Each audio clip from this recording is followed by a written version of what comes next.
Facebook or only TikTok. Load now!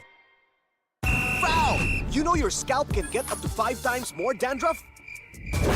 Get triple anti-dandruff power. Supercharged with Clear. Hey, you, did you know men have 1.4 times weaker scalp? Get a shampoo that's 100% made for men. Supercharged with Clear. Enemy alert! Your scalp gets 1.5 times greasier, causing dandruff. Get triple anti-dandruff power. Supercharged with Clear. Stop and pull over! Your scalp gets 1.5 times sweatier. For cooling power. Supercharged with Clear.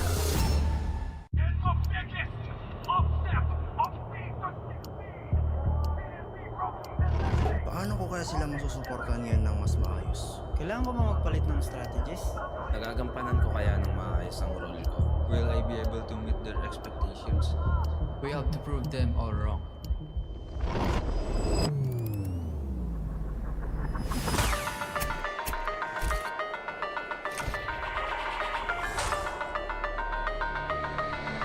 It's time to win.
Don't worry! The Only with Smart Power All 99. Hindi bitin with 10 gig data to power your games plus only Facebook or only TikTok. Load now! Foul! You know your scalp can get up to 5 times more dandruff? Get triple anti-dandruff power. Supercharged with Clear. Hey, you! Did you know men have 1.4 times weaker scalp? Get a shampoo that's 100% made for men. Supercharged with Clear. Enemy alert! Your scalp gets 1.5 times greasier, causing dandruff. Get triple anti-dandruff power. Supercharged with Clear. Stop and pull over! Your scalp gets 1.5 times sweatier. For cooling power. Supercharged with Clear.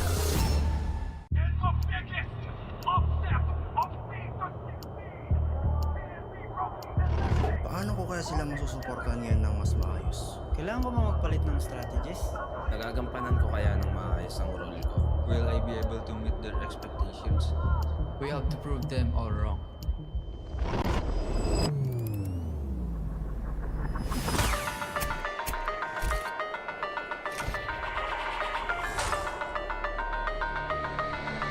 It's time to win.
ka ba?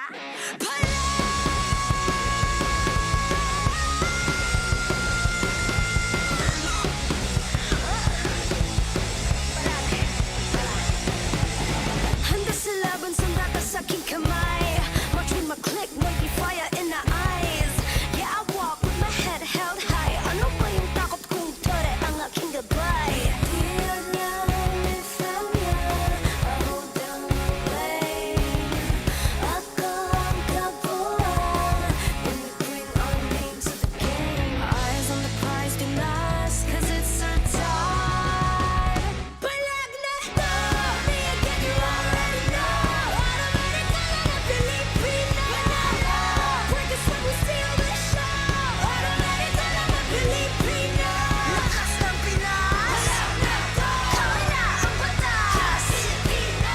Lakas ng Pinas. Palag na to, automatic ka na Filipino.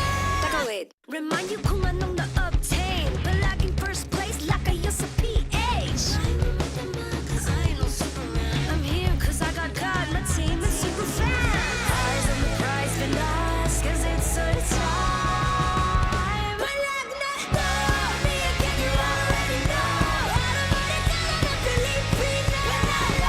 Break us when we steal the show. Automatic ka na Filipino. Lakas ng Pinas. Palag na to, kami na ang batas. Filipino. Lakas ng Pinas. Palag na to, automatic ka na Filipino.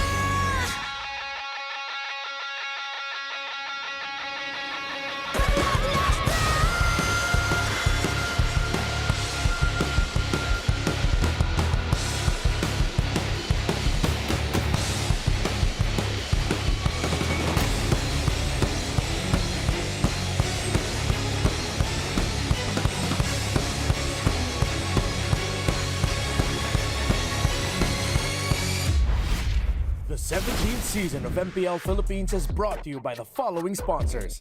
Infinix, the official gaming phone partner, the power behind every madlang gamer. Smart, the simply reliable connectivity partner of the MPL. Our partner in esports, Clear Men. And our strategic partners, TT Racing, Fairy, and SIP. Don't miss any MPL action by following our official Facebook and subscribing to our YouTube channel. Follow MPL PH on TikTok for more content. Catch the MPL PH Season 17 playoffs live at the San Juan Arena. Grab your tickets now via the official MPL PH website, Palag Na To. MPL Philippines is monitored and supervised by the Games and Amusement Board.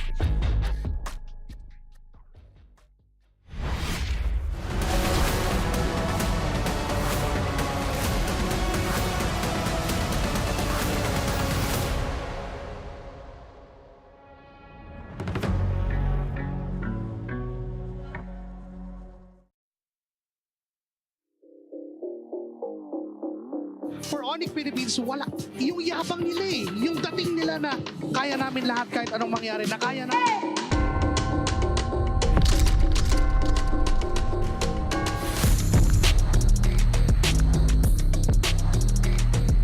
Ladies and gentlemen, ONIC Philippines ang unang kupunan na tutungo sa upper bracket finals. I don't think so because I still have many mistakes at this playoff. I will do my best. Actually, Liquid po talaga yung gusto naming makatapat ngayong playoffs. New generation, Golden Rivalry. Kalaro natin ngayon, ano naman, Xavier Teddy. Kaya bibigyan namin sila ng magandang laban bukas. Nauna natin silang makita sa laban na to. Sa legang tama, ONIC advances to the next round. Hindi ko nag-level up silang lahat. Pero isa rin siya sa mga reason kung bakit nananalo sila ngayon. Kaya watch out talaga ako sa ONIC. Sobrang lakas sila. Mukhang tatapusin na nga na Team Liquid Philippines ang pangarap ng Omega. Sobrang gutom kami yung malalog para bukas kasi, ayun nga, ang bago yung venue, lalo na Europe and first time siguro na makapag-Europe namin lahat. Wala lang, talagang gigil lang yung team. Sana mabigay ko lang yung best ko and excited ako makalaban ulit yung ONIC pati sa Sabay. Dahil ang Team Liquid ang hakbang sa upper bracket finals. Nung regular season tsaka nung last na playoffs, wala pa kaming bawi sa kanila. So, gusto naming maabawi sa Team Liquid.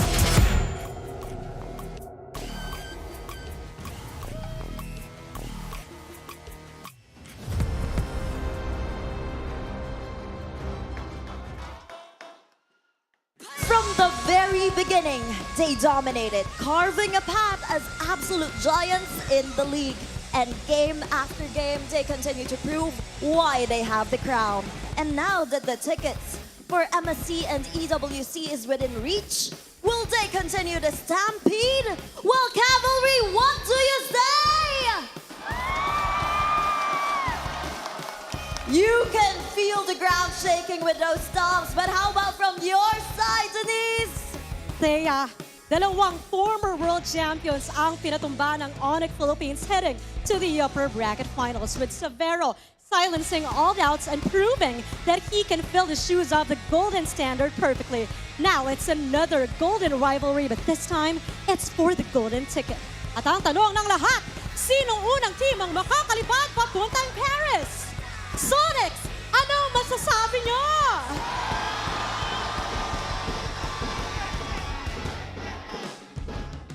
Welcome to day 3 of the playoffs.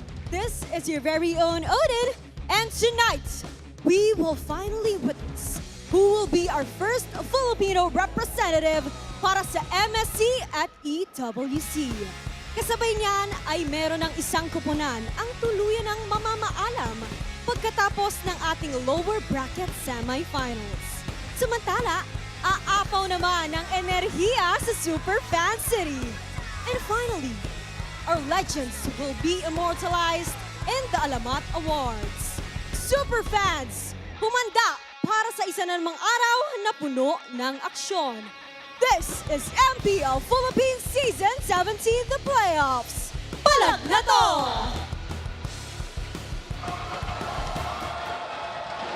Magandang hapon sa lahat ng sumusubaybay sa MPL Philippines Season 17. Narito na po tayo sa pangatlong araw ng ating playoffs at magsisimula sa Golden Rivalry. Kami ang inyong makakasama, Uong Miparerovich, Santi, and Wolf. And over sa ating English panel, kamusta naman tayo dyan? Of course, it's gonna be us in the English panel, Rockhard, Nice Sue, and Midnight.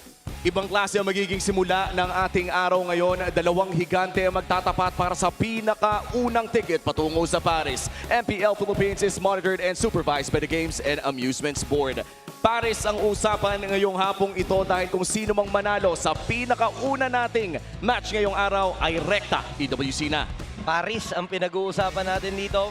And alam naman natin na all the teams gusto na nila makuha at maging komportable doon sa Grand Finals para mapanood din nila yung mga maglalaban-laban sa baba. Oo, and kung naghahanap kayo ng senyas na bumili na ng ticket at manood ng MPL Philippines ng live, ito na yon. We're throwing a massive playoffs price-off para sa inyo. You can secure Day 3 Legend tickets for an absolute steal at 150 pesos, down from 300. And for the Epic Day 4 lower bracket finals, tickets are down to 350 from 500 pesos. Big matchups, bigger savings. Score these seats right now by heading over to ph-mpl.com/tickets. See you there. Mabilis mag-aubusan ng ating mga tickets dito, kaya naman panigurado ay dapat na kayong pumunta sa ating website to know more. And this is a big matchup considering na Philippine representation din ang ating tinitignan dito. It's so interesting because Philippine representation, the two teams na pinakamalapit sa Paris right now is sobrang bilis ng mga nakaraang game nila. So wala din sila masyado binigay na info dun sa kanilang mga kalaban.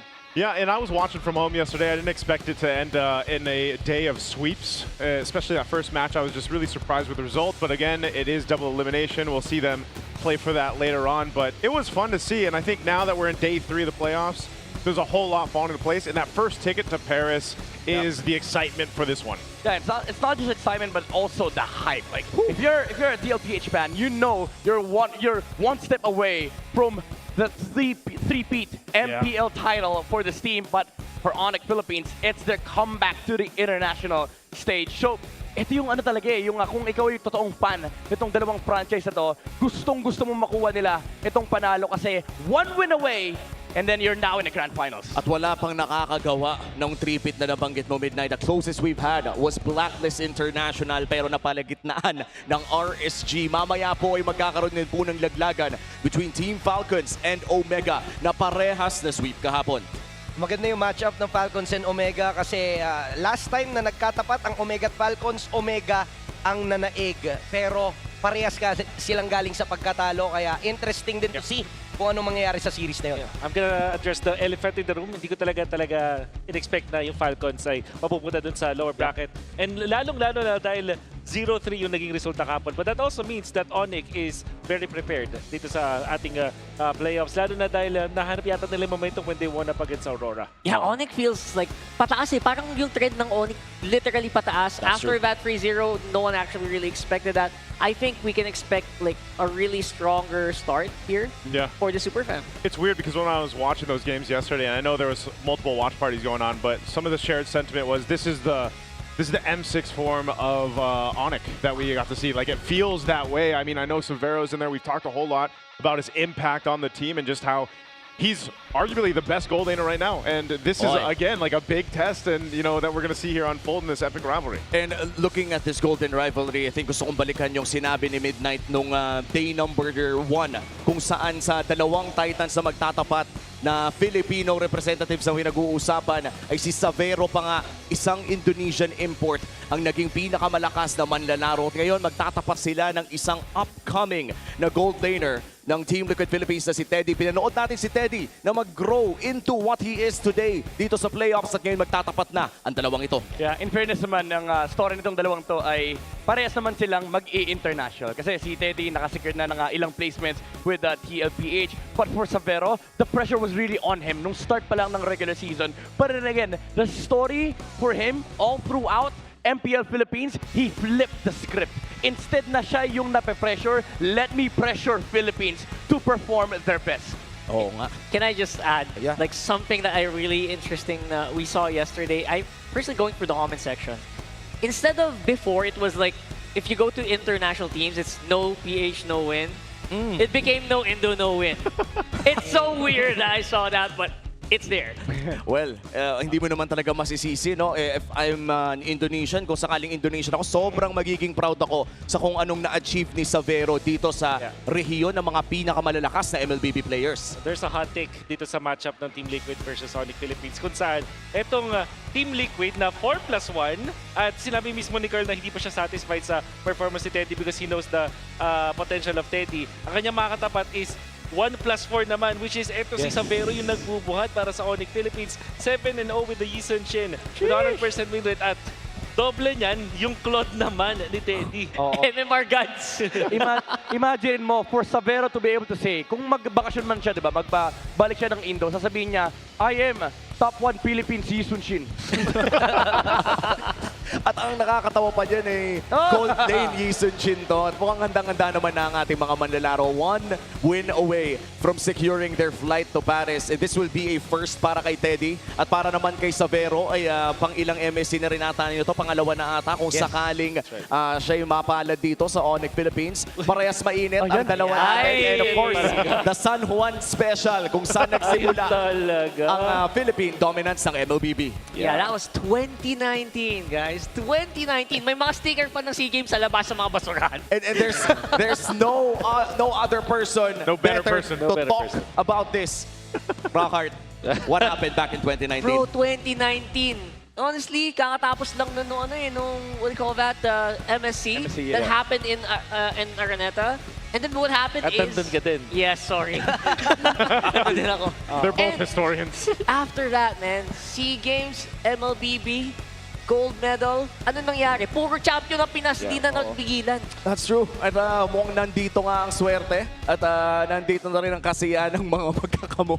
Parang mag-e-evolve. Parang magkakapatid. That's of course si Boss Dan.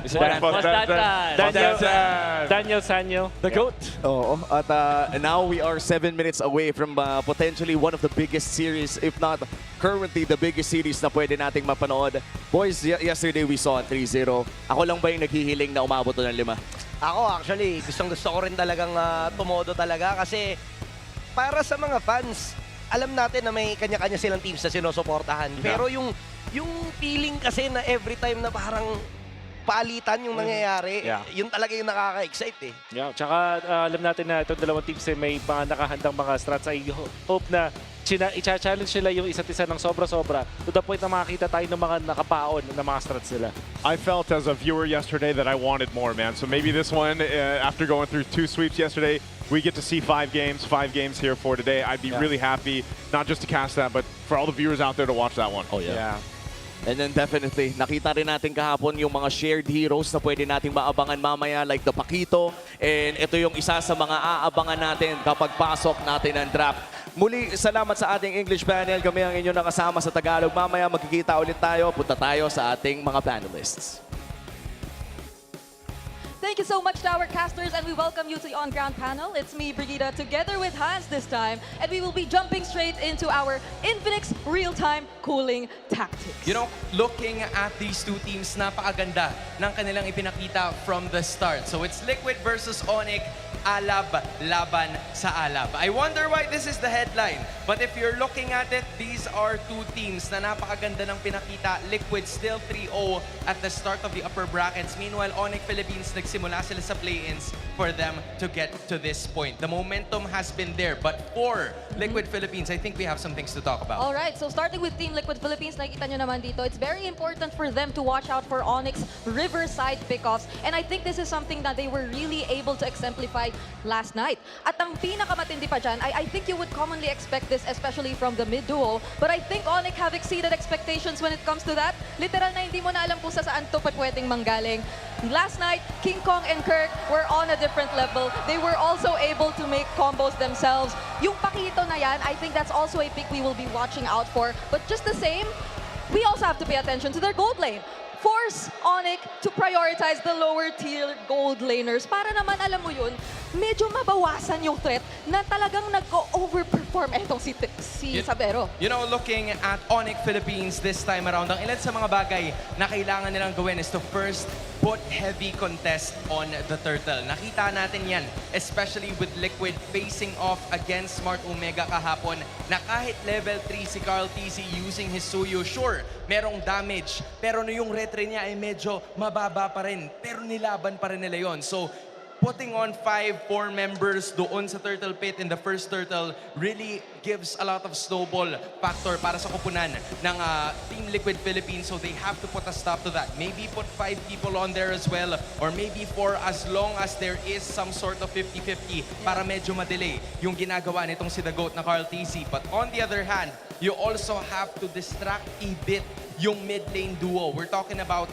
Sanji and JP. Yung Eve and Hylos na ginamit nila. Eve Gatot. There's even Eve and Glue. So, hindi mo alam kung ano yung mga posibleng maging galaw dito. Baka nga mas hindi natin makita yung Zushin sa laban na to. So, it just depends on how it will be synergized pagdating doon sa mid and sa roamer duo. And that's gonna be our Infinix real-time cooling tactics. I love how these two teams, rather than changing so much of what we've known of them when it comes to the regular season, kumbaga, nag-evolve lang sila, introducing some new picks here and there, some new strategies and rotations even, or responses to some of the more common strategies na nakikita natin. Pero not too much changes in terms of what really works for them. And I think there are so many similarities then when it comes to these changes na they've introduced. So, parang ang dami nating aabangan sa draft pa lang mamaya, Hans. And this is just so many questions, pero isa lang din siguro ang tanong mo para sa lahat, no? Oh. Ano yung tanong natin? I wonder, dito muna siguro ako mag-check, Brigida. Sige. Sonics! What time is it? It's Sonic time over at the red side. Alright, dito naman ako sa may blue side natin magtatanong. Cavalry! Mag-ingay!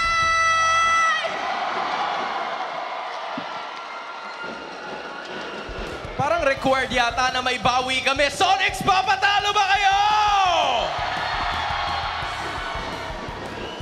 I like it. May narinig na rin akong tambol eh. Teka lang, kailangan namin mag-round 2. O, sige. Cavalry, isa pa! I think it's time. I think San Juan Arena is ready, Bri, and I am ready for it too. I am more than ready. I hope you guys are ready as well. Dahil I think it's time we jump straight into the action. Papasukin na natin at i-introduce ang ating mga manlalaro. Let's go, Nick!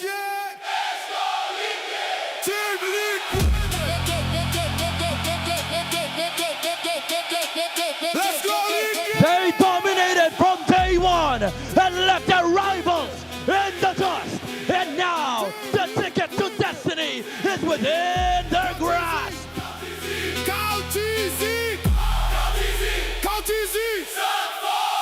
Sa tahanan ng malakas, siya ang pinakamalakas. Sa sobrang lakas, hindi kasya ang achievement sa name tag.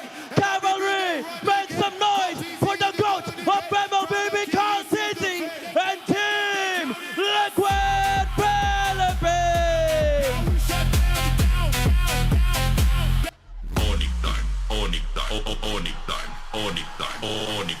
They crushed two world champions and showed that they are fearless. Now they aim their sights on this Golden Rivalry for a ticket to go to Paris. Bila ONIC pinagandali, jangan semua harap dapat kas. At the center of their spectacular run is the pressure, the Standaremas. Sonics, give it up for Sabero and ONIC!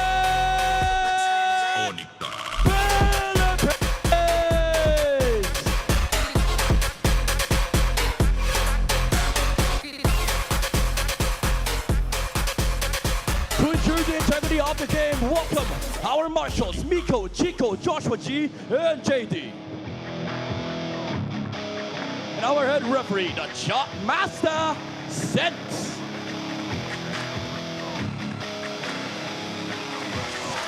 And our coaches, Coach Knapp for Team Liquid, and Coach Hayes for ONIC Philippines. Monsieur et Mademoiselle, écoutez s'il vous plaît. This is the upper bracket. La bataille en Templo Pod. Super fans, ale, ale, ale! A ticket to Paris, isang panalo. Yan ang kailangan ng back-to-back champion ng MPL Philippines at i-welcome na natin ang TLPH. They're one step away para kunin nga yung spot para sa MSC. And they're also one step away para abutin yung kanilang plano na 3-peat dito sa ating liga ng pinakamalalakas. At ang susunod nilang kalaban ay walang iba kundi ang super family na bumulusok mula sa play-ins. I-welcome na natin ang ONIC Philippines. There's so many doubts about ONIC Philippines, lalong-lalo na dahil meron silang Indonesian player. Pero who would have thought na si Savero pa ang magbubuhat sa ONIC Philippines. Hindi in-expect ng mga tao na makakaabot sila sa ganitong posisyon.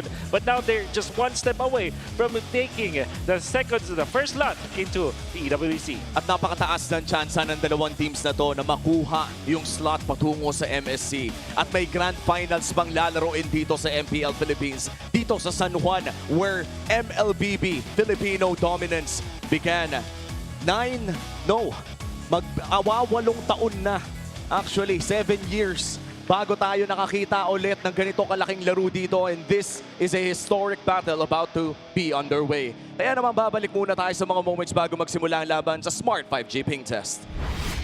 Mga idol, guys, feeling ko na nakabalik na ako dito sa PIL. Sobrang saya ko, and sana mga pag-EWC kami dito sa venue kung saan ako nag-gold medal. Papalag kami sa ONIC. Momentum din kami kasi nanalo kami sa Omega Cup. Ted, ano masabi mo daw kay Sabero, Ted? Ano daw masabi mo? Shoutout daw sa'yo, bro. Makita niyo daw ang new generation gold laner, sabi ni Teddy kay Sabero. My preparation for this game, I think just like normal games, but I think we will try harder for this game. My message to Liquid PH, good luck and let the best team win today. For me, I still confident I'm still the pressure, but mahal ko kaya natin to. Ikaw the pressure, Bruce got the pressure. This is Bruce Gold. At home na si Savero dito sa MPL Philippines at nararamdaman din natin ang pagmamahal mula sa mga communities na nakabalot sa kanya. Yan ang ating Smart 5G Ping Test, ensuring the tournament integrity of this upper bracket matchup between Team Liquid Philippines and ONIC Philippines. Once again, MSC slot ang nakataya sa laban na ito. Ganito kalaki ang ating upper bracket finals. And right now, these two teams are the top two teams na pwede nating mapanood sa ating playoffs. Parehas nang galing sa panalo kahapon. Parehas din na sweep ang naging resulta ng kanilang matches. Blue side ang pipiliin ng TLPH. And also, the map would be Flying Clouds. Oo. At itong madalas na nakikita natin mula sa Team Liquid Philippines na talagang kapag silang may home team advantage with their seed 1, ay pwede tayong makakita ng mga Flying Clouds or Expanding Rivers maliban silang pumili ng mga ibang mapa.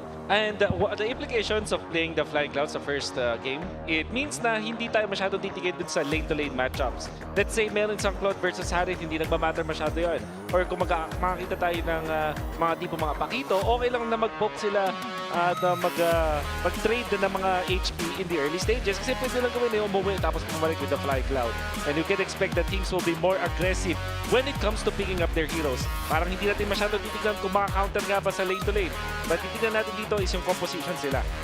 Oo. At yung mga compositions na makikita natin dito ay sana malapit-lapit sa mga nakita natin kahapon dahil medyo may pagkaparehas na nangyari yung mga pakito sa ating XP lane at mga actually marami pang iba. In fact, makikita na po natin ang drafting phase ng ating best of 5 ngayong araw na ito para sa ating upper bracket finals. Wala pa namang malalaglag ngayong hapon ito pero makikita na natin kung sino ang aangat patungo sa grand finals.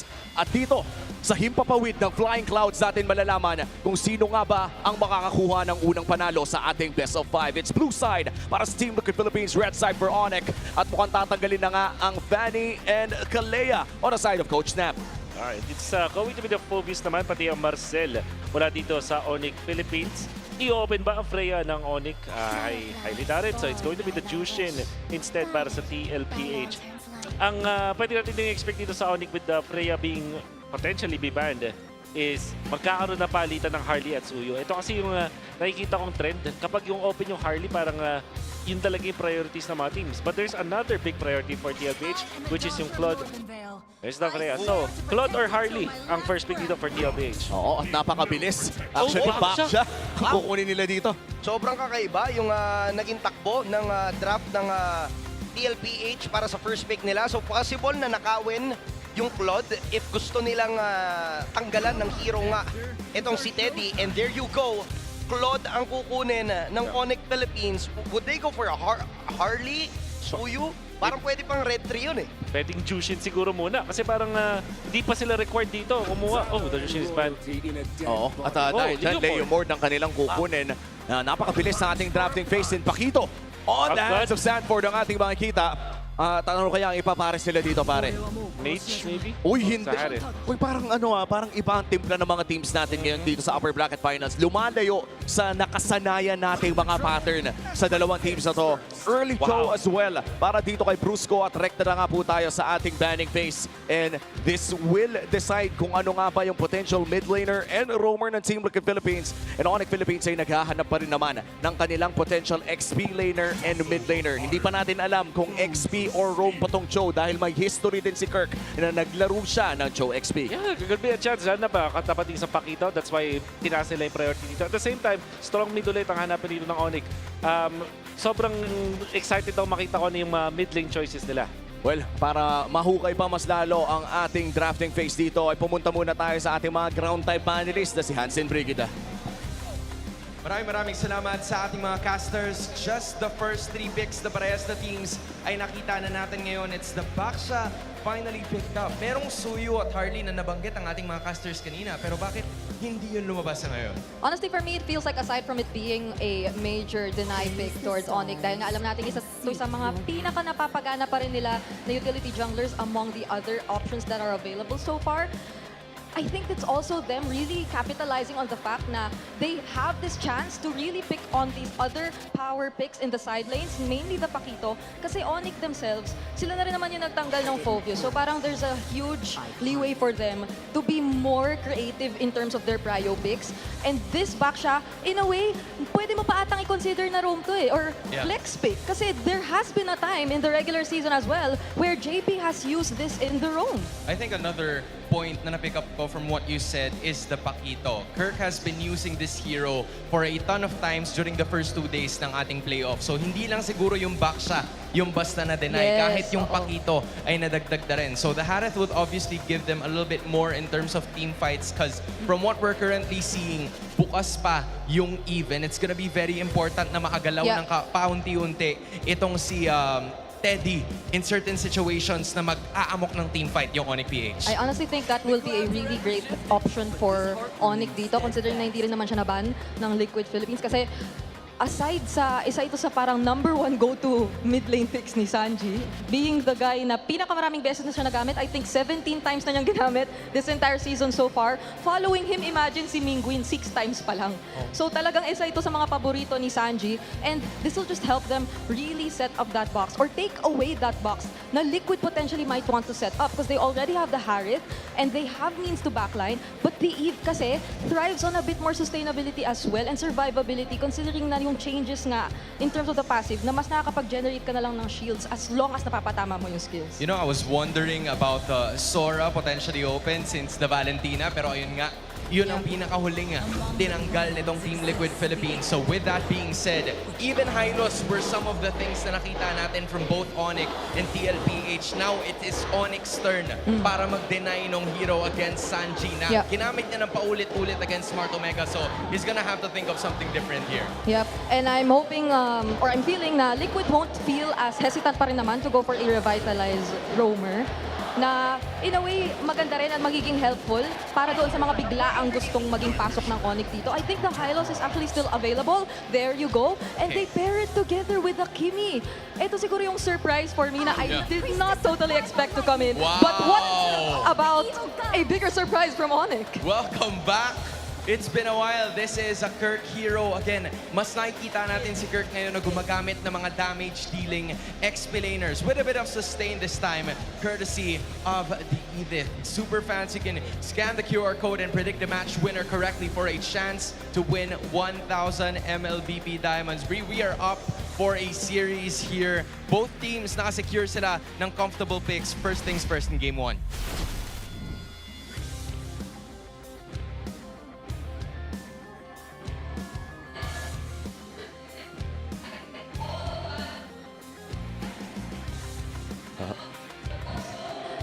These are really hot picks na nakuha rin ng Liquid in terms of the playoffs specifically. So, let's see how this will fare out when it comes to the game. And that leaves us with one question. San Juan, handa na ba lahat? Casters, take it away. Handang-handa na ang San Juan para sa laban natin dito sa upper bracket. It perhaps might be the finale or part 1 ng finale ng ating Golden Rivalry. Dahil kung sino mang matalo dito ay may chance pa rin na makabalik patungo sa Grand Finals. Dito na natin makikita para sa dalawang teams na to kung sino ang mas gigil, sino ang mas gutom para sa ating Golden Rivalry. May pagbabalik na tayong matutunghayan on the XP lane. It's gonna be Kirk with a signature Edith. Wow. And itong Edith na to, Wolf, Edith against the Pakito. Matagal-tagal na natin hindi nakikita itong matchup. Ano bang pwede nating ma-expect? Well, as mentioned earlier, dahil Fly Cloud to, hindi masyado magmamatter yung early stage. Baka mag-clear lang din sila. Altogether, the EXP grab is what matters more. At alam ko, sa ngayon, malaki talaga advantage ng isang Pakito with the buffs that it was able to get. That's true. Na pang minion. Makikita naman na, si Kirk ang nakakuha. Oh no, it was Sanford. Oo. And I think yung buff talaga ni Pakito, yung damage reduction na nagsiscale sa level ay talaga napakalaki. And I'd like to quote Midnight the other day, ang sanabi niya ay hindi na nga kailangan mag-defensive item ng Pakito ngayon. Kahit mag-full damage to ay kahit papaano ay napakasakit talaga at napakakunat pa rin. Shields are there. Tapos nadagdagan din yung damage sa mga minion waves. So as you can see, Sanford, siya yung nagda-double lane. Or is it? Okay, yeah, actually, double lane, XP. Oh. And ito rin kasi yung tinatawag natin ng mga carry XP laners. If we talk about carry XP laners, Sanford is one of the names na talagang nagpa-pop up, gumagamit ng Pinedetta. Pero grabe Sabero winning this matchup against a Harith. Yeah. And that's surprising. But at the same time, like I said, Fly Clouds. So, until may mamatay doon, actually, doon lang siyang nagmamatter. But what matters more is yung mataas na level na ngayon kay Sanford. And pagdating dito sa turtle fight, nakikita naman natin na nag-aagawan at nagsasayawan ng dalawang kupunan. It's gonna be the real world manipulation. Turtle will be secured ng Team Liquid Philippines in the hands of JP and si Brusco. Mabibigyan pa. Tumba si King Kong.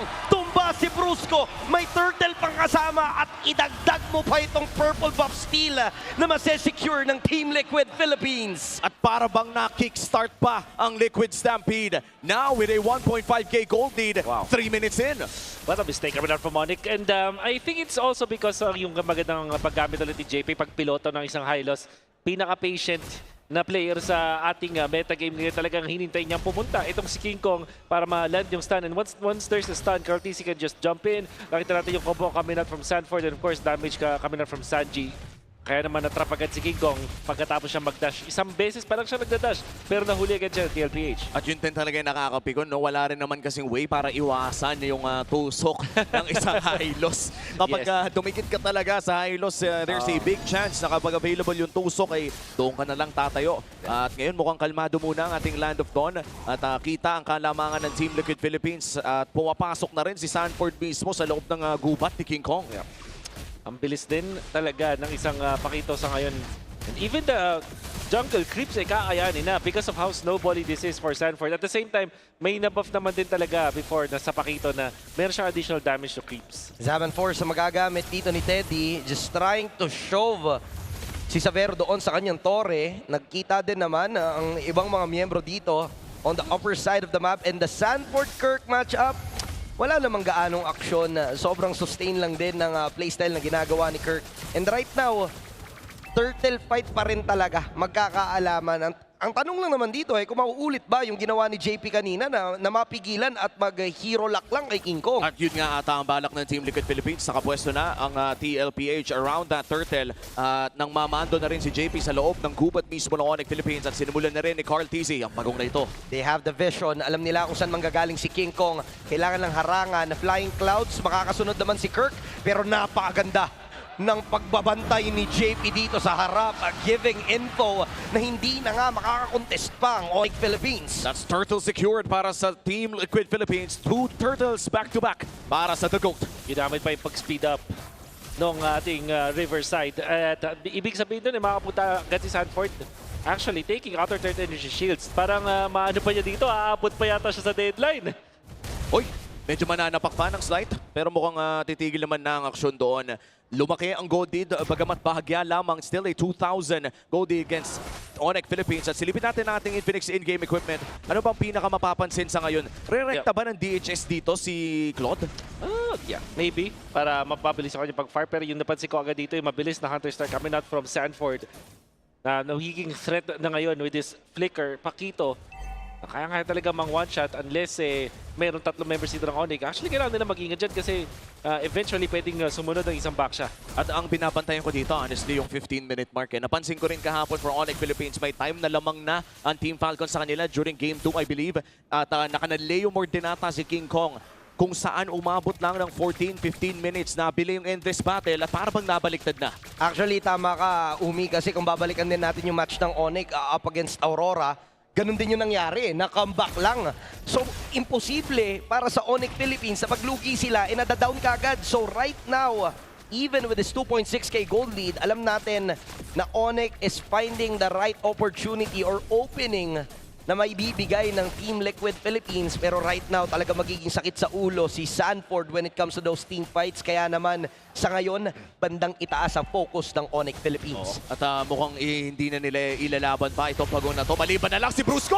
Maaari siyang mabigyan pero mapipilitan naman siya mag-back away. Makakatakas itong si Brusco pero forced to recall. Pero si Kirk talaga namang hirap na hirap pagdating doon sa laning phase. Lamang din na lamang itong si Sanford when it comes to the level. Yes, that's true. 2 levels ahead at sisimulan na nga ng Team Liquid Philippines ang pagong na ito. Nasa pwesto ang ONIC para mag-contest pero mukhang hindi na nila maaabutan pa. Retribution secured para kay Carl Tizzy. And that's a perfect turtle take para sa Team Liquid in game number 1. I was thinking about itong lineup ng TLPH at ONIC. Nung nag-isip ako ng kanilang mga draft, lagi kong nilalagay yung back siya as Onyx ban if they're the second pick. At nakikita naman natin yung effect. Carl Tizzy is so impactful with this one. Napakaganda nung pagkakahuli nila yung glorious pathway dito ni JP pero si Kirk magiging target ni Sanford. Pero napakaganda rin naman ang crowd control para nga mapigilan itong si Sanford. But the purple buff is in danger dahil sobrang dami na ng mga members ng TLPH dito.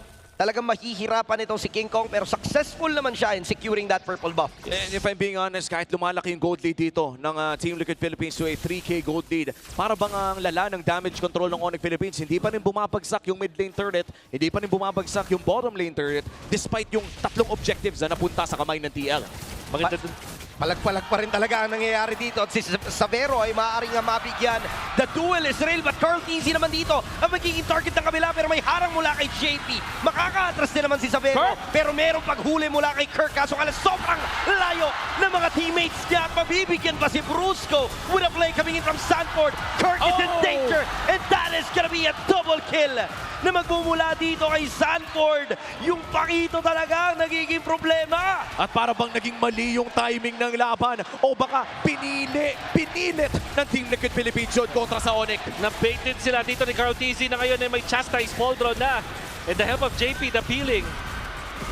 Real-world manipulation ginamit, ngunit makakatakas at makakalabas doon sa parisukan. Si Brusco din naman pumipilit na magandang anggulo kaso wala siya makita. Sanford is still here. Oh, wow! And a blazing duet coming from Savero. Kirk ang sasalo. Si Brusco mabibigyan. Si Sanford at Carlo tutumba. Pero si Kirk at Brusco naman ang naging kapalit. This is gonna be a 3v3 situation.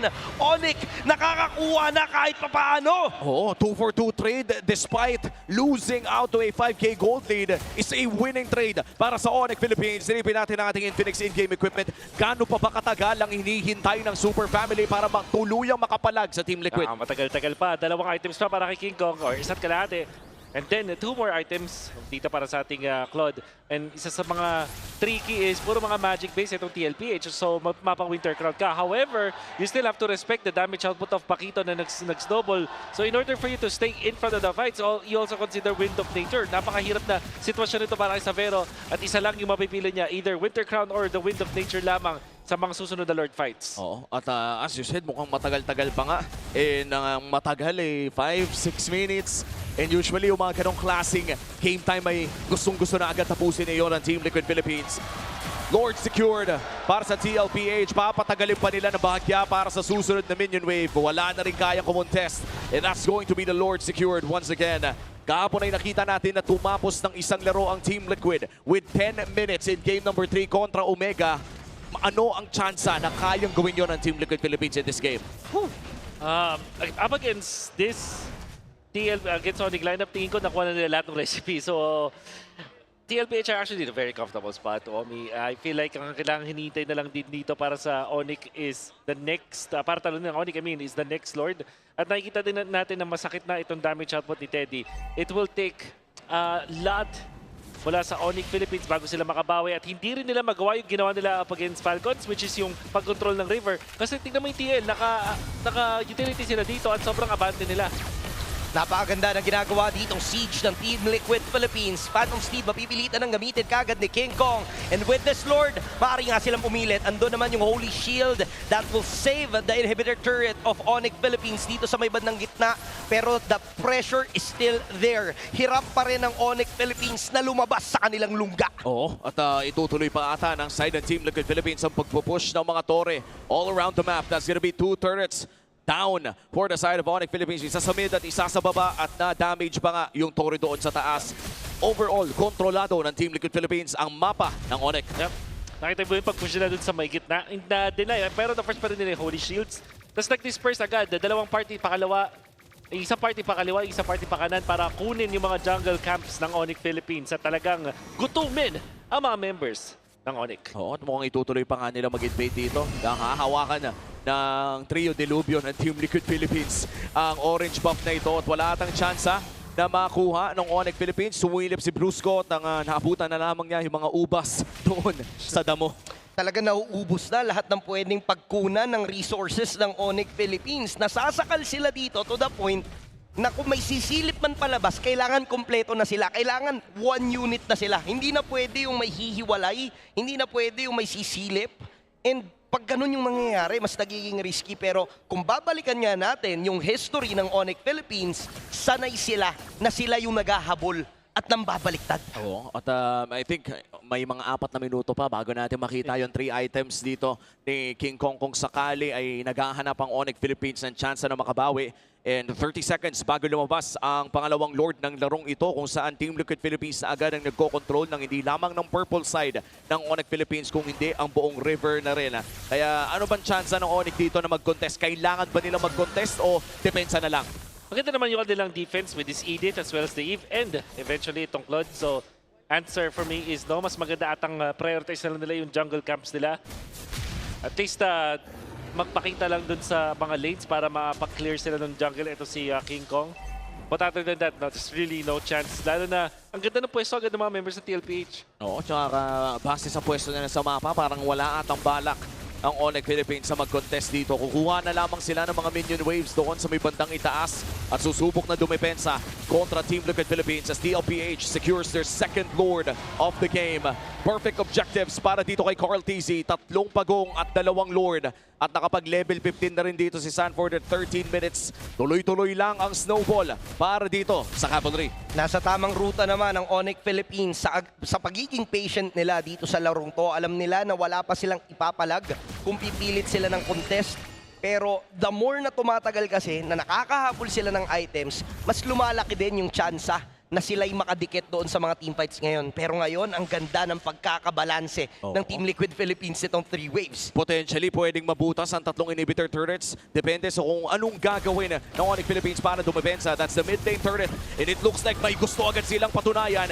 Brusco looking for one. Cartesi poisons! Napakaganda ng real-world manipulation dito. May ipit sa may badang kita. Cartesi sobrang kunat. Hindi siya mabigyan. So Lord na lang muna ang magiging target ng ONIC Philippines. Wala man lang naging casualty despite being so deep ng Team Liquid Philippines. Ibig sabihin lang nun, alam nila na kaya nilang indahin. Great ways of utilizing yung kanilang mga battle spell dito at makapag-push pa ang TLPH. They can still apply the pressure knowing na walang real-world manipulation. How good is your defense, ONIC Philippines?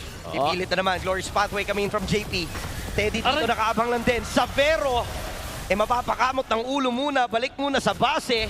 And si Sanford naman, nanggugulo lang sa opposite side. Yung lane doon kailangan ding may nakadepensa. Parang hindi ata kaya na 1 unit yung ONIC. Dapat medyo kumakalat-kalat din. Oo, and sacrificing the mid lane inhibitor turret kung makakadepensa naman sa side lanes. Ang kupunan ng Super Fam. A very good defense. Parang nalimutan ko na may percentage health damage din pala ang isang Edith kapag naka-primal form na. That's right. Makati damage kapag sa defense. Kapag nakapwesto talaga with the ult, kaya pa ulanan ng mga members sa TLPH at masakit na rin. However, for ONIC Philippines, kailangan nilang i-manage yung mga ultimates nila na maganda. We still know that TLPH can still scale, but I feel like yung ONIC maganda yung scaling nila within their Edith as well as their Claude. Oo, Sanford 5 yan. Wait on na dyan yung Cavalry! Nasipa dito si Sanford yan. Hindi maganda yung naging angulo kaya si Brusco mabibigyan. Maaaring maipit na nga sila dito. Flicker coming in from Kirk. Also from Super Prince. Ang daming na-burn ng mga resources mula doon sa ONIC Philippines. Nagkaroon pa ng casualty. So safe to say, masasabi na natin na wala na atang tsansa na kumuntis pa ang ONIC sa upcoming Lord. Queen Swings lang yun. Womito, magal siya dun sa laban. Kahit 5 yung katapat niya. That's the power of the newly buffed Pakito. Oo, ibang klase talaga yung damage reduction. And that's gonna be 1 inhibitor turret na makukuha ng Team Liquid Philippines sa taas. Yung bottom lane ay mukhang pababayaan na muna ng Cavalry. At 10 segundo bago lumabas ang pangatlong Lord ng larong ito. Pepwestuhan na rin ng Team Liquid Philippines. At syempre, bago nila gawin yun, ay kakamustahin muna nila yung mga minions dito sa baba. Building up the long lane at may kasama pang nakaw ng purple. Makakuha sila ng control na naman dito sa ating Lord Fight with 10,000 gold. Tapos meron pang long push play. You can see na itong si JP umabante na rin para makascout kung saan yung mga potential movements ng ONIC. At kung sakali makakapag-connect na rin sa kanyang teammates, looks like it's not needed. TL will just take the Lord easily. Isang depensa na naman ang kailangan na patunayan ng ONIC Philippines dito sa game number 1. And looking at their battle spells ay mukhang hindi aabot itong flicker ni Brusco at pati na rin yung flicker ni Kirk. Maliban na lang kung mapatagal nila ang laban. What's the remaining win condition here para sa ONIC Philippines? Good box. Hintayin muna nilang mag-traction pause itong si Sanji bago mag-ultimate ito Super Prince. Because the moment na magawa nila yun, naging successful sila sa defense. Pero dun sa may top lane, kung saan yung TL nakapag-push, hindi nila nahintay yung traction pulse at na-cancel ang ultimate nitong si Super Prince. Hindi literal, pero kinailangan i-cancel ni Super Prince yung kanyang ultimate. Otherwise, mapapaulan na siya ng damage ang Kimi. Kailangan maging maingat dito ng ONIC Philippines kasi kompleto na nga ang Team Liquid Philippines sa kanilang siege. And that is gonna be the Zaman Force. Glorious Pathway, lahat binitawan na. Yung Lord dito, halos puno pa yung buhay. At si Brusco ang unang mapapatumba. The real world manipulation coming from Super Prince. Gusto nilang depensahan to. Ubusin yung mga minions. Kaso nga lang, sobrang sakit na rin. Pero andun yung Blazing Duet. Kaso agad lang tong inabangan. And the moment na nawala na yung Winter Crown, nakaabang na lahat ng mga miyembro ng Team Liquid Philippines. And dalawa na lang ang dedepensa mula sa side ng ONIC at mukhang hindi nakakakayanin pa. Team Liquid Philippines will take Game 1. Unang dugo para sa Team Liquid Philippines sa ating Golden Rivalry. At kung babalikan natin ang ating regular season standoffs between these two teams, lahat nakapabor sa TLPH. Medyo mahirap ang tatahakin ng ONIC Philippines. Never forget the power of utility junglers kapag hinawakan itong si Carl TZ. At kailangan nating ilagay sa ibang lugar itong backshot because it's so different kumpara sa mga tipong Fredrin, mga Akai. This backshot as the utility jungler is just S tier. And TLPH, nung nahawakan nila to, tingnan nyo kung gaano ka-abante si Carl TZ at kung paano niya kinokontrol yung mapa. Such a strong draft coming out from TLPH with this newly buffed Makito as well. Oo. And for Team Liquid Philippines this game, parang pinatunayan pa rin nila na lahat ng mga naging Golden Rivalry matchups natin sa regular season kung saan perpekto ang kanilang record kontra ONIC Philippines ay mananatili pa rin walang bahid ng talo.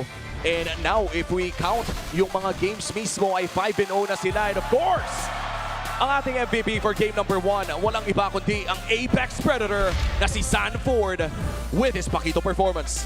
Sobrang deserve ni Sanford itong MVP na to kasi all throughout the game, kitang-kita natin yung epekto niya sa laning, pagdating doon sa mga teamfights, yung targeting niya onto the backline, talagang nahihirapan yung ONIC Philippines. Hindi nila alam kung anong gagawin nila kay Sanford. Yep. And nakita na natin yung kakaibang rotation din mula dito sa Team League. Well, it's not a rotation, more like a configuration kung saan nagdo-double lane ng isang Pakito. Well, hindi naman literal double lane at kinukuha niya lahat ng mga minion waves, pero nandun siya sa kanyang lane, ipa-pass clear niya, pupunta siya sa may gitna, kukuha ng 1 or 2 minions, sabay control ng river afterwards, at siya din yung dahilan kung bakit nila nakuha to. The chain stun onto King Kong started by that patient usage of the stun coming out from JP. Oo. Ito rin yung gusto kong banggitin yung pagiging pasensyoso at low-key dito ni JP.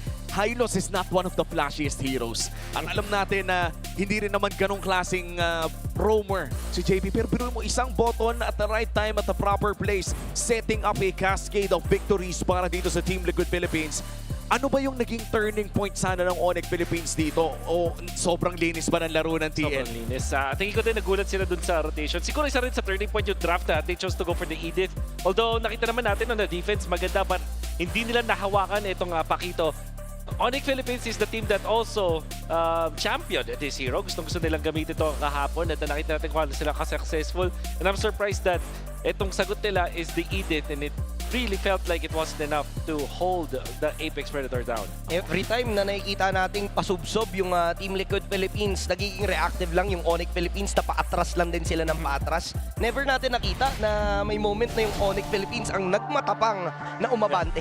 Hindi ko nga masyado naramdaman na 17 minutes pala itong laro natin mga pare. Sobrang action-filled ng ating laro kahit mababa technically ang ating kill score per minute. Dahil yung mga palitan ng parehas sa teams dito ay talagang kalkulado. And for Team Liquid Philippines na mukhang patuloy lang mainit na pagserbisyo dito sa ONIC, 5-0 if we count the regular season wins. Parang hindi nakahanapan ng ONIC Philippines yung ng sagot sa tanong ng Liquid. Lalong-lalo na kasi parang napaka-white ng hero pool na nakita natin mula sa TLPH. Imagine, itong si Carl TZ can play the Suyo Harley na open dun sa kaninang palitan natin. There's Suyo, there's Harley, there's Leomord. They waited for the backshot first. Parang deny na siya tapos power pick pa kami na from Carl. Kasi nga naman ito TLPH, mahusay silang gumamit ng utility junglers at talagang nagkakaroon ng highlights dun sa kanilang side laners kapag utility jungler ang hawak ni Carl. Oo. And yung utility jungle Carl, parang matagal-tagal na nating inaabangan no? And we have seen the Assassin Carl ang pinakaunang form niya. Tapos yung naumay siya kay Fredrin, kay Baksha. and now we're looking at a Carl TZ na para bang dalawang espada na yung matulis. Yes. At pwede na lang niyang piliin kung ano ang gagamitin sa kanyang kalaban. Looking at the item progression, mukhang is very standard ang ating laro. Chastise Poldron para kay Brusco at isang Radiant Armor na parang hindi na nadagdagan dahil parang kulang-kulang na rin sa damage na binabato ng mga kalaban niya dito sa TLPH. Napigilan sila. You can see na mas nauna naman nakapag-Thunderbelt itong si Kirk, but Sanford already completed kasi yung kanyang putso. Nandun pa rin yun. At nakita natin ng average peak BPM. Medyo mataas kay Sanford. Siguro kasi na-hype din with this Pakito. Iba rin talaga yung siguro yung pakiramdam ngayon ni Sanford playing the Pakito once again. Yun din kasi, no, when we look at heroes na parang high micro-intensive, yun talaga yung mga nagpapapeak BPM. Parang kailangan nata ma-activate ng mga iilang blood vessels sa utak mo para magamit yun. And para kasi sa Pakito, alam naman natin na isa to sa mga paborito din ni Sanford, yung mga Benedetta. Tama nga, parang pag mapindot, yung may mga liko-liko, kailangan talaga medyo focus ka. And kung mapapansin natin doon sa peak BPM, ang pinaka-almado sa buong game ay si Daddy JP. Oo. Siyempre, ikaw pa naman. At chilling san tayo with a high loss. Pero speaking of chill and cool, MPL fans, may mga bagong beasts sa Land of Dawn with the Infinix GT Watch 5 Pro on your wrist. GT Buds 5 in your ears and GT50 Pro in your hands, you can now unleash the liquid cooling beast. Powered by HydroFlow liquid cooling and 144 FPS MLBB certified performance, no lag, no heat, pure cool, pure speed, every game. And as a gift for our MPL super fans, Infinix is launching an exclusive payday sale from May 27 to 31 with up to 30% off. Scan the QR code now and grab these sulit deals. And for those MPL fans here at the venue, enjoy the exclusive GT50 Pro pre-order with just 11,999 pesos worth of freebies and discounts, including an Infinix MPL jacket. The first 10 pre-orders daily at the Infinix booth will get free Grand Finals tickets. Kaya naman, huwag magpahuli. Go get your Infinix today. Kung wala ka pang ticket para sa Grand Finals natin at gusto mo na rin naman ng bagong cellphone at bagong jacket, might as well mag-pre-order na po kayo ng inyong GT50 Pro. Diyan lang po sa labas ng ating venue dito sa San Juan Arena. And to dominate the Land of Dawn, you need a connection that never lets you down. From scouting rotations to tracking the pros, stay online and in the zone. Power up with Smart Power All 99. Get 10 gigabytes of data for MLBB and your favorite apps, plus unlimited FB calls and texts. Share every GG moment with Smart, the simply reliable partner of the MPL. Napaka-reliable talaga ng ating mga partners dito sa MPL. And we've seen the success of our players and even the success, yung comfort natin dito sa loob ng ating desk. At of course, yung comfort na rin ng ating mga manonood ng live dito sa venue dahil napakadami ng ating mga upuan, napakadami ng mga pwedeng gawin sa labas at ang dami nating pinapamigay at ang dami ding binibigay ng dalawang XP laners na to. Tignan natin ang ating dalawang Pakito users so far sa loob ng playoffs at ay pagkumpara ang kanilang mga stats. Yeah, parang updated na to dahil nag-start si Kirk ng 2-0. Now 2-1 and 2-0. At nakita nyo naman yung mga average na kills, deaths and assists na magkakaiwalay. Parang parehas lang no? Mas malinis lang siguro dahil para kay Sanford. Kill participation mula kay Kirk at 63.4. Average damage per minute para kay Kirk. So mas aktibo talaga itong si Kirk as we can say. And then Sanford with just playing it twice already showed us kung paano gamitin ng isang malinis na gameplay with Pakito. Oo. At babalikan din naman natin no, yung mga first seed and third seed sa loob ng MPL PH playoffs. Ito yung mga naging pattern ng ating mga former first seed and former third seed.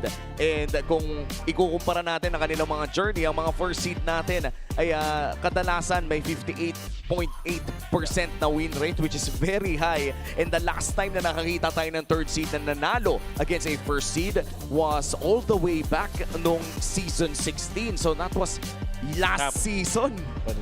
Parang nakaraan lang. Meron nga tinatawag na second seed curse ngayon, di ba? Yung mga second seed natin mula nung season 14.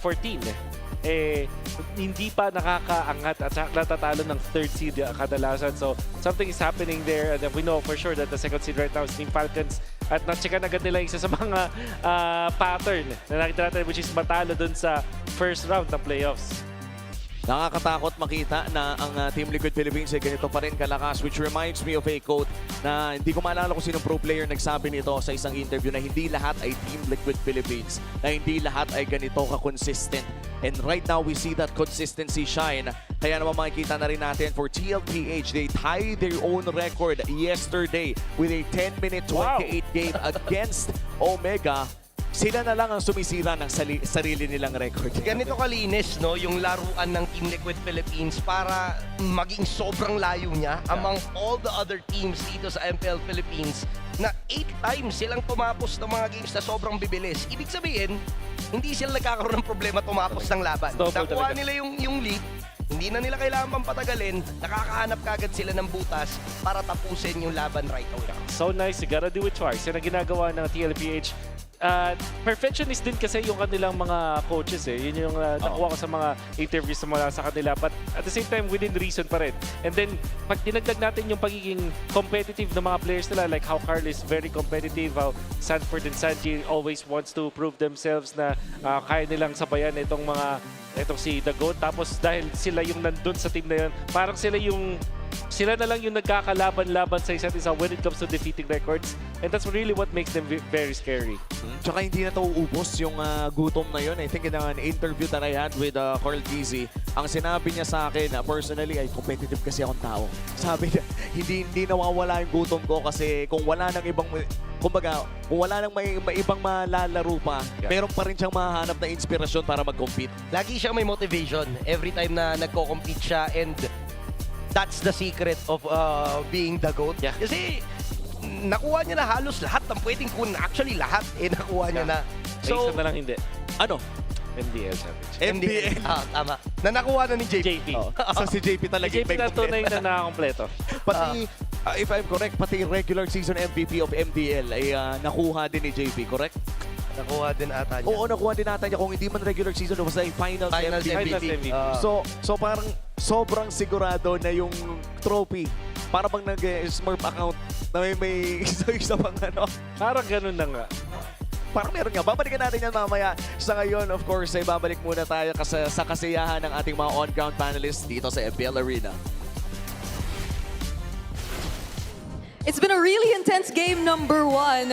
Pero syempre, babalik nga tayo sa kasiyahan dito sa on-ground panel. May kasama rin tayong maghahatid talaga ng saya. Introducing TNC Pro Teams Coach Etuan! Hello. Kumusta, Coach? Kumusta, Coach? Ano mga pinagkakaabalahan natin recently? Ngayon, nanonood lang ako ng playoffs. Ganda kasi ng mga laban. Siyempre, para maging pa rin. Updated pa din. And Eto Max, we're really happy to have you here. In fact, we're finally gonna get some expert insight. Kasi syempre, pag nanggagaling sa amin ni Bri, it's somewhat credible, but it's more credible if coming from you. So, first things first, ano bang meron sa first turtle ngayon? Kasi pinag-usapan namin yun ni Bri kanina, it's Team Liquid Philippines. Doon sila nagbibuild ng kanilang momentum from start para matapos sila ng mas mabilis. So what's with the first turtle now? Siguro yung sa Liquid naman, alam naman natin na before pa lang, yun talaga yung nila, parang identity nila, yung first start. Once na makuha nila yun, alam natin nila laro yun connected, yung pwedeng magandang gawin after nun. Ngayon lang, parang mas na-adapt na siya ng ibang teams since yung Liquid, sila yung nasa taas, syempre, kailangan i-adapt na mapigilan yung first start. Kasi sobrang ganda makuha talaga ng first start ngayon dahil nga sa level din ng roamer. Yun, pag once na makuha mo siya, mauna mag-level 4 yung roamer. So, after mo makuha, sabihin natin, i-contest, pwede pa kayo mag-force ng team fight or mag-invade. Maraming pwedeng makonect. Or kung hindi man nila contestin yung first start, madediretso naman sila sa jungle nila. So, maraming ka-connect na play. Kaya sobrang importante niya. I see. Kaya siguro maski kahapon, no, Hans? Lahat tayo nakita natin kung gaano ka ipinaglaban ng Team Liquid Philippines. Makuha pa rin yung isang turtle despite the level gap that was already existing between Carl and the opposing jungler.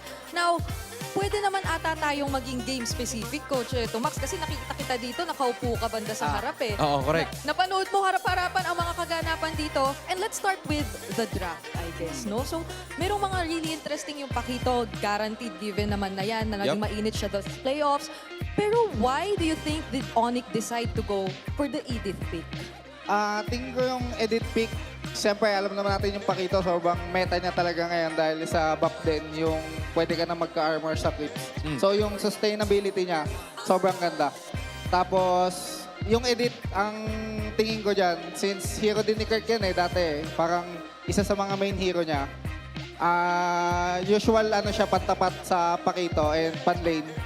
Since yung Pakito sumusugod, tapos si edit counter ko, parang yun siguro yung naging tingin ko, kaya nila pinik yun. Naghanap sila ng hero na pwedeng pantapat kay Pakito. Siguro yun yung naisip nila. Okay, so medyo malalim na hugot yun malalim na based hugot. on Kirk's Parang hero ganun. pool. We've witnessed it so many times from while they were here. Pero eto Max, nabanggit mo din sa akin last time na it's kind of a bit of a stretch. Looking at it, hold your horses.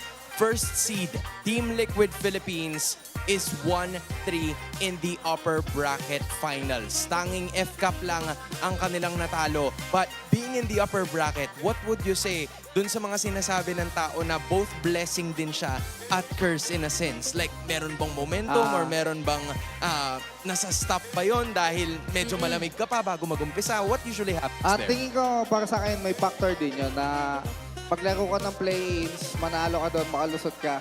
Sobrang laking bagay din na momentum, lalo sa team na ganyang kalakas yung kalaban. Siyempre, minsan kasi yung playoffs, yung meta dyan, nag-iiba. So, kung kayo yung una nakalaro, mas makakapa nyo kung ano yung naging meta sa series nyo. Mas alam nyo yung sino yung mga priority, ganyan. In comparison na waiting ka lang, papanoorin mo lang, doon ka lang magbe-base. So, possible may factor din talaga siya once na naglaro ka sa play-ins. Pero, yung naman, depende naman yan sa mindset ng waiting na team. Ngayon, kung sa scrims pa lang, same lang naman yung meta, papasok ng playoffs. So, sabihin natin wala masyado nagbago. Mas pa rin, mas pabor pa rin sa kanila kasi mapapanood nila yung naglaro ng play-ins. So, depende talaga siya. Kaya possible yung sinabi mo na pwedeng curse, pwedeng maganda. Yeah, and ONIC naman on the other hand, 3-1 din ang nakita natin na record nila when it comes to the play-ins or yung upper bracket din naman na pinag-uusapan natin earlier on. I think yung parang naaalala ko dyan, yung kung ano yung nakikita mo sa lower bracket runs na may init na teams. And you know what? Familiar siya dun. Oo. Because TNC came from the play-ins. Same with ONIC for this season. Pero ngayon, they're fighting all through it. So the idea is what? What's probably the scenario here? Galing ka sa play-ins, ONIC Philippines, this is the scenario. Best case scenario siguro to para sa kanila. Sobrang steamroll nung first 2 matches, but what do they have to do para kahit papano ay mapigilan or ma-stop nila yung momentum na meron ng TLPH? Siguro para sa akin yung mga experience na nangyari sa kanila sa 2 series na nilaro nila, kailangan nilang hugutin yon. Ano yung mga bagay na natutunan nila sa series na yon na pwede nilang ma-apply talaga. Yun kasi yung magiging advantage Una mo makakapa yung mas malilinis mo yung mga laro mo, may pwede ka pang i-adjust, may pwede ka matutunan. Yun yung kailangan nilang ma-apply talaga sa laban na to. Ayan, and speaking of immediately, kailangan na nating makitang ma-apply ang lahat ng yan dahil papasok na tayo sa draft for game number 2. The bands seem quite different, I'd say, compared to what we were able to see pagdating dun sa kanina. Do you still think na back siya Ayun na nga. Same yung pinili. Kumbaga second pick pa rin yung Wait, ONIC. ito yung deny ngayon. Ito yung sinasabi mo kanina na Claude. Ang bilis. Ang bilis ng reaction. Tingin ko predicted nila na aagawin yung Pakito. Pero syempre, Benedetta, typical na 50-50 matchup yan. Season 7 meta pa yan Edward, Rencho, yung mga ganyang heroes, di ba? Pakito, Bene, napalitan. Expected nila na yung Pakito madedenay. Yung Bene, auto-pick na kay Sanford dyan kahit anong mangyari. So ito Same siguro pattern. yung mangyayari din sana kanina. Yep. Kung kinuha ng ONIC sa first 2 picks etong Pakito.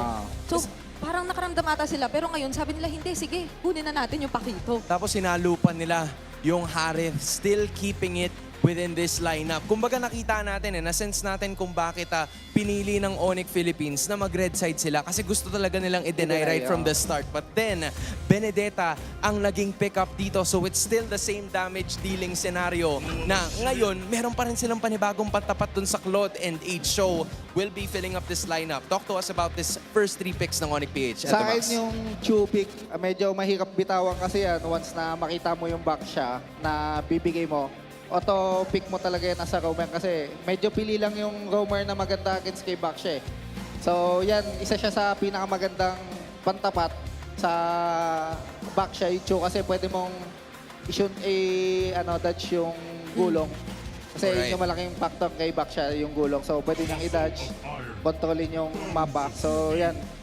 Ang tingin kong plano ng ONIC dito, possible maglabas sila ng mga ibang jungle heroes na pantapat sa back siya sa ilalim.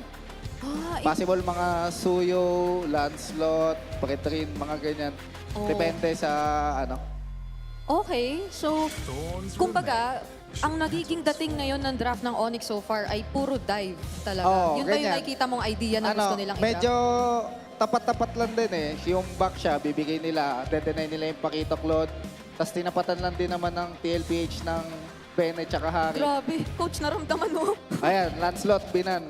Good ban yan sa side ng TL. Medyo naramdaman siguro nila dyan. Siguro, Suyo, pwede Nolan. Possible din, Nolan. Kasi sobrang bilis mag-farm ng Nolan eh.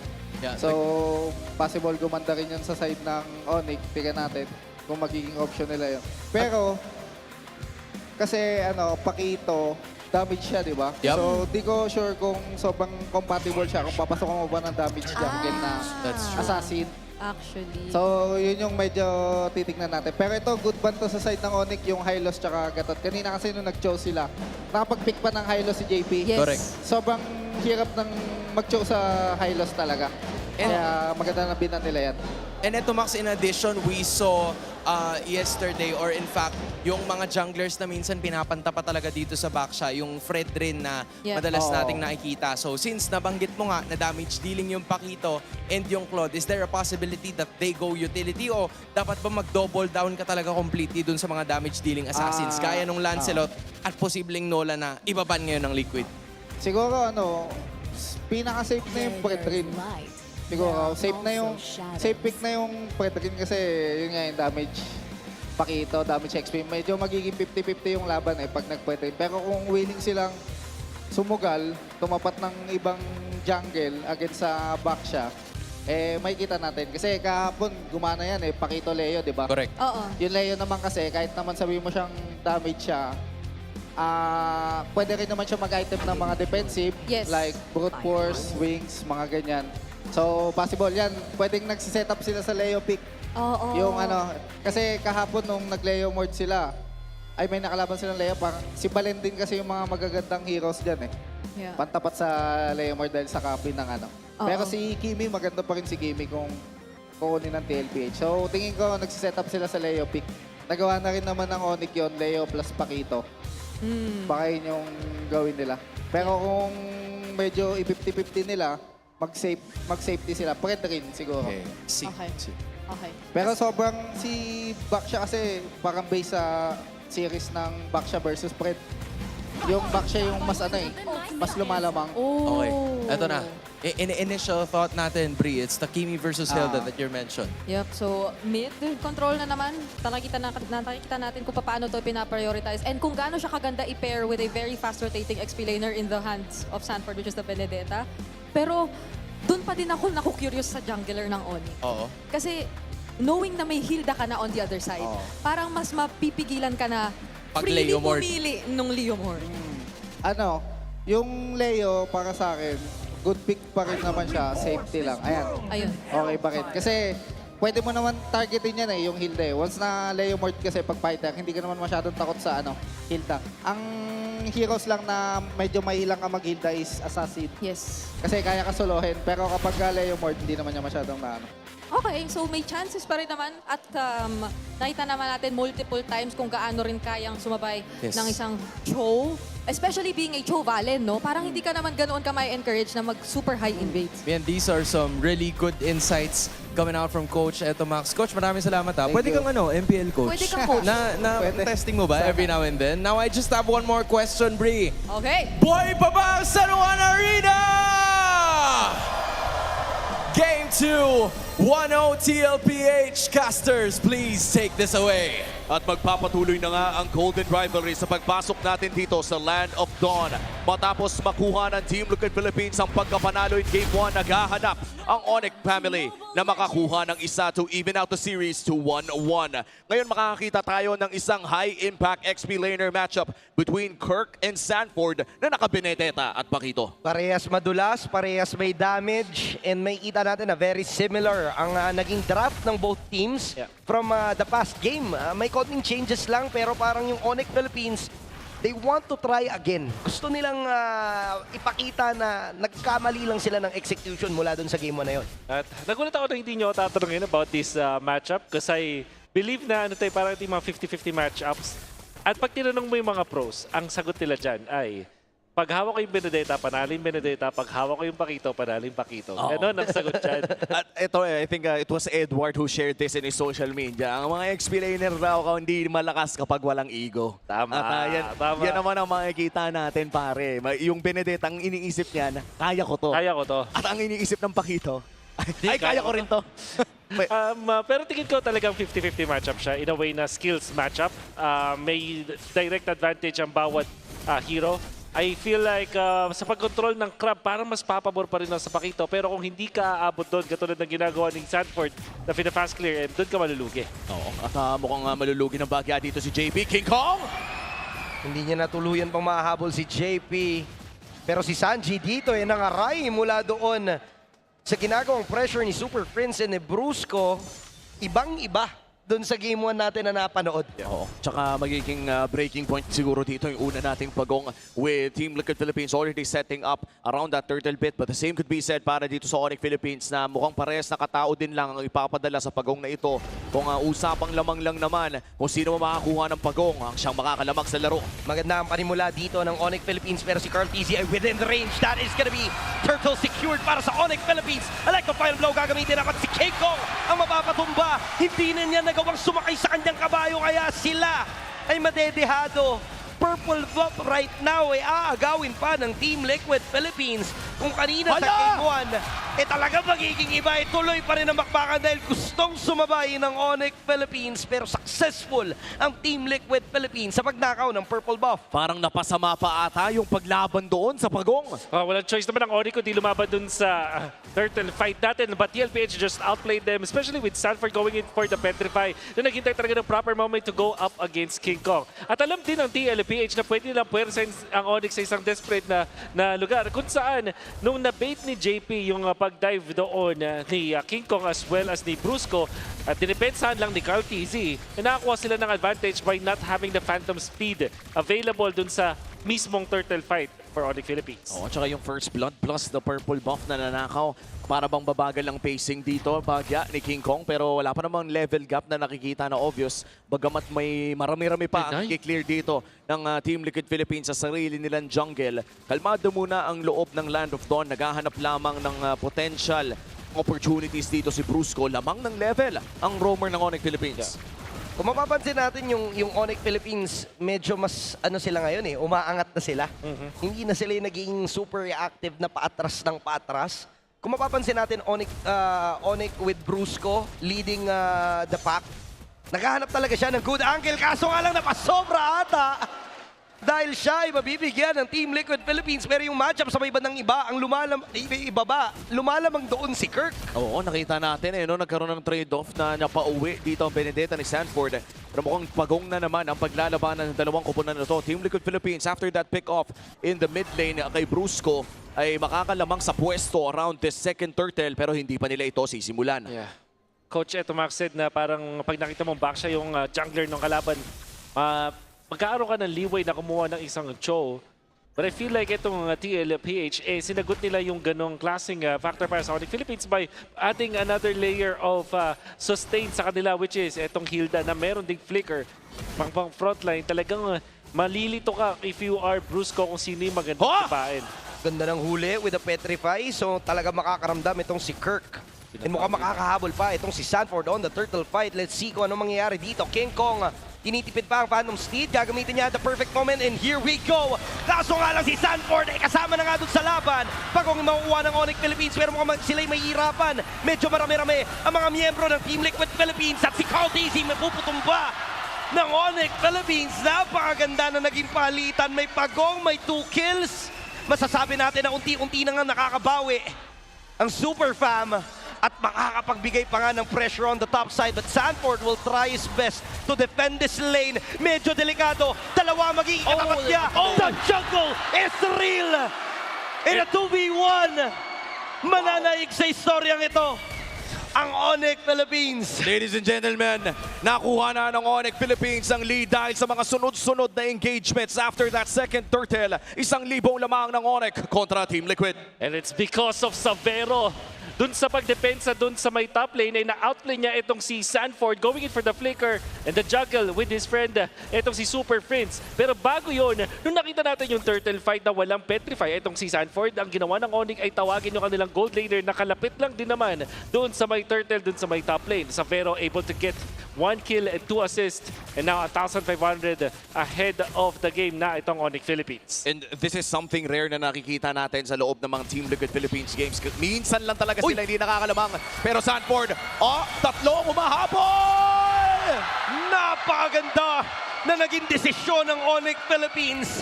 Nabigyan nga talaga ng pansin itong si Sanford kasi kanina siya naging playmaker and right now pipigilan nila pero may ganti ata gagawin dito Team Liquid Philippines by killing King Kong. Wala na naman pagsakay sa kabayo na magaganap. Oh, they wanna go for a pick-off here but Brusco di na makakahabol. Does have the flicker pero walang ultimate. Ang kapalit, merong solo farm itong si Savero sa may bottom lane. Tingin ko when it comes to the trades, parang mas maganda ang napunta para sa ONIC Philippines. Lalong-lalo na kung makakahabol dito si King Kong. Oo, sisimulan na rin ng Team Liquid Philippines ang pagong. Napakabilis nilang ibaburst ito. Wala na ata makakaagaw pa. That's gonna be one and the last turtle na mapupunta sa kamay ng Team Liquid Philippines. ONIC pa rin ang may hawak ng kalamangan but it is a small win para sa TLPH. Para sa 7 minutes, ganun yung kabilis kinuha yung turtle. Parang pumitik lang eh. Well, that's the power of the Kinina. Naka-Sky Piercer ngayon. Well, of course, the damage output is going to be there. Oh no. Naku po, kaya ata kung aapatan pero yung anggulo hindi naging maganda para sa sipa ni Brusco at siya pa ang madidisgrasya but with the help of the flicker, hindi pa rin talaga makakatakas. Pumitaw din ng resources ang Team Liquid Philippines para i-capitalize yung mistake na ginawa dito ni Brusco. 4 ng miyembro ng ONIC hindi sapat. Wala doon kay Carl Tizzy. And unfortunately, ONIC overplayed their hand. Nag-overcook ang mga tropa natin doon at hindi nasipa sa tamang direksyon. Nakakagigil nga naman talaga na makita ang isang Cartesi na mag-isa doon sa may kaliwa. But knowing his limits, as this back siya, nakapag-punish pa. Petrify, Kirk. Makakatakas ka ba? Ay, papasok na rin si King Kong! Napaganda na takas dito ni Kirk. Yung retry hindi naging sapat para siya ay mapatumba pero umabot at tumawid pa rin.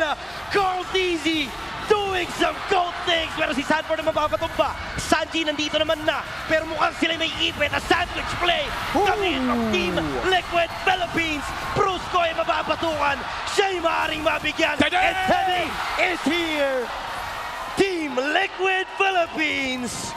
Ayaw talaga magpatalo! At akala natin makakalamang na ang ONIC Philippines sa trade-off na yon. At lamang na nga kanina ang ONIC Philippines pero muling papawiin ng Team Liquid Philippines ang gold lead, evening out this ball game 9 minutes in.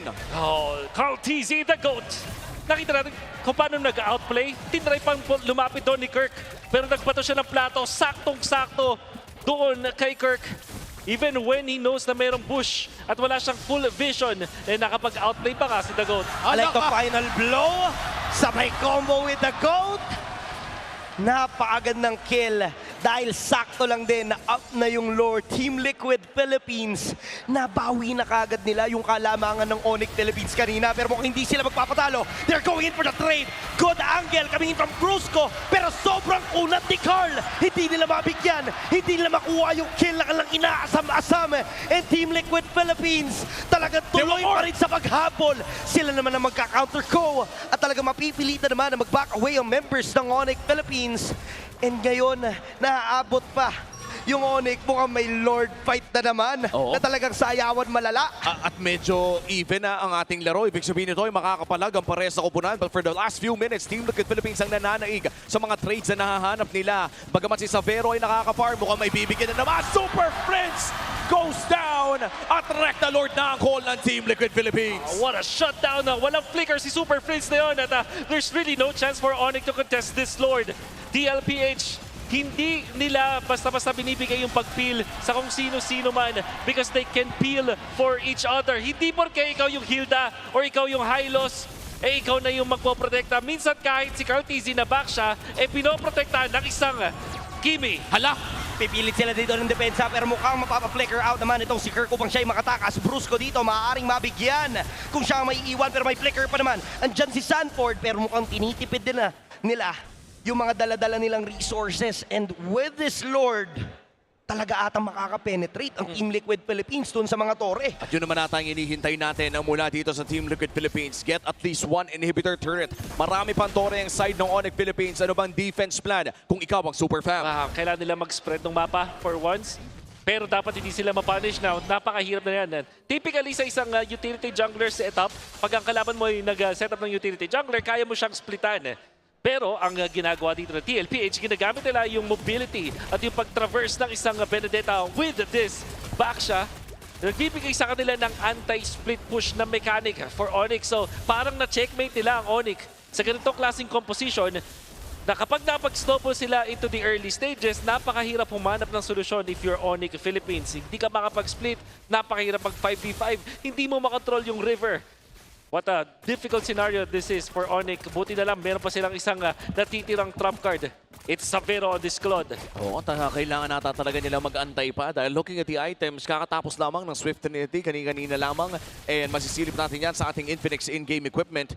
Nag-aantay pa ata ito ng isang defensive item such as the Winter's Crown para tumaas ang kanyang survivability during team fights. At matagal-tagal pa. So ang susunod nating objektiba pero mukhang makakuha ng top lane third ang side ng Team Liquid Philippines. Ang tanong na lang ay kung ipaglalaban ba ito ng ONIC? Napakaganda ng ginagawang pressure ng Team Liquid Philippines na naman. Tore lang ang kanilang magiging goal. Pero mukhang pwede rin naman na kumuha na sila ng kill dahil si Brusco ay malalim naman. So yun, yung pagkuha ng Tore plus additional pa na bonus kill. And the TPs coming in from the coast. Pero mukhang si Super Prince ay magnanakaw ng Electro Final Blow. Hindi nila magagamit to their advantage. And mukhang napapatunayan na natin na hindi mo nga pwedeng ibigay yung backsha dito kay Carl TZ, pero pipilit naman dito ang Team Liquid Philippines. Pinapasok na ang base ng ONIC PH, pero right after destroying that inhibitor turret, back away na. Oo, push naman nata sa mid lane ang call ng Team Liquid Philippines. And another blade armor secured para dito sa TL. Dalawa na ang may hawak ng blade armor against this Claude-empowered ONIC Philippines. How's the situation looking at para sa ONIC? Very difficult. Buti na lang hindi pa namamatay dito si Savero. It's difficult to look for a way para makabawi dito ang ONIC Philippines. Siguro pag constantly makakuha ng Electro Final Blow, itong si Super Prince, siya pwede maging supplement ng damage output. Lalo na naka-lightning truncheon naman na siya. But you will also need one defensive item para dito sa ating Claude. Wind of Nature is necessary in this team fight. Sisimulan na ng Team Liquid ang Lord na ito. Hindi yata alam ng Team Liquid Philippines sa kompletos rekado sila. Si JP ba ay bibigyan? Mukhang magbabakay, sila pa ang bibigyan. Napakatapang ng Team Liquid Philippines sa sila pa nga ang sumuong dito sa mismong gulo. Pero nagbabakawi na yung members ng ONIC Philippines. And right after noon na mapatras, balik sila doon sa objective. Pero ngayon, ibabalik din naman ng ONIC Philippines. Alam nila na parang tug of war itong nagiging labanan. Kung sino ang bumitaw, siyang talo. At may off-lane advantage ang side ng Team Liquid Philippines doon sa may bandang itaas. Hahabulin nata nila si Kirk! Si Kirk maaaring mapagdiskitahan at siya nga talaga because of that petrify. Pero successful escape coming in from Kirk. Madedepensahan niya yung opposite side. Kaso nga lang kulang sila sa miyembro dito sa mismong Lord fight. So Team Liquid Philippines, they have the advantage. Ang tanong, irerekta ba nila? Oo, irerekta ata nila. Nakita na nila may miyembro doon sa taas. Zaman Force na gamit na rin para mang-zone. At rekta Lord na rin para sa Team Liquid Philippines. Reset sa Lord. They will have another chance. Pinap lang yung Phantom Steed. So gusto lang din natanggalin lang ng Team Liquid Philippines. Burned ultimate coming in from King Kong, tapos try again na lang. Oh, the patience. At nakita na naman si Kirk na nag-clear, kaya itutuloy muli nila Electro Final Blow para i-burst ang Lord. buhos na lahat ng meron sila. Free Lord para sa kanila. Pero they will go in for the kill. Select the final blow mula sa IMU. Hindi magiging effective. Brusco will go down. Pero laban ang call ng ONIC Philippines. At dito naman si Kirk sa may bandang hindi magkagaling. Si Carl maaaring mabigyan. Pero si Teddy, medyo delikado na rin. Kirk will secure the kill. Sanford naman, nakikipaglaban sa mga miyembro. And ma-outplay niya. Pero Super Prince to the rescue. At si Sanji na lang ang natitira. At si JP, ina-outplay niya. Ngunit wala ng takas mula kay Kirk. May Lord ang Team Liquid, ngunit 4 ang tumumba. The Lone Stallion left to defend para dito sa Team Liquid Philippines, pero may Lord na kasama doon sa may bandang itaas. Safe to say, nahanap ata ng ONIC yung paraan para makabawi dito. Nandun sila sa napakalayong mga lugar para ibigay yung Lord muna. Sabay pumunta sila sa may backlines. Crucial flanking coming out from Kirk to pressure Teddy dun sa may backlines. At dahil doon, itong si Savero at si King Kong ay nakapiglas mula kay Sanford. Although eventually King Kong will die. Makita naman natin yung trade-off mula kay Super Prince. So dahil nandun sa dulo, itong si Teddy na iniiwasan si Kirk, walang damage output na enough para patumbahin si Savero at nanalo ang ONIC Philippines sa teamfight na yun. Finally, a teamfight na hinahanap ng ONIC Philippines. And now we're entering the 16-minute mark. Ito rin yung inaabangan natin ng game number 1 kung saan kadalasan na hinahanap talaga ng ONIC Philippines sa kanilang power spike when running this Leo mode around the 14 to 16-minute mark. At mukhang pasok na pasok nga yung nakita natin kahapon sa nangyayari ngayon. Puso kung puso pa rin talaga ang ONIC Philippines, and ilang beses na nga natin nakita na paulit-ulit nilang ginagawa na pag losing sila, pag sila yung at a disadvantage, nagagawa nila ng paraan upang sila'y makabawi. And right now, proof na yung teamfight na yun na kaya nila makipagsabayan ng limahan. At si Kirk ang isa sa mga nagiging problema ng Team Liquid Philippines. At nasilip natin sa ating Infinix in-game equipment na may Winter's Crown at pati Malefic Gun na rin ang kupunan ng side ng ONIC Philippines on this Savero Claude pick. Kaya naman may expect talaga natin na may damage na siya. Yes, at kaya na talagang mag-activate sa may likuran. So far, ang pinaka nagiging MVP para sa ONIC is pagiging reliable itong si Super Prince on dealing the damage. Isang beses lang naman siya napapatay dito. At every time na hindi siya aktibo sa isang teamfight, naguguluhan din naman ng ONIC Philippines. But the way that he is using the Electo final blow sa ngayon, nagbe-benefit para sa ONIC. Isang hidden advantage na meron ngayon yung ONIC, or at least na 50-50 nila, is yung long lane ay nandun sa kabila kung saan okay pa yung kanilang inhibitor turret. At saka parang ginagamit din ata ni Super Prince yung Electo final blow bilang gap closer. Yes. Na may damage para mas madami makuha. Huy! Electo final blow. Use though. Burn na yung Petri, so medyo malulugi ang Team Liquid Philippines doon sa Lord fight na posibleng mangyari maya-maya lang. Pwede nang mag-force ata ang ONIC Philippines ng team fight dahil alam nila na wala pang Petri si Sanford. And that's 70 seconds across the map. Alam ng lahat na matagal-tagal pa bago bumalik itong Petrify na ito. Pero medyo maswerte pa ang ONIC Philippines sa upcoming Lord natin, Wolf, dahil malapit-lapit doon sa lane na lamang ang Team Liquid. Exactly. Makikita natin ng ONIC na nakukuha na yung lead sa ngayon. But I don't think it matters as much. Nasa galawan na lang talaga.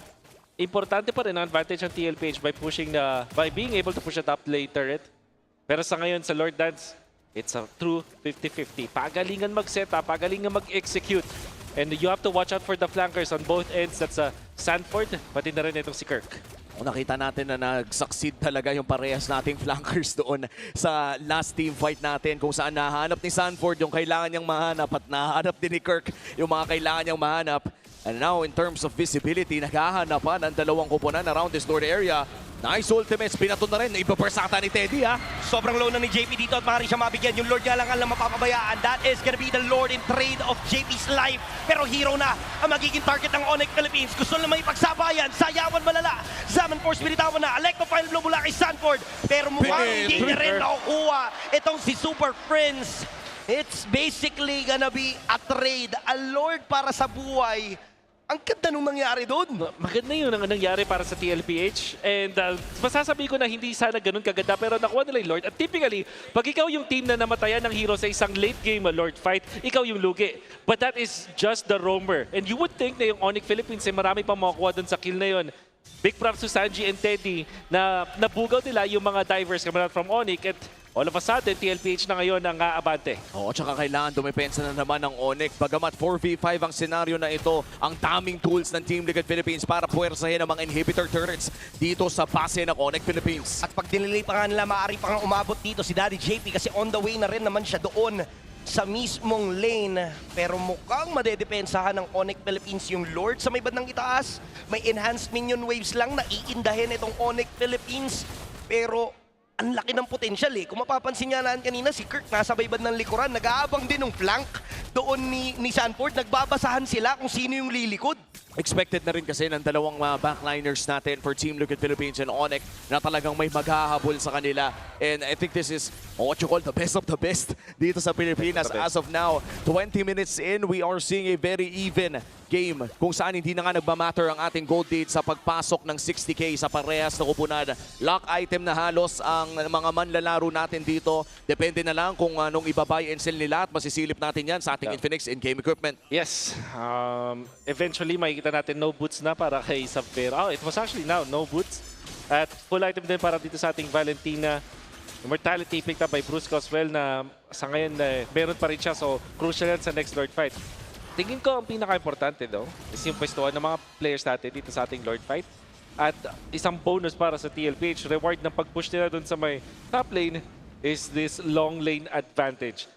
Natin sa Lord Dance na pwedeng makalamang ang TLPH at iba rin yung kanilang diskarte. Left, mid, push ang kanilang hawakan. Oo, kailangan din talaga nilang at this point, no, if you're ONIC Philippines, ay mag-ingat. Hindi pwedeng dumaan ng mag-isa. Hindi pwedeng may mapitas before this Lord dahil napakakapal na rin po ng ating mga Lord, ng ating mga respawn timers kung sakaling ikaw ang mapitas. Kaya triple ingat dapat para sa parehas na kupunan. As the Lord is started by Carl TZ at pepwestohan na nga niya, mamandohan na para sa Team Liquid Philippines habang ayusin naman ni Stanford ang long lane against ONIC.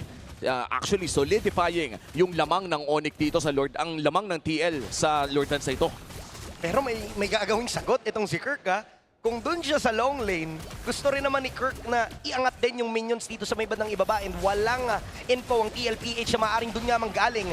Itong si Kirk, pero Lord ang magagawa. Sino kaya makakuha? Parehas na low, but that is gonna be Sanji securing the Lord. Pero mag-hero lock na ata itong ONIC Philippines, kaya magsisi-atrasan na yung members ng Team Liquid Philippines. Okay na sila na meron silang Lord. Another defense na naman ang kailangan nating i-expect para sa ONIC. Pang-apat na Lord ng Team Liquid Philippines ito. Kanina pa nakakadepensa ng ONIC. This time around, anong kailangan gawin ng Team Liquid para tapusin ang game number 2? This time they have all of their 5 members. So ang kailangan nilang gawin dito is yung tamang pag-manage ng mga minion waves. I think mas maganda na 2 lanes na lang focus nila and don't attempt a 3 lane setup.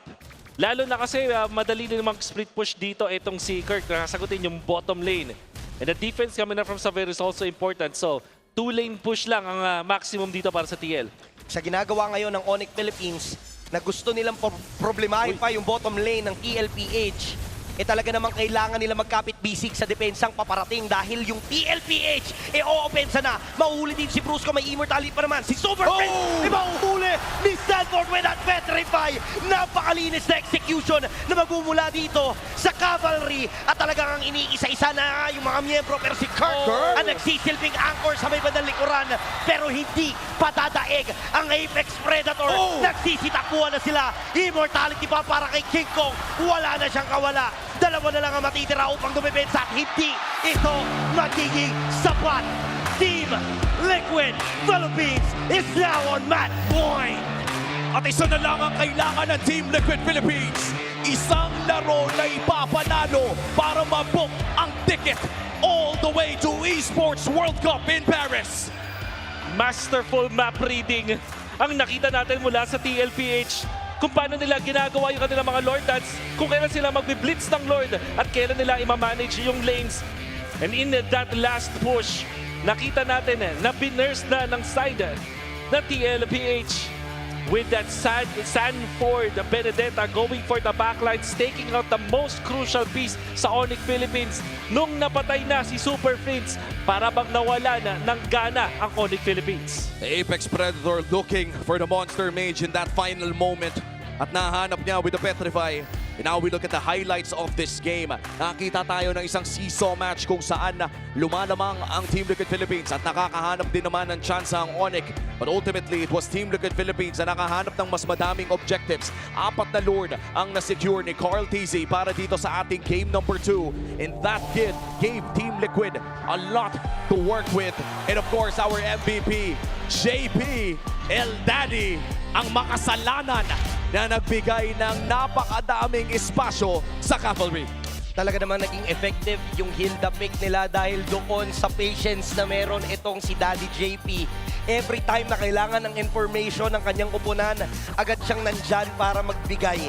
And para sa Team Liquid Philippines, nag-work yung Sanford Benedetta dahil din dito sa espasyong ipinoprovide ni Daddy JP. Ganda rin kasi ng pag-aapik dito ng Hilda para may pang additional na frontlines for the side of Team Liquid of Philippines. Ang gusto ko rin idagdag dito is kung paano nagpoprotektahan yung mga members ng TLPH.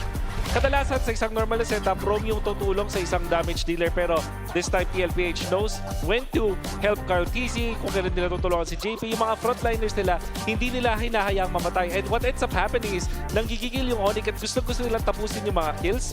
At dahil sa sobrang gigil ng ONIC Philippines, sila yung napapasama yung pwesto at napipitas in the early stages up until the mid stages of the game. And we've seen a lot of action-packed scenarios dito sa loob ng ating, actually not scenarios, exchanges dito sa ating laro. Kumbaga yung mga micro-exchanges ng mga XP-laners natin, yung mga pwestuhan nila sa loob ng mga laro. Ano ba yung naging pinakamalaking advantage ng TLPH dito? Was it the inhibitor in the top lane that made the difference? No, for sure. And the way that they made this composition na meron kang utility jungler kay Cartesi na kayang i-contra yung mga split pushers. Hindi siya katulad ng Fredrin o kaya naman ng isang Akai or Barats na parang stay lane lang at hindi mamamanage yung gilid. Yung back siya kasi nakita natin na paano siya yung mga split push in the early stages. And then, pag tinagdag mo yung Benedetta factor, meron ka ng kill potential pag may nanggilid dito sa ONIC. So, hindi komportable yung ONIC na i-execute yung kanilang composition because of how Cartesi utilizes itong back siya. And yung mga split pushes na nakita natin at this point, ay para bang talagang sinave yung Petrify. It wasn't even a Petrify Alecto. It was a dash-in. Dash-in Petrify. Tapos Petrify para magulat at magulantang dito si Super Friends. Sa kanino pa inaagaw ang kanyang Alecto final blow to finish this off. A 23-minute game ang ating natunghayan dito sa game number 2. Medyo malayo sa nakita natin kanina. 17 minutes in game number 1. As we look at the stats, wala naman masyadong kakaiba. These are technically the most optimized emblem sets out there for each hero. Judging from the movements ni Super Prince sa last clash natin, parang naka-drag map yata siya eh. So parang nakita ko doon na hindi niya, parang literal na nakatalikod yung character niya doon sa character ni Sanford. At kung ikaw yung naglalaro as the Valentina nun, naka-drag ka, yung kaliwa mo hindi mo masyadong kita, doon nang galing yung isang Benedetta. Tapos pag ikukumpara ka naman dito kay Sanji, remember, there was a time na tinalo lang siya ni Kirk at pwede na siya ma-burst ni Kirk pero meron siyang Wind of Nature. So parang at least itong si Sanji, nakatutok siya dun sa hero niya at protektado niya yung sarili niya. The differences between how TLPH are protecting themselves and each other is really far away mula dun sa nakikita natin mula sa ONIC Philippines. And malaki talaga chance, no? Dun sa last clash na yon, yung attempt ng TLPH na kung nakasurvive itong si Super Prince, defable pa eh.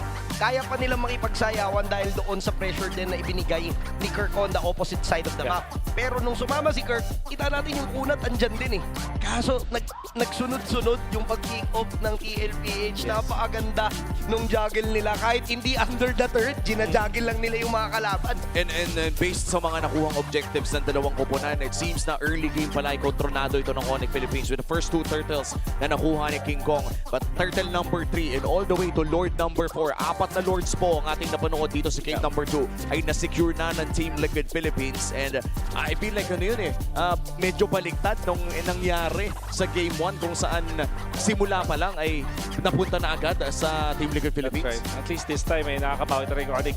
I honestly have counted them off dito sa laban na to.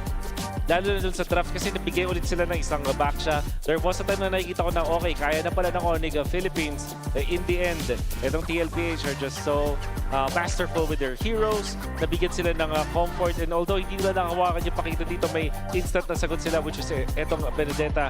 And then Teddy as well as Savero. Nakita natin yung duelo ng dalawang gold laners natin na sa dulo ay hindi na nagmamatter kasi parang yung nakita nating advantage ni Savero over Teddy ay hindi rin na-utilize ng ONIC because Savero had to really think about many things in this game.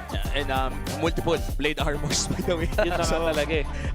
Kahit sino atang piliin dito ni Teddy ay wala masyadong tamang sagot. And that does put Team Liquid Philippines into match point. Isa na lang ang kailangan nilang panalo para ma-secure ang kanilang Grand Finals ticket and of course, ang kanilang ticket to Paris. History is in the making, super fans. The very first FCGG crew clash has officially kicked off and the competition is heating up. That's right, your favorite KOLs are locking in their crews right now and are clashing head-on for ultimate bragging rights. And you too can get in on the action. Scan the QR code now to support your favorite KOLs and get a chance to score massive rewards. Let's go.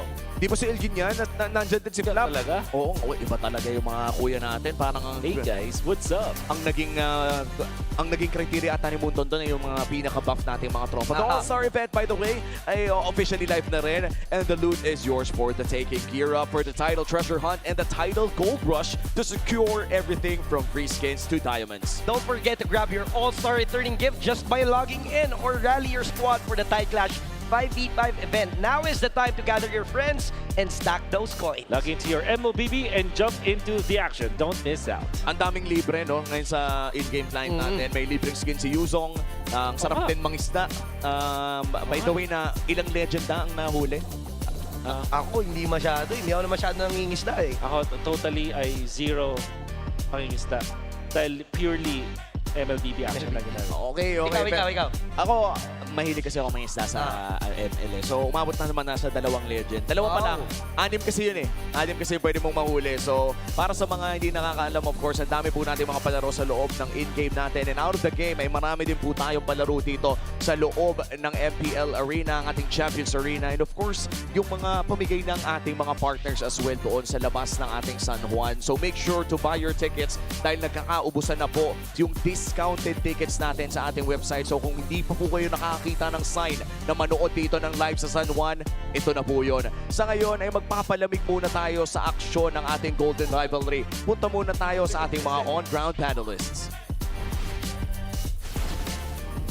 Maraming salamat sa ating mga casters. We are still here at San Juan and it is already match point para sa Team Liquid Philippines. But before we get into game number 3, I'm sure we have a bunch more things to talk about. In fact, we have a special guest today with us all the way from Malaysia. San Juan Arena, please give a warm round of applause for one of the best casters in the world. Lafel, how are you, dude? Where is Lafel? Sir Lafel! Sir Lafel! Lafel! He's gonna get overwhelmed. He's gonna get overwhelmed. Oh, sorry. I'm sorry. Okay. We just really missed you, Lafel. You know, we really miss you so much. How are you? I miss you guys too. I'm doing very well. Shout out to everyone there. It looks like it's a full house. Oh my goodness! Looking at the arena, it looks packed. It is. I think it's just day number 3, but imagine where we are right now in terms of our capacity. And we just hope you also were here together with us. But even despite that, you know what? I think we still have like a lot of things going on in common, and we have a couple questions prepared for you if you don't mind. Okay, so yeah, sure. I'm gonna go ahead with the first things first. How are the preparations like in MPL Malaysia playoffs? Is it gonna be really exciting? What are some of the things that the Filipinos should look forward to when we watch it next week? Well, in terms of the playoffs, and since you're asking for basically international audience, right, the Filipinos, here's the thing. SRG during regular season didn't look all that great because Cram wasn't playing, but in the playoffs, it looks like he will be playing almost immediately. And I would say, in terms of the preparation for this playoff, the good thing about this season is that we finally have the double round robin again, which gives more time for the teams to get a little bit better in terms of feeling out the game, feeling out the teams, and everything like that. And now we see some teams almost recreating the SRG story in the sense of getting players that not many people are hyped about, but somehow they're like very strong. You know, namely like IG, Invictus Gaming, as well as Vamos. People are like saying, this is nothing special, and yet number 2, number 3 in the regular season. So I'm really hoping for this season to have much more surprises. And I don't know, somehow in Malaysia, it's the newer kids that's really showing up, and the veterans having a little bit of a hard time. All right. We also hope to see a lot more new faces, some fresh faces come out. But I think if it's just in terms of surprises that we're talking about, have you been following the recent developments here in MPL Philippines, Lafel? As in watching the playoffs, if that's the question, then yes, I have. And if you're asking about me, how do I feel about it? Slightly bit terrified. Like, I'm here to have fun. I didn't know I was watching a horror movie. Like, I thought that would be the 1-1, but somehow TL. Like, I feel like as long as Carl is there, as long as he's not retired, I don't know, man. I don't know how to stop TL, man. They're too strong right now. It's a bit terrifying. Yeah, I can't imagine, because like a few months before, we were casting M7.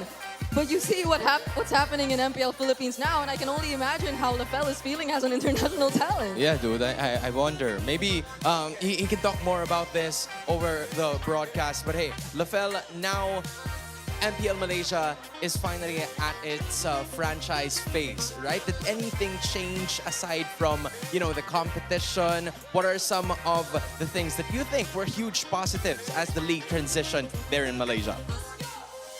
Well, first of all, like I said, the double round robin, which means more games, and more games means more days, and more days means more payments. So that's great for us. You know what I mean, right? And then in terms of, besides the competition, I would say there's a lot of fans now in MPLMY, and surprisingly, most of them are female. I don't know how that happened. I don't know who's in charge of Girl this, power. but we just have a lot of girlfriends. So, yay, girl power, you know? Men suck. I don't know. No, yes. No. How Men should are I trash. respond to I don't that? I don't know how to respond to that too. Anyway, You don't have to. continue. It's me and Hans, you know? Okay, this is just typical Lafel things, you know? Sometimes you just suddenly don't know how to respond exactly, but I think you are the best person to ask when it comes to this last question that we have for you for now. Lafel, which teams in MY should we watch out for in the coming playoffs, and why? So there is a few. The two honorable mentions I would say is Bigatron Malaysia. You know, I know Mirko is watch partying this, and they're getting better, right? They're getting better. I think they can do well. Champions, I don't know, but they can do well. The second one is Evitas Gaming IG. My God, are they a fun team? They're just a team that's full of vibes and enjoyment. But the team to really look out for is honestly Vamos, because Vamos has been on the international stage before. And the thing about Vamos is they are much different compared to before, because as you guys can see, the players, they're basically completely new, right? This is a new roster where they're embracing new talents, you know, giving them time to shine. And they are shining. They're not the typical Vamos where they just force fights and hope for the best.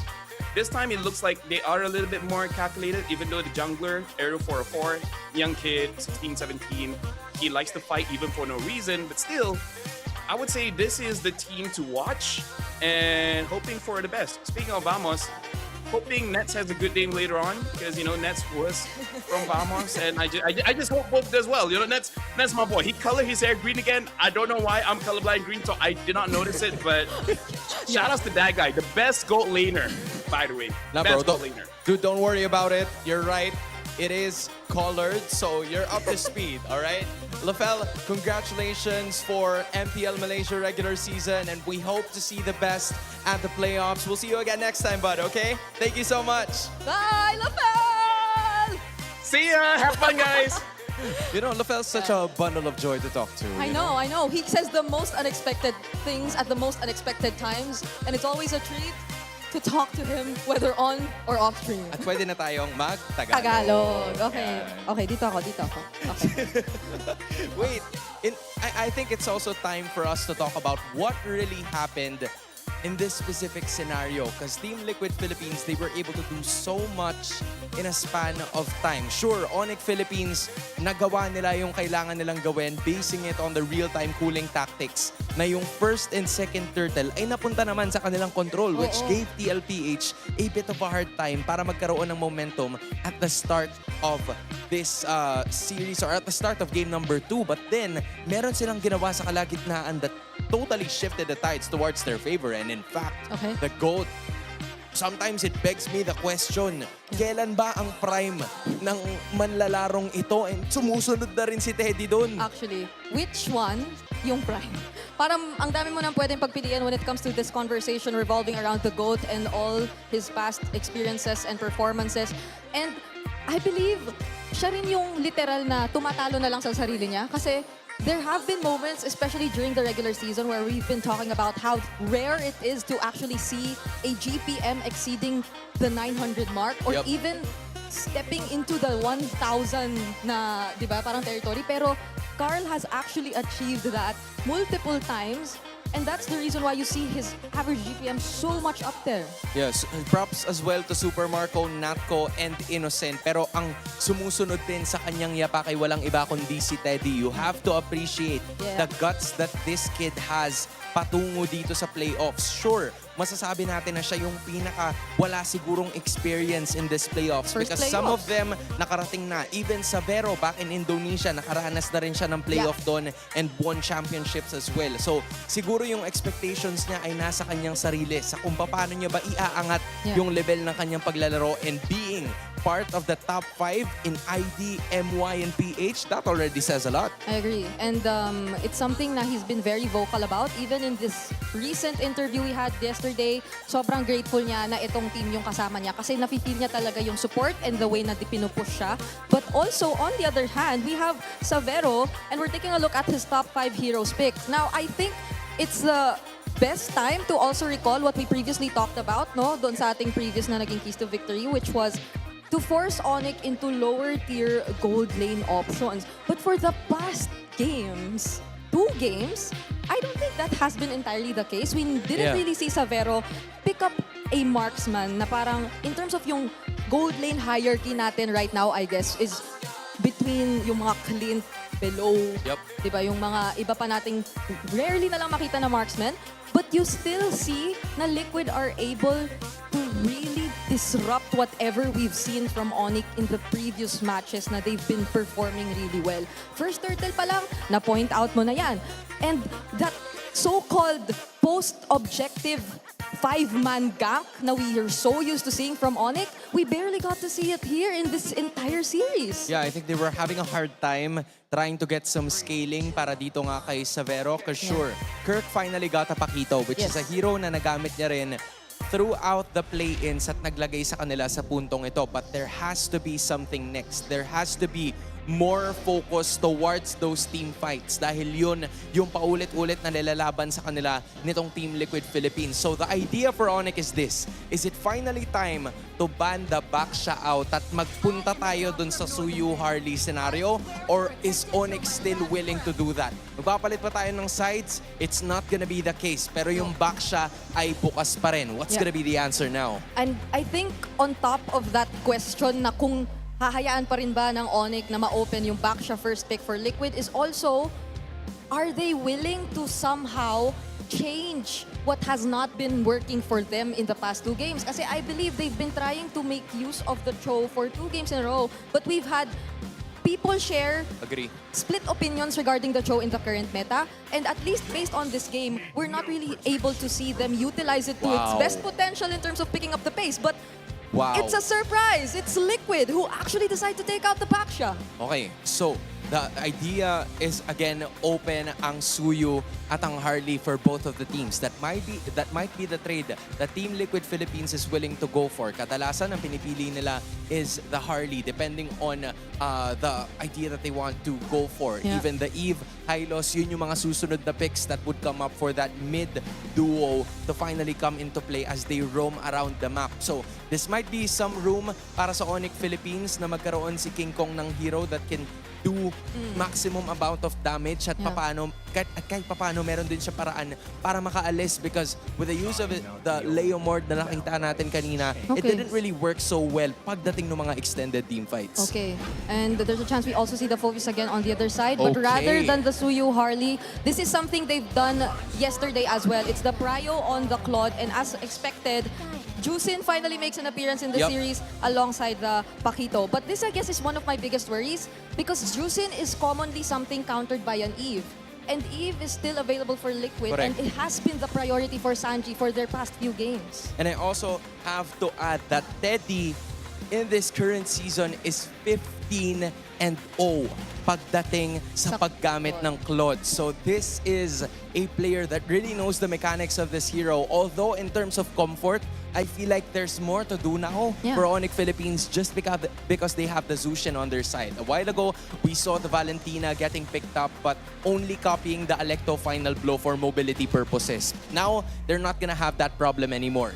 And an extra damage coming out from Kirk. Okay, that's the Leomord. Already picked up by Liquid, but they don't get the Eve. It's actually the Valentina this time for Sanji. Okay, I see it. This is them probably anticipating na merong big ticket ultimate na makukuha ang TLPH dito with Onyx Red 3. So they're probably just waiting for that. I'm Also, wondering how it's gonna be, right? Because Yeah. again, kung sisilipin mo, may chances na mag-pick sila kagad ng gold laner dito or maybe something else since there's still a lot of heroes open. And this is something na Coach Etomax shared to us. You really don't want to use the Leomord if you know that there's a potential Valentino on the other side. But Yes. there's a chance kasi na, yes, it still gets picked up. But I don't think it would have been as much of a prio considering that the Juicin was already revealed and you already have a Pakito. So this is just Liquid really being decisive. It's not in any way preventing problems for the Leomord. Talagang ito lang yung gusto nilang kuhain na mid lane pick. And now you see the Suyo revealed for ONIC. This is something I like kasi instead of a red 3 Cho showing up, now it's a more proactive decision from ONIC, I feel, to just lock in the Suyo as their jungler. Yeah, this is the same decisiveness na ipinapakita sa atin ng parehas na teams. Specifically for ONIC, medyo dinelay nila ngayon yung hero na pwedeng gamitin itong si Brusco because there's still a ton more heroes that are available during this second banning and drafting stage. So, same scenario gaya nung nakita natin nung game number 2. They've also banned out the Hylos. So JP is gonna have to think of something else here. Maybe a gatot para ma-force lang yung iba sa mga members dito na mag-team fight talaga in certain situations na ayaw. Or there may be a Khalid or a glue that could be opened here for both of the teams depending on what it's gonna be like for them moving forward. Yeah, a roamer definitely with mobility and at the same time, that revitalized, that can be packed in. Though it has been a trend for ONIC as well, especially heading into the second phase of the bans. Now that Liquid has mostly been reserving their roamer for second phase, na yung mga natitirang magandang revitalized heroes talaga, tinatanggal na lang nila. So, let's see if they still opt to even deny the Gatot Catch-up for JP in this scenario. Kasi majority talaga ng mga high prio na roamers natin, never nang nahawakan itong dalawa. Even the Kalea for Brusco, hindi na natin nakita. But instead, it's gonna be an Alice taken out by ONIC. Yeah, there's a split na ginawa ng ONIC PH in terms of the second phase. It's a hero targeted for both Sanford and JP. Sanford has been used to a lot of damage-dealing XP laners all throughout the series. Kahit nga yung kahapon, di ba, nakita din natin na ganun yung mga klase ng heroes na ginagamit niya. So, it might be a direction that they're gonna go for, but considering that TLPH needs a bit more of front line to go for, Alice definitely makes sense. Yeah. So now you really wonder if JP will be getting his hands on a really reliable, tanky, revitalized, or any kind of frontline hero to compensate for the lack of which na binanggit mo ngayon lang. And if that's enough to make room for Sanford to still go for those typical damage XP laners in terms of etong matchup with the Pakito especially. Kasi we've seen it. Previously, parang ito rin yung plan ng Liquid all along to just really match a Pakito in lane and to make sure that they're capable of delivering the same through the Benedetta XP lane. But this is a change na we've been waiting and wanting to see from ONIC. Finally picking up a different roamer, a Khalid to be exact. Pero ito ang classic mula sa TLPH. Picking up the Yuzhong. Ito yung mga feel-good picks usually coming out of Sanford. Now JP, there's a lot of heroes na tila ba nawala. The Marcel, the Kalea, the Hylos has already been taken out. That is some of the initiators na pwede nating makita. Hilda might be a choice, but the Gatot Katsa would obviously be an option for them. Full-on engage ang gustong gawin ng TLPH. Okay, now it's very crucial. Now we see what Savero actually picks up for the team. In terms of yung mga signature gold lane picks niya, available pa naman karamihan. But what would you rather play into this lineup? You're going up against a Yuzhong. You're going up against a Claude. There's so much dive from Liquid. You might want to pick a safer option and one that can definitely keep you secure in terms of mobility. The Yusun is still there. Oo. The Harith is gone. Yun but yung mga pandiinan kasi ni Savero. Yung It's mga still Yusun- undefeated. Oo, You put eh. it into the test. Kapag medyo nababa ka na sa corner. But you could say the same for etong Claude. Correct. Ni Teddy. Isipin mo, merong malalagasan. So they're just gonna stick with Moskov. The plan is to go the long lane. Kung ikaw si Savero and ONIC PH, wait for that Moskov to finally pop off. Meanwhile, for Team Liquid Philippines, this has been standard from what they've showed all throughout the regular season. So both teams, they've had some better drafts. ONIC finally picking up a hero that could deal some CC. So this is going to be an interesting game number 3. It is, and we are all looking forward to see it. Once again, paalala lang, this is match point for Liquid. San Juan Arena, mag-ingay! Casters, let's get into game number 3. At papasok na nga tayo sa Land of Dawn when what could be the last game of this Golden Rivalry sa upper bracket of finals. Makakatagal pa ba ang ONIC Philippines o tatapusin na ba ito ng Team Liquid? Makikita natin yan sa pagpasok natin sa Land of Dawn. Isang panalo na lang ang kailangan ng Liquid para ma-secure ang ticket to Paris. There was that last pick, Moskov, na for the very first time nakaramdam ako ng utter disappointment sa ating arena. Alam mo, legit, kung hindi man ito narinig sa live, guys, yung mga tao dito sa arena parang kasi parang lahat nag-expect nung Yisun Shin last pick.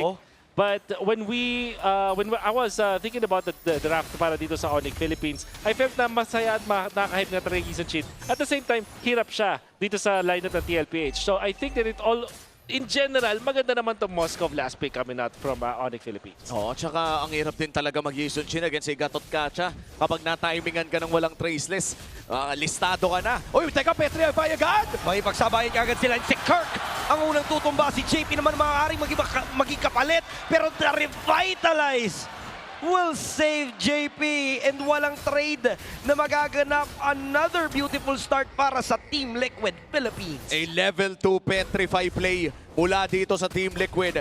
Pero mukhang malulugi ata si Teddy! At yun naman ang napakagandang bawi para sa ONIC Philippines dahil gold later ang kanilang napatumba. Yep, a difference sa paglalaro ng isang Suyo versus the Leomord. That's why I really like when active players play this Suyo. Ang bilis sila makaikot. At kanina kung si King Kong ay medyo atrasado sa mga ginagawa ng TLPH, this time with the Suyo, nakaikot agad siya that will give a kill for ONIC. Oo, tsaka crucial kill yun. No? Gold lane matchup pa talaga yung nabigyan niya. And nonetheless, kahit na napunta ang kill dito sa jungle, it could either go mapunta man kay King Kong o sa Verog. Masaya ang ONIC Philippines sa resultang ganon.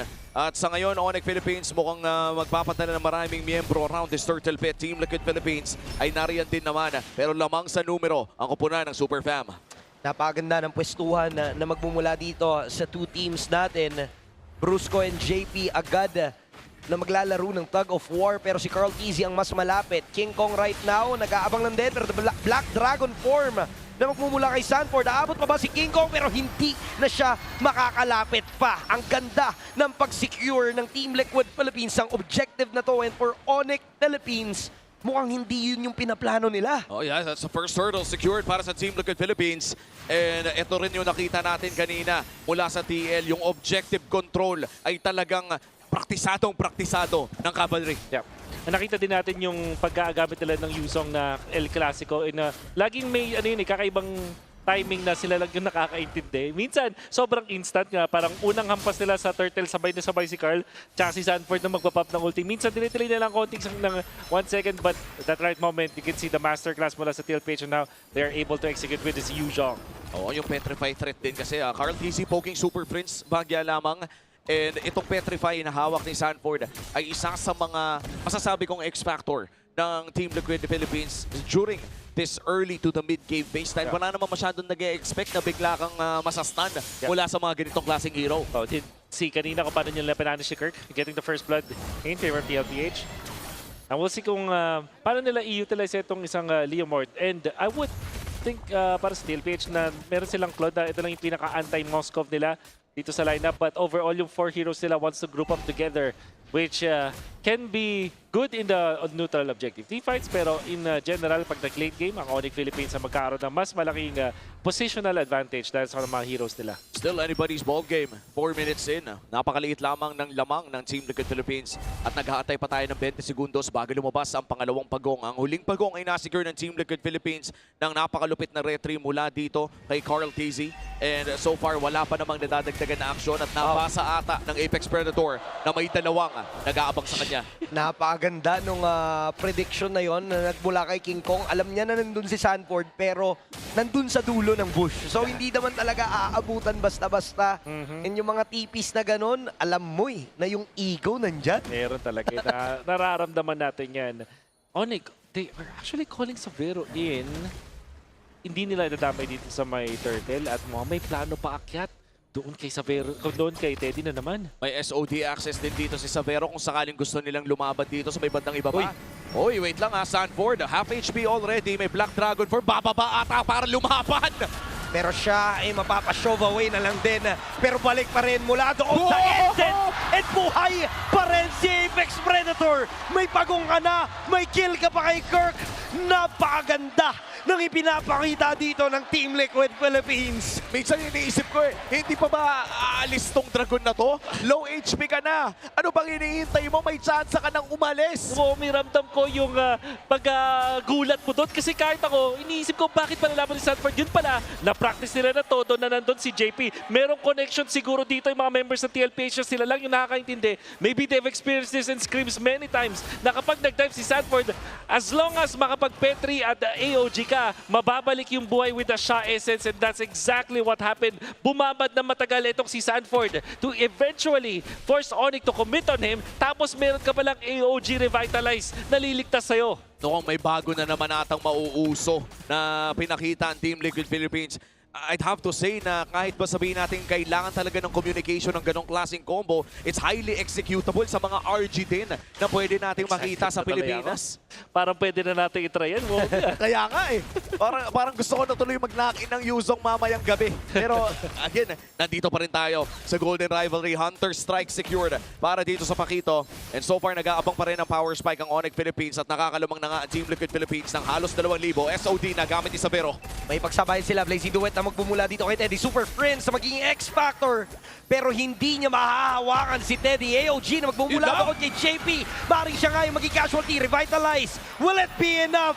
May buwat silang inaabangan pero buhay pa rin si Daddy JP. Kanina pa nila sinusubukang bigyan ng paulit-ulit. Pero Torre lang ang kanilang masesecure at yung mid lane turret pa nila ang magiging delikado. I don't think that is gonna be worth it for the side of ONIC. Lamang na lamang ang Team Liquid doon. It's never worth it na mag-dive para kay Daddy JP. And every time na hawak yung Gatot Kacha, ang gusto talagang itawag sa kanya is the Unbreakable. Yung second skill ng isang Gatot Kacha ay talagang minanifest niya sa kanyang sarili. And embodying the unbreakable aspect na nagiging problema ng mga teams. Minsan yung AOG yung ginagamit niya pang out. Minsan yung kaltok, minsan yung dash. Sobrang kabisado ang Gatot Kacha to the point na yung ONIC na wala ng control dun sa top lane, pati dun sa mid lane. And just like that, 1,000 ahead ang TLPH. And speaking of patterns here coming in from Team Liquid Philippines, naghahanap sila ngayon si Bruce. Ako, mabibigyan! Napakakunat na ng isang kalit pero siya ay nakakaramdam mula doon sa damage ng Phantom Steed. And Avatar of the Guardian hindi matutuloy. Si Kirk naman na maaari ditong mabigyan dahil tuloy-tuloy pa rin ng Team Liquid Philippines sa pag-punish ng members ng ONIC PH. Oo, at bukas si Super Prince ang sunod na bibigyan. Sadyang dumudugo lamang ang Team Liquid Philippines. AOG magagamit ni JP. Wow. Secure the purple buff para kay Carl. At successful ang invade ng Team Liquid Philippines. At matanong ko lang, Wolf, may napapansin. Teka lang, may laban dito sa taas. Savero, tumama SO. Ha? Okay lang, respect flicker, okay. Respect lang. Respect lang. Minsan talaga ay nasosobrahan tayo sa kape. Ang TLPH eventually ay nakakapag-control na ngayon ng river natin na napaka-crucial palagi na pag-take ng third dun sa may gitna. Yung tier 1 na yan, it allows access dun sa river, dun sa Little Wanderer, and by extension yung purple buff. Kaya naman itong TLPH, right after nilang mag-push dun sa may gitna, pinressure agad nila yung purple side ng ONIC Philippines, even committing yung kanilang AOG para lang i-zone out itong si King Kong at makuha yung purple buff na dapat mapupunta dito kay King Kong. Forcing out that combo coming in from Kirk. 0-2-0 currently sa ating laro. Sanji makakatakas with a stolen Raging Sandstorm. 15 seconds bago lumabas ang unang Lord ng larong ito. Ang huling tatlong objectives ay secured ni Carl TZ. At makikita natin ang ating Infinix in-game equipment kung saan patungo na ata sa Brute Force Breastplate or Dominance Eyes dito si Sanford. Meanwhile, para sa kanyang katapatan dito na si Kirk ay mukhang dalawang damage item pa lang kanyang na-build dito with the War Axe as well. Yeah. And this will mean that TLPH can just slowly utilize yung mga items na yun para mag-poke dito sa ONIC. Katulad na ginagawa ngayon ni JP. Tinatanggap lang talaga, hindi talaga nila mabigyan si Daddy JP. Sobrang kunat, may revitalize pa na available. Pero ngayon ay makikipagsabayan, kamuntikan. Maagaw ng SOD ni Savero. Pero on point pa rin talaga ang retribution ni Carl TZ. And ngayon si Brusco ang mamamaalam at inahabol pa dito si Kirk. Pero si Sanford na naman ang mabibigyan. So that is gonna be a trade. Kaso nga lang may Lord na nasecure ang TLPH at si Kirk naman dito ang mapagdidiskitahan ng tatlong miyembro ng Team Liquid Philippines at mag-isang haharapin ni Savero yung Lord sa top side habang inahabol naman dito si King Kong. And when an outplay, matatakasan niya naman si Nakot pero hindi!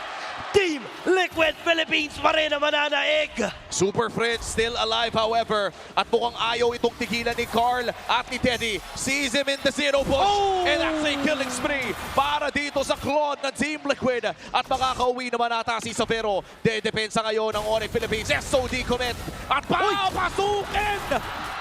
Savero with a crucial SOD to try and turn things around and he will successfully kill the GOAT! Unbelievable gameplay mula doon kay Savero. But you gotta take note that TLPH already out 3 members na dun sa may bottom lane. Savero umuwi with that recall. Sabay niligtas ang araw muli para sa ONIC Philippines. SOD landing. Tapos ang malupit pa doon, nakuha niya yung kill kay Carl at kay Teddy. 2 of the most important heroes to take down if you are the gold laner ng ONIC Philippines.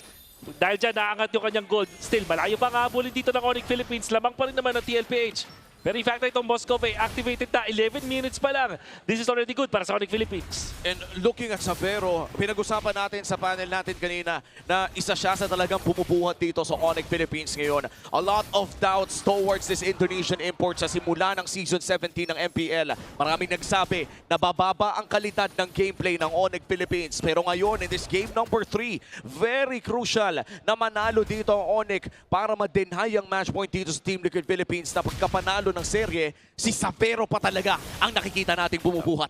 100% win rate ang Claude so far ngayon. Itong si Teddy, wini-wish na natin na mga last pick yung Yisun Shin para 100% versus 100% yung bakbakan. But this time, ONIC Philippines will go straight for this Moscow. Sinabi nga natin na make sense talaga at bumubuhat nga para dito sa ONIC Philippines. Ngayon, ano ang sagot ng TLPH sa mga split push? Kasi parang dalawa yung tagagilid ngayon ng ONIC Philippines. In fact, pwede pa nga maging tatlo. Isasama natin itong si King Kong, but that will not make so much sense.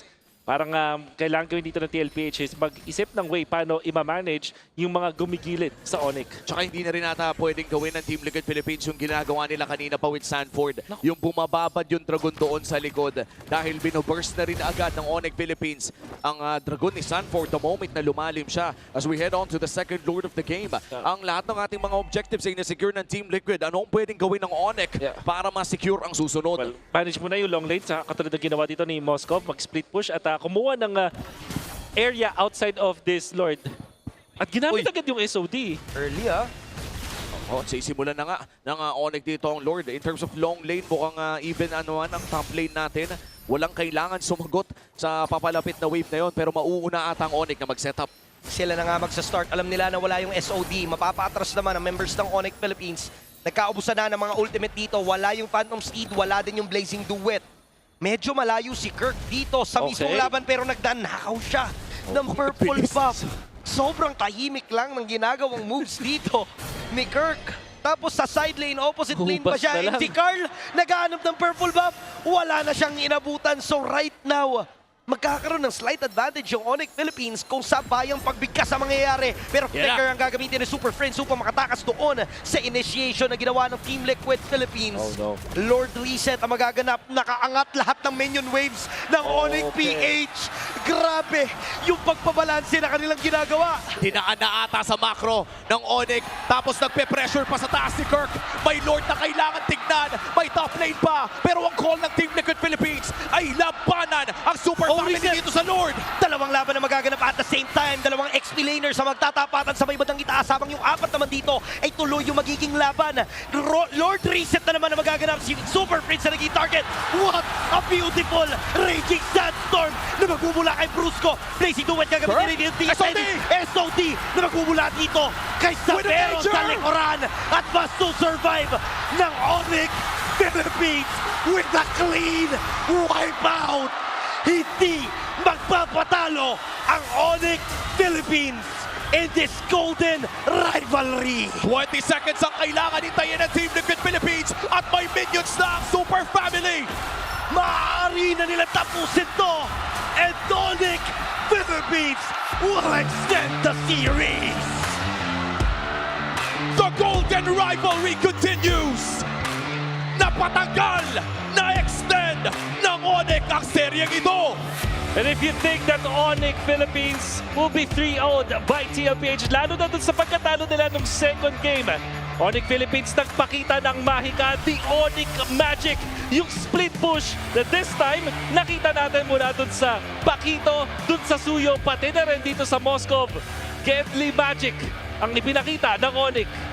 And this was a very good early game start para sa Team Liquid Philippines. Tandaan natin nagsimula ang laro na ito with a Petri play coming in from Team Liquid. Pero ang naging sagot ng ONIC dito ay magtiwala kay Savero. More rotations in the gold lane. Binigyang importansya ng Super Family ang pag-alaga sa kanilang Indonesian import. And that's 100% no more dito sa Season 17. 14-1. Although hindi ganun kalinis, 14 pa rin naman yan. But Savero, the Moscow. Noong time na luging-lugi na yung ONIC Philippines, gagawa siya na play dun sa may bottom lane na for sure ay hinding-hindi makakalimutan ng ONIC fam. Marami ang nadismaya dahil hindi yung Yisun Shin ang naging katapat ng Claude ni Teddy. Pero mukhang paano ka naman madidismaya kung ganito ang performance na ipapakita ng Moscow ni Savero. A very beautiful performance na kung saan talagang hindi na... Actually, may kita natin na para first time ata na yung Team Liquid Philippines hindi nila alam kung paano nila i-manage yung pressure all over the map. Well, and let's not forget, itong Savero Moscow na ito, internationally speaking, ay isa sa mga pinaka nilalaro ng taong ito. During MSC last year ay nakita natin kung gaano naghasik ng lagim sa international scene ang Moscow ni Savero. That's right, Moby, kasi nagsimula yung karera nitong si Savero as a Moscow main. Siguro kasi naalala lang natin yung Gison niya because of the fact na 100% kasi yun. Pero ganun pa rin talaga yung master niya with this Moscow. Yung timing niya pag-push, even yung decision na niya na sa mid mag-push instead dun sa gilid, dun sa Lord Dance. It's actually really good pa ang kabilang from ONIC. Ito yung TLPH na nanalo na sa may bottom lane. Si Super Prince ma-outplay pa ni Teddy. Eventually, si King Kong ay dive at makakuha din ng kill itong si Carl Tizzy. Pero makakauwi itong si Savero after niyang i-take yung Lord. Sabay SOD, tinuhog doon si Teddy, getting that kill. Sabay tuloy kay Carl and another one doon kay Carl Tizzy. Solidong solido. At syempre may tulong na rin ni Kirk para makakuha yung kill na yun. Pero bawat angle ng Spear of Misery, yung stun na nanggagaling dito, ay para bang crucial talaga para sa buhay mismo ni Savero. And as you said, Brusco, going in this team fight ay naging napakaganda as well. Napakadaming outplay ginawa ni Savero dun sa span of 1 minute, 5 seconds ata. SOD na sobrang sikip ng angulo. Ginamit yung wall para talaga makatama, ginamit yung fact na may wall doon para hindi makakatakas sa Eskinita yung kanyang target na si Sanji, tapos sa SOD connects. And then the Wind of Nature, nung nakombo na nga siya ni Sanford. So wala man siyang Purify, parang ganun na din. Hindi nakapag-dish out ang damage itong si Sanford doon kay Savero because of that Wind of Nature. The awareness of this young man to get this, and everybody stepped up coming out from ONIC Philippines. Sobrang ganda nung naging adjustment ng ONIC Philippines doon sa overall draft nila. Nakita na natin si Brusco finally with a catch type na AOE. Yung kaya niyang hulihin, mas marami yan, hindi na katulad ng mga single target show kanina. Oo, tsaka at this game, nakita din natin na talagang may tiwala ang ONIC Philippines sa kanilang gold lane in a way na nagtatranslate ito directly sa mga rotations nila early pa lamang ng laro. Kadalasan, no, when we look at ONIC Philippines, we look at a lot of mid-lane pressure. Doon tayo nagtumututok parate yung Sigma pattern na tinatawag natin. But this time around, parang nagkaroon ng variance. Nagkaroon ng, I think, 2 to 3 na ikot early game doon sa Moscow ni Savero na nagbigay din ng malaking kalamangan against Teddy. Talagang anti-TLPH yung ginawa nila doon. Binigyan nila ng isang magandang box type strategy to TLPH. Tapos may isang Claude lang na, I mean, a 4-1 strategy sa TLPH, which is Teddy going for the top lane. Pero ang ginawa ng ONIC is tinake advantage nila yung pwedeng rotation mula kay King Kong as Nasuyo in the early stages. Sabay Savero dun sa may mid game to manage yung lanes, pati yung Lord na nagpupush sa may top. Tapos nung bandang late game na, nakita natin yung mga Lord si Kirk naman kumuha ng purple buff, nag-split push dun sa top. Dahil doon nag-disengage yung TLPH at napapagamit sila ng mga ultimates sila na masyadong maaga. Many times doon sa mid game na nakita nating Lord dances. Then eventually yung ONIC, nung nakapag -1 na sila, doon na bumabalik si Savero as well as si Kirk doon sa may team fight. Pag nakita nila meron silang window of opportunity, for example, si Cartesi gumamit ng kanyang kabayo, etong si Sanford naman nag-transform into the Dragon, or kapag si JP gumamit na ng AOG, doon sila naghanap ng opening para bumalag doon sa TLPH. And yun naman pala, no, patience is a virtue para sa ONIC Philippines. And now that you've mentioned it, Wolf, parang nakakailang nga naman talaga na kapag binato na yung Black Dragon form, tapos biglang nakita yung nag-out din lang yung ONIC dahil nga napaka-mobile nila, parang nasisira yung estratehiya, kumbaga, na iniisip dito ng Team Liquid. For ONIC Philippines, very beautiful nga yung naging adjustment nila na lahat ng lanes may nagpe-pressure. Nakita natin na parang backed up into a corner ang Team Liquid Philippines, which is hindi common para sa buong season ng MPL Philippines, and sobrang kalmado pa pala ni Kirk sa lagay na yun. And I believe this is the first time na nanalo sa Season 17 ng ONIC kontra Team Liquid, correct? 4-0 ang itsura ng regular season so far, match nila. after 6 games, no? Ngayon pa lang.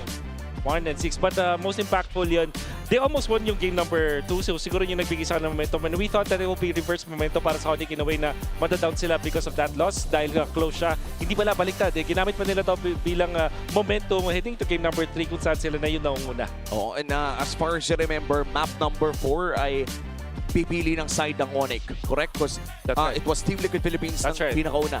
Yes. And actually, all 3 games natin, first pick lagi ang Team Liquid Philippines. And si ONIC, lagi, pinili niya rin nung nagka-moment siya na mamili, red side ang kanilang pinili. Oy, and it's going to be interesting considering na match point na ang Team Liquid Philippines, doon pa natigil yung momentum. I'd like to say na isa yan sa mga pinakamasamang lugar na mawalan ka ng momentum. I guess, lalo na pag palapit ka na dun sa international na qualification. However, I don't think that Team Liquid Philippines is a team na ganoon kadaling mawala ng momentum. Pero maganda niyan, bibigyan tayo ng malupit na bakbakan sa Game 4. That's true. At still anybody's series at this point, considering na nakaisa na nga ang ONIC Philippines. Ang Liquid Stampede mukhang magpapahinga muna ng bahagya. And to be honest, Wolf, Santi, kahit naman sabihin nating may matalo dito, tuloy pa rin naman ang journey dahil upper bracket finals ang pinapanood natin ngayon. Meron pa silang magiging katapat dito sa bandang ibaba. Pero ito na, para sa EWC, makikita na natin yung mangilan-ngilan. Kanina pa natin to pinag-uusapan eh. Ano nga ba ang pwede natin abangan sa MSC Live sa EWC in Paris? Yep, ito na. Yung pro, yung mga champions ng FLPH, MPL Season 10 na may mga Pinoy din dyan eh. Makikita na nga natin doon. Kilala ng lahat. Kilala ng lahat. Talaga unforgettable. Isa sa mga exciting na nakita ko doon was yung pagkapanalo ng GK Esports doon sa Falcons na for the very first time na Game 7 din yun na parang eventually napigilan yung pag-back-to-back na win ng Falcons. And then yung Guangzhou game, also may Filipino dyan. The Mongols will then go to the wildcard because they're the second placers doon sa East Asia. na championship for MLBB. And then MPL Malaysia Season 17. Number 1 yung SRG pero hindi pa to final. Hindi pa sila yung talagang pasok dyan. Hintay pa natin yung playoffs sa June 3 to 7. At syempre, ang inaabangan naman ng lahat ang MPL ID Season 17 kung saan number 1 ng ONIC ID na nandoon si Akelra at si Kyrie. At sa TLID na number 2. There are some other exciting mga teams like Vitality or alam naman natin, Bigatron. Na palaging minsan delikado, minsan maganda ang run. But Dewa, imagine na, Dewa, Evos, GeekFam at BTR, lahat yan may Pinoy. Oo. And sobrang exciting na parang magkakaroon naman ng homecoming sa MSC 2024 kung saan lahat ng mga imports natin ay magkikita na naman. And by the way, tayong nanonood dito ay magkikita muli mamaya-maya dahil pupunta muna tayo. May special time bisita. Na-extend ang ating serye, kaya naman ngayon ay nandito ang isa sa mga buff from our KOLs, Shaira! Hi guys! Shout out sa lahat ng nanonood ng MPL! Wow! Welcome talaga dito sa Champions Arena. Alam mo, Shaira, ikaw talaga yung champion sa taas ng energy. Kumusta ba yung vibe mo dito sa Champions Arena? Ay, pagpasok ko pa lang, kitang-kita ko na agad. Grabe ang energy ng bawat teams. Grabe, ang pinakalakas na team na nandito, ONIC at saka TLPH. Grabe talaga! Ay, grabe, Shaira. Alam mo, Shaira, parang mas mataas pa yung energy mo kahit pagsamahin yung dalawa. Alam mo, Shaira, gusto ko lang malaman, nakatulog ka ba? Hindi nga eh. Hindi nga. Na-excite ka talaga sa mga kaganapan ngayong araw. Na-excite talaga. Oo, Shaira, dito sa ating dalawang teams, ano ba yung napupusuan mo? Parehas kasi. Parehas. Ang hirap talaga. Ang hirap pamili. Nahiiyak na talaga si Shaira sa mga ganap. Pero alam mo, Shaira, habang nagaganap itong ating match sa loob, meron din tayong super fan city sa labas. Balita ko, meron daw kayong booth dyan. Ay, oo, meron, guys.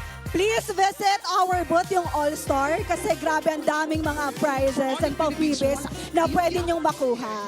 So, hindi lang si Shaira ang nagigiftan nyo. Gigiftan din kayo ng ating mga KOLs to our super fan city. And alam mo, Shaira, balita ko, meron din daw kayong shoot na episodes for All-Star. Ay, oh my God, guys. So, abangan nyo pala yon bukas na, no? From May 30 and 31, meron kaming episode. So, 2 p.m. yon, guys. Kaya abangan nyo ang pasabog namin. Aabangan ko talaga. Ikaw ba yung isa sa mga umarte doon? Ay, ako ang representado ng Philippines! Wow! Grabe, Shaira, parang bagay talaga sa'yo mag-artista. Eh, no? Parang lahat ng emosyon ay nararamdaman namin kapag kasama ka. At i-invite mo naman lahat ng ating mga super fans na manood dito sa venue. So yun nga guys, nabanggit ko na kanina. Abangan nyo, 2 p.m. bukas ang episode ng All-Star. Imagine, iba't ibang region ang kasama ko, yes. 10 po kami from different countries na maglalaban-laban. At ako po ang magpipresenta sa Pilipinas. Ang buff ng Philippines, ang KOL nating si Shaira. So ipa-cheer mo naman, tigisang team.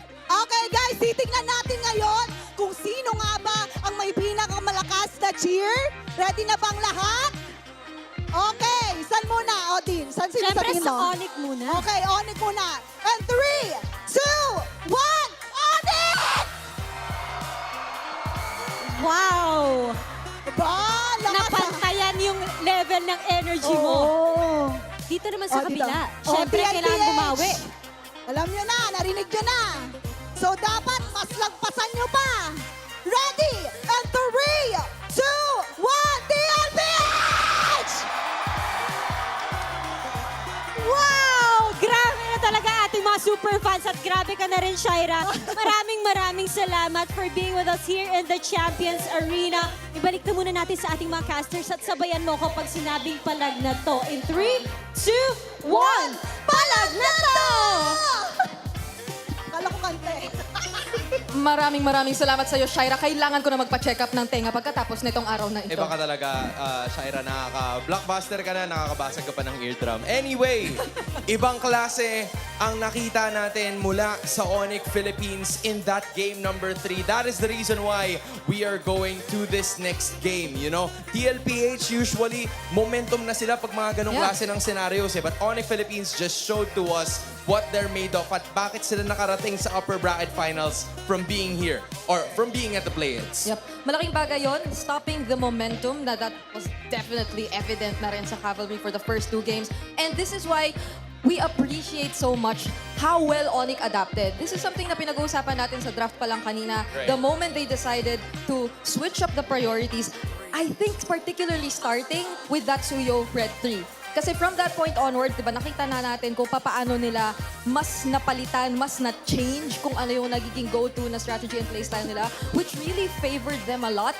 But also, you could not take away the fact na for majority of the game, Liquid really had it under control. It was just really that one play, and I guess that one key player from ONIC Philippines that made all this possible. And I think that was some of the things na na-mention ng ating mga desk analysts. They were talking about the composition of ONIC Philippines having a significant advantage pagdating ng mga later portions ng ating laro. And ang big benefit pa doon was Zavero actually popping off during the 9th or maybe the 10th minute of this matchup, which gave a lot of opportunities for ONIC na unti-unting makabawi and eventually take this matchup for good. Yep. Ito nakikita nyo ngayon kung gaano karami yung mga kasama natin. Grabe, sobrang dami. Gusto mo bang maglakad ng onte? O sige, lakad tayo ng konti. Lakad kaming onte, guys, ha? Kamusta? Kamusta, guys? Oy, kaya pa ba? Kaya pa Buhayin ba? natin ang lahat ng mga nandito. Okay? Ano to? Oh, Ano to? wala ako dyan, ha? Wala ako dyan. Kaya pala pinaglakad, no? Sino nagsabi maglakad Sino tayo? nag-call na maglakad po kami? Feeling ko ipapakita nyo lang talaga. Sige, isa pa nga. Baka ano eh. Grabe. Ang galing, oh. Meron pa ba dyan? May iba pa ba dyan? Ang galing kasama pala si Teddy doon. Oh. Okay, let's go. Let's go. Wala Dito ka tayo tayo. sa kabila. Oy, ito, shoutout natin. Oy, shoutout natin okay. to. We know you're probably doing a Yes. watch party right now. Yes. We would like to shout out. How do we address him? How do we address him, you know? Hindi, sabi niya, Babayero Wolf daw eh. Babayero Mirko also. Babayero Mirko. Right? I think that, ayan pala, yan, Mir Bagets. I don't know what Mir Bagets is. I guess yan yung mga minions ni Mirko. Minions? Okay. I never know the other name. We're looking for more creative stuff. Sige, Kaya ano ba? nahanap pa tayo. Ano ba meron tayo dyan? Hello po, Nay. Punta tayo dun sa likod. Hello po Saan sa po inyong tayo lahat. pupunta ngayon? Saan po Ayan tayo na, pupunta ang dami. ngayon? Oo. Aakyat ba tayo? Pupunta Akyat natin. tayo, akyat tayo. Sige, dito na rin eh. Direct, kaya pa. Oo. Oh, Goal sige. natin maka Oh, 10,000 sige. step. Goal natin maka 10,000 steps dito sa San Juan Arena eh. Ay, kailangan natin pumunta sa kabila. Oo, tingin ko. yung mga naka-on ba yung Strava mo, te? Naka-on ba? Naka-on ba? Hello po sa inyo. Mabuhay po kayong lahat. Magay kayo sa Let's camera. go! Yan po, tutuwa mo sila lahat, kuya. Grabe. Sobrang dami ng tao. Partida. Diba? Ang galing, no? Uy, hello po. Ilang steps na tayo? Uy, pakita mo yan. Uy, ang ganda. Ipakita mo yan, Pakita mo men. to. Santi, para to sa'yo kung nanonood ka man. Santi, para to sa'yo. Iba ka. Alam mo yun, ah. Bigay po natin sa kanya yan mamaya. Opo, bigay po Oo. natin yan Tapos mamaya. mag-picture po kayo. Ayan. At nandito na tayo. Saan na tayo? Saan na tayo? Exit na tayo eh. Mag-exit na tayo. Okay. Balis na yata tayo. Hindi, iba to. Dito tayo. Oo, doon ba tayo? Dito pa tayo. Stoppage na pala. Hindi man stoppage na lang pala. hindi sila umabot sa cut-off. Ayun lang. Wala. Anong goal Saan natin? tayo dadaan? Babalik na tayo. Babalik na kami. Hindi, kasi nakikita na ng mga internet fans natin. Saan po kami dadaan? Hindi, doon tayo sa kabila. Nakikita kasi ng mga internet fans natin yung since nandito sila sa bandang ONIC Philippines side. Oy, ang dami dito. Sayang, hindi natin napakita. Oo nga eh.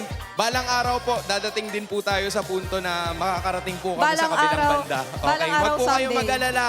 ONIC, babalikan po namin kayo kung sakali na manalo yung ONIC Oo. PH sa game number 5. Parang malaki ba tiwala ng ONIC PH? Malaki? I see it. I see the vision. At i-update lang din po namin ang ating internet audience na nakabalik na po kami sa aming upuan. Opo. So I think it's about time for us to start game number 4. 2-1 Match point pa rin ang Team Liquid Philippines. Talk to us about the good things na nagawa ng ONIC Philippines aside from the draft prioritization na nakita natin kanina. I think even though karamihan talaga ng pwede nating masabi about ONIC when it comes to that, just really was from that one team fight onwards na nakita natin. I guess you could also say it's how they were able to maybe calm down a bit in terms of what they wanted to do. Kasi parang si Kirk nag-revert lang siya dun sa typical na this is how we use the pakito, this is how we just constantly keep the pressure going, this is how we make sure na parang we keep them on their toes. And they mainly started that through yung, again, nakita natin ginagawa ni Kirk, managing the waves so well, so much that Liquid and their objective fighting capabilities were hindered just because they had to react to what he was doing in the map. Okay, so the idea for ONIC Philippines, surprisingly, is to take out itong pakito, which is something that we don't usually see as much in this series kasi nga gamit na gamit yan either ni Sanford or either nitong si Kirk. So it felt like ONIC Philippines, there's a reason why they keep on sticking with this red side. Napansin mo, parang hindi yata sila nagkaroon ng sandamakmak na changes based on what we're seeing. Or should I say, it's actually the blue side ngayon para sa ONIC Philippines. And looking at it again from hindsight, the Marcel still not an option para naman dito sa TLPH. What's the idea here? Dapat ba silang bumalik dun sa backsha since parang binubuksan din naman ng ONIC yun, or do they have to think of other things? ONIC being in blue. Actually, sobrang interesting na itong makita kung sila naman ano kaya yung magiging prio nila because it seems like the backsha will be open. So I might still hop on that train of thought na they could potentially go for the backsha in the first pick, and there they go. Sila ang nag-first pick nitong backsha. King Kong has used it during the play-ins and even towards the 3 days na nandito na tayo sa San Juan Arena. So, an optimal choice here for TLPH is to possibly go for a gold laner para dito kay Teddy. We saw him use the Harith and the Claude all throughout this series. Wala pang iba because it's just 4 games. Yeah, and that's also, I think, what's been keeping ONIC in the game, I feel. Kasi hindi naman nila sobrang na-force out. But I think that's also a great choice from Liquid kasi they're not totally reacting to Savero and putting in so much pressure on him. Similar to what we saw for maybe Falcons last night when they went up against ONIC and maybe focused a bit too much on Savero. But now it's Liquid picking up the toe. Oo, yung Freya lang kasi talaga yung problemahin mo mainly in terms of the gold lane. The others, you're looking at two of the best gold laners that we have here in the world. So, TLPH, they're kind of changing things up. Pili sila nung show na nasabi nga natin kanina na medyo nagsastruggle yung ONIC PH in working with it. Pero naalala ko din kasi yung sinabi ni Eto Max kanina that it is somewhat of a good matchup against this backsha. Kasi masisipa mo lang siya. If you have the tools to burst it down, then maybe you have a chance na maparag kagad yung front line. But ONIC Philippines decides to go for a lapu-lapu, another damage-dealing XP laner, at isasama mo pa yan with this Claude. Okay, at automatically, a not-so-target for the Cho, perhaps, to go for the Lapu-Lapu right away. Because again, there are just countless ways for a Lapu to keep himself immune and safe. But there's a great response to the carry as well. So you see the true frontliners, main frontliners for ONIC as well. You already have a huge response and answer. This saves the Carl TZ and Sanji pick for second phase. This is something that Liquid has only done here in this game so far for this entire series. Yeah, and from what I can remember dun sa ating real-time cooling tactics, it's TLPH's task na medyo mababaan yung sa lower tier, yung mga gold laner heroes itong sa Savero. Kahit na sabihin natin na hindi naman naging factor yun in terms of the banning phase, it felt like ONIC had the urgency to pick up a Savero hero right away just because of what he did during game number 3. Nung nilast pick siya, it boded that very well for this team dahil nga meron silang aasahan up until the end. And I think this is a composition, the Lapu might be a question mark for me sa ngayon, but it's gonna help them later on once Savero gets his items. Interesting though, ONIC take out the Guinevere. And can I just say na this feels like nag-swap lang sila. Like this draft from Liquid seems to be like an ONIC draft that we've seen for the first 2 games. And ONIC this time, it seems like they're the blue side Liquid for the past 2 games. But It's great that Liquid are taking out again yung Hylos, because I think that is also gonna be a really great answer. Imagine a Paksha Hylos again paired up together, diba? I think that will finally enable what we've been looking for ONIC in terms of yung first rotations nila.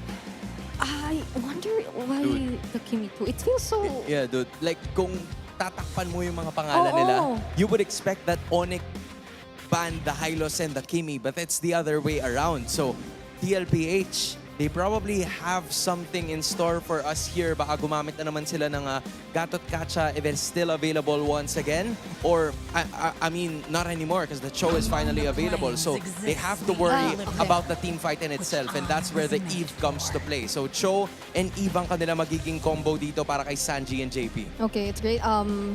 Because I think also the Kimi pickup would enable ONIC to just keep their kiting on top, and Liquid might wanna fight within this box kasi nakuha na naman nila yung Eve once again. So I think this will help them execute their plans in terms of this lineup. But for ONIC, we're looking at a Brusco and Super Prince mid-duo. Yeah. There's no Kalea still. The Khalid is still up. But that's a Cho, so you have to really... Okay! Okay! I see the vision. You see the okay. I see the vision. Again, they can play macro with this. Pero ito na ang alas ng Cavalry. Team Liquid Philippines picks up a classic hero, an old friend ni Carl Gabriel Nepomuceno. Team Liquid Philippines, how are we feeling about Game 4? But let me ask the Super Fam. We have the Luyi Atlas. Kumusta ang Super Fam dyan? TLPH 2, ONIC 1. Will we go to Game 5 or will it end here? Casters, take it away. Malalaman na natin kung paano magpapatuloy ang Golden Rivalry. And let me just say, yung nakita nating draft kanina, mga kapatid, absolute cinema. Lancelot sa kamay ni Carl TZ, Super Prince with a Louie. Ang sarap manood ng MLBB. Nagkalabasan na ng mga tinatagong strategiya. Ito yung mga magic bunot ng bawat kupunan. Pero tingnan natin kung kaninong magic bunot ang gagana. At syempre yung Luyi Atlas na combo. Hindi lang yung basta-basta Super Prince Luyi makikita natin. Tapos yung pagka-last pick. Aray, goodness. Aray, naku! Abot ba? Pero, ay, going back, the Lancelot, the last pick coming on from TLPH. Alam mo kung hindi ko nakita yung itsura ni Carl doon sa drafting na parang sobrang nakangiti siya. Talaga gusto-gusto niya, inapiran pa niya yung kasama niya. Hindi ako ganun ka-convinced na Lancelot yung hero para sa kanya dito. But of course, mukhang makikita natin ang magandang bakbakan ng two teams. In fairness though, walang hard catch ang ONIC Philippines. And that's crazy to think na may si Atlas at sasabihin ko walang hard catch. Pero yung Lancelot kasi ang daling makaiwas. Sa back siya, patay na rin dito sa Atlas. Oh, wait a minute. I think naagaw ni King Kong yung green cap na yun at may mabibigyan pa si JP. Si JP dito mapapa-flicker out, magiging successful naman sa escape. Kaso nga lang sunog ang dalawang flickers ng mid lane in roamer ng Team Liquid Philippines, and this is not good para sa upcoming turtle fight. All of that happening right before the big objective as well. And napakalaking bagay nito para sa ONIC Philippines considering na kanina sa last game natin ay lamang na lamang ang Team Liquid Philippines sa mga objective takes ng early game. Yep. And we can see din yung lapu-lapu onto the bottom lane na maganda rin yung palitan compared to Sanford. Walang nakakalamang sa kanilang dalawa. There's a little bit of freeze lane medyo nasa advantage ni Sanford, pero as the lapu-lapu kasi, pag nag-level 3 ka na, heading to level 4, madaling nang bugahan ng mga spells etong Minion Wave. So makakapag-level 4 agad siya. Ang curious ako is, paano ang gold lane? This time kasi, si Teddy naman ang kumukontra sa Claude. Sisimulan na ng ONIC Philippines ang pagong na ito at mukhang magko-contest ang Team Liquid. Ngayon, ang ONIC Philippines talaga ang aarangkada at makakuha dito ng advantage. And King Kong will secure the turtle plus sa double kill coming in from Kirk. Pero si Brusco naman ang tinatalunan. May flicker upang makatakas. Ito ang pinagkaiba ng dalawang kupunan na halos kompleto pa ang resources. Kaya naman sa ngayon, bagong sight ang ating makikita dahil sila naman ang mag-i-invade on the purple buff pero si JP ang makakasecure nito pero ang laking dagok nito para kay Carl. Napakahirap na isang lahat sila talaga. Ganito yung estado mo ng early stage. Hindi, okay lang sana hindi ka nakakuha ng kills or namamatay ka, pero yung buff mo na hindi mo nakukuha. Tapos eventually, napupuruan ka ng opposing jungler na utility. Napakahirap bumangon. We'll see if eventually TLPH can take over. So far, okay pa naman. Pinatal licks! Okay. Hindi in-expect ni Daddy JP na bibigyan siya ng ganun-ganun lang kasi kakakuha pa lang nila ng ultimate but the diversion of play si Carl TC ang kanilang nakita at mukhang wala na kawala. Napakagandang execution na magmumula sa ONIC Philippines. What a diversion play mula kay Super Friends. All at the back of a Fatal Links na sino ba naman kasi mag-e-expect na may-fatal Links yung Roamer sa left push mid na kakakuha pa lang. 3 minutes. Wala masyadong effect para sa kanila but that's what we thought. But ang naging tunay na epekto doon is walang nakadepend sa kay Cartesi. Wala silang vision nun. But Kirk, in the past 3 games, pati na rin ko i-count natin yung mga nakita natin kahapon ngayon na naglalaro naman siya ng lapu-lapu. Masasabi natin, hindi na niya talaga kasalanan ang mga nangyayari dito para sa ONIC Philippines. 3-0 start for this one. At nagiging problema na ngayon para sa TLPH. At kung maaalala natin yung MPL season bago yung M6 run ng ONIC Philippines, yun ang isa sa, Louie, ang isa sa mga heroes na never binibigay sa Monster Mage. And right now for ONIC, hawak-hawak nila ito at nakita na natin kung paano nga ba nila napapagana as we head on to the second turtle fight. Ang huling pagong ay napunta sa ONIC Philippines. Napakaganda ng pwesto ng ONIC Philippines. May diversion play na gagawin. So tutulungan nila dito si Kirk. At dito nga talaga ang tunay na laban. Nakuha nila yung pagong. Gusto pa nila ng kills. But James with a good angle. Placing to it ka lang ni Savero. Ang pipigil sa kanila. ONIC Philippines. Ibang-iba yung nakikita natin ngayon. Grabe yung control na nakikita natin mula sa ONIC Philippines, especially because of their early stage. Baksha is the hero for King Kong, and we can say that confidently. Hindi mo to masasabi 3 seasons, 2 seasons ago. But this time, yung control ng ONIC Philippines kapag nakakaikot si King Kong at nahihirapan yung TLPH sa pagkontrol ng jungle nila and that river because of Super Friends and Brusco. Doon na nakakuha ng advantage ang ONIC Philippines. Isang testament sa improvement ng manlalarong ito. Hindi na pwedeng sabihin na assassin lang ang alam ni King Kong at this point. Another diversion play patungo sa RBM. Alamata nila na agad si Carl! Napakatindi na paggamit ng diversion play. Tuloy! At walang pagtitipid na nagaganap mula dito sa ating Monster Mage. Pero may counterplay na gagawin dito. TLPH, they will get a kill onto Super Friends.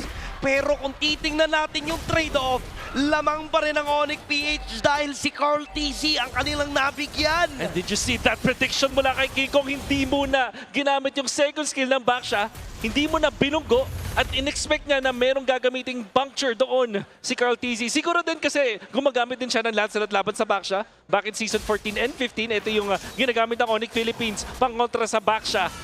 And makikita natin yung naging benefit na ikaw ay master sa mga assassin at gamit mo ay isang Baksha. Napakaganda ng duelo na ating natunghayan. Pero para sigurado, sabi ni King Kong, sasamahan na kita. And imagine mo, 4-0-1 ngayon si Kirk on this lapu-lapu pickup against this Phobios. And another diversion play. Saan naman ang basa? Saan ipapadala? Pero mukhang nabasa ng bahagyan ng Team Liquid Philippines. JP able to make an escape. Pero rekta pagong ang call ng ONIC. Last 2 turtles na napunta na sa Super Family. At mukhang malabo ng mga contestant Team Liquid dito. Listado ang 3 pagong sa Super Family. First flicker kay Sanji. Turtle makakuha ng ONIC Philippines. Abanteng-abante na sila. Hindi lang river kinokontrol nila, pati na rin itong jungle. Forced na rin ang real-world manipulation. Oh my goodness, this is ONIC Philippines na talagang gigil na gigil. Gustong-gusto na nila pumunta sa Paris. Ayaw nilang pumunta muna sa lower bracket at doon paglabanan. Pero napakaganda ng agulo dito ni JP. But the Fatal Links will connect to 2 members. Napakagandang save na magmumula kay Brusco. Denied by Brusco. Ang ganda na ng save pa ni JP doon. Nakuha na niya si Sanji pagamat na pa-flicker. Palayo dito si Super Friends. ONIC Philippines pa rin ang may hawak ng kalamangan. Carl TZ, hindi pa kayang labanan dito si Kirk with a lapu-lapu, currently 4-0-1 sa larong ito. Lamang na lamang ang ONIC Philippines sa ating early to the mid-game. At dito sa pinaka-upcoming Lord natin ay kailangan na agad mag-group up ng Team Liquid. Grabe yung aggression ng ONIC Philippines. Parang sinasakop na nila yung jungle camp ng Team Liquid Philippines and they will successfully destroy this turret. Papalag ba ang Team Liquid Philippines? Sobrang layo ng kalamangan na meron ng ONIC Philippines sa ngayon pero hindi sila makikipagsabayan. But the diversion is there. Medyo delikado si Carl TZ. May sasalubong sa kanya. Pero hindi sila magiging matagumpay. Pero grabe, sobrang proactive ni Super Friends. And the entirety of ONIC Philippines ay proactive nga doon. Nakikita natin na lumalang mga ONIC Philippines dahil constantly sila nag-apply ng pressure at napipigilan din makapag-farm itong si Teddy. Hindi nga man lang napapatay dito ang mga members ng TLPH dun sa past few minutes natin, pero ang dami namang farm na nakakuha ng ONIC Philippines. Clear wave nila dun sa gilid, yung mga torre na nakakuha nila. And eventually, yung mga jungle camps na unti-unting inuubos ngayon ng ONIC Philippines, nagbibigay sa kanila ng maliliit na advantage, pero dahil sunod-sunod, ngayon ay lamang na sila ng 4K. Oh, JP, nahuli! Over Ayun the na naman, bakot. roamers. Nagtatapatan yung dalawang roamers na parang wala lang nangyayari. And si Sanford ay umiinda mula doon sa damage. Pero si Carl TZ, Phantom Execution. Di ba yan? Sabay atras. Ngunit si JP naman dito, trying to survive. Go! Pero napakatindi. Nagkalaman na ipinapakita dito ni Kirk. And Kirk will secure 2 kills bago siya mamaalam.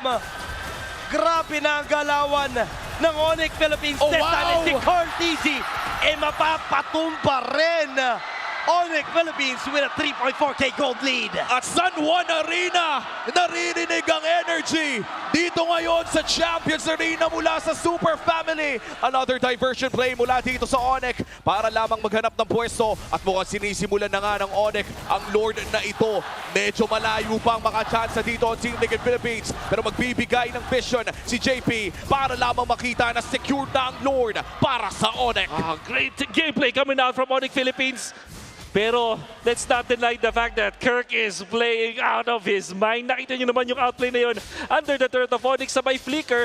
Saktong-sakto doon sa kung nasan yung mga members ng TLPH para makakuha ng 2 kills. Kagandaan lang sa TLPH ay nakakuha ng shutdown doon si Teddy. And that's the most important hero na mabigyan ng shutdown gold para sa side ng TLPH. Diyan ay mapapahinga ang gold lead ngayon ng ONIC Philippines. Pero yung Lord ay kailangan pa rin nilang i-manage. Carl TZ, 0-4 unfortunately on his signature Lancelot. Kailangan pa ng oras para makabawi. At may Holy Shields pa naman para sa Team Liquid Philippines doon sa may bandang ibaba. Pero kinokontest na dito ni King Kong ang mga buff ni Carl TZ. Retribution secured para kay Carl. Sanji nariyan din para tumunaw kay King Kong pero hindi napapatulan ng Team Liquid Philippines. Ang sakit ng mga gulong diversion play. Saan patungo? Doon sa baba. Napakaganda ng diversion play dito para nga talaga makuha lang yung attention ng Fatal Links. Huli, dalawa, flicker ni Sanji, gagamitin niya pero hindi na siya makakatakas pa. Unti-unti nang nauubos ang mga miyembro ng Team Liquid Philippines. And mukhang enough itong minion na kasama ng ONIC PH kung pipilit sila pero mukhang hindi papayag ang Team Liquid na basta-basta na lang matapos. Pero at 11 minutes, basag ang inhibitor turret ng Team Liquid. Inches away from the skill shots coming in from Team Liquid Philippines nang ma-micro na si Savero at patuloy pa rin na magpupush ang ONIC dito. Ang mga benefit ng mga ganun ka pixel perfect na dodge, yung tipong talagang makahagip ka na konting-konti na lang is mapapa-force ng mga abilidad itong TLPH. Well, eventually, JP was smart enough to not commit anything at yung TLPH hindi naman din sila basta-basta lang din nag-commit kay Teddy, kay Savero, I mean. That's one thing na commendable naman para sa TLPH. Brusco! Ang dami yan! Ang dami! Dalawang mauhuli niya pero may real-world manipulation naman itong si Sanji. But without that real-world manipulation, maaari silang uminda. Brusco! Kapiso na lang ang buhay. May sipa onto Super Friends. At magkakagulo na nga talaga din sa may bandang gitna. JP sobrang low. Siya'y mabibigyan. Sanford as well. May ipit ata pero si Kirk ang sumasalo ng damage. That is gonna be a double kill para sa the GOAT. And mukhang ito na ang tsansa ni Carl TZ na patunayan kung bakit ito yung hero na nakapangalan sa kanya, ang Maniac para sa The GOAT. And si Brusco na lang ang matitira. 10 segundo para kay Super Prince. Naghahanap bata ng savage ang Team Liquid Philippines pero gusto na nila yung laro. Kapiso ang buhay dito ng minions. Dedepensa dito si Brusco. Hindi nakabot pa naman Super Prince. And hindi pa nila matatapos. Carl TZ, makakatakas pa. Pero you can definitely see na inches away na lang din yung TLPH na tapusin yung laban. At isang idlap ang kinailangan ng Cavalry. From 0-4-0, biglang nabuhay with a maniac kay Carl TZ. And it all started with Daddy JP. Gatot catch sa high last dahil hindi. So, makikita natin yung napakagandang hulay doon kay Super Prince and how many shutdowns ang nakuha ni Carl TZ dito. Makikita natin mukhang may Lord Dance na rin mangyayari as Carl TZ collects a lot of shutdowns and that maniac eventually. Agawan na mangyayari dito, JP pumipwesto naman, pero nakuha dito ni Savero yung Lord. Real world manipulation gagamitin, Fatal Links may mahuhuli din. Pero si JP iniinda lang lahat. Carl TZ, tutusok-tusok sa may bandang Gedli, pero mukhang mapapaback away na lang din sila. And with this Lord Tank, may diversion play. Sino kaya mamamataan? Si Carl TZ. Ang magiging target nila, pero makakatakas pa rin si The GOAT sa kamay ng ONIC Philippines. A masterful display of skills para sa The GOAT. Pero tuloy ang depensa. Nariyan pa rin ang Lord para sa ONIC Philippines sa tutunawin ito ni Teddy at hindi na ata itutuloy pa ng ONIC ang pag-push dito. Wala pang diversion play para kay Super Friends. Successful defense para sa Team Liquid Philippines. Binirmahan ni Carl TZ, showing why he's the GOAT. And ONIC Philippines, napakaganda ng play na yun, I would say. Unfortunately, ang Luyi ay hindi na katulad ng Luyi ng dati na mas madali na nga mabasa kayo, mas madaling makontrol. You see the distance that Super Prince had to decide on that. But TLPH will hang on. Big props sa ONIC Philippines na mag-burst nung Lord na yon. At nakuha pa nga ni Savero that clutch Lord take coming out from ONIC Philippines. Pero all of a sudden, napura na ang advantage ng ONIC Philippines. I gotta say though, sa paparating na Lord natin, mas nakakalamang to para sa ONIC Philippines dahil long lane favors them, na-push nila yung bottom lane. Yung mid lane ay madali ding i-amando kung sakali. Mid lane is the least priority when it comes to pushing sa inhibitor turrets pag itong mga klaseng late Lord na. And you would think na late Lord na mga kaibigan, pero 14 minutes pa lang. Well, we have how many kills? 21 kills across the board in a 15-minute game dito sa ating Golden Rivalry. Once again, match point na po ang Team Liquid Philippines at lamang ang ONIC kanina. Pero mo, naghahanap na naman ng paraan ng Monster Mage na makahanap ng tsansa potentially na maghaksik ng lagim dito sa Deadly Grasp na ngayon ko lang na-realize na ang okay na okay pala to para sa Luyi. Yes. Oo nga, ang daming taguan. Nakita din natin dito sa ONIC Philippines na ginagamit nila yung diversion play na para mag-apply din ng pressure. Hindi para totally makakuha ng kill. Obviously, makakuha sila ng kill afterwards. Pero yung frequency ng paggamit nila dito with the diversion play, parang yung TLPH napapaisip palagi na, okay, magtitipin na ba to or gagamit na ba to or makapag-farm ba tayo, kailangan ba natin magkakasama tayo, which actually allows them na magkaroon ng konting advantage when it comes to the farm. Brusco scouting around the river. Wala pa naman siya makikita at nakatago pa dito kung nasaan si Sanji. At 3 miyembro lamang ng side ng Team Liquid Philippines na nagpapakita sa mapa at 20 segundos pa bago magsimula ang ating pangatlong Lord. Magse-set up dito ang side ng ONIC Philippines around right bush mid. At mukhang naghahanap sila ng potential pick-off bago magsimula ang ating big objective. At ang advantage na yan is yung -1. Pero yung isa sa bagay na kailangan ko take note dito is sino yung may mga immortality. So far, JP has it. I think kailangan din to ni Sanji eventually. And there's the gold. Okay.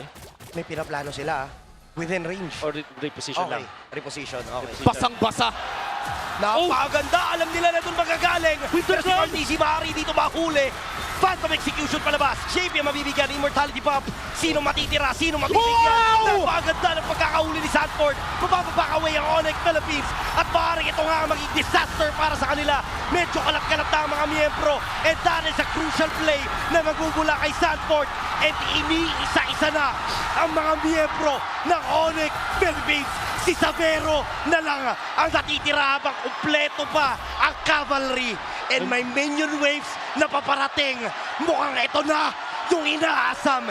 Ito na ata yung ticket. Si Savero susubukan tumipensa. Pero it's over. Ang unang pupunta sa Paris ay ang Team Liquid Philippines. Bienvenue on France! Team Liquid Philippines isa sa mga lilipad patungo sa Esports World Cup.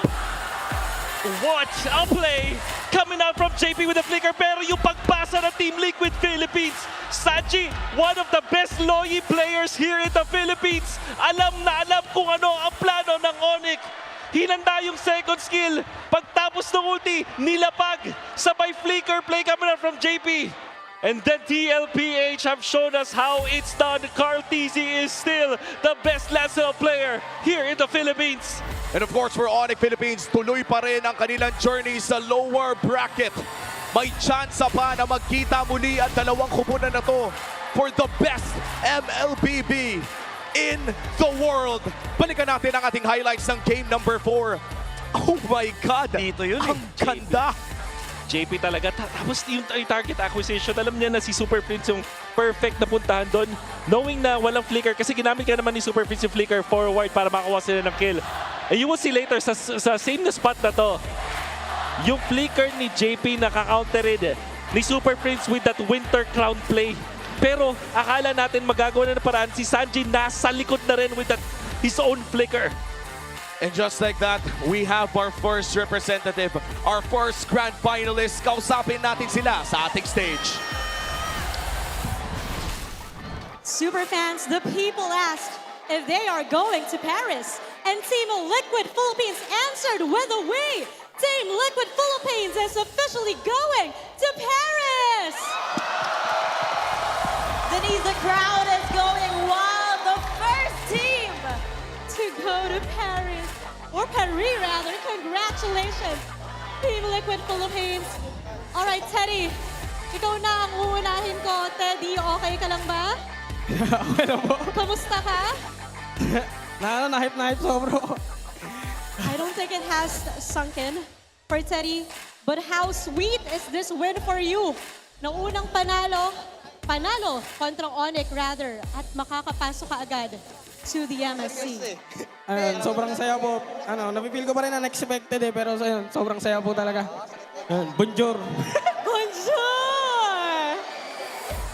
And bonjour also, Daddy JP.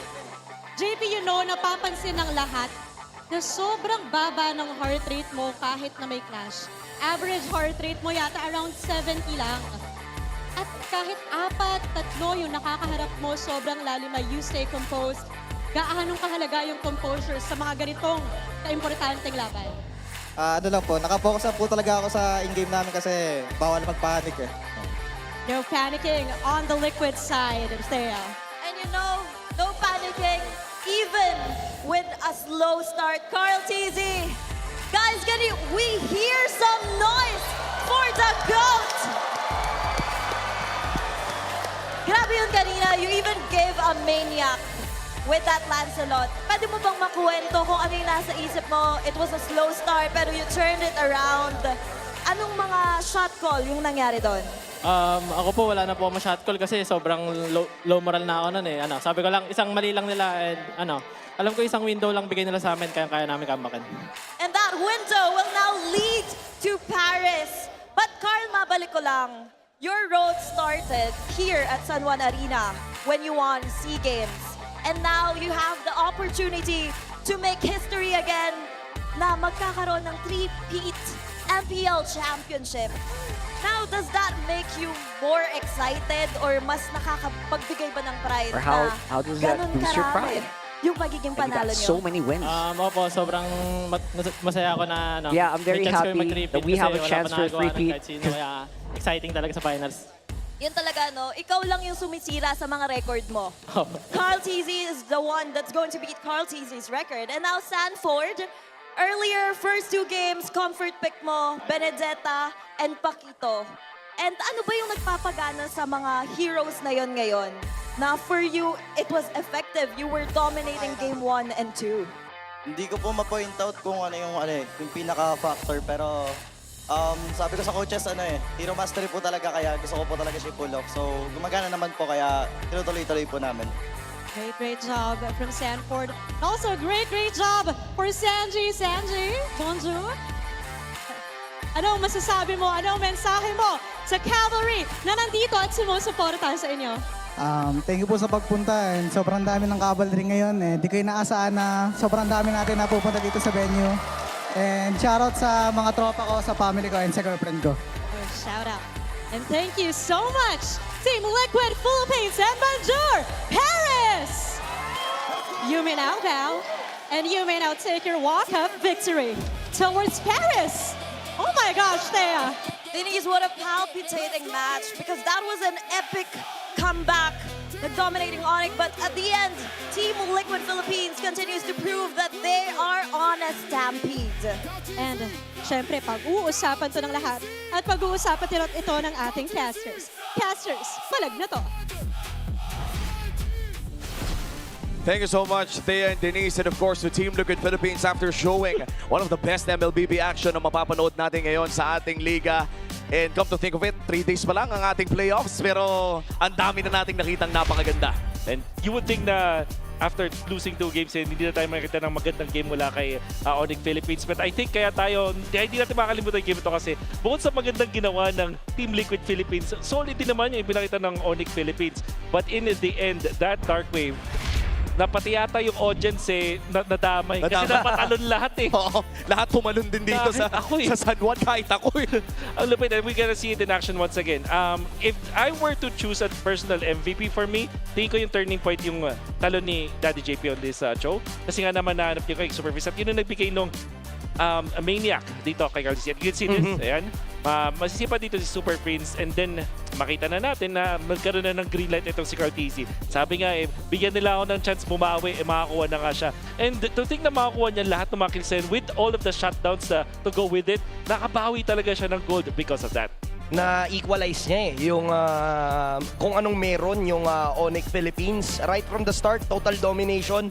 Pero ito, dito yung Dark Wave ni Sanford. Kung mapapansin nyo, ilan na huli? Sobrang on point nung bawi nila to the point na, ayan lima yung nahuli.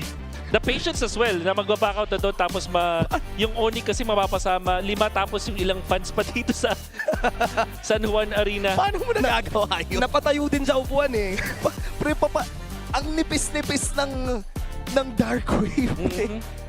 Nag-group up kasi yung ONIC and I think pinanish na yung fact na disiplinado yung ONIC sa box nila. Ganun din kasi yun. Wow. And oh my God, ito na. This was a 17-minute game for game number 4 na nagpa-secure ng Paris, MSC at EWC for Team Liquid Philippines. And hindi lamang yun, kung hindi Grand Finals din ng MPL Philippines. Ang daming opportunities ngayon para sa Team Liquid Philippines dahil sa isang panalo na ito. ONIC, hindi sila pwedeng ma-down sa nangyari na pinakita nila ngayon. They still have their match tomorrow. And maybe afterwards, dun sa Sunday, kung sakaling malalagpasan nila dun sa lower bracket finals. And the fact na pinakita nila itong Louis plus the Atlas, may konting benefits, may pros and cons to. Yung big pro dito, syempre yung mga teams, kailangan ng bantayan yung Louis at Atlas combo nila. Siguro yung con lang is, nalaman na ng mga teams na pwedeng gawin yun. So pwedeng iba na against, pwedeng din mula sa kanila. But the fact that they're showing us this with a lot of mastery, para ma-extend ka talaga if you're on the ONIC. Gusto mo na sila mapanood dali maglaro.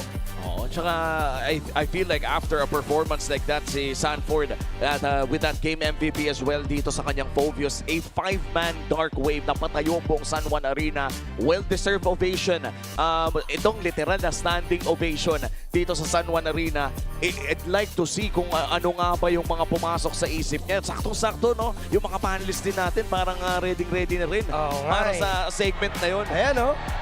Rinig nyo na rin yung sigawan eh. Kaya ma-FOMO muna kayo. Kasi dapat nandito kayo sa San Juan Arena. Hindi tuloy kayo nakakasama sa mga maliliit na mga kwento around dito sa ating arena. Tsaka minsan, alam mo naman, kapag hindi pa nakatutok ang camera, ay lahat puladong-pulado. Ikaw ba naman sobrang crucial nung game na yun. 186.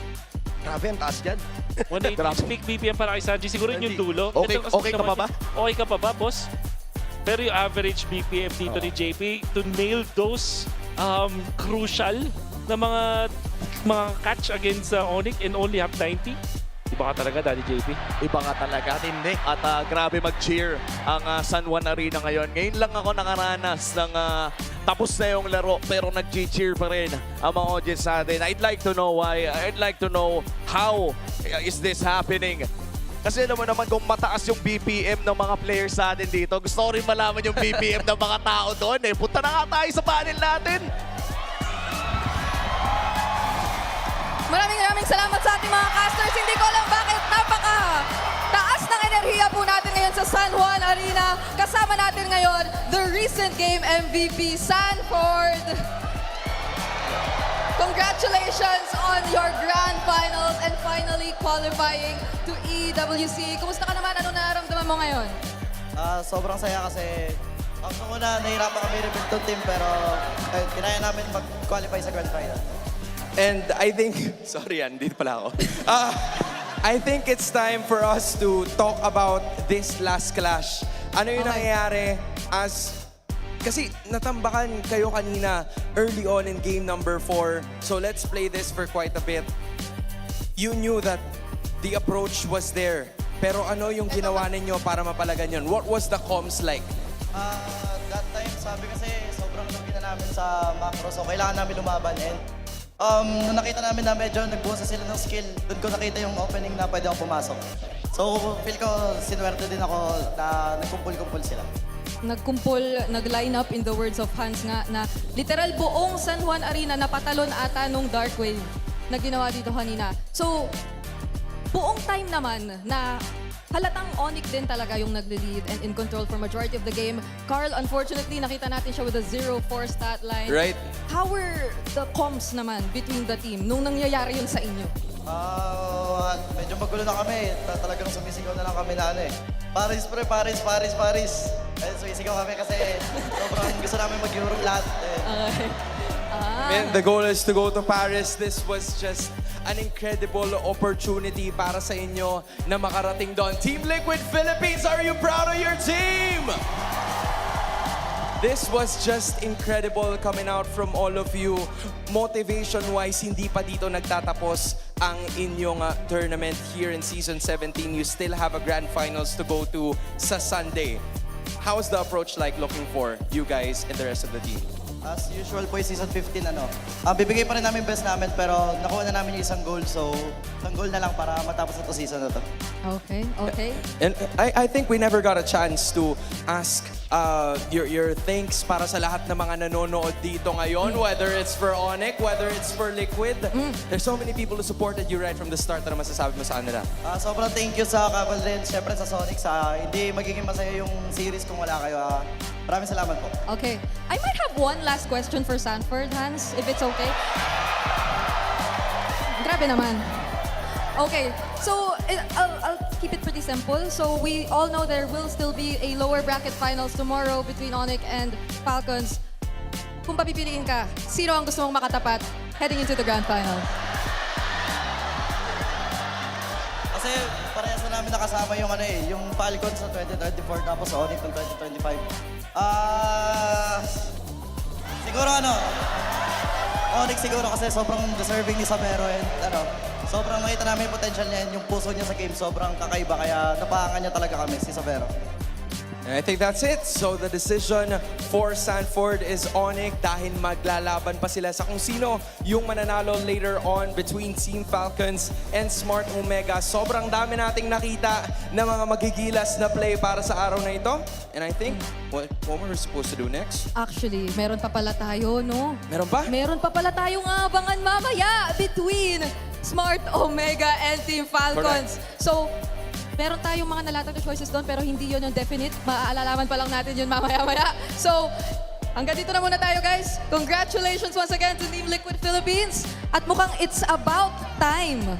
Kasi meron pa tayong onting pakulo kung hindi ako nagkakamali, di ba? Okay, I wonder. Ano yung pakulo? Meron pa tayong onting pakulo dito eh. May gagawin yata tayo dito with our crowd. So, with the fans. Yes, with the VIPs. fans. With the VIPs. With the VIPs, okay. Okay. Sige, guys, ito sinasabi ko lang sa inyo, you're completely missing out on the things that are happening kasi kapag nandito ka, you get a chance to do it. Okay? So, guys, if you want your selfies to be taken, go ahead, do it. Do just that. Oh, sige, Sanford, ikaw na mag-interview. Okay, go. No, hindi, joke lang. Nabigla ka yata eh. Pero, ayan. Again, for everybody who's watching at home, this is the opportunity that you get. Dito, yan.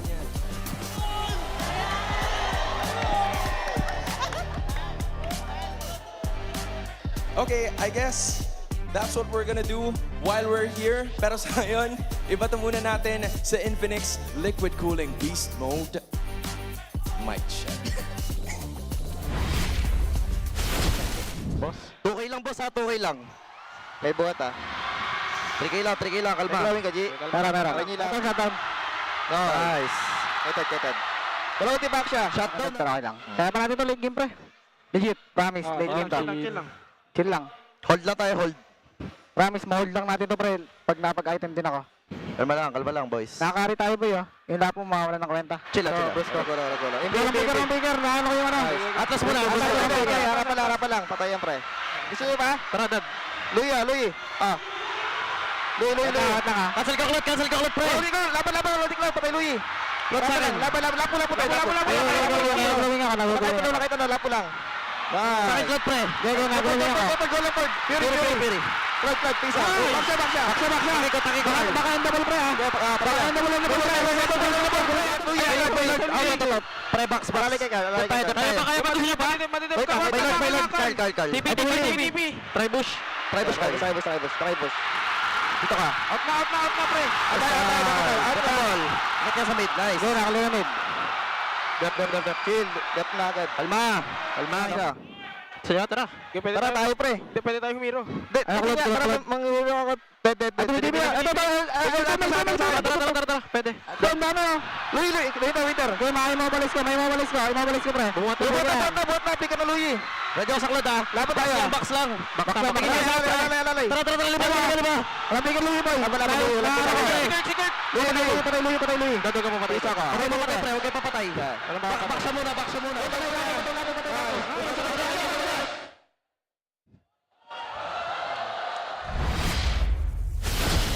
Wow.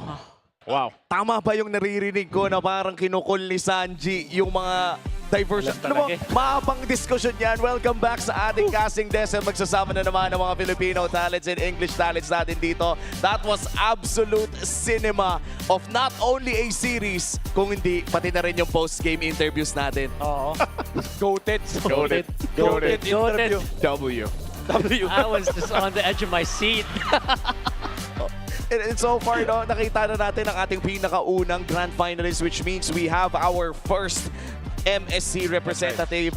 Team Liquid Philippines, wala naman na nagtaka. Regular season pa lang, ine-expect na ng taong mangyayari ito. Yeah, I think nagpa-solidify nung pagiging deserved nila nitong Grand Finals berth is because of the fact that they survived that round against ONIC. Kung hindi sila challenge ng ONIC, merong pasigurong chip on their shoulders. Pero dahil naging close yung laban natin and they could have lost ng reverse sweep dahil sa momentum ng ONIC, mas gumanda tuloy yung kwento para sa TLPH. Yeah, that game felt like such a horrible game, especially for like a cho, right? And it took everyone. It took everyone's effort. Even Sanji in that very last one. Ang liit na bagay nung Void Crystal na yun sa bush. But that spotted the play. Even the fact that Carl TZ dealt with so much pressure in the early part of the game, like we were saying, like 0-4? Man, 0-4, and then he ends up getting a maniac and then just popping off, and the Sansan dealt. There was so much great things to see. It's funny because it's a 3-1. But that felt like a full series, and I feel satisfied after that, you know, so great MLBB there. You know, one good thing that I can never erase from my mind is I can't believe a Phobius can sit versus 5 people. 5-man Dark Wave. 5-man Dark Wave. I think chill lang si Idol. Ito lang ata yung unang beses and maybe ang huling beses na masasabi mo ang 5-man, ang mga katagang 5-man Dark Wave. In one sentence. In one sentence. Crazy. Because how do you do that, di ba? Ang nipis-nipis ng isang Dark Wave. Pero I think the most impressive thing here is yung nabanggit dito ni Rockhart na nababasa ni Sanji yung mga diversion na binabato ni Super Prince come late game. Yung early game, for sure, bigay na natin sa ONIC yun. Yeah, well, alam naman natin yun yung nerf sa Louie, di ba? Parang alam mo kung kailan magtitipi. And then pag dinagdag mo yung knowledge mo dun sa mismong ganong klase play, kaya mo nga kontra. At syempre, Louie player din si Sanji. So alam niya yung mga limitations hanggang saang bush ka pwedeng manggaling. Kung sakali galing kang bot, you know yung mga limitations na yun. And parang kailangan niyang gawin is utilize yung kanyang knowledge, mag-pop ng second skill, ilatag, sabay nakakita siya ng dalawa doon. Also yung yung puso ni Carl TZ. 0-4, tapos wala siyang mga purple buff. Para sa isang Lancelot player, yun na yung mga moments na napapasigaw ka na sa mga kakampi mo na protektahan yung purple buff mo eh. Wala eh. Si The Goat kasi, si The Goat. Mr. Carl, dinaanan niya na lahat. Nag-0-7 na siya nung regular season. Kumbaga sa kanya, di na bago to. Well. Normal na to. Chill lang. Sabi nga nila magkakamali din yung kalaban. And in fact, hindi naman nagkamali din yung ONIC. I would say it was a proper Louis play. Sadyang niluto lang ni Deshev. Sabi niya, naluto ko na to eh. Saktong-sakto nga, yung shoutout sa cameraman natin by the way, saktong-sakto pagtingin niyan dun sa TTP-han ng ONIC Philippines, kita mo na eh, may nakalatag na eh. May nag-aabang na void crystal, may checkpoint mula kay Sanji. Tapos nakita, nabawasan na poke, ang daming nagawa ng play ni Sanji na yon. Actually, yung masabi ko doon kaya parang magandang Loye play siya kasi alam din ni Fritz na siya yung target. Di ba before yung play na yun, nasipa siya ni Daddy JP at alam niya may flicker na. So naganda siya ng Winter Crown at hindi siya actually tinamaan nung stump ng Jeet Kundo. Kaya napaload din nila si Carl TZ ng mga time na yun. I think kaya nakakuha ng 5-man Dark Wave itong si Sanford is because disciplinary din yung ONIC sa box nila. Kaya magkakadikit sila. So parang alam nila na go at nung na-bait sila ng TLPH, doon na nakakuha ng flicker sabay Dark Wave itong si Sanford. And again, yung mga ganung moments, like people are knowledgeable, diba? Like that was a very tough game talaga. That's true. And it took every single player in Team Liquid Philippines superstar trigger, X-Factor play just to turn that around. So big props for into ONIC, honestly. And even Kirko mula sa ONIC Philippines ng I think yung sa game na ito, that Lapu-Lapu was definitely playing really well nung simula. I think 6-1-1 at pumi-flicker pa nga ata sa tapat ng marksman ng side ng Team Liquid Philippines. But sadly, ang nangyari pa nung late game na nga tayo ay bumababa naman na talaga ang power spike ng isang Lapu-Lapu by that time. Very very beautiful yung maniac ni Carl TZ. Yeah. That was the moment na masasabi nating okay, winnable na para sa Team Liquid. Yeah. Nabalik yung momentum eh, di ba? The momentum, man. Came back. It came back so quick after that, and you know, there's only certain ways that can happen, and that's why we really highlighted over here. Before that happened, what Sansan duo were able to do throughout the game was enough, even for JP, solving the issue, because the on-ground panel talked about this. Is he going to be able to find the right targets against, you know, the Baksha, the Atlas, those combinations? So the amount of work that takes to find the right targets with the G-Kundos or with the Way of the Dragon ultimate, like to be able to kick Super Prince most of the time and also just lock down the targets was crucial. And frankly speaking, no, ang dami nating nakita ng mga superstar dito sa loob ng seryeng ito. And sobrang excited na akong malaman kung ano nga ba yung mga resulta ng mga naging botohan natin. Base din sa mga superstars na napanood natin sa seryeng ito. Oo, men. Kasi sinabi na natin kanina eh, ang daming clutch. In fact, 10 clutch gin yung nakita natin. So masasabi ko lang, i-reiterate ko lang yung sinabi ni Lafel kanina. Kung hindi ka Filipino fan, horror movie yung pinanood mo eh. Kasi PSA lang, reminder lang sa buong mundo, lilipat ang Liquid sa Paris. So, alam mo, kung ibang team ka, parang, ito na naman tayo eh. And a lot of teams na sinubukan mag-Golden Road ay kadalasan napapagod matapos ito hindi makamit. Pero mukhang iba ang Team Liquid Philippines. Hindi ramdam ang pagod, ramdam mo pa rin yung gutom. And they are starting again from scratch from day one technically in that Golden Road. Golden Road take 2 agad next year? Grabe naman. Makita natin na parang maganda yung motivation na nakikita natin from all of the players. And I'm saying this because I'm able to interview the players at nakita ko yung mga hardships na pinagdaanan nila. Especially, this is the team, kasama na rin yung team ONIC Philippines na dinout natin lahat, di ba? Heading into the season. Good point, But here we are, witnessing greatness once again at napaka-dominant nila. Sila pa yung nagtapat dito sa upper bracket finals. Grabe, no? Yung struggle from scouring for gold, trying to find a coach for TLPH. And ano nga, yung nabanggit ni Carl sa HG Podcast Mini na gusto niyang ipanalo talaga to for TLPH kasi gusto niyang bigyan ng championship. Hindi na para sa kanya. Kulang na yung name tag eh. Ang liit na yung name tag. Ang dami ng trophy. Ang gusto na niyang binibigyan, si Teddy, sa mga coaches. Lahat, ano yan, in English, and the next trophy is Parang ang sarap maging kakampi ni Carl TZ. Alam mo kapag nakapasok ka sa Team Liquid Philippines, yung sunod na tropeo kung wala ka pa, para sa'yo na yan. Sure na sure kasi kita naman natin yung epekto ni Carl even with Teddy as a rookie ngayong season. Sobrang laki ng impact na na-enable nila itong bagong player na to na sobrang komportable din na sumasama dun sa Four Horsemen. At yun nakita din natin kay Teddy, ginagawa niya kasi trabaho niya ng matindi rin naman. Let's just say na in that particular series, we can say na si Savero yung na-highlight natin many times because of the outplays in that game number 3. But Teddy, all throughout this series, dependable naman siya, nagagawa niya yung kailangan niya gawin. At pati dun sa huling clash, hindi rin siya napatumba ng ONIC Philippines. Some would say he was steady. He was steady Very steady. throughout the whole series. Very I think steady. that's what we were saying over here on the English stream. Just how steady Teddy has been throughout the season, but even in this series alone, where it was such a heated season, that he kind of had to be that guy to be able to pull that off throughout what was happening across the game. And you know, other than that, you have to imagine now they're one step closer to making history here. Back to back to back. 3-time champions here in MPL Philippines. That's Wala why- pang nakakagawa nun. This is Teddy's first playoffs, by the way, guys. But let that sink in. I mean, come on. You're put in the team that doesn't really need you to outperform so much. Just need to be very reliable, and Teddy really did that there. And ang dami nating mga na-recognize sa mga manlalaro sa sering ito. Panigurado, marami pa tayong mababalikan sa ating regular season. Nagbotohan tayo a few weeks ago kung sino nga ba yung mga magiging regular season MVP at iba pa. I-reveal na natin yan mamaya-maya lang sa Alamat Awards. After a spectacular regular season, we now welcome you to the MPL Philippines Season 17 Alamat Award. Tonight, we honor the exceptional individuals, the brilliant minds, and the outstanding storytellers who define the greatness of this season. Let us begin with our first category of the evening to recognize the elite performance of our players in the Land of Dawn.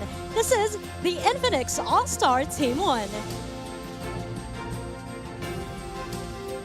To present the award, please welcome on stage Mr. Patrick Hernandez, Infinix Philippines brand representative. These awards recognize the top players in each role, players who truly rose above the rest this season. The Infinix All-Star Team 1 represents elite performance, perfect teamwork, and clutch consistency. Qualities matched by the GT Watch 5 Pro, synced right on your wrist for peak performance at every moment. As such, winners of this award will receive their very own GT Watch 5 Pro. Your Infinix All-Star Team 1 members are: first, the Infinix All-Star Team 1 XP Laner.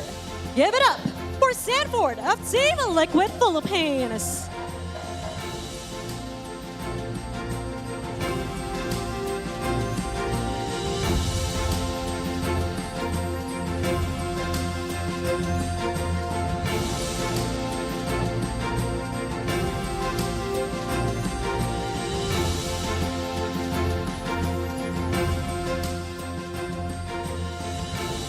Right up next is the Infinix All-Star Team 1 Jungler. Congratulations, Carl Daisy of Team Liquid Philippines.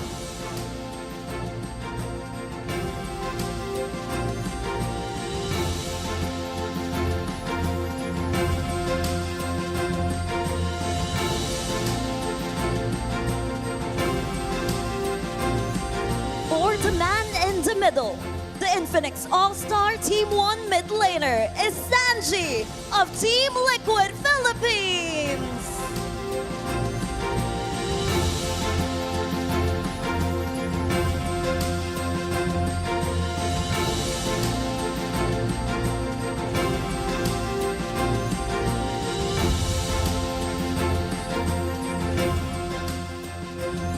And now, the Infinix All-Star Team 1 Roamer. Make some noise for JP of Team Liquid Philippines.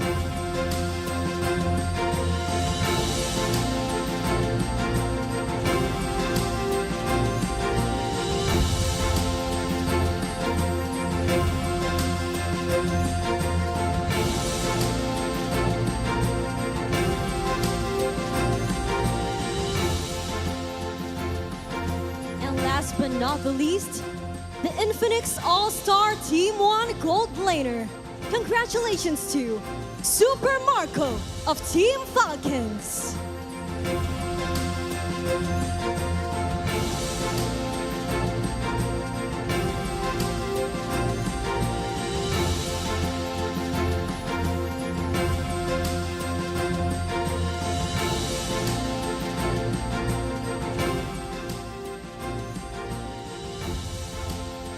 Once again, congratulations to the Infinix All-Star Team 1.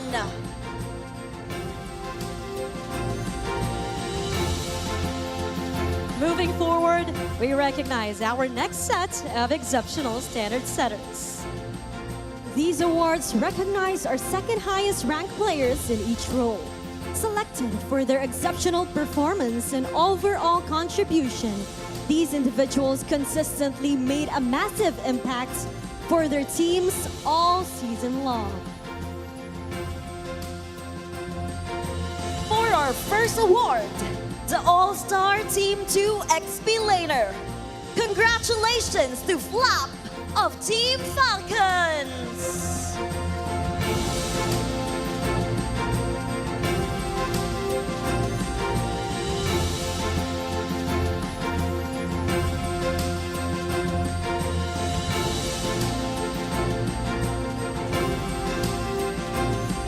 Our next award is the All-Star Team 2 Jungler. Congratulations, Kyle of Team Falcons!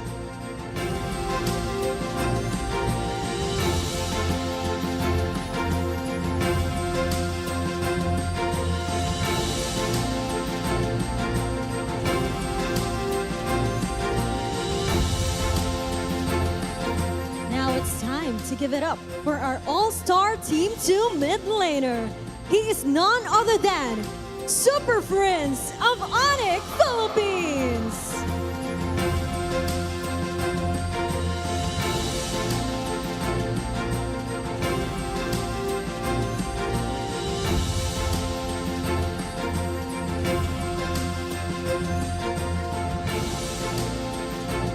For our All-Star Team 2 Roamer.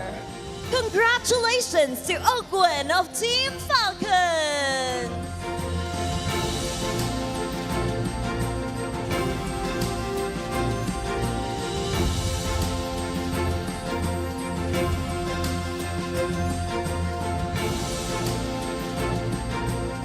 And finally, the All-Star Team 2 Gold Laner. He is Sabeto of ONIC Philippines.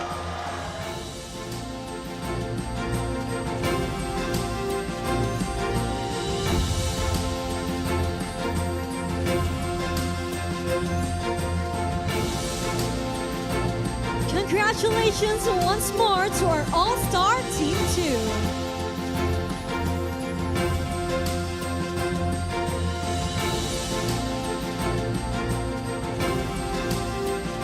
Our next set of awards is the Smart Fans Choice All-Star Team. The fans were asked to vote for their top players of the season. This award reflects the players' influence and overall contribution to their team and community. Winners of this award will take home a smart device. To present these awards, please welcome on stage Mr. Camilo Medina, Smart Events Officer.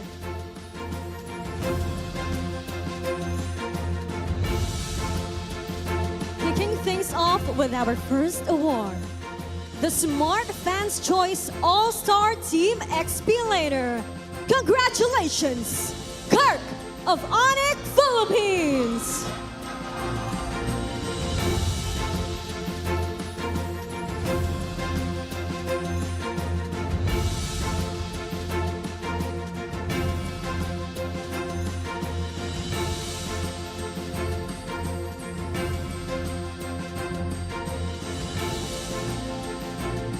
Next up, we have the Smart Fans Choice All-Star Team Jungler. A huge congratulations to King Kong of ONIC Philippines!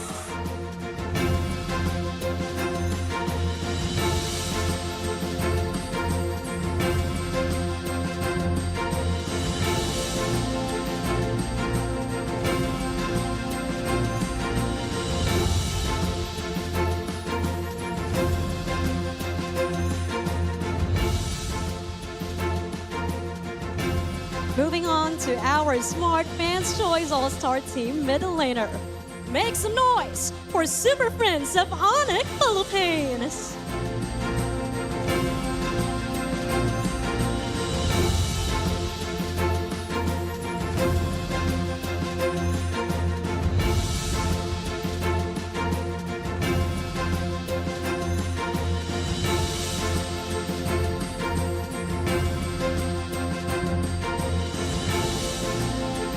Make way for our Smart Fans Choice All-Star Team Roamer. He is none other than Brusco of ONIC Philippines.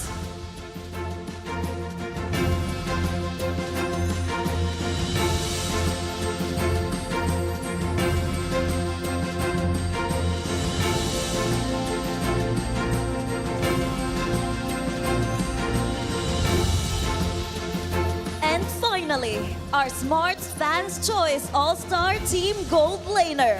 Let's hear it for Savero of ONIC Philippines!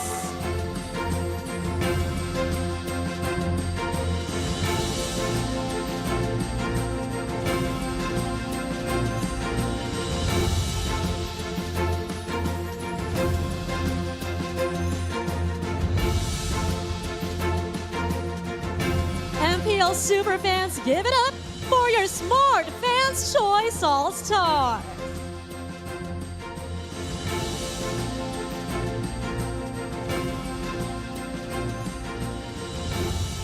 The next Alamat Award is the Most Improved Player of the Season. To present the award, may we call onto the stage Mr. Kenji Noel Sabido, Infinix Philippines brand representative. The Most Improved Player of the Season award recognizes the player who has shown the most significant progress and development in their performance compared to the previous season. This award highlights the player's dedication, hard work, and improvement, reflecting their enhanced skills, impact in games, and contribution to their team. Greatness isn't instant. It's earned through relentless grind and constant evolution.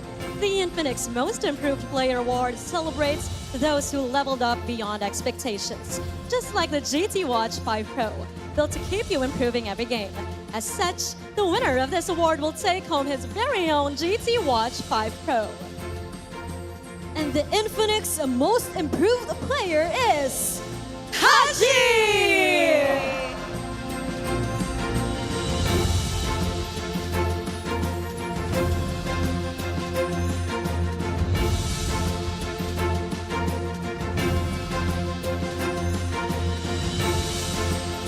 Once again, congratulations to our Infinix Most Improved Player, Haji of Team Falcon. Next up is the Coaching Team of the Season. The Coaching Team of the Season award recognizes the coaching staff that has shown outstanding leadership, smart strategies, and a positive impact on their team's performance throughout the season. This award highlights the coaches' dedication, innovation, meta-making, and contribution to their team's success. Let's give a round of applause for our Coaching Team of the Season. From the Cavalry, Coach Aeon and Coach Snap.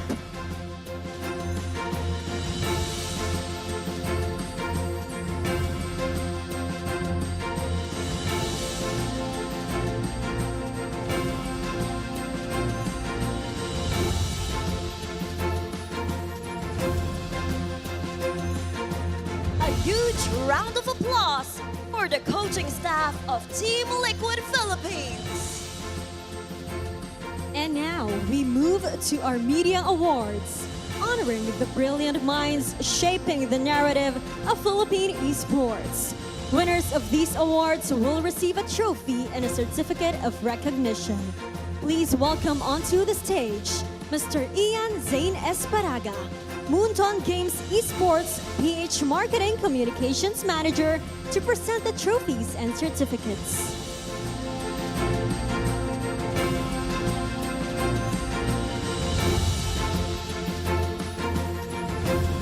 First up, we have the Alamat Award for Best Social Media Coverage.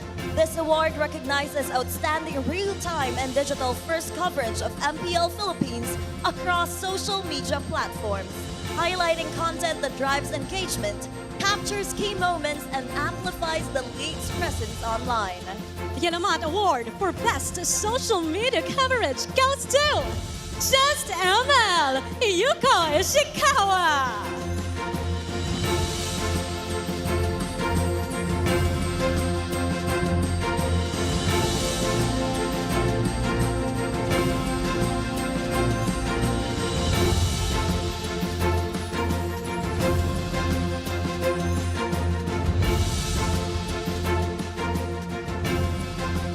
Right up next is the Alamat Award for Business Storytelling. This award honors excellence in reporting on the business, ecosystem, and industry impact of MPL Philippines and esports, including partnerships, investments, and the growth of the gaming landscape. The Alamat Award for Business Storytelling is awarded to Philstar.com, Michelle Loho. Accepting the award on behalf of Philstar.com and Miss Michelle Loho is Mr. Keith Medrano.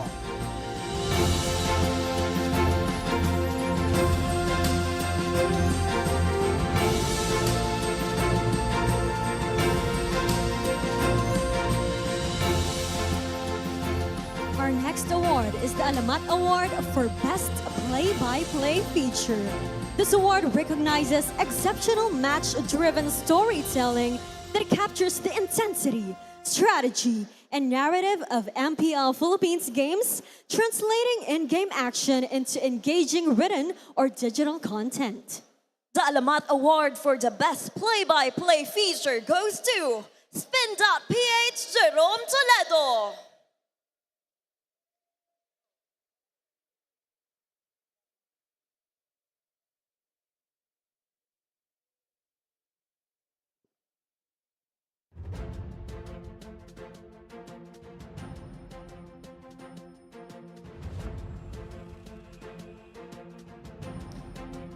To present the next award, we welcome on stage Ms. Irish Del Rosario, Infinix Philippines brand representative.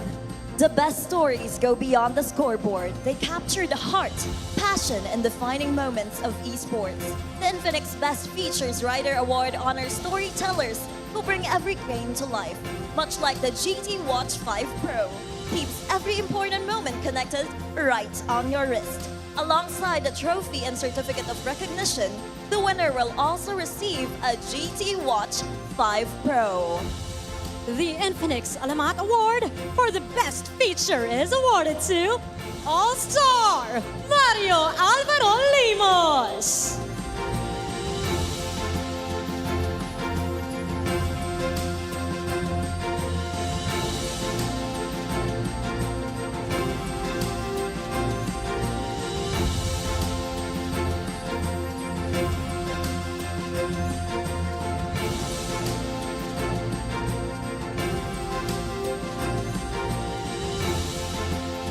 The next award is this Esports KOL of the season. To present the award, may we call on stage Mr. Gary Sun, MPL Philippines Esports Manager.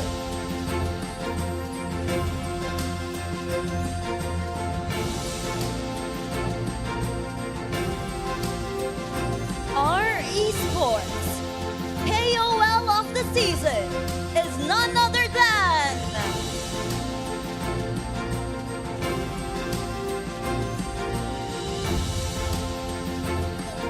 Ben Bentings Maglake!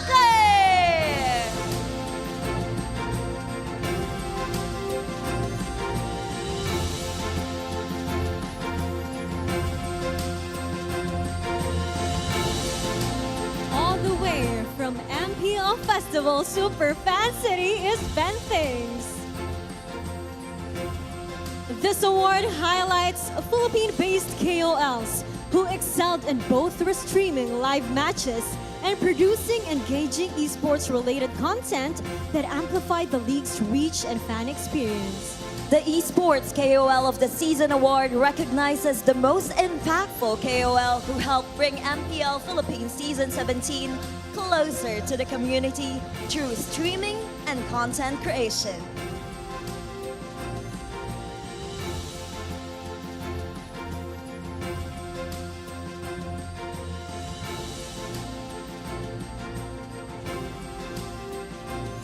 Let us all welcome Benthays in the Champions Arena.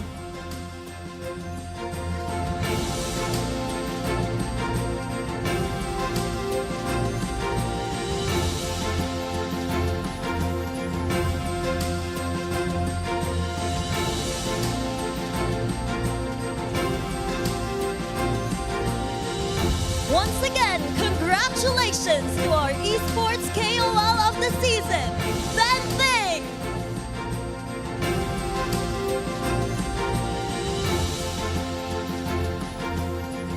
From established community leaders, we now look toward the future. Tonight, we celebrate a monumental milestone for the voices of tomorrow. That's right. These are the graduates of our Talent Academy, dedicated individuals who underwent intensive training and mentorship to become the next generation of voices for Moonson Games Philippines tournaments. To present their certificates, please welcome on stage Moonson PH Talent and Coach of the Talent Academy, Mr. Dan Leo Kubangay. As they take the stage for their walk and photo opportunity, let's honor our graduates. Congratulations, Yakuron, Sonny, Mickey, Emimia, Helena, Sakbi, Onel, Ray Ash, Ira, Too Fast, Rare Candy, Bipolar, and Dito Wolf.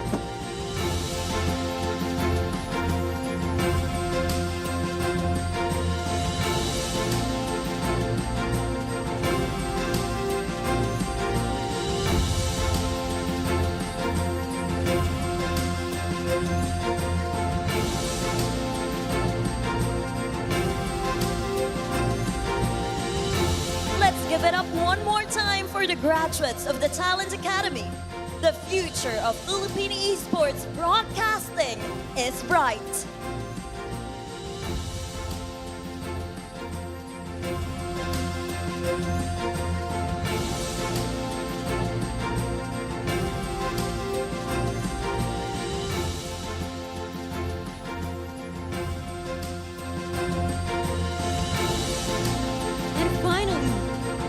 Award that we have all been waiting for. This award honors the player with the most outstanding performance and impact throughout the regular season. This award recognizes his exceptional contributions, consistency, and key role in their team's success. To present the regular season MVP award, may we please request on stage Ma'am Cynthia Canyazal, the Supervising Sports and Games Regulation Officer of the Games and Amusement Board.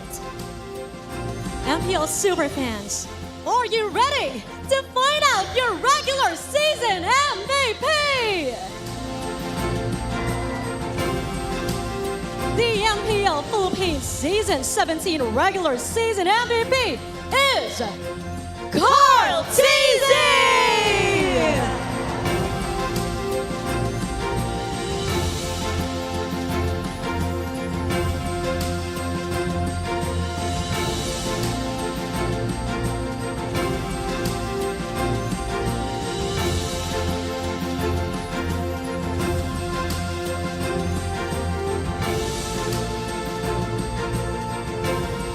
These are the exceptional individuals, the creative minds, and the elite storytellers who set the standard for greatness of this season.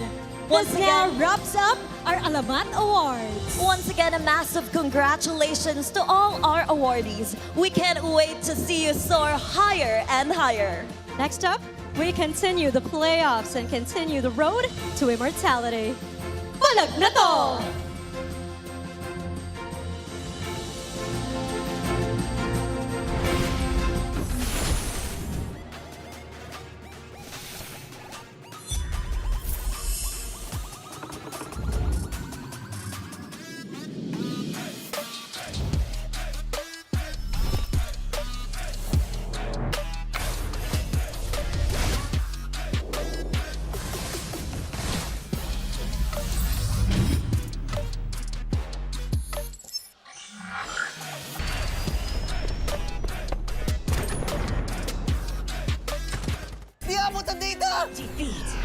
Gym Don't worry! The Only with Smart Power All 99. Hindi bitin with 10 gig data to power your games plus Only Facebook or Only TikTok. Load now! Wow! You know your scalp can get up to 5 times more dandruff? Get triple anti-dandruff power. Supercharged with Clear. Hey, you! Did you know men have 1.4 times weaker scalp? Get a shampoo that's 100% made for men. Supercharged with Clear. Enemy alert! Your scalp gets 1.5 times greasier, causing dandruff. Get triple anti-dandruff power. Supercharged with Clear. Stop and pull over! Your scalp gets 1.5 times sweatier. For cooling power. Supercharged with Clear.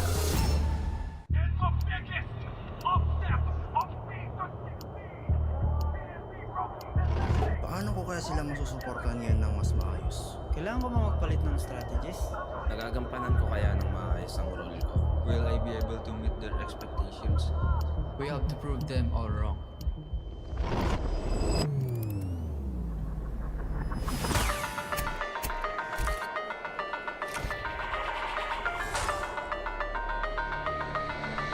Time to win.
mga idolo. Guys, feeling ko na nakabalik na ako dito sa PLOY. Sobrang saya ko and sana mga pag-EWC kami dito sa venue kung saan ako nag-gold medal. Papalag kami sa ONIC. Momentum din kami kasi nanalo kami sa Omega Cup. Ted, ano masabi mo daw kay Sabero, Ted? Ano daw masabi mo? Shoutout daw sa'yo, bro. Pakita niyo daw ang new generation gold laner. Sabi ni Teddy kay Sabero. My preparation for this game, I think just like normal games, but I think we will try harder for this game. My message to Liquid PH, good luck and let the best team win today. For me, I still confident I'm still the pressure, but mahal ko kaya natin ito. Ikaw the pressure, Bruce got the pressure. This is Bruce Gold.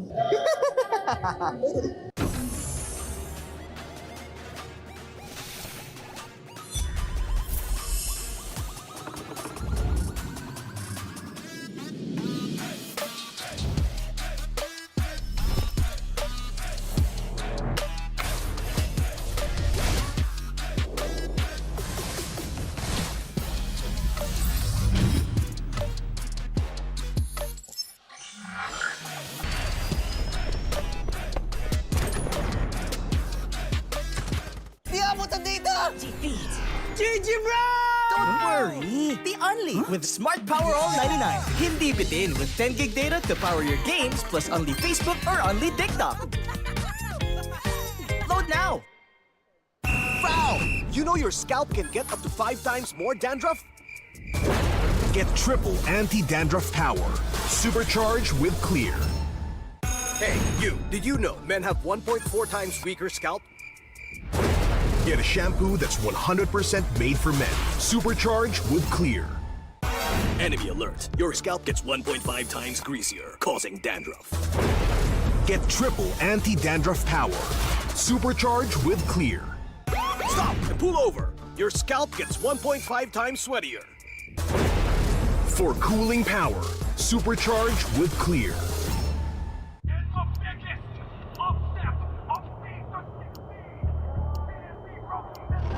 Paano ko kaya sila masusuportahan ngayon ng mas maayos? Kailangan ko ba magpalit ng strategies? Nagagampanan ko kaya ng maayos ang role ko? Will I be able to meet their expectations? We have to prove them all wrong.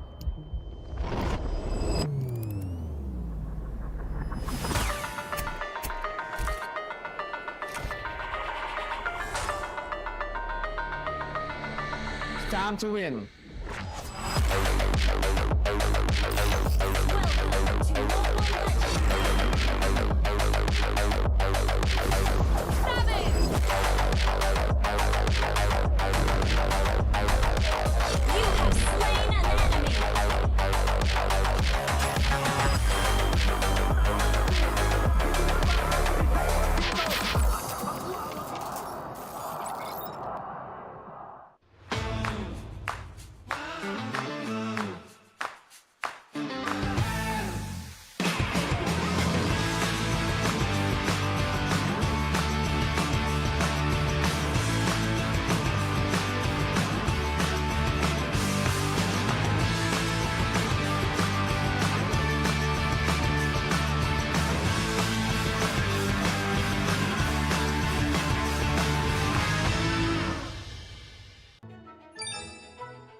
Nga mga idolo. Guys, feeling ko na nakabalik na ako dito sa PLOY. Sobrang saya ko and sana mga pag-EWC kami dito sa venue kung saan ako nag-gold medal.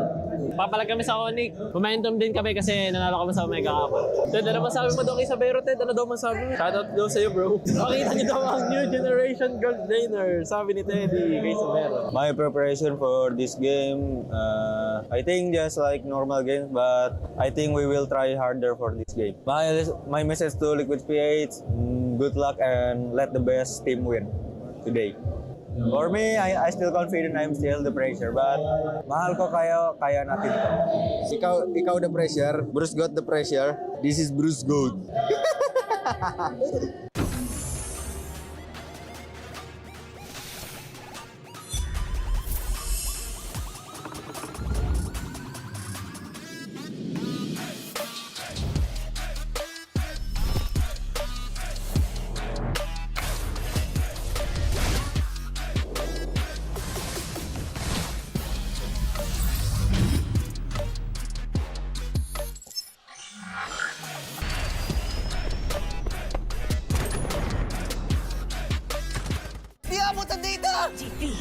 GG, bro!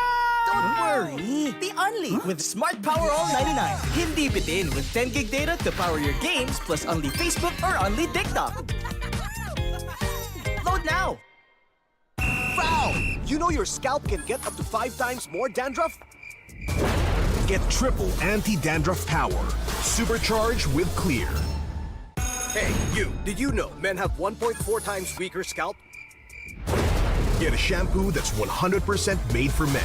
Supercharged with Clear. Enemy alert! Your scalp gets 1.5 times greasier, causing dandruff. Get triple anti-dandruff power. Supercharged with Clear. Stop and pull over! Your scalp gets 1.5 times sweatier. For cooling power. Supercharged with Clear.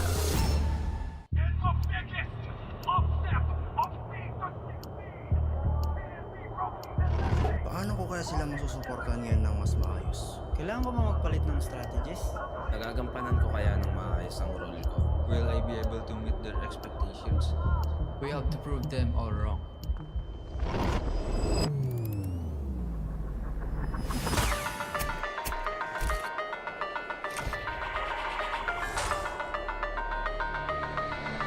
It's time to win.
na mga idolo. Guys, feeling ko na nakabalik na ako dito sa PLOY. Sobrang saya ko and sana mga pag-EWC kami dito sa venue kung saan ako nag-gold medal.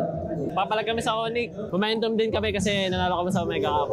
Ted, ano masabi mo daw kay Sabero, Ted? Ano daw masabi mo? Shoutout daw sa'yo, bro. Pakita niyo daw ang new generation gold laner. Sabi ni Teddy kay Sabero. My preparation for this game, I think just like normal games, but I think we will try harder for this game. My message to Liquid PH, good luck and let the best team win today.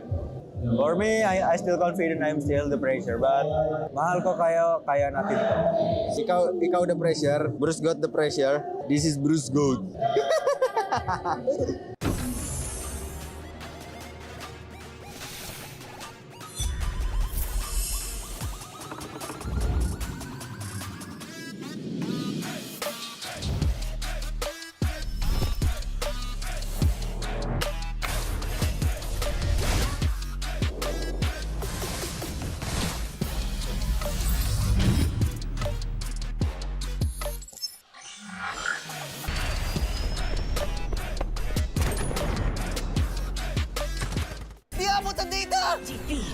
GG, bro!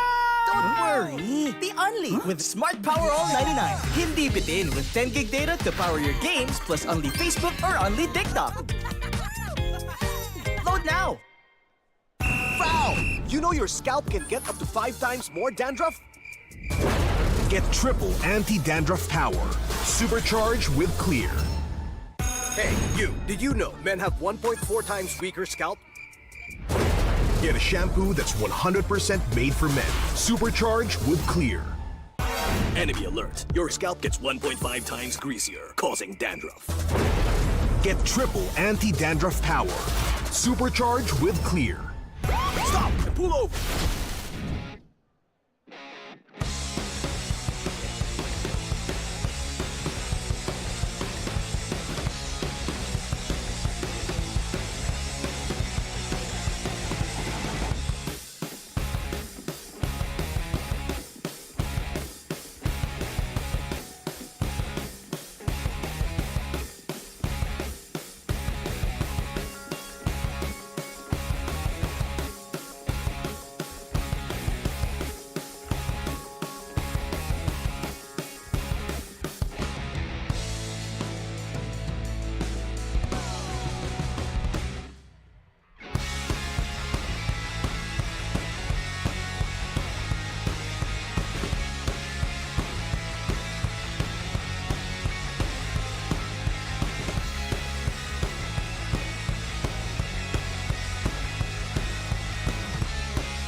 GG, bro! Don't worry! The Only with Smart Power All 99. Hindi bitin with 10 gig data to power your games plus only Facebook or only TikTok.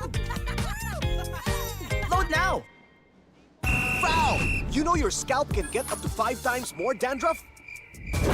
Get triple anti-dandruff power. Supercharged with Clear. Hey, you, did you know men have 1.4 times weaker scalp? Get a shampoo that's 100% made for men. Supercharged with Clear. Enemy alert. Your scalp gets 1.5 times greasier, causing dandruff. Get triple anti-dandruff power. Supercharged with Clear. Stop and pull over. Your scalp gets 1.5 times sweatier. For cooling power. Supercharged with Clear.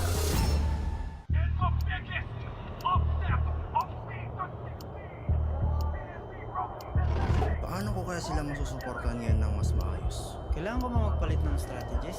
Nagagampanan ko kaya ng maayos ang role ko? Will I be able to meet their expectations?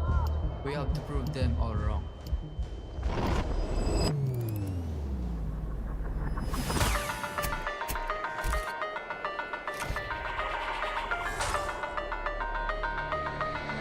It's time to win.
Nga mga idolo. Guys, feeling ko na nakabalik na ako dito sa PLOY. Sobrang saya ko and sana mga pag-EWC kami dito sa venue kung saan ako nag-gold medal. Papalag kami sa ONIC. Momentum din kami kasi nanalo kami sa Omega Cup.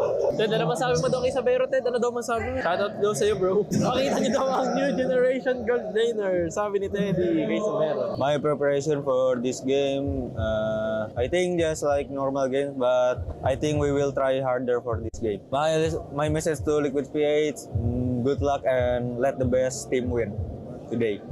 For me, I still confident I'm still the pressure, but mahal ko kaya natin to. Ikaw the pressure, Bruce got the pressure. This is Bruce Gold.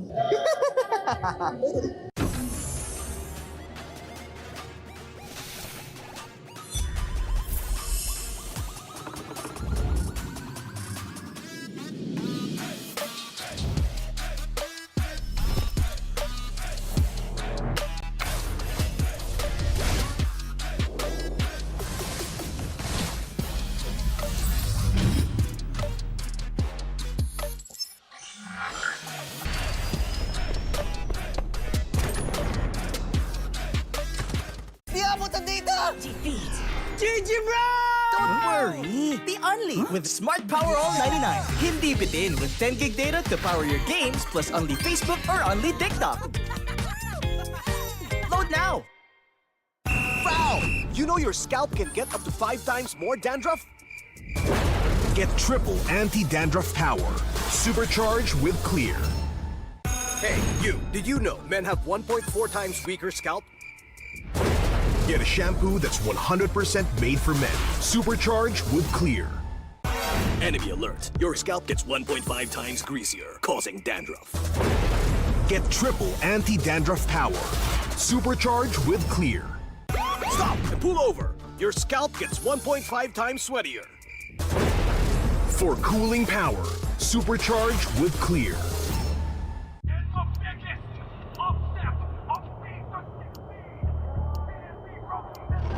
Paano ko kaya sila masusuportahan ngayon ng mas maayos? Kailangan ko ba magpalit ng strategies? Nagagampanan ko kaya ng maayos ang role ko? Will I be able to meet their expectations? We have to prove them all wrong.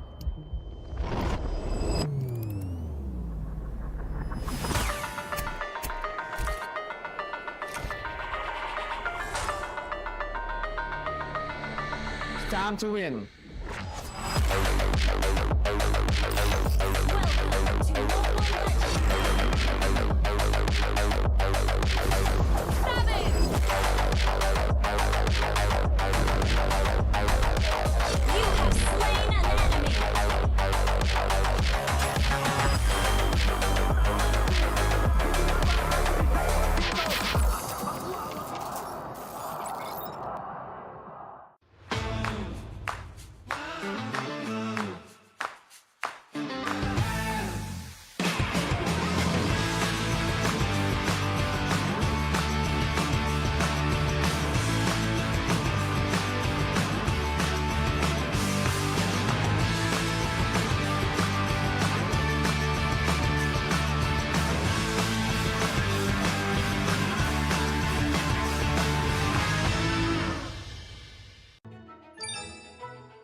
Nga mga idolo, guys, feeling ko na nakabalik na ako dito sa PLOY. Sobrang saya ko and sana mga pag-EWC kami dito sa venue kung saan ako nag-gold medal.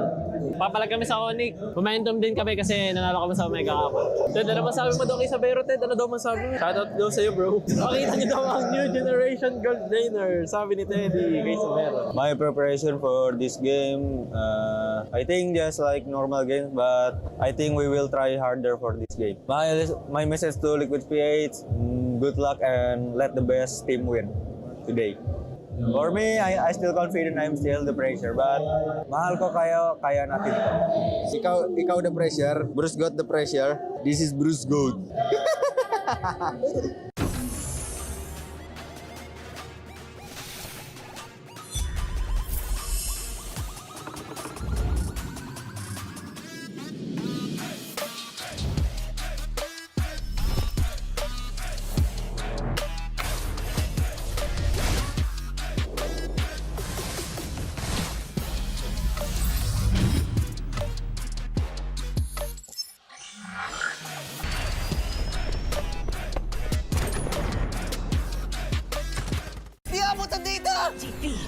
GG bro! Don't worry! The only with Smart Power All 99. Hindi bitin with 10 gig data to power your games plus only Facebook or only TikTok. Load now! Foul! You know your scalp can get up to 5 times more dandruff? Get triple anti-dandruff power. Supercharged with Clear. Hey, you, did you know men have 1.4 times weaker scalp? Get a shampoo that's 100% made for men. Supercharged with Clear. Enemy alert. Your scalp gets 1.5 times greasier, causing dandruff. Get triple anti-dandruff power. Supercharged with Clear. Stop and pull over. Your scalp gets 1.5 times sweatier. For cooling power. Supercharged with Clear.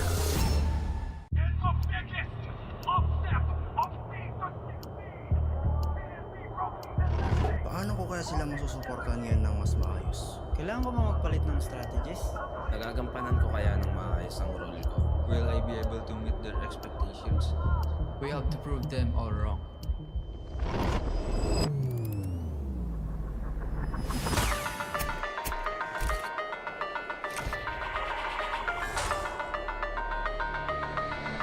It's time to win.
ka ba?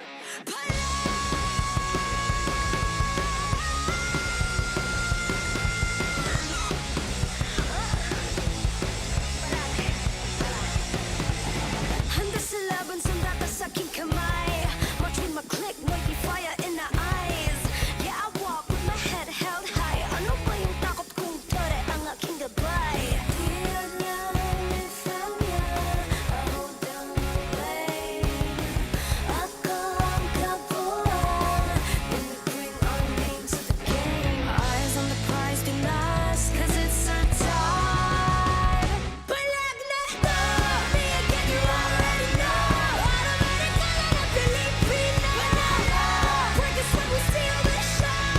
Automatic ka na Filipino. Lakas ng Pinas. Palag na to, kami na ang batas. Filipino. Lakas ng Pinas. Palag na to, automatic ka na Filipino. Teka, wait. Remind you kung anong na-obtain. Palaging first place, lakayo sa PH. I'm here 'cause I got God, my team is super fast. Eyes on the prize, Pinas, 'cause it's our time. Palag na to, me again, you already know. Automatic ka na Filipino. Break us when we steal the show. Automatic ka na Filipino. Lakas ng Pinas. Palag na to, kami na ang batas. Filipino. Lakas ng Pinas. Palag na to, automatic ka na Filipino.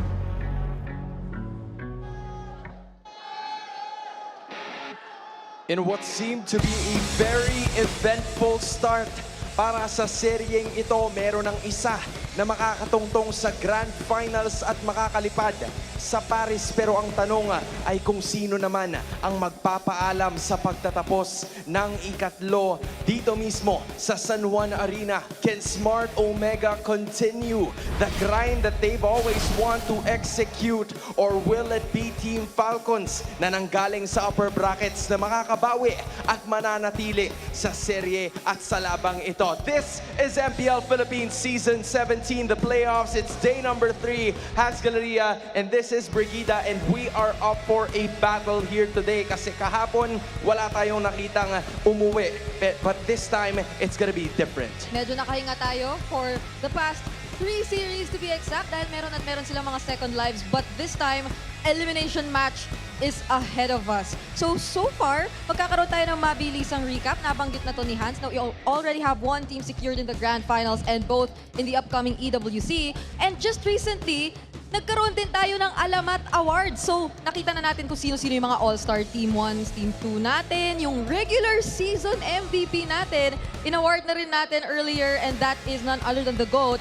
But, alam mong napaka-eventful ng araw na to kasi ganun na karami yung nangyari, pero hindi pa tayo tapos. Yeah, we already had some feature writers and our social media friends na na-awardan din kani-kanina lamang. But up next are 2 teams that look to get back into the winning column dahil nga doon sa nabanggit natin kanina, it has always been a story of them trying to find their footing dahil kahapon hindi man lang sila nakakuha ng isang laro kontra sa mga naglaban kanina sa upper bracket finals. So this is obviously going to be a matchup. Mukhang magiging dikdikan ang laban sa pagitan ng Smart Omega at ng Team Falcons. But to know more about these 2 teams, we're gonna toss you over to the casters.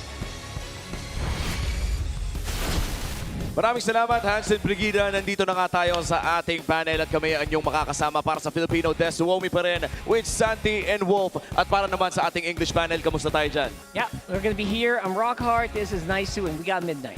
At ito yung series na alam nating may isa na naman na mawawala Kaya naman medyo malungkot ito with Team Falcons, our seed number 2 going up against Smart Omega. Pareha silang na-sweep kahapon. Mamaya ay pag-uusapan natin yan dahil kung nag-aantay po kayo ng sign manood ng MPL Philippines Season 17 playoffs ng live, ito na yon. We're throwing a massive playoffs price off just for you. You can secure Day 3 Legend tickets for an absolute steal at 150 pesos, down from 300 pesos. And for the Epic Day 4 lower bracket finals, tickets are down to 350 from 500. Big matchups, bigger savings. Score these seats right now by heading over to ph-mpl.com/tickets. Kita-kits. Naku, mabilis magkakaubusan ang mga tickets na yan pagdating natin ng weekend. And for sure, itong laban na ito ay marami ding nag-aabangan. This is Falcons versus Omega. One green dream moves forward. Isa na lang ang matitira sa dalawang maglalaro ngayong gabi. Yeah. If you told me that yung labanan sa top 3 and 4 ay magiging Falcons versus Omega sa start ng season, I would have said you're crazy. Pero nandito na tayo sa point na sila yung nagcha-challenge ngayon para sa Falcons. And I think very much worthy of it. Falcons, they just have to find their groove once again and maybe they can show us something tonight. And Omega really showing up in the past few games. Didn't really see that 3-1 victory. Yeah. Amazing. It was amazing. I was so surprised with yesterday's match. I feel like, watching Team Falcons throughout the season, seeing them finish in the top 2 seed, I was surprised with the performance. So hopefully whatever happened between, 24 hours or so, they've been able to go ahead and fix that, because moving forward, this is the dark horse, is Smart Omega. I think they've surprised everyone just in how fast they locked in their playoff spot, where they ended up finishing through the regular season, and it's been an amazing story. And I like how you pointed out that they have to fix all the things that they need to fix, especially coming off from a loss against ONIC, because this is the only team aside from TLPH to beat the Titans in the regular season. So if you're Falcons, it's kind of scary right now. You're in an elimination match and you're up against one of the teams that actually beat you. At gusto ko yung nasabi nyo, hindi talaga natin in-expect na ito yung magiging lagay ng Falcons ngayon. Ang kalaban pa nila mismo dito sa ating elimination match ay ang Barangay, na parang nabarang sila nung huli nilang pagkikita. And napakaganda nga nitong barang ng Barangay kasi for the longest time, lagi nating ine-expect para sa Omega ay yung lason. Ngayon may bago tayong pwedeng tingnan. Ito na ba yung bagong timpla ng Smart Omega? Barang na ba instead of lason? Well, nagawa naman nila yan noong week number 7, kung saan kakapanalo lang ng Team Falcons. They're the only team that were able to defeat the TLPH in a series. And then eventually nanalo ang Omega courtesy of Mingwin, Cap Mingwin and his leadership skills nung nagkatapat sila noong week number 7 at nanalo nga sila over Falcons. So the dark horses for this tournament is definitely Omega, but they also were already able to defeat etong Falcons before. You know what, Barang is such a nice storyline, di ba? Pero I completely disagree. I feel like the skill is the biggest factor. Yeah. Just have to remember, bro, Mingwin, it's his rookie season. Keep that in mind. The way that Omega's playing right now, you wouldn't think that. And when we look at Mingwin, ang kanyang katapat dito ay walang iba kundi si Haji, na isa-isa sa mga video na napanood natin dati ay ang sinasabi nila ay para bumalik ang Prime Haji ay kailangan makapag-champion muli. It's a veteran versus a rookie in the mid lane. Malaking factors sa pagpasok sa match na ito. Alam mo, kailangan talaga ng fuel ng machine. At kailangan din naman ng fuel ni Flap. Siyempre, para hindi mawala ang mga muscle. Pero kailangan talagang paganahin ang makina ng Team Falcons because this guy has never set foot on the MSC stage. So for Team Falcons, you know what? All the narratives are stacking up against them. Nanggaling tayo mula sa last season na kung saan yung puso talaga ng mga nasa ilalim ng seeds. Yung third pababa, talagang dun yun yung sinasabi natin parang hindi umaapak ng number 3, ng number 4. Pero nakita natin yan mula sa TNC nung last season. Yun yung tinatahak ng Barangay ngayon. And for Team Falcons, sila yung number 2 pero parang sila pa yung nangangailangan ng mga magagandang storyline dito sa playoffs. So, merong so far may kakaibang signos kapag ang regular standing mo ay number 2, pero for Falcons, so far, ito yung best performance nila as of yet. So season 15, they finished number 4 ng regular season, and then eventually, hindi sila nakapasok dun sa international event. And then, number 6 naman nung season 16, you saw yung miracle run na ginawa nila. Pero naalala natin kasi yung dulo ng story na yun. We still have to remember, they struggled in early stages of the season, and they ended up number 6. This time, they are number 2. First time seeded in the upper bracket. At the same time, may parang hidden na barang agad. Yes. Yung number 2, kahit walang gawin ng Omega, may barang na agad siya, Midnight. Yun yung sinasabi ko kanina na parang sila pa yung nangangailangan ng magandang storyline kasi even last year, nakita natin yung mga nagna-number 2 ng regular season, it doesn't bid well for the team that sits at number 2. Usually, sila pa nga yung unang nalalaglag from upper bracket to lower bracket, magkasunod na talo kagad. Tapos ang nangyayari pa nun kung saan yung target location, kumbaga kung ang Bermudas Triangle ay nasa ganitong axis, ay nakaupo dun ngayon ng Team Falcons after yesterday's loss na 0-3. And this is devastating for the Falcons Nest considering na papasok ng playoffs ay lahat tayo ay pine-predict talaga sila na maging isa sa mga top performers. Talaga nagulat ang lahat dun sa resultang yon, pero tingnan natin kung ano nga ba yung magiging adjustment ng Team Falcons coming into this series. Well, mamaya lamang ay makikita na natin kung ano nga ba ang mangyayari sa laban na ito. Magkikita tayo muli mamaya, huwag kayong mag-aalala. Pupunta muna tayo sa ating mga panelists. Maraming salamat sa ating mga casters. They've already said their pieces about this specific matchup. But let's take a deeper dive sa kung paano nga ba mananalo ang ating dalawang teams. Here are your Infinix real-time cooling tactics. I believe we have to start off with Team or Smart Omega's keys to victory first before anything else. I will be starting with Smart Omega's keys to victories. Control the neutral objectives. This is very crucial. Something time and time again we've witnessed from them, especially as a team who potentially really has a huge potential once they do get that and guarantee that snowball. But in order to execute this, I think we have to put a bit more emphasis on what this team is actually capable of in terms of spreading out the map. Once you give Ryzen those really high mobility heroes, and those heroes that are capable of rotating faster, you just are always not sure of what to expect from this very chaotic playstyle that Omega have introduced to us. And I think that that is something very crucial for them to hold on to if they really want to take the Falcons by surprise. At kung yung Team Falcons naman, first, they have to withstand yung sinabi ni Brigida kanina because they always have a split-type capability just because of having Ryzen in their team. Yung mga Harleys na kung saan-saan sumusulpot, Fannings are automatically banned pero kung sakali man na meron pang ibang mga heroes na posibleng magamit ang Smart Omega para makapag-split push, given that it's already a 4-1 composition that they always seem to have, Team Falcons needs to be ready at that moment. And of course, they have to win the gold lane matchup. Super Marco is the all-star gold laner for a reason.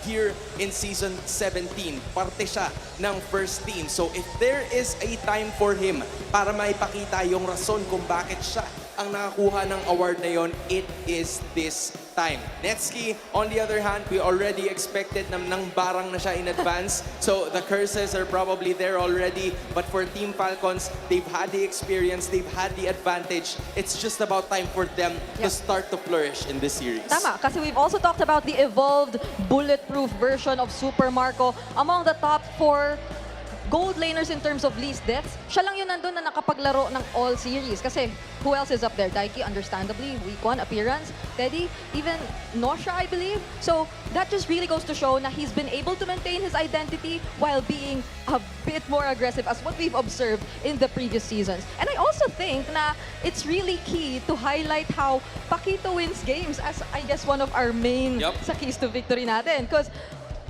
in the earlier series, Hans. Yes. Nakita naman natin kung ano yung magiging impact niyan. We saw a lot of Paquito games, hindi lamang kanina, but also all throughout the playoffs. This just goes to show you na hindi lang basta dumating ang mga damage-dealing XP laners. They have dominated majority of the draft, and I think that is also what we're about to see para sa araw na to. James probably handling the Phobius, and you're also looking at Flap.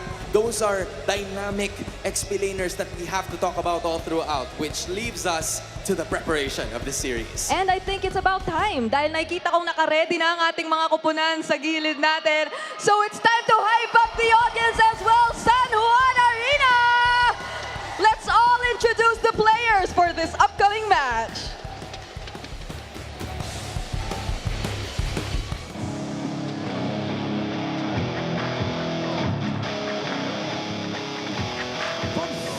In the standings, pushed down to the lower bracket. They are back to silence the doubters and shut down all this barangay racket.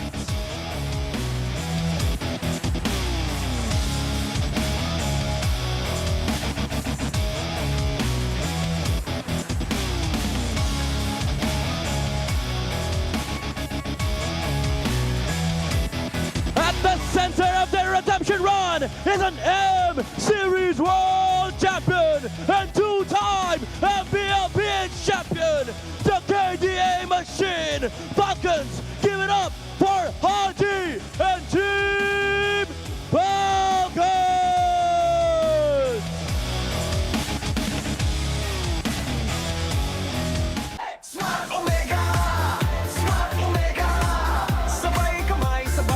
Nadapa man nung una at nakaranas ng hugupit, ngayon sa lower bracket ay babangon sila ng mas malupit.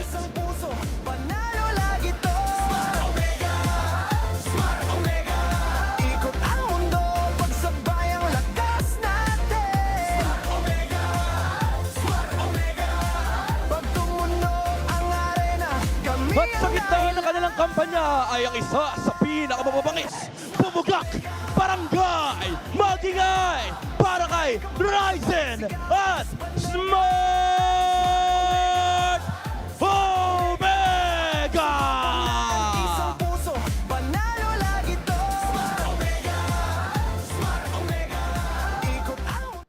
To ensure the integrity of the game, let us welcome our marshals, Luis, Chico, Joshua G, and JD. And our head referee, the Jump Master, Set. And our head coaches, Coach Moody for Team Falcons and Coach Pura for Smart Omega. Isa lang ang mananatili, matira matibay. This is a do or die. Will it be Falcons or Barangay? Champions Arena, magingay!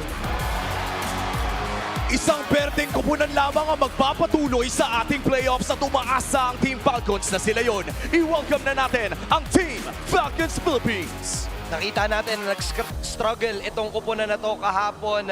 Ano kaya ang ginawa ng Team Falcons coming into this series? Ano yung mga adjustments na pwede nating i-expect? This is a World Championship team.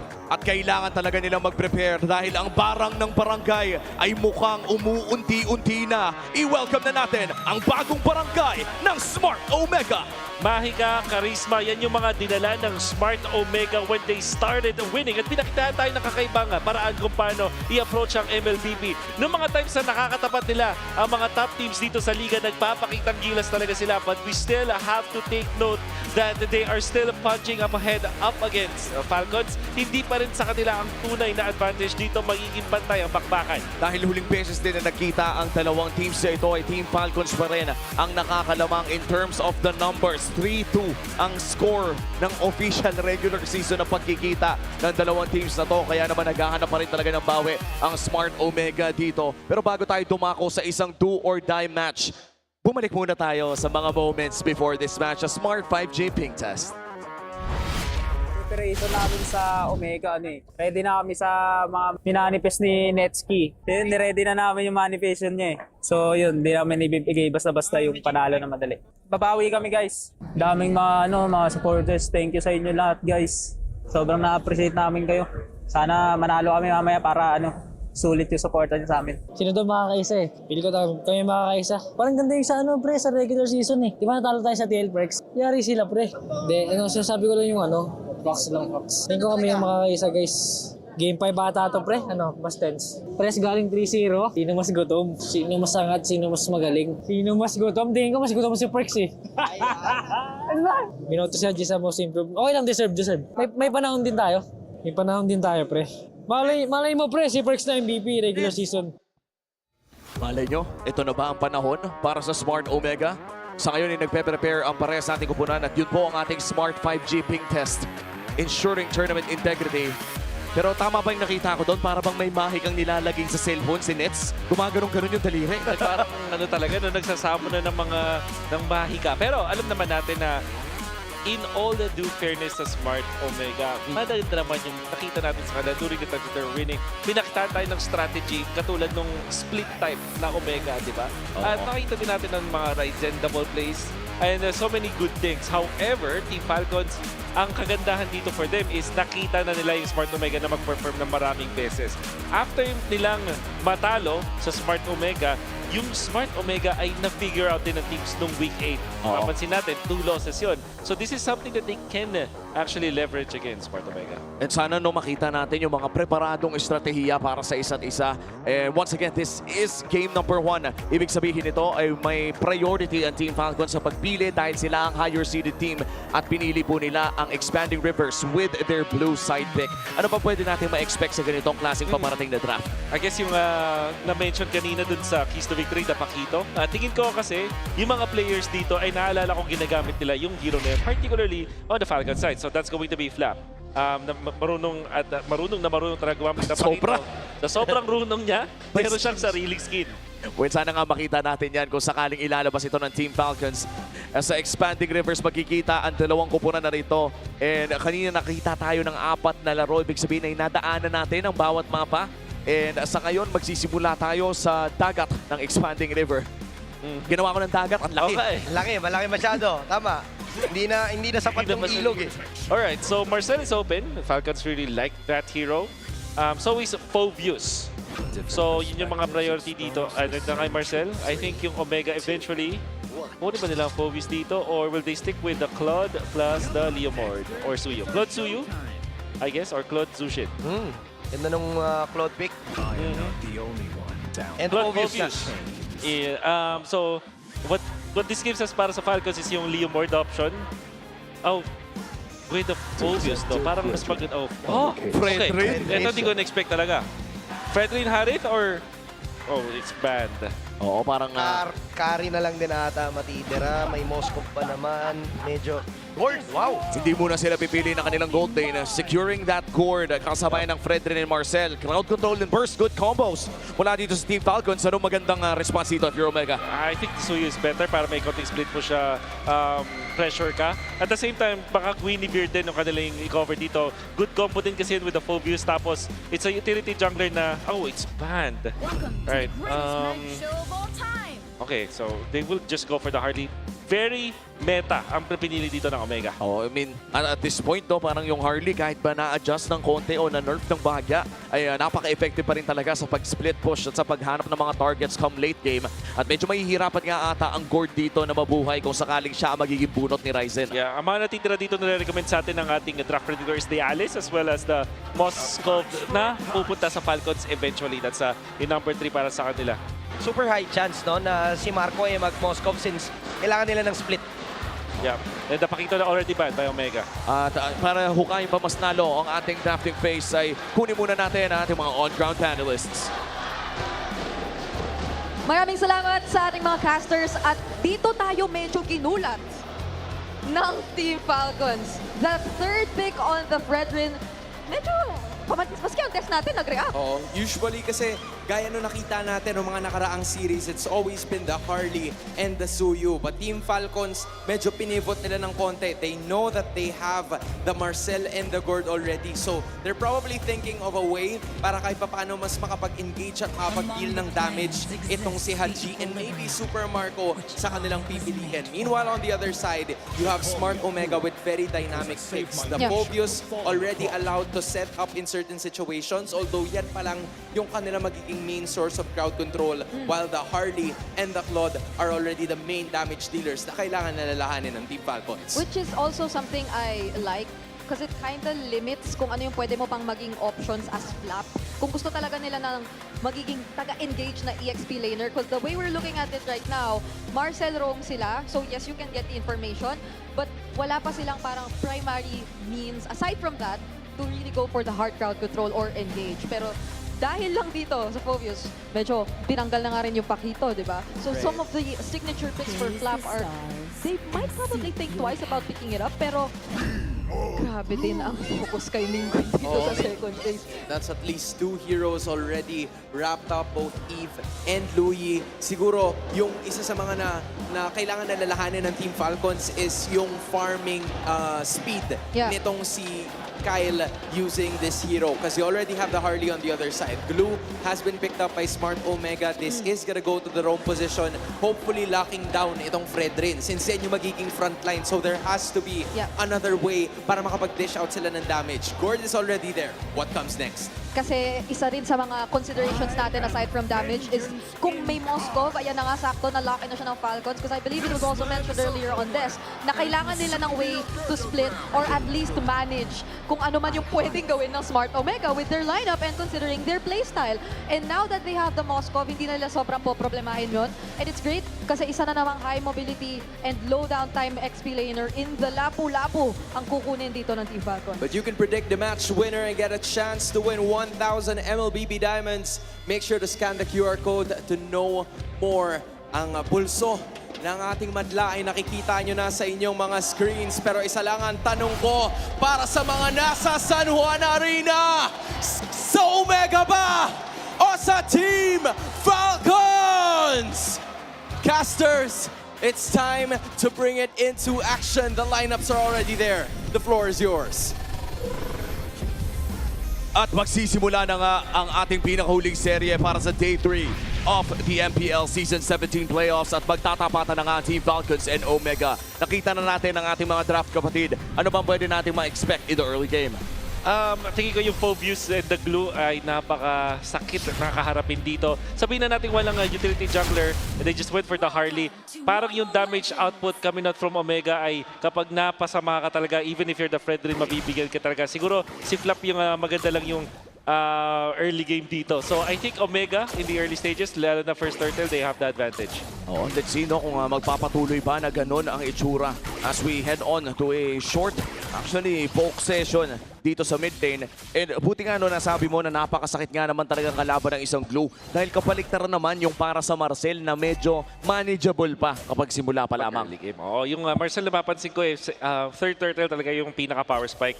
Pag maganda na yung game mo ng second turtle pa lang as na Marcel, it means that overall as a team, maganda yung game ninyo. And it's almost counted na parang hindi ka malakas sa first turtle.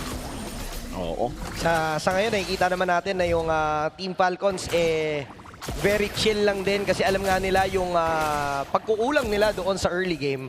So hindi rin talaga sila nakikipagsabayan. Ang ganda nung Valentine na pick-up ni Mingwin para sa Omega. And there you go, off-cam kill. Nabigyan kagad si Haji dito. Ang laking disadvantage for the upcoming turtle fight. At binigla ata ito ni Perksiva no, dahil nagamit din ng flicker ng Glue na ito. At ang dami ata mga minion waves na mawawala. Siguro dalawa din yung makakain ng Torre. Oo, nakami siya ng isa. Umabot. Nahawakan ni Ogwin at least. Pero, lang yung advantage sa isang Valentina. Tandaan, kapag nakakuha ng level advantage ng Valentina, ang hirap pigilan yan because of the natural passive coming out from this hero. Oh, but on the other hand, nakakuha naman ng XP Crab dito si Flap. Kaya naman mas magiging maganda ang setup ng Team Falcons around this turtle area. At kailangan pa magpa-level 4 dito ni James. So far, sisimulan na ng Team Falcons ang unang pagong ng larong ito. At medyo malayo si Ryzen. Walang pake ang hari ng trade. Ang hari ng trade. Ang ganda ng ginawa nila dito and nahahawakan pa rin yung turtle. So, masasabi natin na hindi nga trade yung mangyayari kasi makakahabol pa eh. Meron pa rin chance ng contest itong si Ryzen. And walang purple buff dito si Kyle. Nakuha niya? Nakuha niya. Ay, nakuha niya ata. Iniwan niya ata yung maliit. Pero tingnan natin, Flap dito, bumitaw ng Bravest Fighter. Siya ang maaaring mabigyan. May stick cash na cancel doon sa talo ni James. And turtle ang magagawa. That is gonna be Kyle securing the turtle. Pero dito naman si Objective Take. Kaso nga lang, nandun pa rin yung Blazing Duet na follow-up ni Nets. Hindi nila in-expect na marami parang barangay. At si Kyle mabibigyan din. Dalawa, kapalit ng pagong ang nangyari sa sagupaan na yon. And make that 3 dahil ang dami pala nakuha ng Omega. Bukod sa turtle na nakuha ng Team Falcons at may naiwang pang small tugtod pre. Small breed. Napakalaking bagay doon and makakil pati si Ryzen. If not for the turtle na na-secure doon ni Kyle, sobrang laki na panalo ng Omega, pero even then, with 3 kills out of that turtle fight, sabay kuha ng purple buff nitong si Kyle. Napakalaking advantage na yan para kay Ryzen. Napaka-opportunista nung nangyari doon no? Parang, when you think about what happened doon sa pinakahuling segment na yon, para bang nanakawan, ang tawag doon yung broad daylight na pagnanakaw yung ginawa ni Ryzen. Kitang-kita talaga kasi hindi mo rin naman i-expect kung ikaw ang Team Falcons na ganun yung gagawin ng isang Harley, pero because of that, ang daming bonus. Kumbaga buy one take one yung mga nangyari para dun sa ginawa ng Smart Omega, and right now Team Falcons kailangan talaga nila dito maging maingat kasi gaya nga nang sabi ni Wolf kanina, lamang ang Omega pagdating sa early game, pero ngayon ipabawi din naman sila. Mabibigyan si Ming Queen at hindi niya na magagamit yung nanakaw niyang bravest fighter. Napakabilis din kasi ng mga pangyayari mula sa Platinum Snap patungo doon sa bravest fighter naman ni Flap. Hindi na talaga nakagalaw ang Omega sa laban na yon. And so far, para dito sa Team Falcons, yung pagbawi ay nag-cut ng 400 mula sa gold lead ng Omega at magse-setup pa rin naman ang barangay around that turtle pit. Pero ang hari ng trade na si Ryzen ay tumitingin pa rin ng iba habang nagsuspawn na yung turtle. Pero iba pa rin ata balak nito. Lahat ng pwede niya nakawin, ninanakaw niya, silip ng silip, basta available, kukunin niya. Tapos dinedelay lang ng kanyang mga teammates yung pag-take doon sa main objective. And right now, yung main objective na yon ay yung pagong. And si Perksiva talagang dinidikitan lang. Hindi makalapit itong si Kyle doon sa mismong pagong dahil nga sa panggugulo ni Perksiva, yung glue. Napakahirap din kasi talaga yung early game ng glue, katulad nung sinabi ni Wolf kanina, ay napakahirap labanan. When we look at Team Falcon's composition, kailan ba yung tamang oras na lumaban? Supposedly, third turtle, kaso dahil malaki lamang ng Omega, baka ma-delay pa yun sa first Lord. And we'll have to wait for Kyle to get yung kanyang second item dito kasi tingin ko he's gunning for the Radiant Armor, pero by the time na nakuha niya yun, threat na rin itong si James at sobrang katina ng pinag-combine na damage ni Ryzen at ni Ming Queen. And now, in terms of items na nasilip natin, ay nakuha na rin naman ni Haji ang kanyang Magic Shoes. So, tumaas pa yung burst damage na mayroon dito ang Team Falcons. Kahit papano ay nakakahinga pa naman ang Team Falcons. Meanwhile, for Omega, malaking rotation ang kanilang gagawin dito around the gold lane. Pero nariyan naman si Ogwen para protektahan si Marco. May alalay naman itong si Super Marco. Pero Netski, napakaganda ng early game. Mystic Gush, magiging enough pa para i-take down si James, pero hindi. Napakaganda rin nung ginawa dito na pagsama ni Perksiva. Pero mukhang hindi magiging enough yung damage dito ni Kyle. Kaso nga lang dyan yung follow-up. And nauntok pa. Purify gagamitin ni Netski. Tapos Blazing Duet pa atras para nag-moonwalk lang. Masasabi natin na kahit papaano, pumapalag-palag ang Falcons kahit na nalugi sila sa early game. What a wonderful decision mula sa Falcons na puruan yung top lane, tapos nakakuha pa sila ng pitas, and then that turn it up top. Nakapag-push din itong si Flap dun sa may bottom lane, so I wonder what happened with Omega. Bigla na lang nawalan sila ng control sa mapa. With just a snap, Falcons have taken the lead. And completely recess yung mga nagawa kanina ng Omega. I like how you said na decision-making ng Team Falcons yung naging difference maker doon. Kanina sinabi mo rin na ang Lord yung sunod na hinihintay na power spike ng Team Falcons, pero para bang may nakita silang opportunity, ito ba'y parang sinubo ng Omega na o hindi lang nila napansin na nandun sila sa pwesto na yun? Both of it, I think that's mainly because yung Omega parang hindi nasa magandang posisyon para tulungan si Netski dun sa may top lane. Sa ngayon, nakapwesto din naman ang Omega at sila pa nga magsisimula. Si Ogwen dito napipilitang umatras. Deadly Magic binitawan na, so pwede pa rin makipagsabayan. Pero talon lang ng talon si James. Hindi magawang umapit dito ni Kyle, pero kill naman ang kanilang magiging goal. James! Walang sawang pagdadakdak, and golden hour ang gagamitin dito ng Falcons para mapigilan. Pero may SOD pa. Andun din naman yung tulak. Blazing Duet, makakancel pa dito ni Kyle. And talaga naman magiging disaster to para sa Smart Omega dahil walang magiging casualty sa side ng Team Falcons. At talaga namang ang mangyayari dito ay clean wipeout. Pero meron silang naisama sa ukay at yun ay si Flap. A 5-4-1 exchange after having almost a 2,000 gold deficit. Anong mga tamang desisyon yung ginawa ng Team Falcons? Pero teka lang, si Haji bibigyan ata dito. Isang banat na lang!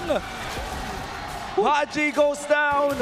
May nakuha naman kapalit ang Omega. At nakakuha ng purple buff doon si Kyle. Ang magandang ginawa doon ng Falcons. Many things. Number one, si Haji na dodge doon si James. Tama yung timing niya ng flicker doon sa gustong gamitin ng passive coming out from James na imbes na kumagat doon kay Haji, Dahil sa tamang timing niya nung pag-out doon, napunta doon sa kanyang kakampi. So, additionally, ang nakita natin din doon na protektahan na itong si Super Marco with the jump coming out from Netsuke being countered totally by Ogwen's ultimate. Napakagandang golden hour noon na may nakabang na appraiser's left na coming out from Kyle. Although hindi nila nakuha talaga yung action na damage coming out from that ultimate appraiser's wrath, pero may follow-up kasi agad doon coming out from Kyle. Kaya yung golden hour nag-set up ng kills na yun. Tsaka yung SOD na kumabit mula kay Super Marco na talagang nagbigay ng malaking advantage dito sa Team Falcons. Pero hindi pa naman ito yung gold lead na wala ng pag-asa pa. Silipin natin ang ating Infinix in-game equipment. Halos 1,000 na pa lang nilamang ni Super Marco. Kaso nga lang, meron na silang play na gagawin dito. And si Perk Siva, hindi na makakasurvive dahil doon sa sibat na ibinato ni Super Marco. Purify magagamit na rin dito ni Netsuke at si James naman na mapapa-atras. Pero mukhang babalikan niya, may tonta bahagya. Kaso nga lang, maaari nga din talaga siyang mabigyan dahil napakadami ng mga miyembro ng Team Falcons. Pero Flicker will be used. Ryzen na magiging target. Haji ka, munti ka mabigyan. The Appraiser's Wrath will not connect, pero this will give Falcons the advantage para sa upcoming Lord because of that pick-off. At saka tumatapang na ang Team Falcons. Nakakahanap na sila ng mga pick-offs na talagang napepuwersa ang Omega na dumipensa. Alam mo yung nagagalingan ako dito sa Falcons. Ang galing nila mag-force ng spell. Like dun sa top lane na force nila yung spell doon ni Netsuke and this time in the middle. The Lord fight na walang purify itong si Netsuke at wala ring ultimate. Medyo lugi dito ang Omega. They really have to be crafty with this. Lord Dance malala. Kanya-kanya munang pull. Kanya-kanyang reset. Ganda ng pwesto ni Ryzen. Oo. Ito na naman kung nanood ng Team Falcons ng madalas na pwestuhan ng Omega, siguro nasasabi na rin nila na nakatago si Ryzen o hindi nila nakikita itong Harley na ito. At kailangan talaga mag-check. Si Flap ata ang nakatoka at siya rin ang mabibigyan ng Deadly Magic ni Retry ni Kyle. Talagang hahabulin ni Kyle. Ang Appraiser's Wrath, lahat ibubuhos na nila. The moment na nakita si Ryzen, binigay nila lahat ng meron sila. Bravest Fighter ko-connecta. Pero sino kaya magiging next target? Netsuke dito, nabigyan ng Mystic Gush. Tuloy pa rin talaga sa pag-create ito si Super Marco. 4 ang tutumba mula sa side ng Smart Omega and si Minkwin. Ang matitira, habulin siya ng 4 na mga miyembro habang iso-solo Lord na ito ni Kyle. At ang daming makukuha doon ng Team Falcons. Itutuloy ang Lord, itutuloy ang 2 torre sa gitna. At baka nga gusto pa nilang kunin itong inhibitor turret. Kaso nga lang, may Holy Shields pa. Pinapakitaan tayo ng classic na utility gameplay coming out from Falcons, the way that utilizing their box at yung control nila doon sa kanilang carry, which in this case is the Moscow. Falcons are showing vintage style na box strategy with this utility threat rin, yung napaka-oppressive na kapag nakakuha sila ng isang pick-off, kahit gano'ng kalaki yung laman ng kalaban na turn around nila, tapos hindi nila binibigyan ng farm. Napako na ang Omega sa 5.9k gold lead ng Falcons ngayon. At saka yung decisiveness ni Kyle doon kanina, the moment na natangke na ni Flap yung Deadly Magic ni Retry. Actually, yun yung medyo kinabahan ako may Lord na available. At ni Retry nang walang dalawang isip yung jungler ng kalaban, tinuloy-tuloy na. Ibig sabihin lang nun, ang plano nila all along is to kill dito si Ryzen at hindi yung Lord talaga totally. Kasi pag napatay mo nga naman na yun, wala na rin retry holder yung kabila. So ano pa yung contest na magaganap kung mauubos mo lahat ng mga miyembro? And now, kumakatok na sila sa base ng Smart Omega. Maaari nila mabasag tong inhibitor turret na to and they will be successful. Pero napaganda ng depensa ng Smart Omega on the side lanes. Pero sumabog. Uy, napatawid! Yung Lord, so yung Holy Shield na pop on the top side. Oo, tsaka ibig sabihin mas mabilis nila makakadepensa pero wala na ata silang choice dito sa may bantang ibaba. Wala na ring Holy Shields, nag-expire na rin. Papasok si Flap, makahanap si Burr! Mystic Gush, sobrang sakto. Napakagandang angulo na magmumula kay KDA Machine. Pero dedepensa sila, Golden Hour. So hindi rin naman magagamit kagad. Yung SOD! At habang yung SOD, maaaring kumalaw dito si Super Marco. Flicker coming from Minkwin will not be enough to escape in the hands of Super Marco. And ubos na ang lahat ng mga possible na ibitaw ng Smart Omega. Magpupush pa yung Falcon sa top. Binigay ng Omega lahat. Binuha sila. Bubuhos na talaga sila sa base. Mystic Gush na naman. Literal na bitaw. Kung bitaw, walang pagtitipid na magmumula sa Team Falcons. At pilit dedepensa ang 2 miyembro. Ngunit may mga minions na kasama. At maaari nga nilang madaliin itong Game 1. At sila ang unang makakuha ng win in the series. 13 minutes for Team Falcons. Isa sa mga pinakamabilis na laro ngayong gabi ang kanilang pinakita. At masaya ang Falcons Nest dito sa venue. And to think na lamang ang Omega in that first turtle fight. Ang kinailangan lang gawin dito ng Falcons ay maghanap ng opening bago ang third turtle. Gamit yung kanilang mastery sa paggamit ng utility jungle. We can see through the highlights how this happened. At take note talaga natin yung pag-wrap around nila dun sa may top lane, pag-focus dun sa Moscow. With the pickups that they were able to get, nakabawi ang Team Falcons. And you could see yung mga tao natin dito sa San Juan Arena na talaga namang nag-cheer sa kanilang teams. And looking back dito sa ating highlights, katulad ng sinabi mo, Wolf, may palag ang Omega dito. Nakalamang sila on certain times sa loob ng larong ito. But one team fight led to another winning team fight. At nagtuloy-tuloy na ang laro para sa Team Falcons. Makita natin yung composure. Kami na ng Team Falcons, kahit lugi sila ng almost 2,000 gold. Kung ikaw si Kyle, nakawant ka ng purple, matagal kang napako sa ganun level. Nung pala yan. Kaya pala nalilipid yung MVP. Inabot yung mismong camera sa cameraman na ating game MVP for game number 1. It's going to be Ogwen na nilaro ang Marcel 0, 1, and 16. Nakita natin yung paggagamit ni Ogwen with this ultimate. I believe there are at least 3 na paggamit ng Golden Hour na naging advantage ng side ng Team Falcons. Ang pinaka-notable yung sa may top lane kung saan na-punish nila yung si Netsky as well as si Perks and then eventually si James that forced na kanilang purify doon sa Claude. And the way na ginagamit nila dito yung Marcel is for vision and to force some battle spells starting dito sa may 4th minute and then sabay dun sa may top lane. This was one of the better usages of the Golden Hour kung saan ma-follow up nila ng SOD afterwards. Sobrang game changer nung mga Golden Hour ni Ogwen. Ito yung moment na yon. Tapos alam ng Team Falcons kung kailan sila re-rest back. Kung kailan sila re-respo doon sa mga initiation ni Ogwen. And magagamit pa nga nila to their advantage pag may nangyaring masama, Golden Hour lang tapos back sila. Pero in their favor, lagi namang maganda yung mga nangyayari sa teamfight dahil din dun sa utility jungler nila na napakakunat. Ang hirap bigyan ni Kyle dito sa laban na to. May defensive option pa nga ata yung Marcel na to kung sakaling may maultihan ng Deadly Magic at kailangan niyang iligtas. Oo. Nakita natin yun. Tapos may setup pa kahit yung Mystic Projectile, hindi na kailangan itutok talaga. Katulad nun, passive lang yun. That's just a captured moment. Tapos babatungan ka ng isang Mystic Projectile. Enough na yun para makakuha ng stun. At syempre, Mystic Gush can finish off that crash. So wala talaga makaka-react dito with the chain stun. This is why Marcel is a first pick material kasi ang dali talaga makapag-land ng mga multiple stuns.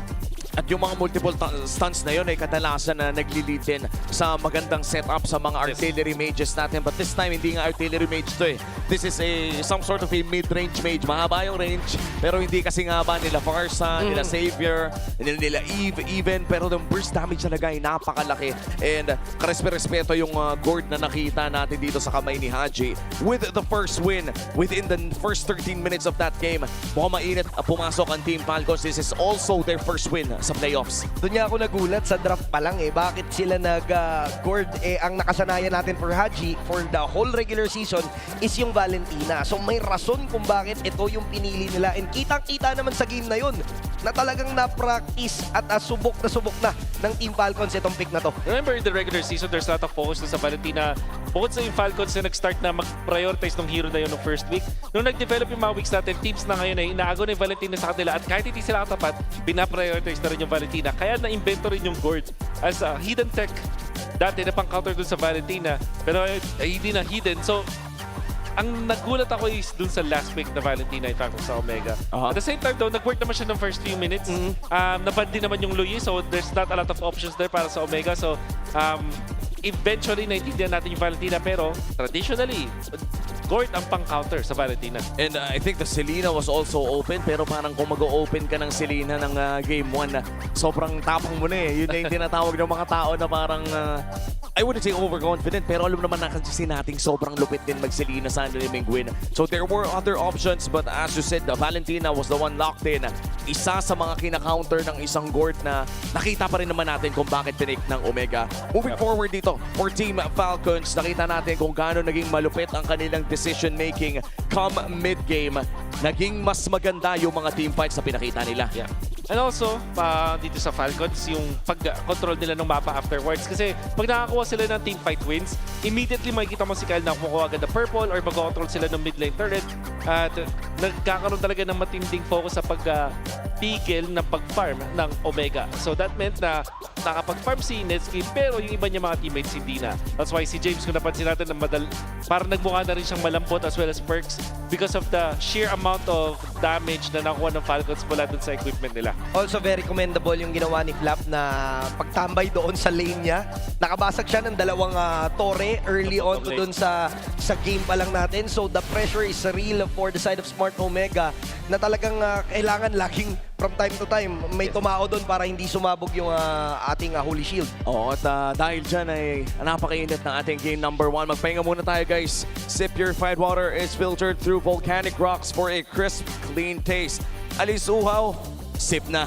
Ang sarap, this quenches like no other. Magsalita muna kayo nang makainom ako. Ayan, sige, inom ka muna. Ang ganda nung ano. Hindi, sa totoo lang yung ginawa din talaga ni Flap na pressure. Very, very beautiful. Hindi niya inayaan na makakuha ng additional na lanes itong side ng Falcons. Kasi minsan, dapat magtutulins ka pero alam niya, lapo-lapo siya sa madali na mga in and out sa lane na yun. Well, relax lang talaga dahil nakikita nyo ba yung Max 5 dito on the stage? That's clever engineering keeping these teams locked in. No distractions, just pure performance. Brought to you by TT Racing Philippines. We have your back. At ito na. Natapos na ang ating game number 1. Lamang na ang Team Falcons. Their first win in playoffs ngayong season 17. Nailabas na ba ang lahat ng sama ng loob sa tingin nyo? Parang feeling ko na pagpagpag na. Actually, kung naalala nyo yung parang pag-entrance sila doon, even si Flap, di ba? Siya yung parang na-feature natin. Kalmado eh. Parang malayo dun sa aura nila yesterday. And admittedly, itong si Flap and the rest of Falcons ay nag-underperform dun sa kanilang series. But ngayon, they look so nice. And maganda dito kasi lugi sila dun sa early pero nabawi nila. So that tells you na this team is still back. They still know what to do. At kaya pa nilang makabawi sa series na to. At pinag-usapan natin sa labas ng bro, actually during our lunch breaks, na para bang ang pumasok dito ang Omega at nakita niya nagsusuntukan ng mga Diyos ng MLBB sa kanilang harapan. And now may isang Diyos na silang kalaban, one of the Titans, of course, si Ogwen. Bring your game face on for your smart power pose. Wow! Pasok na pasok ha. Meron pa po ba? Tingnan natin kung may iba pang magsa-smart power pose. Ayan, meron. May katapat si Kuya. May katapat, pati yung mata ginaya. Ay, ito parang malapit eh. Malapit. Ito, may kindat ba? May konting kindat po. Ito, kanina pa nakakindat. At ikaw na nga ang ating nanalo. Congratulations sa'yo, Kuya. Ikaw ang nanalo sa ating Smart Power Pose. At syempre, hindi nagtatapos dyan ang ating mga pamigay, mga idol. Dahil hindi lamang ang mga Smart Power Pose ang ating pwedeng abangan, kung hindi napakarami din ng mga ibang pamigay din sa ating mga tropa. Dahil super fans, alam nyo ba na ang mga lalaki ay 5 times more prone to dandruff? Don't let flakes ruin your focus. Power up with Clear Men. Its triple cooling power gives you 100% dandruff-free hair for that ultimate fresh feeling. Supercharged with Clear. Uy, ano yan, uso yung buhok niya ngayon eh. Tinatawag nilang 7 guard pa yan. 17 guard. Ano 17 guard. 17 guard eh. Ganyan daw yung mga buhok ng mga pogi ngayon eh. Sikat. Siguro sikat yan sa eskwela nila. No? Ulgid ka pag ganyan. Mga pambagits yan eh. Pangbagits. Tayo pang normalan lang tayo. Normalan. 2x3. Tamang 2x3 lang. Ako saktong malit lang eh. Ay! Alam mo naman, malit enjoyer tayo dyan. Oh, Gwen, ba't kasi nagpagupit ka niya? Oo nga, dati. Dati, malit na tayo eh. Dito, alam mo, na-imagine kita with that. Tawag doon, 17 guard? I imagine you with that. Parang bagay sa'yo ba? Parang bagay sa'yo. Huwag mong sasabihin yan, baka mas nalong ma-inlove sa aking girlfriend ko. Uy! Anyway! Hindi lang pala kanina ang pakilig. Hanggang ngayon Wait lang. Bisitahin po natin ang mga nangyayari sa mga 2nd and 4th seed in MPL PH playoffs. Ito yung pinag-usapan natin kanina sa ating 6-man panel. Na tila ba'y kapag 2nd seed ka ay medyo, sabihin na lang natin, hindi ganun kaganda yung mga nangyari sa mga 2nd seed natin for the past 2 seasons. For the past 2 seasons, And, that's right. Ano no, isipin mo 4th seed tsaka 2nd seed, parehas lang yung win rate doon sa... Ibig sabihin, yung 2nd seed talaga eh, tagilid talaga. Nandito lang talaga tayo sa... Tingin ko ang tunay na explanation dyan is nandito lang talaga tayo sa MPL Philippines. Kung saan lahat malulupit talaga. And then every time that there's a break between the regular season papunta sa playoffs, nagtatransform yung mga teams eh. Parang may kakaiba silang awakening. May mga teams though na nalulugi after a 2-week break.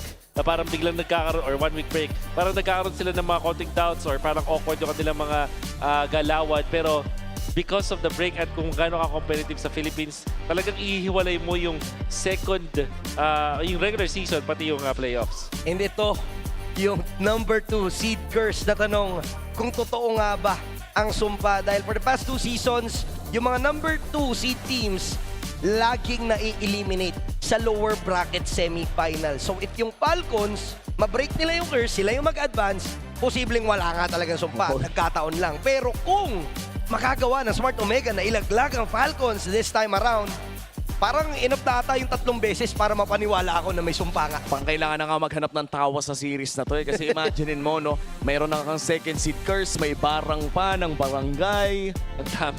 Lahat na, kulang na lang talaga yung magpagpag din ng konting asin sa roster ng Falcons. At nakita naman natin na gumana ang kanilang mga estratehiya ng game number 1. But this is still a best of 5 series. Marami pang tsansa na humaba to. At nakita din natin kanina nung series 1 na muntigan pa nga tayong umabot ng 5 games. Kaya bago tayo lumalim pa sa diskusyon tungkol sa ating elimination game, ay pupunta muna tayo sa ating on-ground panel. Maraming salamat sa ating mga casters. And this time, sabi nga natin, alam ko malapit na tayong pumasok sa susunod na game.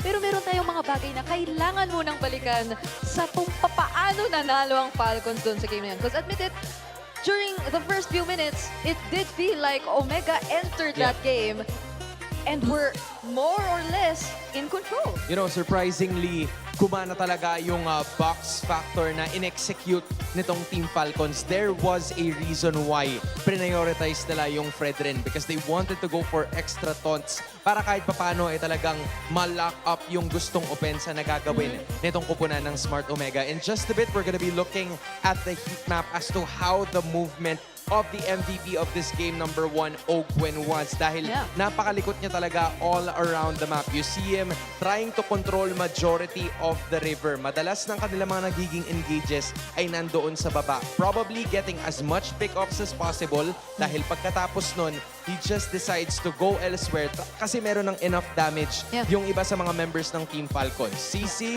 finding vision, information, damage, and this game is over with. Yep, and you see a lot of it towards the bottom lane.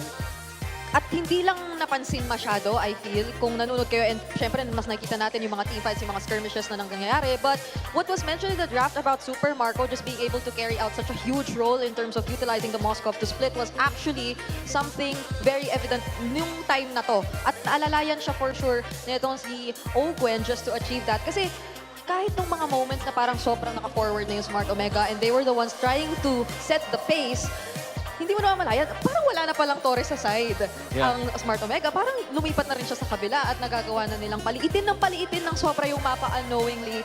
And I also like what you said about those brief stunts kasi I think I saw the best combo with the Platinum Snap nung nung last siege talaga nila. Nakita mo ba yun? Yep. Platinum Snap, flicker in, tapos may energy eruption to follow up. So it was nearly a sure-fire way to just win out on the team fight. Yeah, it's always a -1. I think that's what you're trying to point out. So Team Falcons has already secured game number 1 in this best of 5 series. Again, para sa mga kakaantabay lang, this is an elimination match. The winner gets to move forward and the loser will unfortunately be eliminated. Pero para sa ating mga super fans na nanonood dito mismo sa Champions Arena, you can vote sa kung sino ang tingin ninyo ang magtatapat para sa ating Grand Finals. I-scan nyo lang yung QR code na nakikita ninyo sa inyong LED screens to cast your vote. Kaya naman sa mga super fans natin dyan, if you haven't watched live dito sa Champions Arena, ito na ang sign. We're inviting you to join us. You can head over to ph-mpl.com/tickets at pwede pa kayong humabol because we still have 2 more days, probably not including this day, pero kung malapit lang naman kayo, might as well go for it. And dyan ang ating mga predictions mula sa ating super fans. It's TLPH versus ONIC with 117 votes or 118 sa ngayon as they are And looking counting, forward to a right? rematch, you know? Pero meron pa namang mga ibang options. Yep. Nandiyan na rin ang ONIC versus Omega, TLPH versus Falcons, ONIC versus Falcons, and Omega versus Team Liquid Philippines. And I believe some of these votes came in even before the first series. So talagang spread out siya and kita mo kung ano yung opinions ng community regarding the potential matchups. But now we might just be down to a few choices na lang based on what we're seeing right now. Pero you can still cast your votes, kaya please feel free kasi makikita at makikita natin yan at magmamatter yan kasi boses yan ng taong bayan. Yup, we still have 4 teams remaining in this current playoff as we speak. Balikan natin yung mga nangyari in that game number 1. Kasama sa ating real-time cooling tactics na para sa Team Falcons, kailangan nilang mapigilan yung mga paglalaboy nitong si Ryzen sa kung saang-saang parte ng mapa. And that worked very well for them. That was probably the reason why they picked utility. Kasi alam nila na by a specific margin of time, maybe somewhere around 6 to 8 minutes, they'd be able to close it out. At ang nasa gitna ng lahat ng yan ay si Haji. Yup, nakikita nyo dyan. Prime Haji, a bit of a throwback to MPL Philippines Season 8. Nandiyan ka na ba nun? Nung Season 8? Wala pa yata tayo pare-pareho nun. Pero ito yung time na talagang laganap pa ang pagka-flexible niya as a mid laner. As you can see naman, look at the options out there. Even the Kagura, no? Napakatagal na natin huling nakita. But this season, we're seeing a bit of a difference. Talagang laganap ang Valentina para kay Haji. Yeah, this was Haji finally embracing one role. Diba? Yung kanyang pagiging flexible was a thing. I wouldn't say a thing of a past, pero ibang klase kasi yung pagiging flex niya ngayon. He can be an artillery mage, he can dish out damage, he can assist his teammates using the Valentina. So, it's a different kind of versatility, but the same amount of threat na kailangan na alalahanin nitong Smart Omega that is currently down, and they need to figure out a way to either break the box or at least fight fire with fire pagdating sa team fights. Do they go utility the same way Team Falcons did, or do they have to break the lineup sa draft pa lamang? Yep, I think it's quite a tough spot to be in kasi even for their option in game number 1, they still went Harley. And it somewhat worked. We saw it in the beginning. Ryzen was still finding the trades. Nung isang beses na talagang nasa objective lang ang karamihan ng Team Falcons, they were still able to hold it down. All the while, Ryzen completely took the purple and was still able to make it just in time to actually contest for that objective. But things seem to feel a bit different for Falcons this time. After what happened last night, I think we're seeing na eto na sila, sticking to what they know works, and you see it in the draft. Again, both of these teams, they were kind of shocked with what their opponents showed them yesterday. Kaya nga hindi sila nakakuha ng kahit isang game. So for both of these squads, the goal is to build more momentum because your journey doesn't just stop here if you win. You face off against ONIC Philippines tomorrow, a team that is also looking to get back on their footing. So looking at it again, it's almost the same. Guinevere is going to be there, pero sila ang magtatanggal ng Phovius and ng Kalaya. I'm talking about Smart Omega. Yep, this is interesting, no? Tingnan mo, dalawang utility or yung Guinevere agad ang isa sa mga naging options din tanggalin. Well, understandably, isa yan sa mga pinaka-kinokombo ng Falcons talaga, be it with the Kalaya or even the Arlot, which we also saw previously in the regular season. Also, a plan that was clearly denied or attempted, or their opposing team attempted to deny yesterday. Pero that being said, that combo is no longer possible for Falcons, but look at everything that is still open. Okay, this opens up a Valentina option if they want to go for. Pero ito, medyo bago to First pick, Pakito. Kukunin ka agad ng Omega. Slowly but surely, nagbabump up na talaga siya sa prioritization ng ating dalawang teams. Okay, so this could have this been the plan all along, no? Considering din na talagang they took out the Phovius early on, even the Kalaya and the Guinevere. Uy! Sino yun? Sino yung katabi mo? Hindi, mamaya ako nasasabihin kasi baka mamaya magulat sila eh. Ay, magugulat. Like, I'm gonna transition into my older self, Oh. right? Napakaramdam ko, maganda yung magiging insights ng aking future self. So, future self, pasok. Zushin. Zushin na kailangan mo. Claude. Okay, so Zushin at Claude ang na-mention ng aking future self. Magbabalik ako sa present. They went with the Zushin and the Baksha. Future self, what's the idea behind this Baksha pickup na kinuha ngayon ng Team Falcons? Kasi nararamdaman natin na si Kyle din ay bumalik sa kanyang past self at pinaprioritize na mga utility junglers. Among the planes exists the equilibrium. Grabe naman ang future self mo.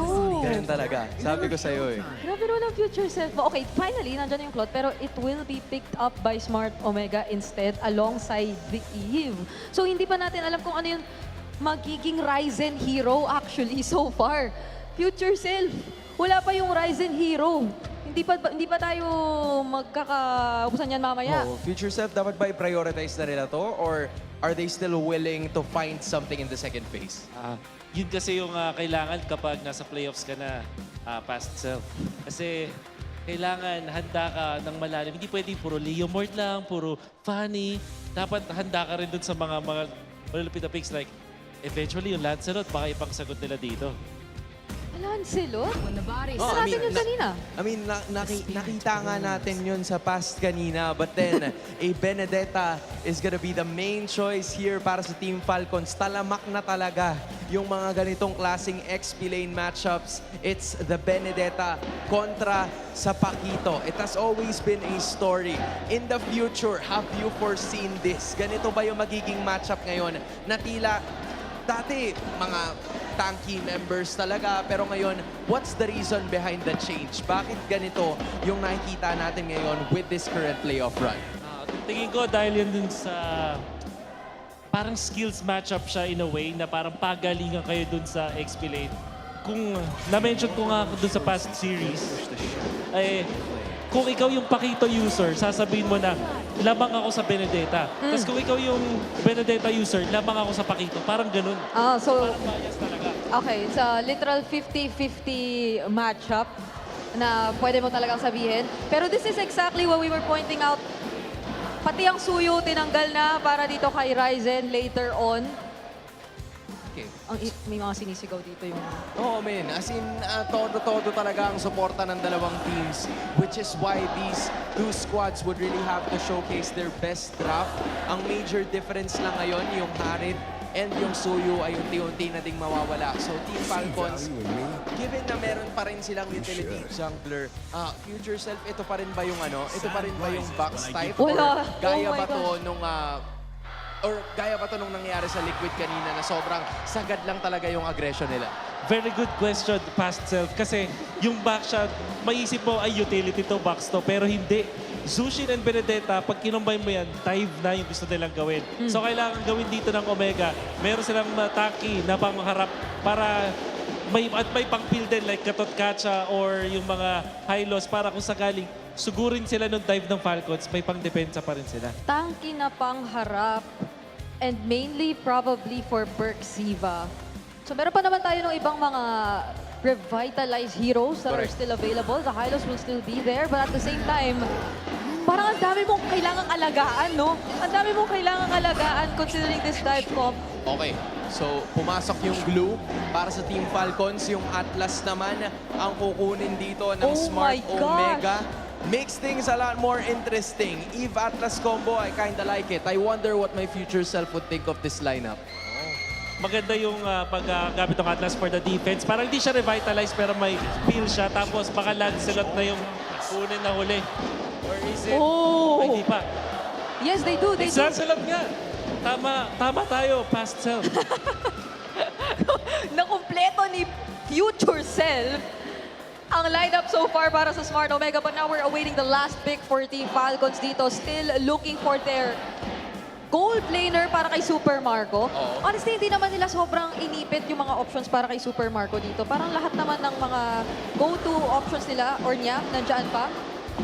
The Claude is taken away though. The Moskov is still Yeah, I mean, it's definitely a purified hero though. Oo, pero yung ang worry ko kasi dito, actually not a worry anymore. Kasi kahit pa paano may dalawang tanky frontliners naman sila. So they went with an Obsidia.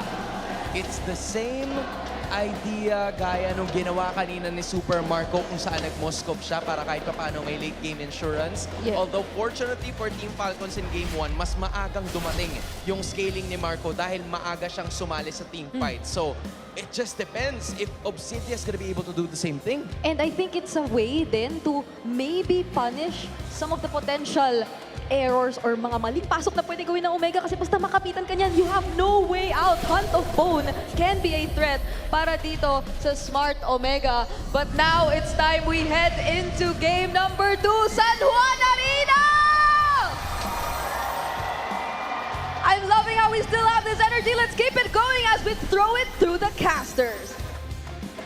Nakabukas na ang pakpak ng Falcons matapos makuha ang game number 1. Pero naririnig pa rin natin ang dagungtong ng puso ng barangay as we enter the Land of Dawn. Nakakita tayo ngayon ng isang makabagong XP lane na matchup na ito na yung inaabangan na bago. Yung Bene versus Paquito na nakita din natin kanina. Yura versus SB, itatabi ka muna namin. Alice versus Yura, tatabi ka muna namin. Ito na tayo ngayon. It's the Paquito versus Benedetta na di hamak naman na mas exciting.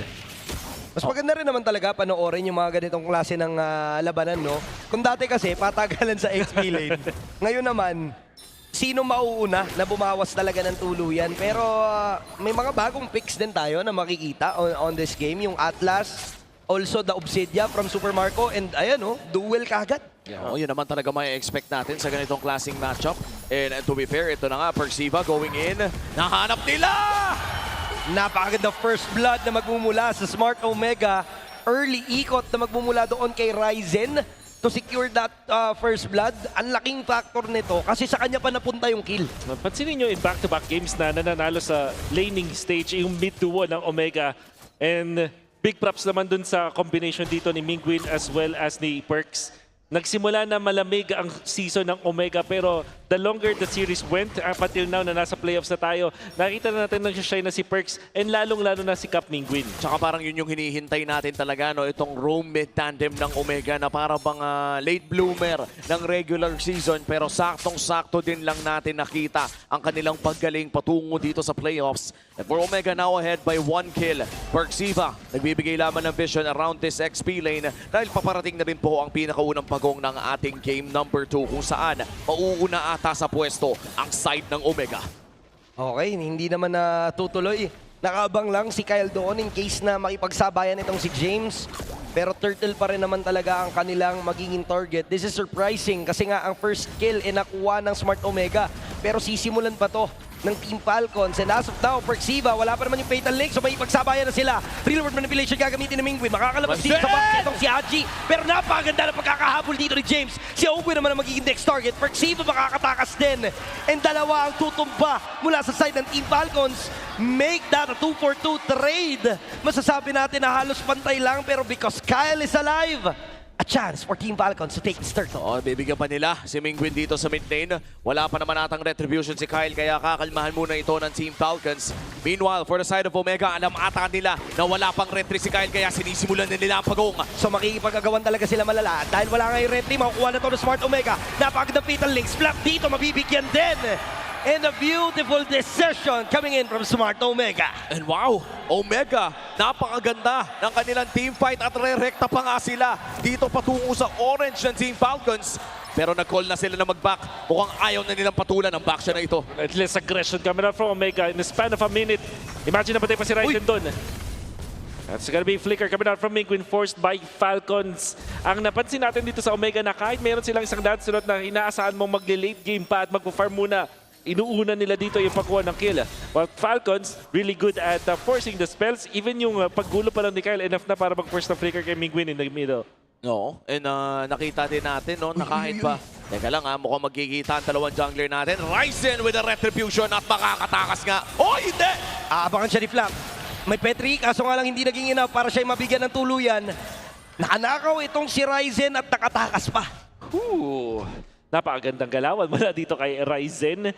At ang kanina pag ginagawa talaga ng MO ni Ryzen dito ay pigilan na makapag-dire-diretsong farm itong Falcons throughout Kyle. But Kylo will now go for the exchange. Oo, at mukhang makakapag-invade ng tuluyan dito ang Team Falcons. Diversion during this golem take. At habang nangyayari yung panggugulo ng mga tropa niya, ay nakakuha naman ng isa pang green crop dito si Kyle. At at least meron nakahanap naman itong si Kyle. However, with the 2,000 gold din ng Omega, ang ganda ng pwesto nila sa second na turtle natin. 20 seconds pa naman bago lumabas ang pangalawang pagong na yon. And for the side of Team Falcons, ay kailangan pa nga ata nilang asikasuhin dahil kailan ba natin makikita ang isang power spike ng isang Obsidia? Parang nasa Windtalker pa lang kasi ata tayo eh. Tingin ko Trinity talaga. Unless makahanap ng magandang opening ni Superman. Kasi nung first turtle, tandaan natin, parang halos makakuha siya ng dire-diretsong kills. Ayun lang, si James ata maaaring maipit pero may flicker pa naman. Habulin siya dito ni Flap. Andyan naman yung pailaw pero mukhang enough yung distansyang magagawa niya upang siya'y makatakas. Pero that is possibly gonna be the trade. Torres sa may bandang itaas pero hindi nag-take ng turtle yung Smart Omega right after that. At mukhang gagalawan pa ni James ito si Flap. Pareha silang bawas ang buhay. So turtle fight talaga ang mangyayari. It's gonna be a 4v4 situation this time around. Oo, and this is the second turtle of the game at sisimulan na nga ito ng Omega. At papaliko rin papunta sa kanila. Medyo malayo. Makaka-drive si Kyle. Mata-drive by ba? Hindi. Turtle secured para dito sa Team Falcons. Huli kagad at si Ogwe naman ay makakakapit. Nasaan yung follow-up? Ano ba ang plano ng Team Falcons? Ang plan nila ay mag-back away na lang muna pero naiwan itong si Ogwen and ginamit kagad ng Smart Omega itong chance na to para bigyan muli ang roamer ng Team Falcons. And it's back-to-back. Turtles para dito sa Omega. Lumaki na nga kanilang gold lead to a 3,000 gold lead. Ano bang hinihintay ng Team Falcons dito? We'll be waiting for their Obsidian for sure. Tsaka yung siguro yung Petrify doon kay Flap na hindi pa available nung moment na yon.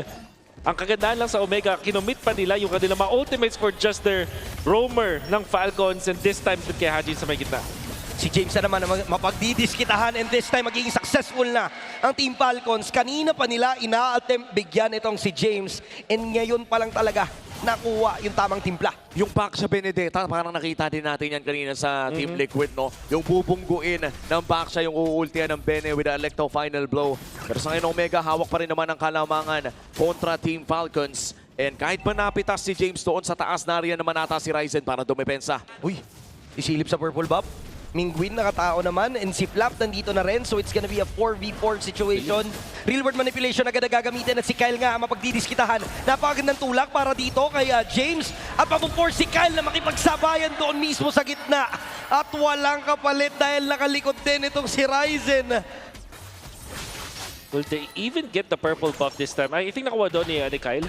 Yung kagandaan naman dito sa pressure na ina-exert ng Omega is napapareact yung Falcons in specific parts of the map. And dadating sa point na itong si Netsuke ay magiging online na rin. So I think sobrang ganda ng pwesto dito ng Omega for the third turtle.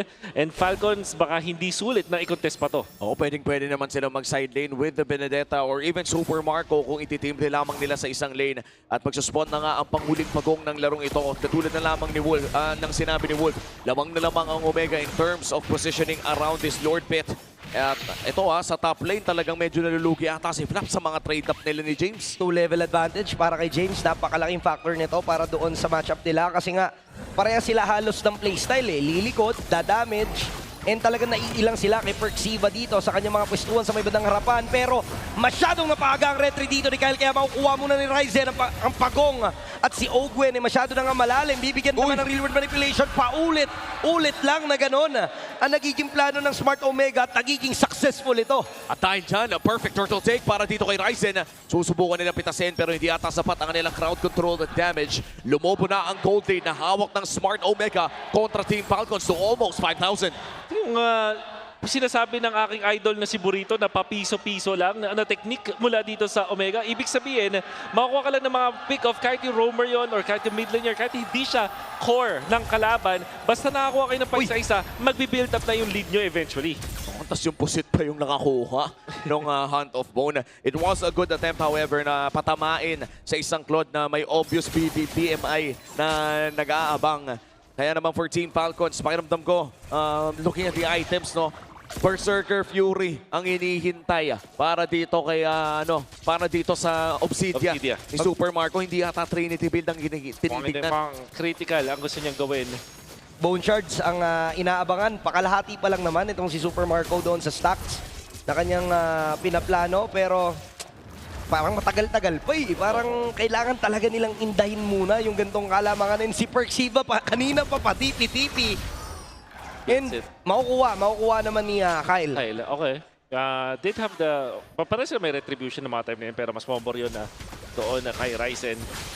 Pero 27 seconds before the next Lord, pumapwesto na itong si Super Marco dun sa may top lane para madaling kumonekta sa kanyang mga teammates.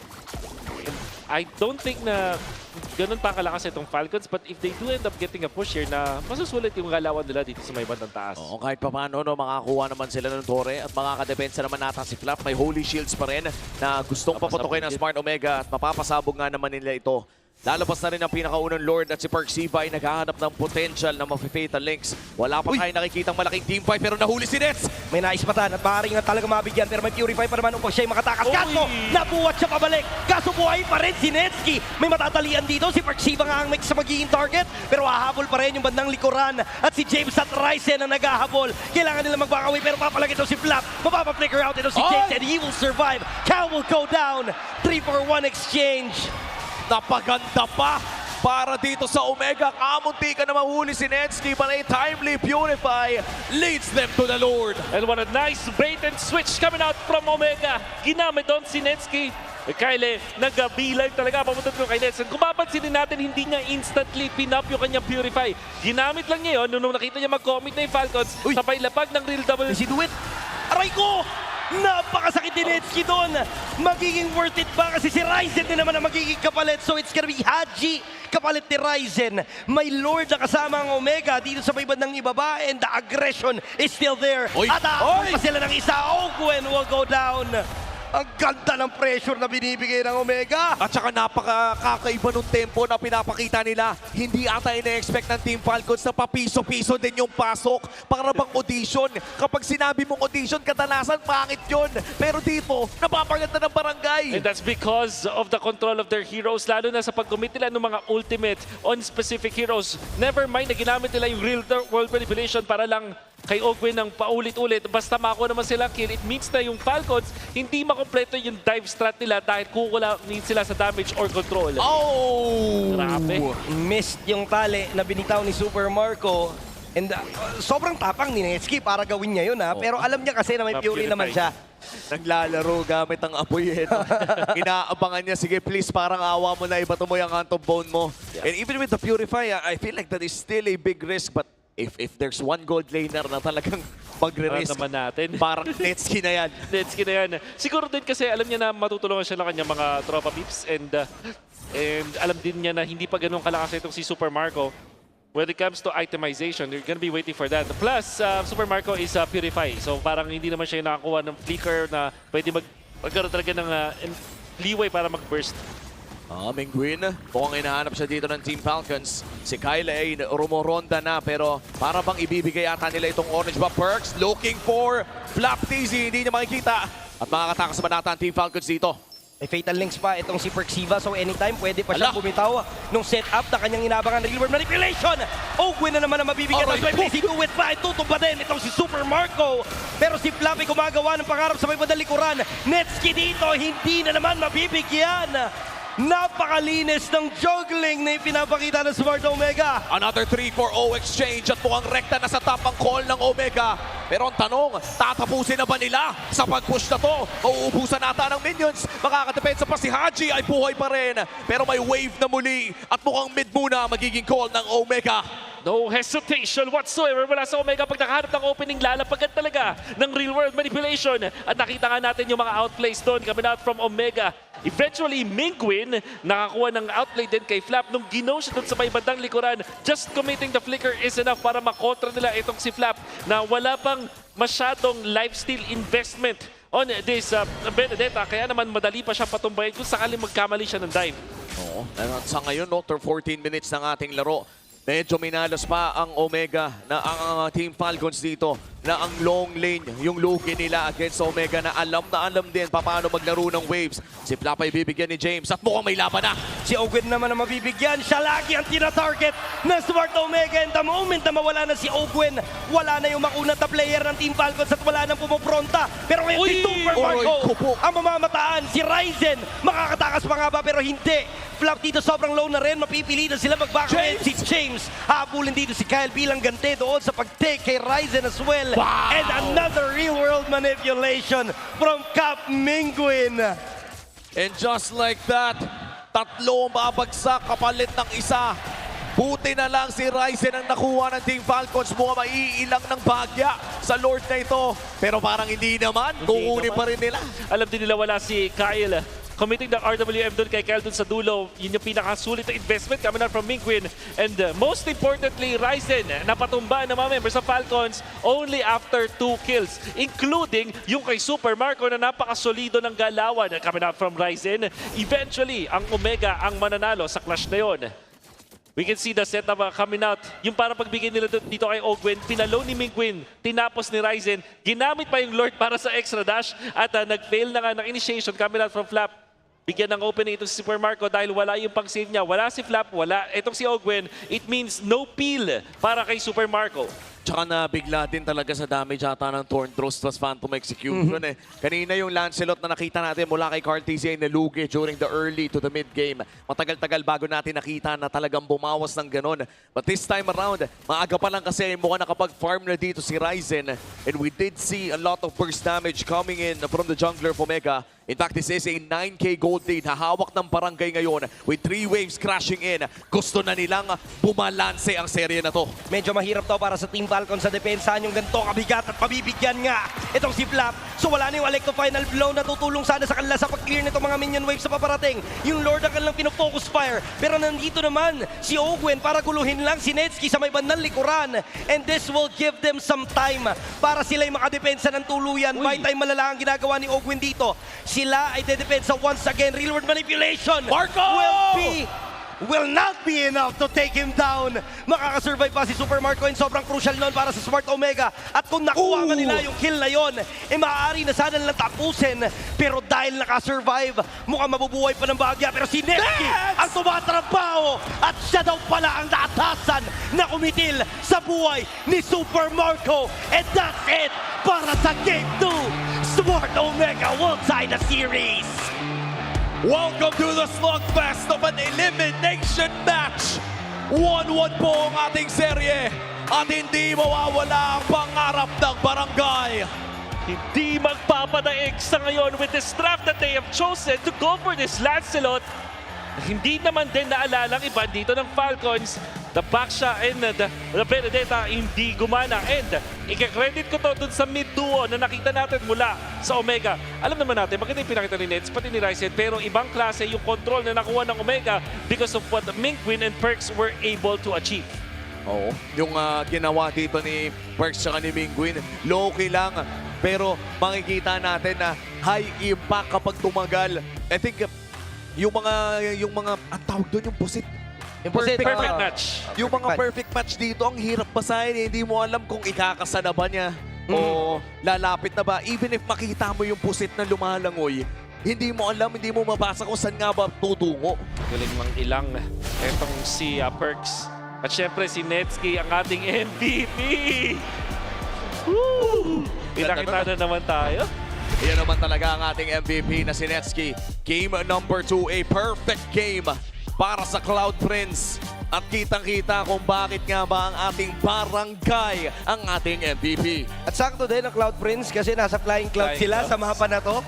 And ngayon, nakabisado niya na kung paano laruin tong mapa na to. Kita naman natin na sobrang masterful niya on this Claude. May mga interview nga way back before itong si Netsky na sinasabi niya, pag hawak niya yung Claude, parang wala daw makakatapat sa kanya. ganun mismo yung words na ginamit niya. I think yung kailangan ng confidence na kailangan mong magkaroon when you're playing the marksman role or the gold lane role, kailangan maaasahan ka talaga. And in this game, Netsky was commendable. Lalong-lalo sa mga importanteng mga team fights kung saan hindi siya natataga dito ni Kyle. Yung clutch na magamit ng Purify nung tinamaan siya nung stun, nung buggo kami from Kyle, hindi niya instantly ginamit yung Purify. Waited for a split second.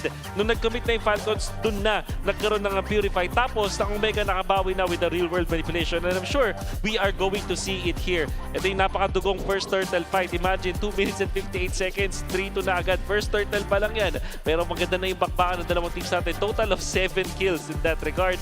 At nakita na natin itong si Perks as well as Mingwin na hindi nagtitipid nung kanilang ultimate. Talaga nga namang hindi tinipid ni Mingwin at ni Perks. Lahat ng pwede. Lahat ng pwedeng bigyan. Every time na may mamamatay na, sobrang crucial nung mga real-world manipulation na pag naipit ka dun sa dulong-dulo, wala na, sure kill ka na kasi nandyan naman sila lahat. Literal na parang bara-barangay kung mag-hunt down itong Smart Omega. Talagang antindi rin ito ni Ryzen naman. Sakit. Makakuha ng double kill, ginamit pa yung Lord para sa extra dash. Tapos nung nakita niya si Marco, wala na si Kyle, gumamit na ng gulong, tapos wala rin si Flap. So wala talagang pang-feel. Eventually mapapatumba siya pero nagawa na niya yung trabaho niya dun sa moment na yun. Yun din kasi yung hirap na when you're playing this Obsidia, kapag hindi talagang kumapit yung Hunt of Bone sa mga targets na gusto mo makapitan ng Hunt of Bone, ay tila ba hindi mo masyado na ma-maximize yung paggamit ng hero na ito. And for Team Falcons, ending this game with a 21-6 kill score. Parang medyo nabura yung nangyari nilang magandang team fighting and decision making nung game number 1. This was a fairly short game as well. Kung ang game 1 ay 13 minutes, ito naman ay 16 minutes kung saan Omega ang nakalamang dahil sa naging maganda nila ng mga skirmishes. Nabanggit natin ang paulit-ulit sa larong ito ang salitang papiso-piso. Hindi man malalaki yung mga nakukuha nilang panalo, para bang alkansya lang na maglalagay ka ng palima-lima, magugulat ka na lang, may 100 ka na. And think about the lineup of Falcons kasi kung papansinin, Jushin, tapos Baksha, Glue, and Benedetta. Hindi, pag inan natin yung Obsidia, pag nakompleto na sila din the late game, DPS or damage overtime sila. Parang hindi sila yung malalaking chunks of damage. So, wala sila nung actual na burst. Hindi katulad ng isang Lancelot with a Pakito. Diba? Meron ka ng mga malalaking chunks ng damage na pwede mo i-combo. So, it means na yung Falcons kapag merong nawala sa kanila, like tatanggal si Ogwen for example, parang ang awkward na tumifight kasi biglang malaking minus siya dun sa overall damage profile mo. Kaya naman siguro gumana yung papiso-piso dito, cabinet from Omega. Napigilan din talaga ng Smart Omega yung Falcons dahil sa ginagawa ni James doon sa matchup nila ni Flap. Doon pa lang sa early game, 2-level gap sa early game and na naging consistent all throughout yon na every time nagagawa ng attempt itong si Flap na makapwesto sa backline, laging nandun lang nakaabang si James. Tapos hindi niya na magawa yung unli dash niya, Aleko, lahat ng mga Petri sana na magiging setup para sa Team Falcons dahil lang din talaga yun kay James. So masasabi natin, dun sa matchup ng Benedetta at Pakito, ang nagwagi dito sa game na to ay yung Pakito. Oo. Nakita din talaga natin early game pa lamang na parang madalas din napapauwi si Flap at nakikita natin yung damage ni James na bumabakat na makikita naman natin sa ating mga BPM na tila ba'y si Mingwin talaga yung nasa stress. Siyempre, yun yung nagsa-shot call eh. Siya yung shot caller pero yung walang kaproblema. Berdeng-berde ang average BPM at ang Clash BPM coming out from Ryzen na para bang hindi marami yung pinipindot on this Lancelot. Minsan kasi kapag sanay na second nature na yun eh. Ang feeling ko ganyan ka kapag nag-crack kahit marami kang pinipindot. Napakarami kang pinipindot pag-crack as in. Dati ba sasabi mo pang marami nung lumulong press ka pa ng first kill eh? Ayun, matagal ka pumipindot. Ayun, madami talaga. Alam mo naman. First kill. First kill. First kill eh. Second skill. Pa-ulti, paminsan-minsan. Tapos recall. Recall. Well, marami naman tayong na-enjoy. Kayo rin ay pwedeng mag-enjoy kapag nagpatakbo kayo ng sarili nyong tournament with E-Project Esports for everyone. We're giving you the power to bring the MPL energy to your own local community. That's right. Participants get exclusive access to tournament modes, free in-game items, and even diamonds. Just head over to ph-mpl.com/e-project to start your application. So to turn that passion into action, visit our website for more information or scan yung QR code sa baba. Sana no, ay magpatayo din kayo ng mga susunod yung torneo para naman makita natin yung mga passion ng mga atoms natin na mag-pro dyan sa susunod nilang maliit na entablado. At pinatawag na rin po namin ang ating mga super fans. Stay updated on all things MPL PH and connect with the most passionate community in esports. Join the MPL Philippines official Facebook group, the Super Fan channel, and the MLBB official Discord. Get your all-access pass to exclusive content, the latest news and community discussions. Lead the conversation and have a chance to be featured as our Super Fan of the Month. Be part of the MPL PH family. Scan the QR code on your screen now and join the conversation. Kita-kits! At nakakatuwa, no, itong mga nagsasalita sa ating mga groups ay nakikita na rin natin minsan sa broadcast kapag nilalabas natin yung mga community sentiment. Merong mga may mga graphics na Oo, tapos nakita natin kanina. pwede mo yun ipang story mo, di ba? Pwede mo na rin yung pang-post. Meron nga tayong part ng community na eventually na nag-guest pa natin nung first day, di ba? May mga iba nga tayo ng mga community members na naging katrabaho na rin natin dahil sa sobrang passionate nila tungkol sa MPL. And malay nyo at this point, no, na ilang taon na rin yung ating liga ay mayroon pa rin may mga tao dyan na talagang sobra pa rin ang passion. Make sure to join our groups and discuss yung mga nangyayari dito dahil maraming pag-uusapan at i-uncover dito sa ating last series tonight dahil isang team na naman po ang mawawala sa ating playoffs. Ang hirap isipin na parang isa sa kanila kasi parang nung first game sabi mo, oh, okay, so Falcons ano to, nagising na pa sila, mapuprove naman na yung top 2 seed. But then game number 2, binalagbag sila ng Smart Omega with this kind of gameplay at nakakalibang na panoorin sila mag-drop kasi sobrang bilis. Parang alam agad nila eh. Game number 1, I think mas mabilis yung game number 1 kaysa game number 2. Pero ganun pa rin eh. Parang alam na alam nila yung gusto nilang piliin na heroes. So talagang handa sila up against Team Falcons. At sure ako na handang-handa din ang ating mga fans sa lahat ng mga pwedeng mapanood ngayong gabi. Pero bago tayo na dumako sa mga susunod nating laro, ay balibalita ko maraming ganap sa loob ng ating liga. Kaya naman pumunta tayo sa video na to.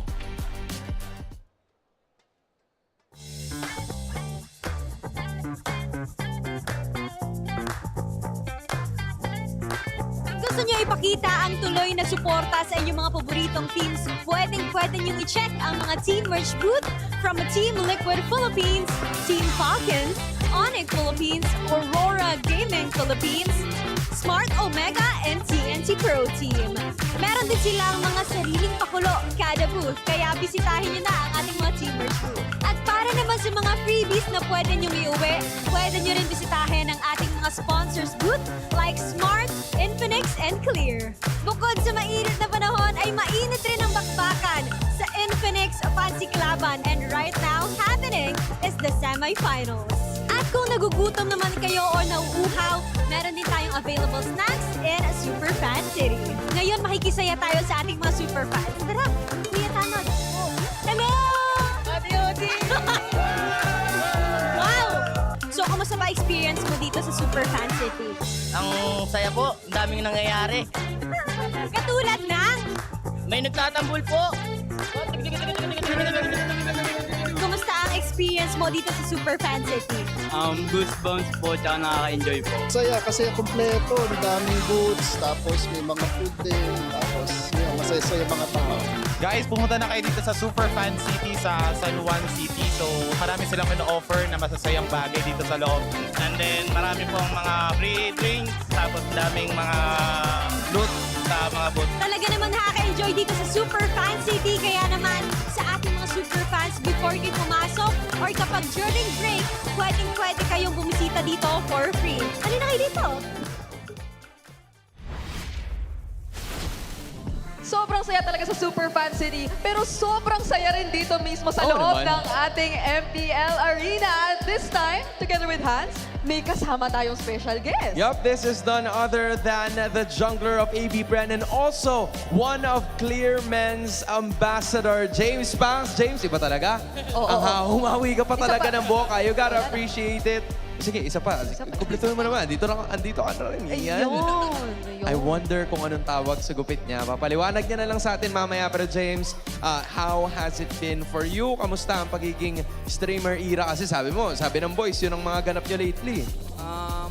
Masaya naman kasi ganun talaga pag off-season eh. Kailangan mo pa rin magpalakas para sa paparating na next season, syempre gigil tayo bumawi. Ayun. At na-enjoy mo naman ba ang mga kaganapan so far? Parang ang daming kagulat-gulat so far sa playoffs natin eh. Oh, sobrang saya dito sa venue and ang daming ganap. Tsaka sobrang ganda ng laban guys, hindi siya one-sided lang kaya nakakatawa.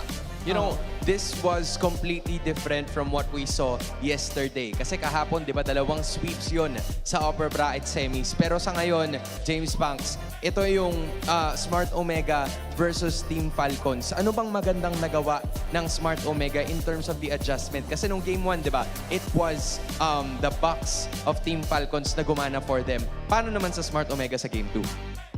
Tingin ko ang magandang ginawa ng Omega, binabreak nila yung box ng Team Falcon. Tapos, nagagamit nila ng tama yung lineup nila. Kasi yung lineup talaga nila is pang sub-sub eh.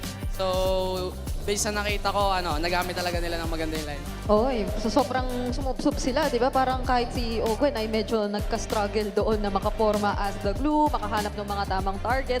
And parang ang saya-saya ng mga Atlas ngayong araw so far, di ba? Ay, sa pa yun parang ang daming bagong heroes na yun na lumalabas. So, saan ka pinaka natutuwa na talagang hero na laganap ngayong playoffs? Pinaka natuwa ako sa Pakito eh. Kasi hindi ko in-expect na parang pwede i-first pick yung hero na yun. So, yun. Nagulat lang ako na sa meta ngayon, pasok na pasok siya. Oo nga, no? Now na nabanggit ni James Banks yun. Kasi minsan lalabas siya, red 3 or blue 3. Minsan sa red or blue 2. Pero yung blue 1, hindi mo talaga asahan na nandun talaga siya kaagad. So there are heroes like Pakito, Benedetta. Yung mga ganong klase ng heroes ba, nagagamit mo yun before sa practice? At posible na makita natin yun sa jungler or masyado pang malayo yun for this current meta? Tingin ko sa meta ngayon, malayo siya sa jungle kasi mas maganda sa kanya yung spell na flicker eh. Kasi may pang-out siya. Pag jungle kasi yun nga, sobrang dali niya uliin. Tapos yung meta ngayon ng mga tank, puro more on pick-up eh. Kaya parang tingin ko malayo pa. And in fact, we're gonna be looking at not the XP laner, not the jungler, but the gold laner in terms of our rich guy capabilities. Si Netsky na talagang nagpayaman in game number 2 from start up until the end. 920 GPM, hindi biro yan. Talagang isa yan sa mga pinaka-mahihirap na abutin na numbers ngayon considering the current meta. But you know what? Nakita mo talaga dito sa game na to, mula laning hanggang teamfight, kung gaano kabiyasa si Netsky when it comes to using the Claude. That last entry na ginawa niya using the Claude with the Blazing Duet, sobrang fresh pa niya sa alaala ko. Alam mo, yun nga yung isa sa mga hindi ko pa natatanong kay James Banks kasi parang mas marami ng mga rotations ngayon, James Banks, na ginagawa yung mga teams where they also include the gold laner doon sa mga turtle fights. Kahit sa first or sa second turtle. Ano ba yun? Is that the discovery na lately lang nagbigay ng advantage? Ano bang meron? Bakit nila kino-contest yung first turtle na yun? Sa tingin ko po kaya sumasama yung mga golden sa first start kasi syempre extra damage din. Tapos kung waring gumana yung, yun nga, makapatay yung gold, sobrang laking tulong nun para maka-item agad siya. And at the same time, kaya ginagawa yun lalo pag mabilis yung gold laner like Claude, Carry, yung mga mabilis mag-clear talaga. Kasi sila yung may capable na romes po sa mga turtle. So in a way, medyo na-foresee na ata natin to considering the Claude and Obsidian matchup.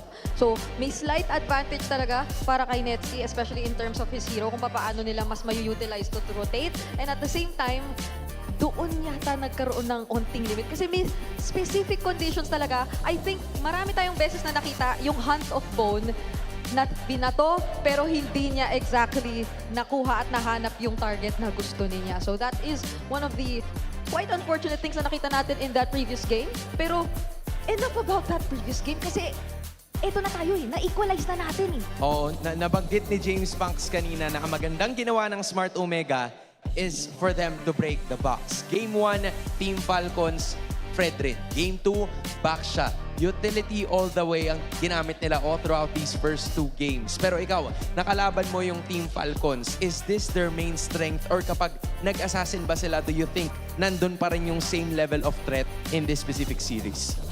Tingin ko yung strength ng Falcon talaga yung objective nila eh. Kasi nakikita ko sa Falcon pagkalaban namin, sobrang galing nila sa mga objective fight tsaka sa mga clash. feel ko kahit nalulugi sila ng early, doon talaga sila nakakabawi. So, para sa akin, kahit anong hero nila, as long as na-maintain nila yung box nila tsaka yung lakas nila sa teamfight. Yan.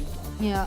And kaya rin siguro talagang maski pagdating sa keys to victory natin, pinoint out natin na dapat pag Omega up against Falcons, i-contest lang nila ng i-contest as much as possible. And doon naman talaga nagsisimula. Maski kanina nakita natin yan. Pero playoffs appearance check daw muna tayo para sa Smart Omega. So far, ang na-miss pa lang ni both Ryzen and James ay dalawa. Netski! Sa kanya pagbabalik, isa pa lang oh. Isa pa lang ang hindi niya naabutan na playoffs. Oh man, that's 75% cumulatively para dito sa organization, and Perksiba has not missed a single playoff during the entirety of his career dito sa Pilipinas. Sobrang dami niya na rin, nilipatan ng mga teams. I remembered he was with ONIC PH. Nagkaroon din ng oras na nasa blacklist din yata siya, if I remember correctly. So, this guy has been through it all.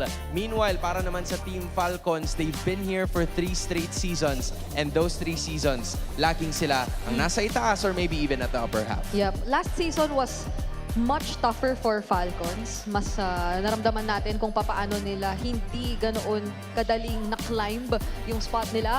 But this season, arguably, na-raise na rin natin ng iblang beses.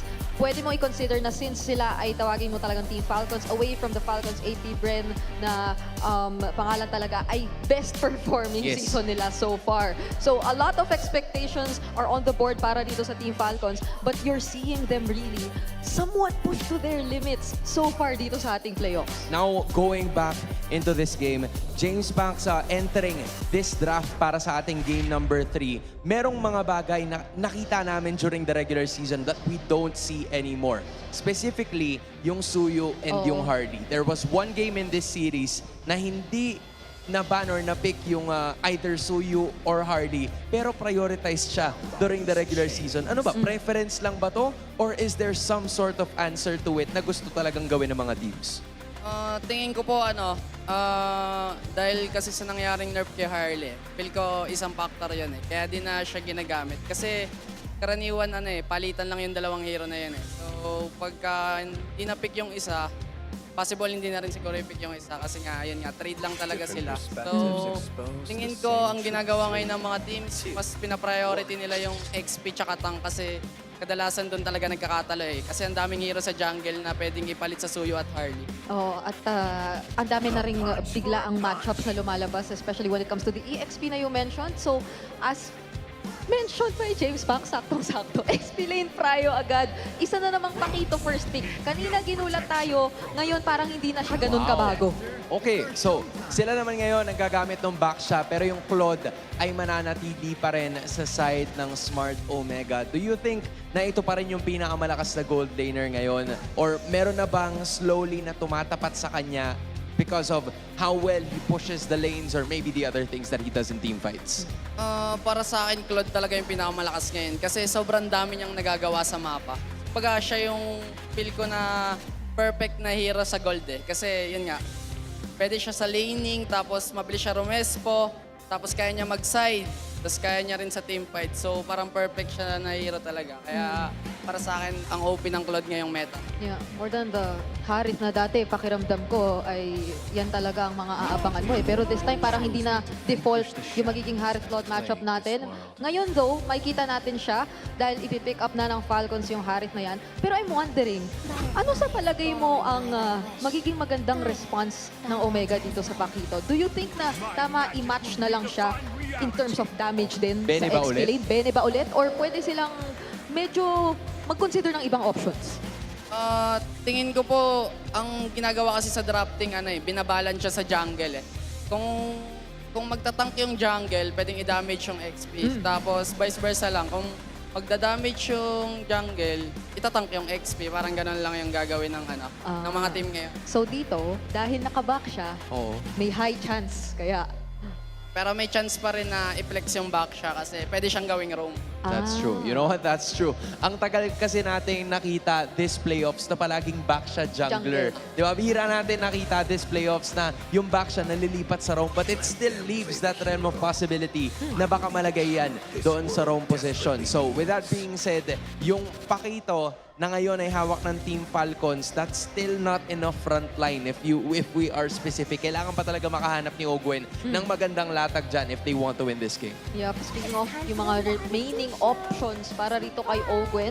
So, Alea is gone. Ang mga usual talaga na go-to picks dito ni Ogwen, if I'm not mistaken, throughout the season, ay the likes of the Hilda, Khalid, and Blue na kanina ay nagamit niya. But would you still consider the Glue after what happened kaninang game? Kasi parang sobrang same matchup eh. Claude pa rin to, Juicin, tapos back siya. Or would you prefer a different roam para kay Ogwen na lang?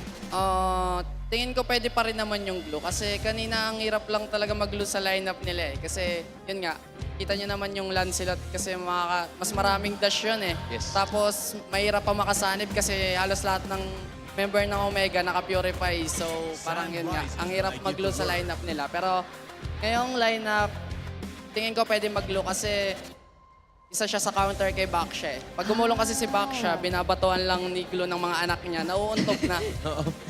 Yung mga Junakis ni Glue, no? Hindi ko narinig yun ah. O pwede, no? Tatingin na pala si Patrick. Ganun pala ang tawag niyo sa kanya kapag Labas mo na yung mga anak. Ay, kaso kinuha. Okay. So there goes. It means it made total sense, di ba? I-deny mo lang talaga kung ikaw ang smart Omega, and I think that was a really great choice. Plus, meron ka pang dalawang tanky frontliners. Now, kung Team Falcons to, paano ka sasagot kung wala na yung Glue?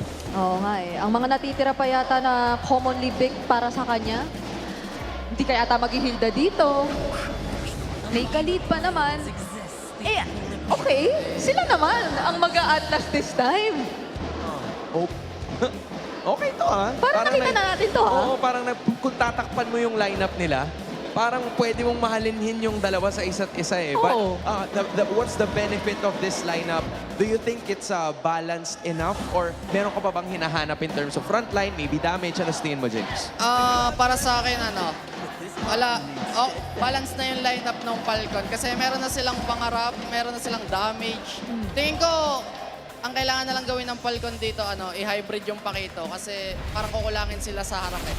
Kasi yung Atlas kasi may time na nagbe-build agad siya ng cooldown eh. So parang kukulangin siya sa pampakunat. So pwedeng ipakita yung sumalo ng role na yun na mag-tank pa siya ng konti. Okay. And Sora, ang kanilang pang-complete sa kanilang lineup. So I think medyo kaya din ng hanapan ng balanse ang hero na yan when it comes to the game later on. But thank you so much kay James Banks. Pwede ka mag-MPL player. Pwede ka mag-player. Maraming salamat sa mga input mo. And it's about time we get into the game. San Juan Arena, mag-ingay! Ibato na natin sa mga casters para simulan ang ating game number 3. At papasok na nga tayo sa Land of Dawn para sa game number 3 ng Omega kontra Team Falcons. Matapos umabot ang serye na to 1-1. Nandito na nga tayo sa punto kung saan ang parehas na koponan ay sadyang may napakita ng maganda at elimination match pa nga. Yun nga eh. And maganda na sobrang dikit ng ating napapanood kasi hindi natin masabi sa ngayon kung sino ang lamang dahil pantay lang. At ang nangyari pa dito sa draft natin na Umi, uy, si Ogwen mabibigyan. Oh my goodness, napakagandang early game na naman para sa Smart Omega. Very similar to what happened earlier sa Game 2 na kung saan sila din ang nakakuha ng first blood. Kung mapapansin nga natin, parang nagkaroon lang ng swap doon sa mga heroes. 3 of the heroes from Omega's Game 2, hawak kayo ng Falcons. That's the Pakito, the Eve, and the Atlas. Oo, tsaka grabe no quick thinking mula dito kay Perksiva na alam niyang nasa turret damage, turret rage pa rin at flinikeran na niya, potentially forcing the flicker as well coming in from Ogwen. Naku, but this time si Haji naman ang may puwersa na mag-flicker. At dalawang flickers na nga ang natanggal ng Omega bago magsimula ang unang pagong. Sinabi mo kanina yung mga hero na ginamit ng... Wait lang ah! Fury! Oh my God! Netsky goes down. May nahanap na rin si Kyle. Doon nadali ang Smart Omega. Nakakuha nga sila ng early game kill onto the roamer. Pero nape-pressure si James, nabigyan ng kill itong si Netsky, and nakuha pa yun ni Kyle. So malaking problema to para sa Smart Omega on this upcoming turtle fight. Pero since naka-back siya sila, maaari yata may counterplay dito onto Flap. Ang tanong ay makakatakas pa ba siya dahil dalawang iipit sa kanya. Ogwen to the rescue. Wow! Napakaganda ng rest back na magmumula dito sa Team Falcons. And maaaring mabaliktad pa ang sitwasyon. Perksiva will go down. Si Flap din ay mapapabigyan. Pero si Ryzen ay makakatakas bilang anyong gulong. Pero Team Falcons, masasabi natin, na makakakuha naman ng kalamangan doon. 2-0 KDA ngayon ni Kyle. Oo, and that puts us 2 for 2. At lalapagan na nga ng Zaman Force dito si Netsky. Wala pa atang PMI pero makunat naman sa ilalim ng kanyang tore. Kaya naman mabubuhay pa si Netsky dito. Pero mukhang mahihirapan siyang kunin ng safely itong cart. Papasok naman si Netsky, siya naman daw! Naka-blazing duet, alam niya na babalik buhay niya because of the emblem. Kaya naman sobrang tapang dito ni Netsky. Pagong naman ang kanilang pag-aagawan. That is gonna be Cal securing this turtle. Mabubuhat nga lang siya dito ni Mingguin at mababangga. Pero tingnan natin kung magtutuloy-tuloy ba. Ogwen ang nagiging next target. Walang nahuli doon sa Fatal Links. Ogwen kapalit ni Ryzen. Still a win para sa Team Falcons. At dikit na dikit talaga ang ating laro, kapatid. At nariyan na rin itong turtle na nakuha nila kanina. In fact, wala pa nga tayo nakukuha ang pangalawang objective dito, pero suntukan pa rin malala itong parehas na kupunan. I think yung mas malaking blow dito is dun sa may gold lane.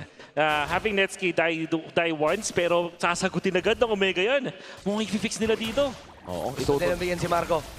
May Purify pa naman, so maaari pa naman makatakas. Pero andito rin naman si Ogwen to the rescue. Zaman Force bibitawan. Nakapitan siya ng bahagya. Bibitaw din kagad-agad Cal to the rescue. Mauhuli si Perksiva. At kung anong mangyayari doon kay Ogwen kanina with this glue on Game 2, ganun din ang gusto nilang gawin kay Perksiva sa Game 3. Na para bang binabalak pa lang ng Omega ay alam na agad ng Team Falcons may round 2 pa ata. Si Ogwen dito ay tatawid lang. Ryzen din naman ay makakapunta rin on time. Blazing duet. Makakatakas sila Fatal Links para dito kay Ryzen and Haji with a real world manipulation. Talagang lalagkit ang mga lalakaran ni Ryzen at wala na siyang kawala sa kwadradong parisuak. Kung ano man ang naging pep talk dito para sa Falcons, napaka-effective dahil nagbago yung playstyle ngayon ng Falcons nung game number 2. Parang nawawala sila ng gana, hindi sila gumagamit ng kanilang mga abilidad para maging aggressive. But this time, itong mga reactions coming out from Falcons ay napakaganda. For example, the way that they read the map onto the bottom lane, at makikita natin na ginamit agad yung Fatal Links kahit pa wala pang Zaman Force. Parang mapapansin natin sa Falcons na alam na nila yung kailangan nilang gawin. Kailangan nilang sabayan. Itong Omega, hindi sila pwedeng maging passive. At sa upcoming turtle na to, mukhang aayusin muna ng Team Falcons ang wave dito sa baba, ensuring na 5 ang mapapadala nila sa upcoming turtle fight. Pero nariyan pa rin naman ang Omega para magbigay ng vision and potentially mukhang lalaban pa ata sila dito. Napakaganda ng front line ng Falcons ngayon at may paghuli nga dito onto Ryzen. Yung turtle hindi nila napapansin and they will go in for the kills but Kyle will fall down. Wala na yung jungler ng Team Falcons at dito naman si Netsky for the respo. And napakaganda ng naging desisyon nila dahil ang naging kapalit lang ni Kyle ay si James lamang. So madali na makukuha ng Smart Omega itong objective na to and they will take the free turtle.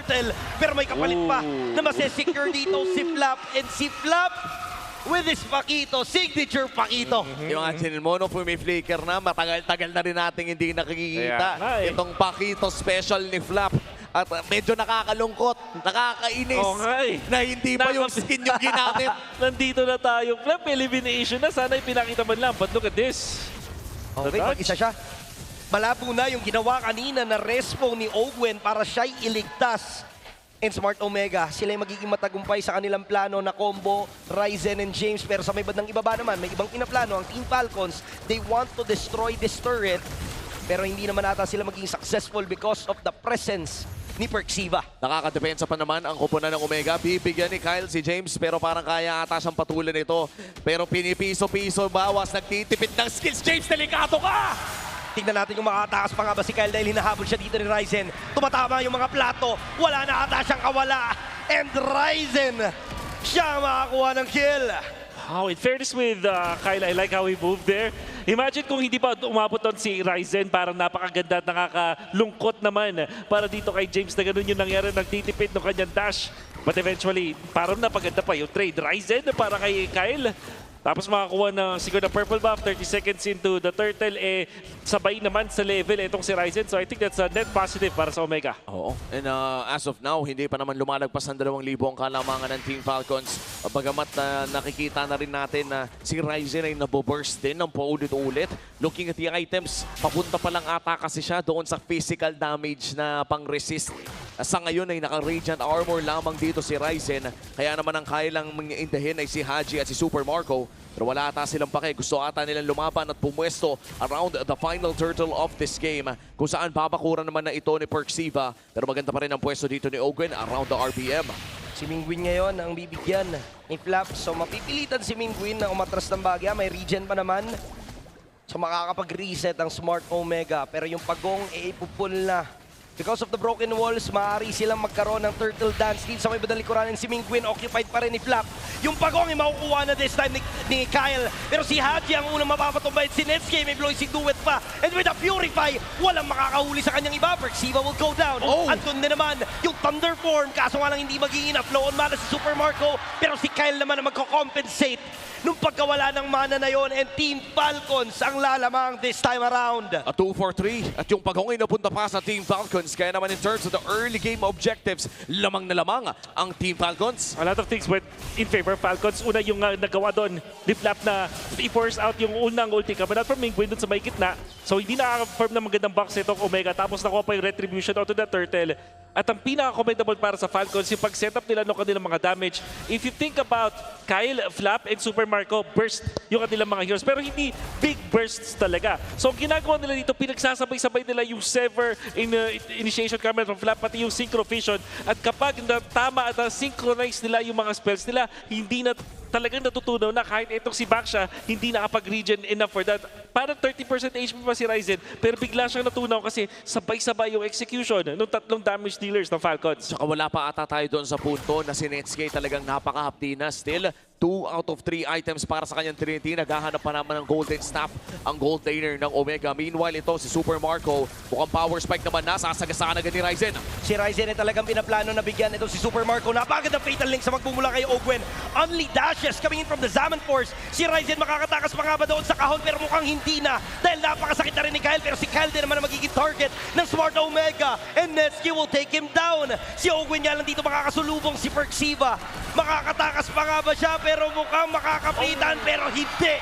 Dahil andun si Haji and Super Marco and Flap single-handedly na tinatapatan yung dalawang miyembro ng Smart Omega and talagang napakalinis ng ginagawa nilang execution. Kanina pa naghahanap ng pwesto, ina-isolate ni Flap. Si James hindi makalusot yung gustong team fight mula sa Omega. At napoprotektahan dito ng Falcons itong si Super Marco 2-0 and 7.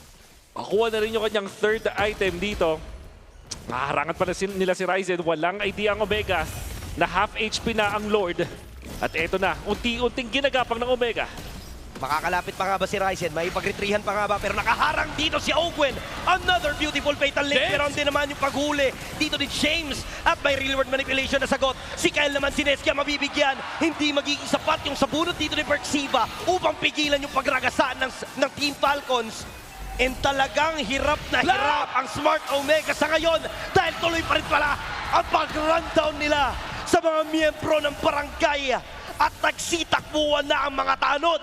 10 seconds para lumabas dito si James. Aabot pa naman para tumipensa dito sa may bandang mid lane. Si Ryzen lamang ang natitira at 5 katawong ipapadala ng Team Falcons with the Holy Shields. Kaya naman siguro ay matedepensahan pa ang inhibitor turrets na to. Pero ang kailangan nilang problemahin ay yung Lord na nagmamarcha sa baba. Yun ang atang pinakasulit na Holy Shields na nakita natin. Fortunately para sa Omega, napakakapal ng mga minion wave ng Falcons pero magkakadikit. Kaya nga naman nadepensahan pa nila despite all of them dying. However, big blow na yan para sa ekonomiya ng Omega. Hindi ko rin naiintindihan kung bakit laban ng Omega despite them not having enough tools. Parang dapat maging masaya na sila dun sa mga pickups na nalakuha nila.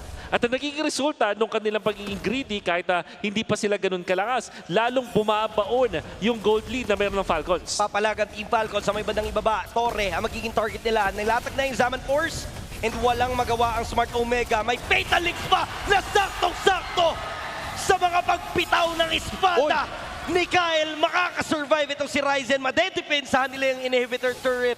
Pero si Perksiva ang naging casualty. And Team Falcons, they want to go for round 2. Hindi pa tapos ang kanila magiging laban dahil babasag sila ng inhibitor turret. Zaman Force nagamit na. May mga minion waves sa may bandang itaas. James dito medyo delikado na rin. Pero siya ay makaka-atras. Tatargetin na ng mga Tori yung mga miyembro pero successful ang Smart Omega sa kanilang depensa. Low cooldown, high tempo para sa Team Falcons. Ang hirap palang labanan ng laging wala sa cooldown yung mga ulti. And now, yung isang crucial na item dito, Ogwen gets the immortality. Lalo pang madaling i-pop off ito kanyang ultimate. I like the idea na hindi siya nag-rush into fleeting time. Mas inuna niya yung mga depensa dito. Kaya naman hindi na worth it. Oy! Napaganda ng Fatal Link. Sa dito naman yung follow-up. Pero si James yung counter Golden naman. Placing to it dito magiging enough ka ba? Pero hindi. Dahil napakasakit na ng mga binibitawan dito ng Team Falcons. Pero si Haji at Super Marco ang mapapatumba. Kaso nga lang ang kapalit doon ay 4 pala. Netski mag-isang susubok na depensahan ng puwersa ng Falcons. Pero mukhang pipilit na sila. Gusto nilang lumipad. Gusto nilang ituloy. And Team Falcons will take match point. 2-1 para sa ating elimination match ngayong gabi. Isa na lang ang kanilang kailangan to book their rematch against ONIC Philippines. What an aggressive approach to the game. At ito yung kinailangan ng Falcons. Parang natahimik sila nung game number 2 at naghihintay, nagre-react lang sa mga ginagawa ng Omega. But in game number 3, they've decided, we will take your heroes. Ipapakita namin sa inyo kung gaano nga ba dapat kabilis laruin itong Eve plus Atlas combo na may kasamang Suyo. Of course, madaming mga outplays na ginawa din ng kanilang mga miyembro, lalong-lalo na si Flap. And I will have to commend James as well na sumasabay dito sa ginagawa ng Team Falcons. At makikita natin mula sa Team Falcons na kapag ganito ang kanilang tempo, mas maganda para sa kanila.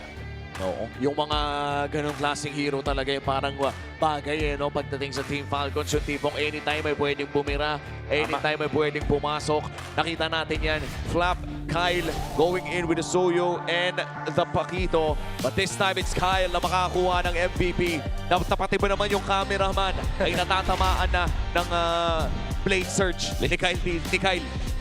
Sobrang tindi nung pinakitang performance dito ni Kyle on this game. Ang pinaka naging problema talaga ng side ng Smart Omega is every time na feeling ng Smart Omega ilalamang na sila, biglang may papasok na Suyo from out of nowhere. Tapos parang grabe, pwede pala na ganun kabilis yung maging ikot ng isang jungler. I get what you mean kasi parang ang binubuhos dito ng Omega was usually dun sa isang Eve or sa Atlas. So nangyayari parang naubos yung kanilang firepower. And to think na meron silang isang backshot. Pero in fairness naman, wala din yung lineup dito ng Omega was the same as with Falcons na DPS based. And like we said, kapag may nama-1, dun sa ganong klaseng mga composition, ang daling i-punish. So if ever na wala itong si Perxiva or wala itong si Mingwin, which happened many times in this game na na-isolate itong si Mingwin na hindi nakakabigay ng outright damage output para sa Omega, dun sila kinakapos. Oo, tsaka ilang beses din tayo nakakita ng mga times na itong si Kyle ay tila ba'y nagtitipid ng mga abilities kapag hindi kailangan gamitin hanggat maaari ay ginagamit lamang niya yung mga abilidad niya kapag pwede na niyang may outplay o kaya ay wala na talagang choice yung kalaban. So this also shows na hindi siya yung Suyo na basta may skill, babato na. Yeah. Very controlled pagdating doon sa disiplina ni Kyle. Alam niya yung timing kung kailan dapat bitawan. And mas nagiging maganda to para sa kanyang team kasi nga meron silang setup tank which is the Atlas of Ogwen na sobrang on point din ng mga Fatal Links. Even though na naka-purify dito si Netski, si Mingwin, parang hindi natin naramdaman kasi lagi niyang inaantay na wala muna yung mga purify na yun bago siya bumitaw. Or kung hindi man yung dalawang yun ang target niya, kahit si Perxiva, uhulihin niya mag-isa. Yeah, remember in game number 1, uy, grabe, napaka-solid. Si James din naman babawi dito with a 3-man Shifting Skies. Kaso, may mga purify pa, nakapiglas pa yung mga members dito. At bigla na lang, out of nowhere, bigla sila natudaw. And yung mga pinagsasabay nga na spells dito and skills coming up from Falcons, yun yung naging bentahe nila. And we also mentioned dun sa game number 1, ang naging bentahe ng Falcons is kung paano sila kagaling mag-force ng mga battle spells. Like the Freakers or Purifies. And I think sobrang evident yan dito sa game number 3. Minsan si Mingwin na pinapwersa nila ng Crimson Beacon or even the Purify plus Crimson Beacon para lang makalis. Netsuki, nung nagkaroon ng Lord Fight na pinilit ng Omega, wala siyang Purify nun. Kaya naman, nung pag-dash ni Kyle, na-stun pa niya itong si Netsuki. And then that's also true with James na parang yung flicker, lagi nilang pinaverse ng kahit may magandang initiation, walang follow-up. So, Falcons are really good at forcing those battle spells. Nakita natin yan game 1 at same with game number 3. At kaya naman pala sobrang sakto sa kanila yung mga low cooldown na high tempo heroes dahil grabe sila mang-threaten at mang-burn ng mga battle spells. And wow, come to think of it, no, parang kailangan na rin paghandaan ito ng Omega na kapag ganito yung mga heroes ng Team Falcons ay hindi sila magdadalawang isip na biglain sila ng paminsan-minsan nang wala naman palang balak talaga na mag-all-in. For sure nga, hindi in-expect ng Smart Omega to, Wolf na kukunin ng Falcons yung gumanang lineup ng Smart Omega from game 2. Yeah, kasi parang yung nagapalit sila ng sides, they kinda thought na parang hindi siguro kakopya na at the same time yung exact pattern ng heroes. Pero nung bigla na napipik yung mga yung Atlas, yung Eve bigla, parang napapaisip ng Omega, teka, paano natin tatalo nito? And with all due fairness, feeling ko naman kaya ito with the Sora. Nakikita ko yung idea dito. Kaso nga lang, natalo kasi yung gold lane ng Omega. So parang bigla silang nag-panic mode. Alam mo yung parang naramdaman nila na masyado silang anxious or parang desperate. And like I said, panic in terms of throwing themselves into the bottom lane. Si Perxiva parang nagkagulo na. Mingwin naiiwan dun sa mid na walang kasamang glue. So parang napipita siya dito ni Flap or na-force yung mga Purify. So it's more like dahil may isang natalong linya dito sa Omega, parang nagpanic sila. Hindi nila yung gagawin. Lalo silang na-run over ng Falcons. So, and medyo mahirap yan when you're facing a veteran team such as Team Falcons na kahapon ay nakatikim ng medyo mahirap na serye. And the same could be said para sa Omega. We've been celebrating the wonderful run of Smart Omega at kanina nakuha nila ang kanilang unang panalo sa playoffs. That's their first win after yesterday's 0-3 sa ating Season 17 playoffs. The same could be said para dito sa Team Falcons. Pero ngayon ibang usapan na dahil match point na ang Team Falcons kontra sa Omega. But let's go back to Smart Omega. May isang tao na laging tinitignan when you mention the new barangay, and that is the barangay na si Netsuki. Parang dash guy. Tama naman, Sir Wolf. Ganda lang nung naging desisyon ng Smart Omega dito na yung sakyan din yung ginagawa ni Netsuki dun sa mga interviews na talagang lahat naman ng MPL fans talagang natutuwa, no? Parang first time din natin makakita ng ganitong klaseng player. Yung ganito yung humor, ganito kakulit. Na-interview ko yung mga kakampi ni Netsuki at sabi nila malaking boost itong si Netsuki para sa kanila. Sa kanilang confidence at kasi masipag talaga si Netsuki kaya naman masaya din naman tulungan. Oo. Mamaya lamang bali-balita ko yung mapapanood tayo tungkol kay Netsuki. Sa ngayon ay pupuntahan muna natin itong MWI Qualified Games ang mga kababaihan sa loob ng esports scene. And hindi na malalayo dito yung Team Vitality at Navi PH ang mga reigning na reyna ng women's MLBB dito sa Southeast Asia. Yeah. Siyempre nandiyan yung Navi PH na mga tropa pips natin at Galtech Cyber Team wala dun sa I think this is the EECA region and then siyempre yung Falcons Vega, Saeta, nakita natin at yung Foot Esports. All of these will be heading into the MWI. And ibig sabihin yan ay pupunta rin ng Paris sa yung mga tropa natin dyan. And this is actually one of the best things na pwede nating abangan din sa paparating na EWC dahil bali-balita ko kailangan na namang makabawi ng ating mga reyna dito sa Pilipinas. Yun nga and for EWC, talagang yun yung kaabang-abang para sa mga players. At kung naalala nyo yung video na sinabi ko sa inyo na tungkol kay Netsuki, huwag kayong mag-alala. Ito na, pwede na natin panoorin.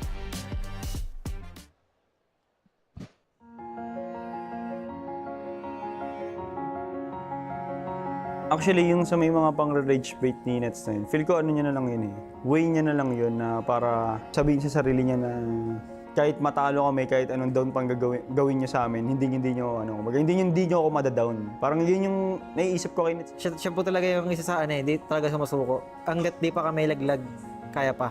Hanggang sa magka-momentum po kami. As a friend si Netsuki, pag di mo siya kilala talaga, iba yung tingin mo sa kanya, parang makulit, masama, ganun. Pero pag close mo talaga siya, alam mo yung ugali niya, ayun, parang magets mo naman yung ugali niya pag nakulos mo na siya. Pag sa amin, parang yung confidence niya talaga, parang siya yung, isa siya sa mga, malakas na gold lane. And iba yung confidence niya, pag gold lane yung usapan niya. Gusto ko rin talaga lagpasan yung yung nagawa ni Keller sa Omega. Ayun gusto kong lagpasan, yung hindi lang kami finalist. Alam talaga imposible, bigla kami mag-champion o bigla kami lumakas. Kasi minamalibas ko talaga na kami pinamalakas sa buong mundo eh. Ayun yung lagi tatatak sa utak ko eh. Hindi kami pwedeng nasa baba kami. Kung patunayan sa sarili ko na kaya ko talaga maging ganun. Pero lahat naman yung minamanifest ko eh. Hindi naman imposible lahat eh. Nothing is possible talaga para lang. Alam mo naman, kasama natin sigad sa lahat ng laro namin. And ayun talaga hinihiling ko na bigyan ako ng strike na malagpasan ko yung mga gusto kong gawin. Doon ko nakita yung dedication niya, yung pagkauho niya sa may pagkapanalo. Kasi nga, hindi niya talaga kinoconsider as sobrang threat ng mga top teams. Kung para sa kanya, kaya namin kayo pantayan. So, naniniwala siya na talagang kaya namin sungkutin yung championship. Coming into this season, may naaalala ka ba na sinabi niya or promise niya sa inyo? Sinabi niya talaga sa amin na magpi-playoffs kami, then after that, may MSC kami. Yun talagang hindi ko malilimutan. Iba yung playoffs talaga. Ang pinakagusto ko maramdaman talaga yung playoffs eh. Kasi hindi ko naramdaman last season yan. Parang nag-iiba yung laro ko pag playoffs eh.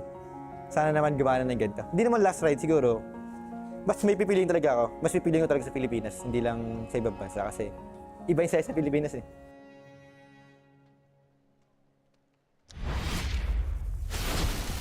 Alam mo, sa totoo lang, ang galing talaga ni Super Marco. Kaya nga Yung harit niya kanina, parang Nakita mo yun? Hindi ko alam eh. Like, super, iba talaga eh. Nagkukulod siya, nag-harit. Oo, ang dami niyang ginagamit.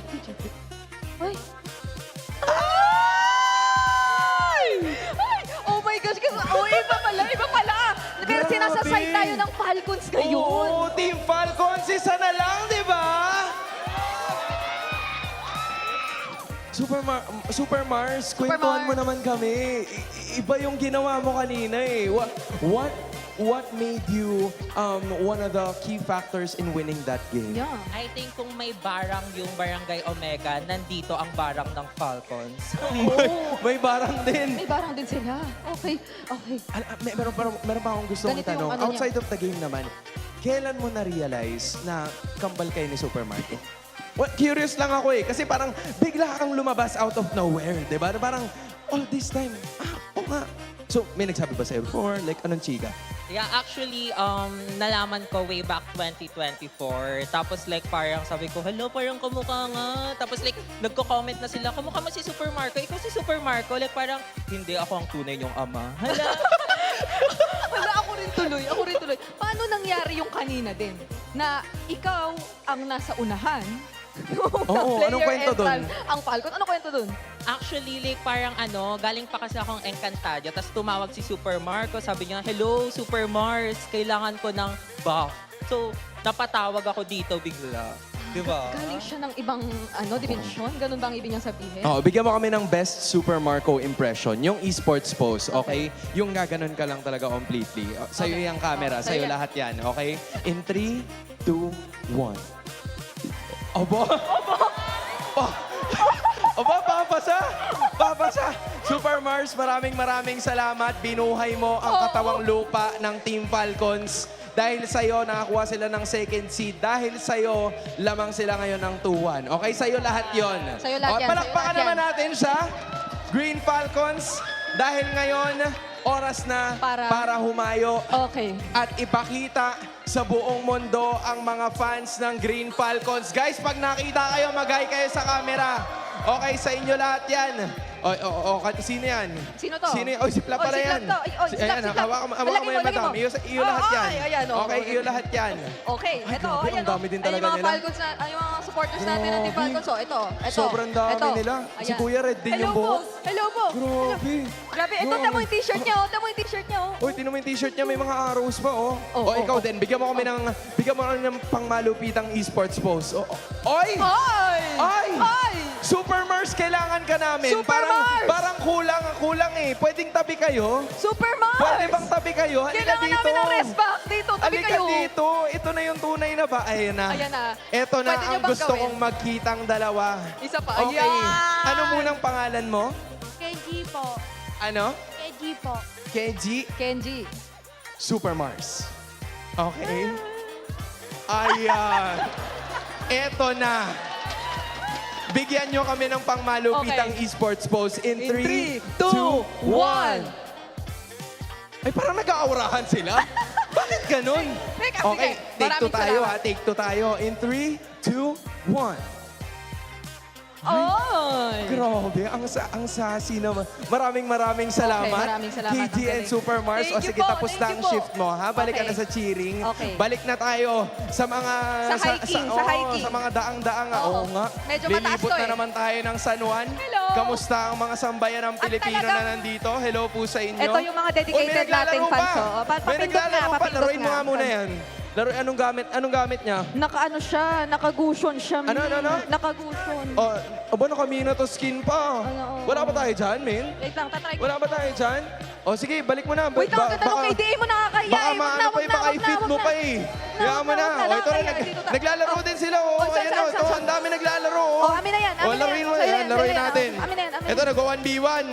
O, 1v1 tayo. Ano, Oh, paano mo yan? 1v1. Oh, ayoko na. Mamamatay na ako eh. Ayoko Balik na rin. natin. Oh, sige Balik na, natin. sige na. O, ayan na. Okay. Grabe, ang dami nangyayari dito, no? Nasa Hello Falcons po pa sa rin tayo, inyo. di ba? Ha? Falcons pa rin to Oo, eh. nakahawak na tayo ng dalawang naglalaro. Pwede ba tayong Oo, pwede na ba tayo lumipat sa Pwede kabila? ba tayo Ay, hindi, dito mag-sprint? lang muna tayo. Ay, hindi. Dito lang daw muna tayo, mga kaibigan. Dahil po, huwag kayong mag-alala. Sobrang dami pa ng mga makikita nyong mga laban. Depende kung sa ano ang gagawin ng Smart Omega. Oh, pwede daw, Duduluan pwede daw. pa na natin. Eto na. Men, pupuntahan natin yung may tarpaulin.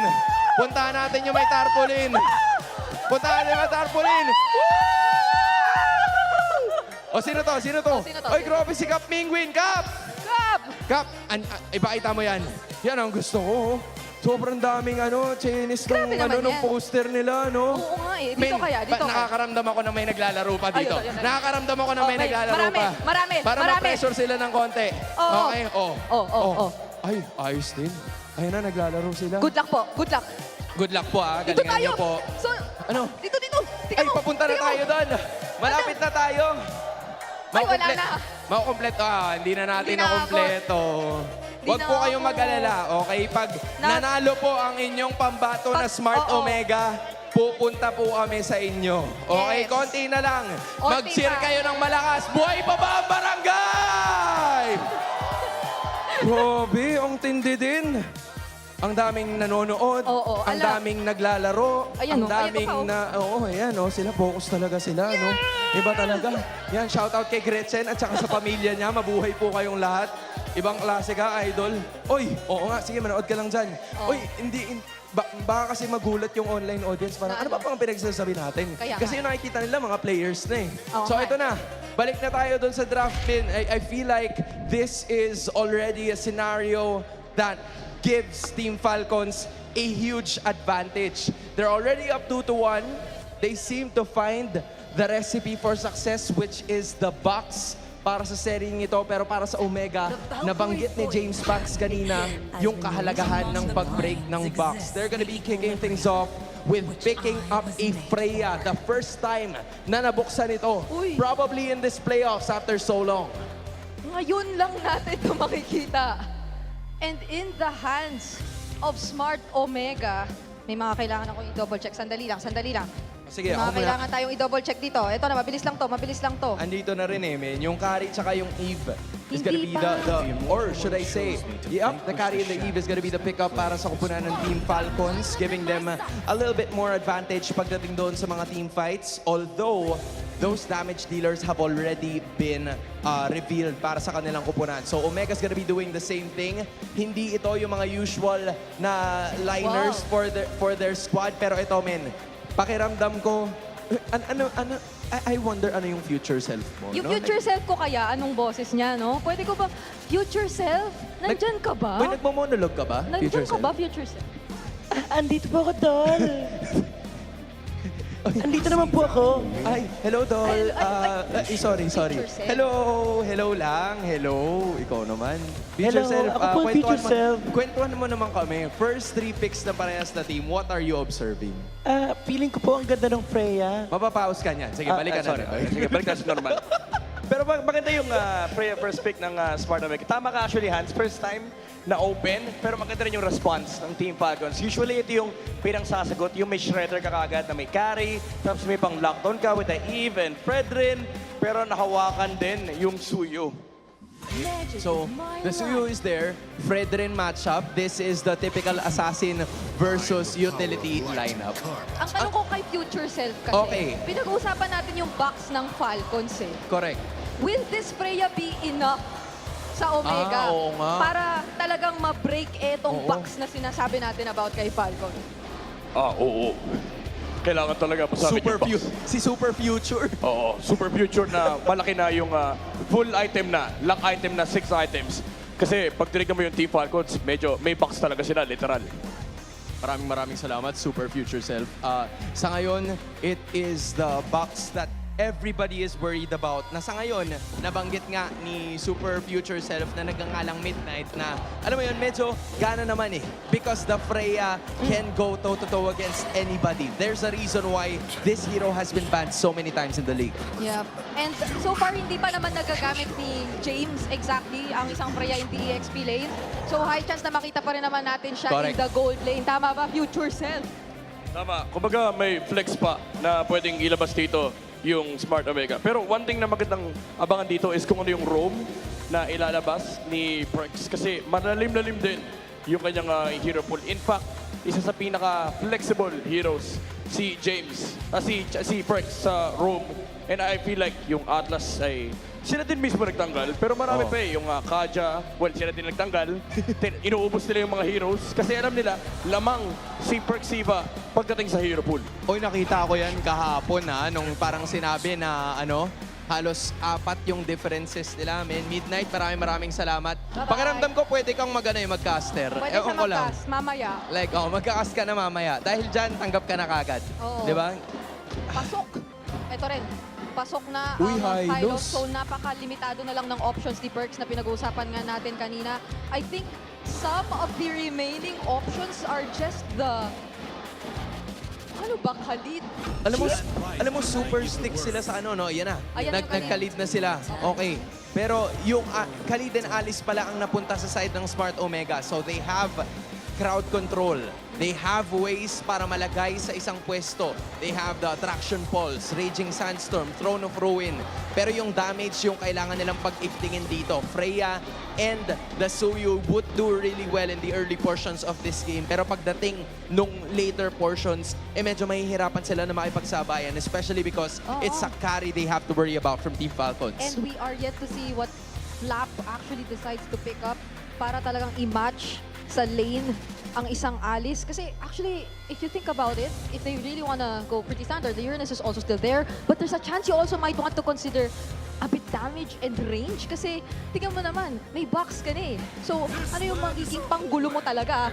And one of the best panggulos out there. Of course. The Lapu-Lapu. Of course. Sino pa ba?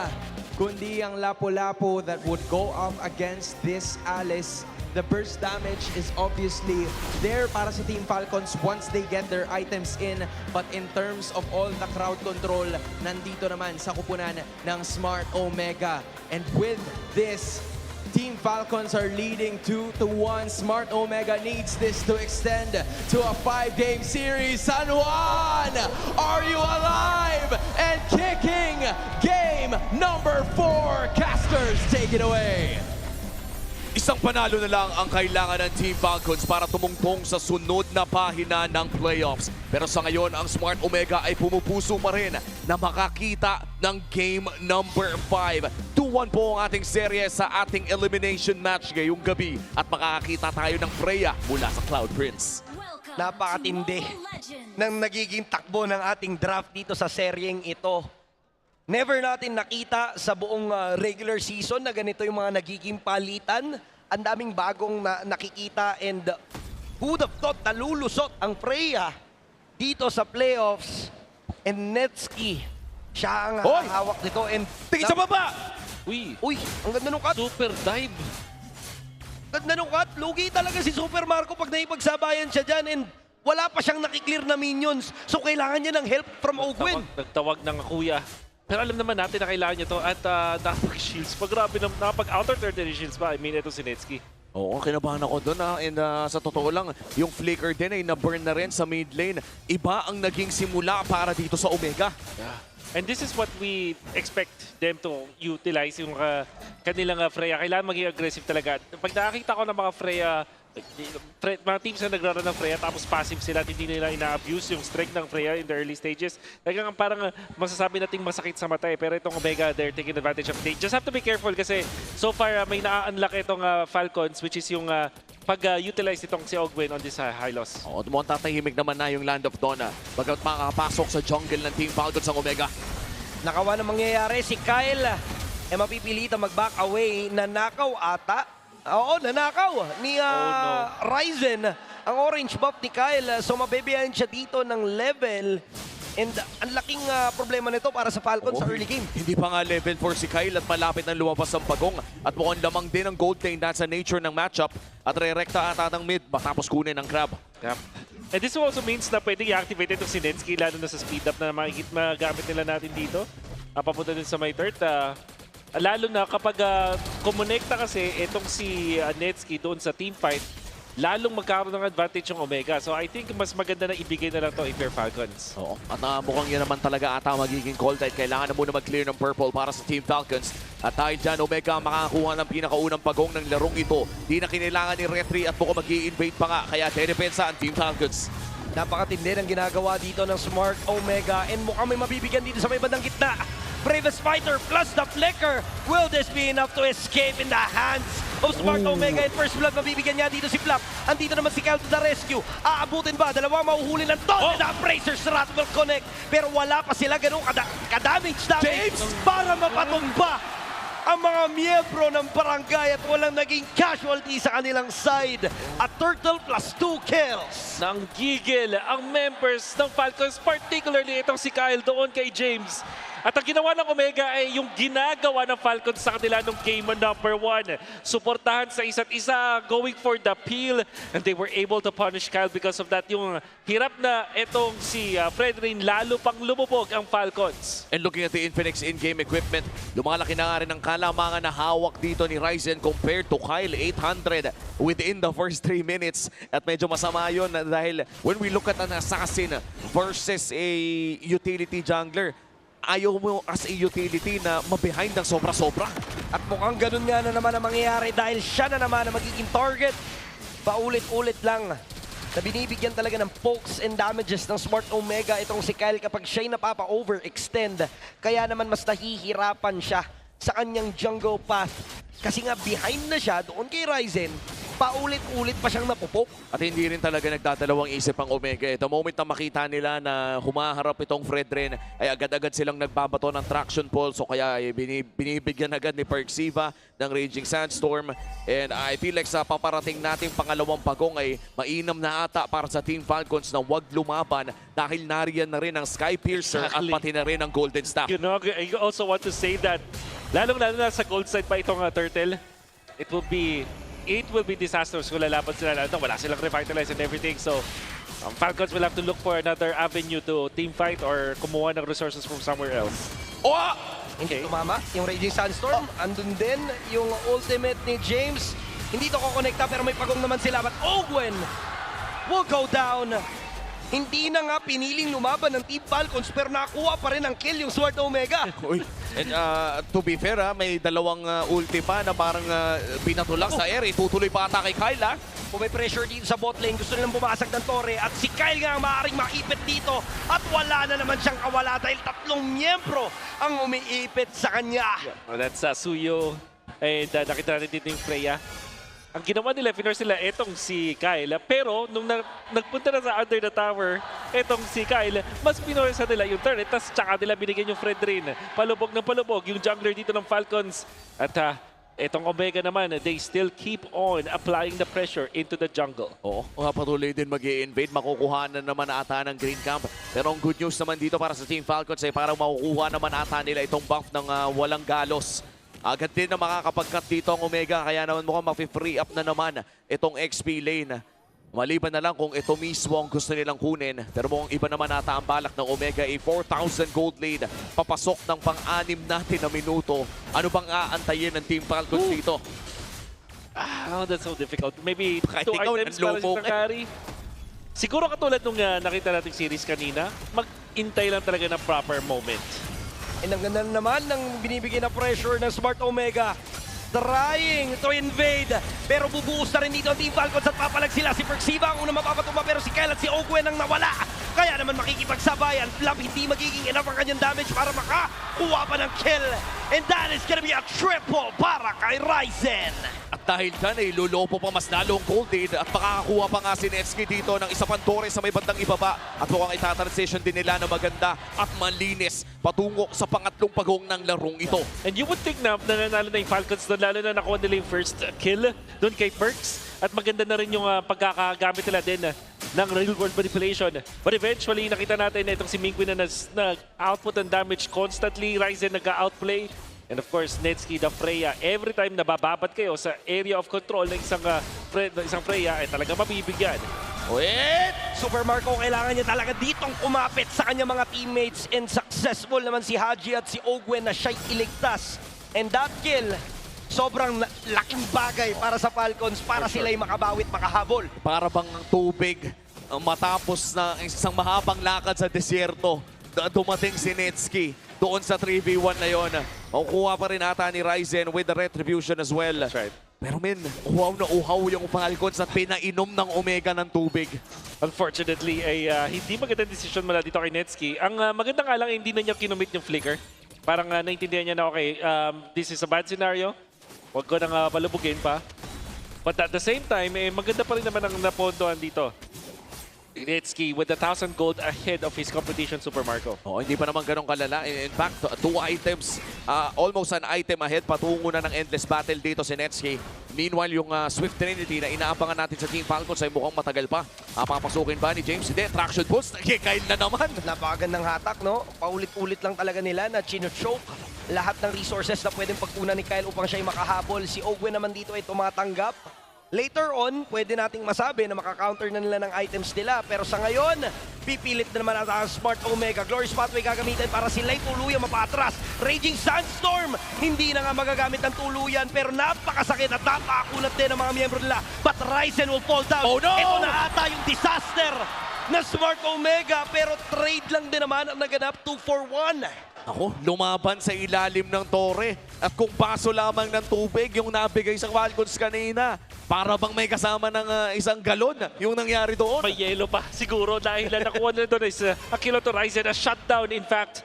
Siguro ang only good thing doon para sa Omega is napunta yung shutdown doon sa isang high loss. So hindi ganun ka-impactful. Pero nakita na natin na natapyasan ng malaki yung gold lead na meron dito ang Omega. Tapos hindi pa nakapag-push yung Omega. And most importantly, yung mga battle spells na kinumit dito ng Omega, hindi nakakuha ng advantage dahil papunta dun sa Lord, wala silang dalawang flickers. At pero dahil lamang pa rin naman sila, ay mukhang mauuna ang Omega sa pwesto around this first Lord of the game. Yung 3.4K na nagmula sa almost 5,000 na hawak na kanina ng Omega ay valid na valid pa rin. Ito yung tipong pwede pa rin at dapat pa rin respetuhin ng Team Falcons. Kailangan na kailangan nila maging maingat still kahit na nagkakaroon na ng mga moments na sila ay lumalamang. Ang ganda nung pagsisimula na ginagawa ng Smart Omega. Naharangan naman nila ng lahat ng pwedeng harangan pero the info is there. Andyan si Ogwen at si Flap. Alam nila kaso nga lang mag-i-intulate na a free Lord para sa Smart Omega and Falcons will decide as well na wag na nating palagan pa.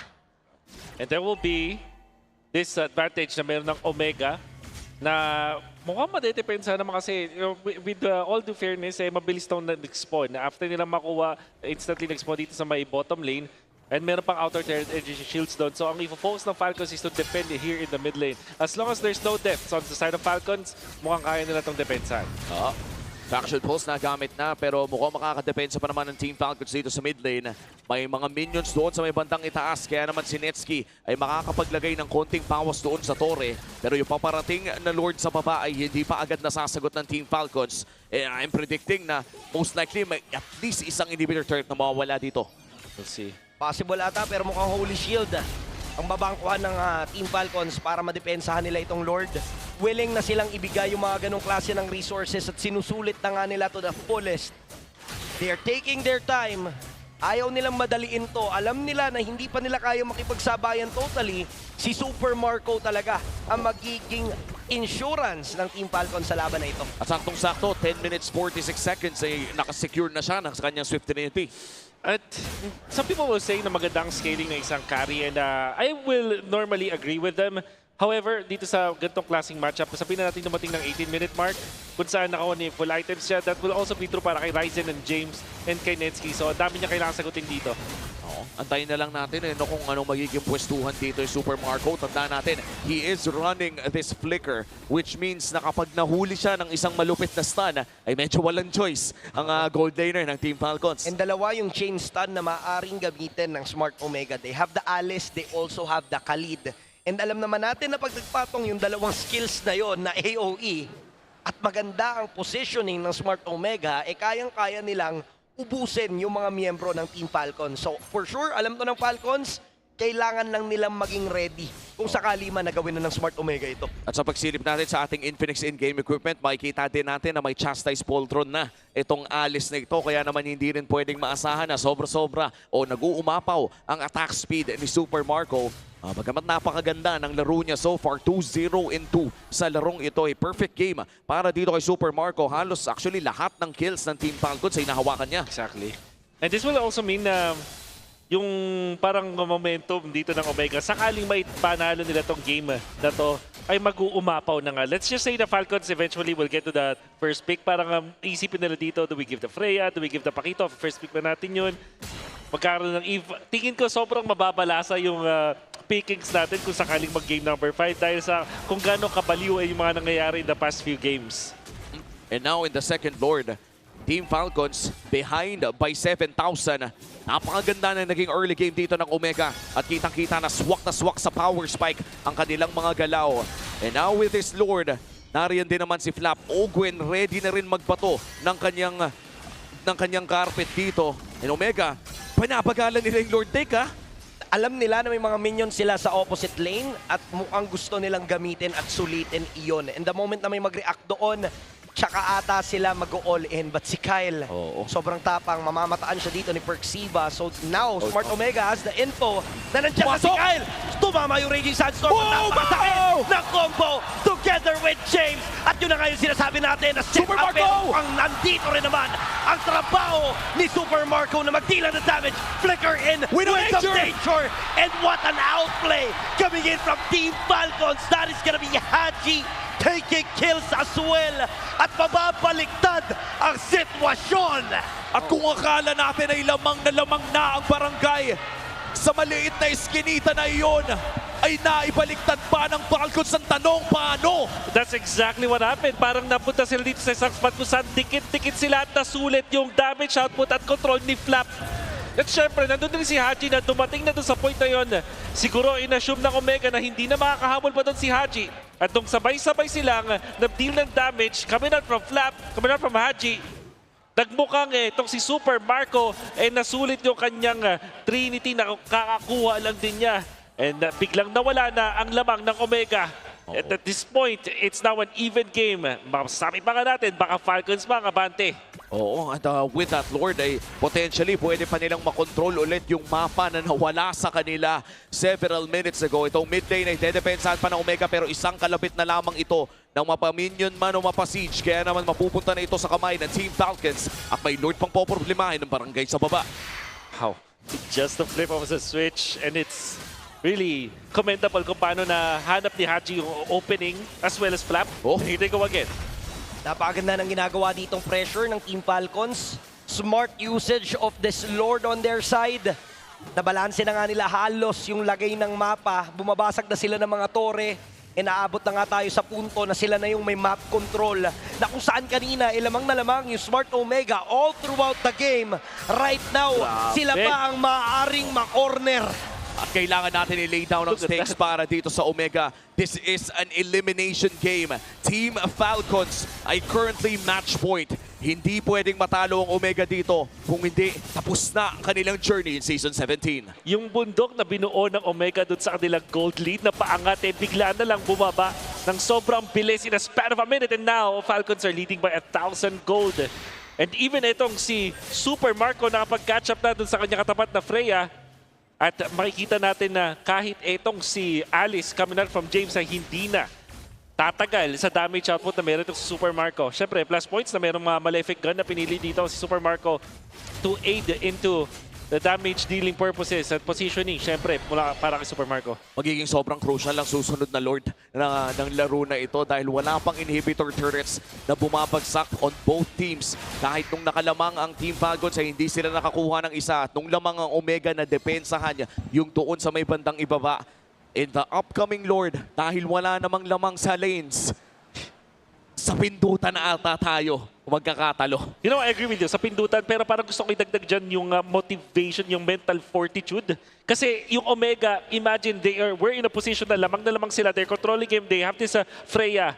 Gano'n sila kalupit sa pag-reset sa in-game mismo? Kasi nakita naman natin yung Omega, magaling sila kapag nakahanap sila ng good vibes nila around the Netski, pag nababarang nila yung kanilang kalaban. But how good are they in this particular spot? Elimination round sa most important part ng playoffs. Tapos lamang ka, bigla ka nadali ng Falcons. How good is your mental game, Omega? And this is their rite of passage against a Titan of the game. 3 Titans ang natitira na nakapalibot sa barangay ngayon dito sa playoffs. 3 organisasyon na napatunayan na ang marami sa international stage. And meanwhile for Omega, isa sa mga Filipino orgs na umaasang maging Titan din. Kailangan nilang manalo dito para magpatuloy ang serye against Team Falcons. Kinakalmahan lang ng Omega ang pag-setup around this Lord area, but for Team Falcons, pwede na nilang pabagalin to anytime. Pwede nilang i-trigger itong carry para i-burst ang Lord. Dahil nawala na nga yung Valkyrie descent dito ni Netski, maaari na mag-force ang Team Falcons. Ando na nga yung Glorious Pathway. Lord ang kanilang pinag-aagawan. Perxiva dito makapag-setup na lang mula doon sa kanan. Pero ngayon tuloy pa rin ang paghampas ng bravest fighter. At dyan yung Throne of Ruin. Pero yung real world manipulation ay tuloy pa rin sa pagbitaw. At dalawa ang unang tutumpa. Team Falcons pa ang makakakuha ng Lord. Mamong problema ang Smart Omega sa kanilang depensa. 30 seconds ang kailangan bilhin ng 3 ng Omega sa mid lane. 5 ang buhay para sa Team Falcons at gusto na nilang tapusin ang larong ito. Binitawan na yung Glorious Pathway, ubusin nila lahat ng mga minion waves upang umangat nga ng tuluyan ang mga minions from their side. They have this Lord on the bottom lane. They have the map control. Medyo mabilis pa naman na makakabuhay itong si Perxiva at James. 5v5, full on ang makikita nating team fight. Ang ganda pa ng rundown nila dun sa may gitna. Dahil alam nila sa bottom lane pupunta yung Lord. Which means na pwede nilang bilisan yung pag-take dun sa may gitna. Sabay dalawa yung kanilang lanes na atakin ngayon. Depensa. Penguin, Netski, papasok pa rin, Valkyrie descent! At dito na nga yung huli na kanilang gagawin, pero yung real world manipulation pa rin talaga ang magiging susi. Pinipilit dito ni James, intahin lahat ng damage, pero mukhang hindi nagiging enough. Team Falcons tuloy sa pagbitaw. Lahat na pwedeng ibigay ay kanilang ibinibigay. May mga minions pa naman silang kasama. Pilit dumedefensa ang barangay, pero mukhang hindi magiging sapat. Pagkatapos hanapin ang kanilang mga sarili, sila pa rin pala ang mananaig. Let's give it up for Team Falcons! Tuloy ang libad ng Team Falcons, punching their ticket to a rematch against ONIC Philippines. At patutunghayan natin yan bukas, ang huling ticket patungo sa Pinas. Womi Santi, game number 5 na yung tinitignan ko dahil sa lamang na meron to ng Omega. At tama naman din kasi yung mga moves na ginagawa nila. However, in the end, the experience of Team Falcons, yung clutch factor ay nasa kanila. And they were able to find the win. Unfortunately, para sa Omega, nag-crumple sila sa dulo at hindi na sila nakabangon afterwards. And that was a great start mula sa Smart Omega. And I just want to say, total huling beses na rin naman natin makikita ang iteration ng Smart Omega na to sa playoffs ng Season 17 na napaka-entertaining nilang panoorin during the regular season. Ang dami nilang sorpresa na nalabas. And if I'm being honest, nag-a-agree ako sa iyo, Wolf, na akala ko talaga ay aabot na ito sa Game 5. Pero ngayon ay kakausapin na natin ang Falcons sa main stage. Marami silang team na nalason, marami silang players na nabarang. But it's sad to see, it's very hard to see Smart Omega and their run for MPL Philippines Season 17. Through triumphs and defeats, mga kabarangay, palakpakan natin muli ang Smart Omega. Coach Mura, I would like to ask, anong masasabi mo sa naging run ng team mo for this season? Well, sobrang, kung akong tatanungin, yun nga, sobrang saya nung naging run namin kasi nag-start yung season, ang prediction sa amin is number 8 kami. Pero ito ngayon, number 4 kami. So, sobrang proud ako sa team and sa buong Smart Omega na ayun nga, at least na exceed namin yung expectations sa mga tao. And exceeding expectations talaga, Denise. And now, Netski, grabe yung naging suporta pa rin ng barangay despite the loss. Anong gusto mong sabihin ngayon sa rami ng supporters na patuloy na nagstay for Smart Omega? Sobrang saya namin na sinuportahan nyo kami hanggang dulo. And sobrang thankful kami kasi isa talaga kayo sa reason kung ba't nilaban namin na sobra to. And masaya ako sa narating ng team namin. And grabing puso at tapang yung pinakita. We want to thank you guys for showing us a commendable fight. You may now take your bow. Once again, Barangay, let's give it up for Smart Omega! Denise, sila yung naging lason ng regular season at grabing tapang, grabing plays yung pinakita nila Netski, Mingwin, Ryzen, and buong Smart Omega. But today, the winners for this match, Team Falcons! It's crazy, we have indeed arrived at the Falcons' nest. And you know what's even crazier? Their massive improvement. Ibibigay ko na yung mic kay Haji. Haji.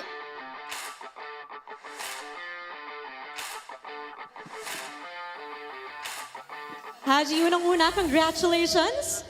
You are this season's most improved player. At ngayon, gusto kong malaman, coming back from that 3-0 match against ONIC Philippines, anong masasabi nyo mo sa naging improvement nyo ngayong nakaharap nyo ang Smart Omega? Siguro yung, actually po parang disaster po laging early namin. So yung po yung kailangan namin i-improve po para bukas. Para bukas. He is already looking forward to their match tomorrow. And now I want to ask Flap. Yes, Flap. Alright, Flap.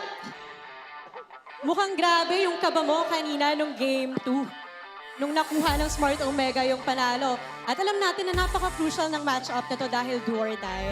Paano nyo minanage yung pressure at yung kaba para makuha yung panalo? Ano po? Ano to? Pressure? Paano mo minanage yung kaba at yung pressure para makuha yung panalo? Ano po, parang wala na akong pake sa ibang tao tsaka sa nararamdaman ko. Parang nakafocus na lang talaga ako sa game ko tsaka sa game namin. Yun ang mindset nila ngayon. And sabi mo nga, Denise, napaka-crucial na game. And what a comeback, especially for Super Marco, one of the key players na naging susi talaga para dun sa pagbalik. Now, Super Marco, once again, congratulations to your award earlier. All-Star Best Gold Laner in the Team 1. Nung regular season, ang sabi mo sa amin, wala kang pake kung sino ang tatawaging Best Gold Laner. But earlier, you got the award. Ngayon, I wanna ask, nakadagdag ba sa confidence mo yun going into this do-or-die game? Opo, nakadagdag. And what can we look for? Talagang gusto ko yung direct to the point na lang na nakadagdag talaga ng confidence. And going forward to this do or die game, ano yung maaasahan namin from Team Falcons? Sa tingin ko pa, mas malinis na laro. Kasi nahihirapan kami buong series eh. And ngayon, Kyle, bukas, makakaharap niyo muli ang ONIC Philippines.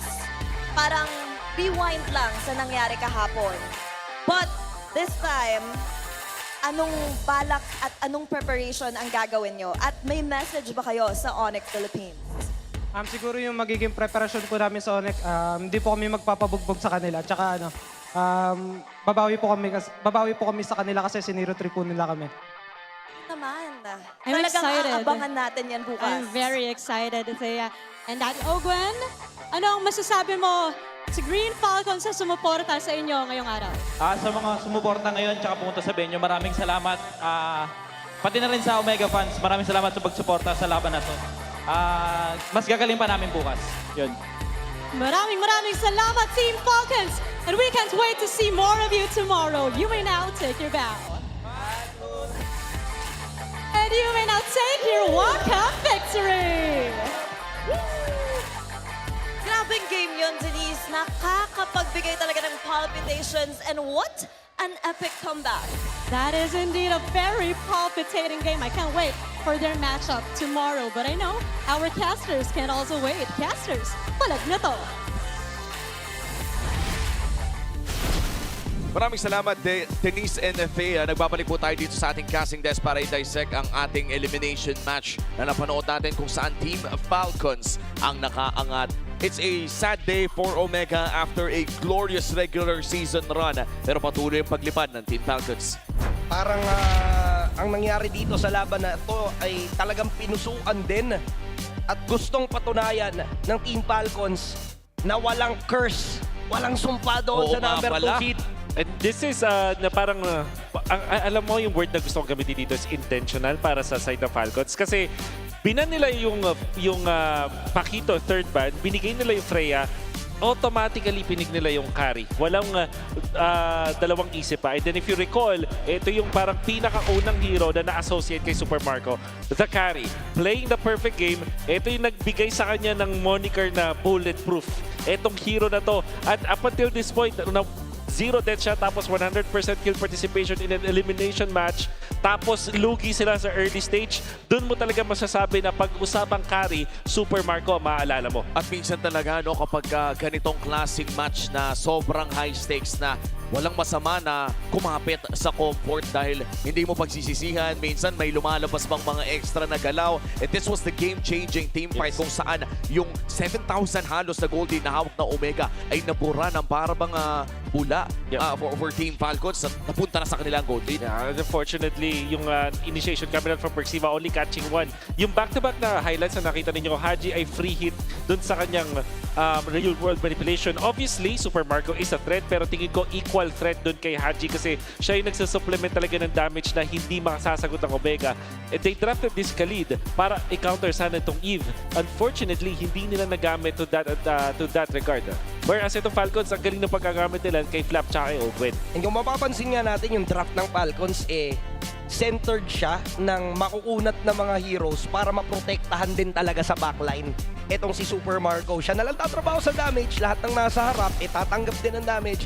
And paulit-ulit na nag-a-attempt ang Smart Omega na abutin itong si Super Marco pero sobrang dulas niya. Ito rin kasi talaga yung pakiramdam kong pinakagamay na MLBB ng bawat manlalaro ng Team Falcons. Yung tinatawag nating 4 Protect 1 na tinabay kapag nakita nila ang kanilang hari. This time around na si Super Marco ay alam nila kung paano nga ba protektahan dito. I'd like to point out as well na as someone who uses Freya to, ang hirap kaya mag-Freya against a high loss. Yeah. Kasi yung lagkit tapos yung stun na target na madaling hindi ka magbimitis, basically. That's what I'm trying to say. Tapos yung healing na nagbibigay mo sa inyong teammates. At tingin ko kasi sa usapang pro, yung mismong MPL, parang pag nag-Freya ka, kailangan tanggap mo na may counters sa'yo. So, in fact, in this one, there is this high loss, there's this carry. Eventually, itong Fredrin, hindi naman totally counter, pero parang panggulo lang din siya. So, parang when you play this Freya, kailangan tanggap mo yun. And with all due fairness, Netsky naman played well. Siguro may isang play na nakita natin na parang tatlo yung kinatapat niya tapos namatay siya. Pero yung kasi yung tinignan natin, but if you look at it, nakuha kasi yung turtle sa side ng Omega. So parang yun yung kasabay na trade-off. 1 kill for 1 turtle. Actually, for Smart Omega, good start nga eh. Ang ganda nung aggression ng early cut lane ni Netsky. Yes. Ang ganda rin ng mga early game na mga objective takes nila. To the point na masasabi mong game 5 na nga eh. At some point, masasabi mo, ay parang game 5 na. Yeah. Pero yung Falcons, alam nila kung sino yung bida dun sa lineup nila. And nung binigyan nila ng oras si Super Marco para makapag-ipon ng items at mag-online, yun na yung nangyari. And Falcons, we asked kung gaano kaganda yung mental fortitude ng Omega, but Falcons showed us how it's done really. Imagine being down man 6,000 in an elimination match, tapos yung composition ng kalaban is built for the mid-game, pero makagawa ka ng ganong play na patient, looking for the right targets. Kyle, level 3 siya ng first turtle. Sobrang, I would say even buong game, lugi siya, pero nakagawa pa rin ng magandang play itong si Kyle. And that's how you can say na itong Falcons, they have that mental fortitude. And for Team Falcons, dahil sa mental fortitude na yun, ay na-earn nila ang right to rematch ONIC Philippines. Punta na muna tayo sa ating on-ground panel. Maraming salamat mga casters, and this time around, dalawang mga kasama natin from Team Falcons. It's going to be none other than Super Marco and Haji. Kumusta naman kayo? Anong nararamdaman nyo ngayon? Sabihin natin nag-lower bracket, pero buhay pa at may lower bracket finals bukas. Oo, kamusta naman yung boys? Ikaw, Haji, kamusta? Masaya. Kasi may life pa kami para bukas. Ikaw, Mark, kamusta? Masaya din kasi may chance pa kami mag-LSC. Wow, iba-iba yung sagot. I like it, ha? I like it. Good expectations. Pero, boys, walk us through this play na ipapakita namin right over here. Sa ngayon, you're looking at a possible lineup. Yung nangyari dun sa try-push kanina lamang. So, this was the moment. Nandun ka, Mark, sa pinakadulo, and then all of a sudden, burst down nyo lang. So, ano yung comms na nangyayari during this time? Parang sinabi ko lang kay Kel na mag-focus lang siya sa amin dalawa ni Mark. I mean, wag na siya tumingin sa iba, sa amin lang siya tumingin. I-protect niya lang kami, ganun. Okay. So Mark, ganun din ba yung tumatakbo sa isip mo noon? Ano yung idea? Kasi syempre, sobrang dami ng mga nakapaligid sa inyo during that time. Ano lang yun, parang miracle crush lang yun eh. Kasi luging-lugi kami, di namin expect na mananalo kami sa crush. Oo. And sobrang aggressive. Sumubsub talaga kung sumubsub yung Smart Omega. Siguro, naging helpful na lang din na hindi sobrang nadamay agad si Haji at kakapasok pa lang niya doon sa pinaka-naging fight natin. Pero right after this, nitong clash na to, na-feel nyo na ba ulit yung confidence at yung momentum na parang kaya na magtuloy-tuloy to? Opo, kasi na-meet na namin yung winning condition namin, which is magpa-late game lang. I see it. Now, we're gonna go back to a certain point in time dun sa nangyari kahapon. You were probably shocked with what TLPH had to offer, kaya kayo bumaba sa lower bracket. How were you able to mentally handle that situation para makapagpakita kayo ng ganitong performance?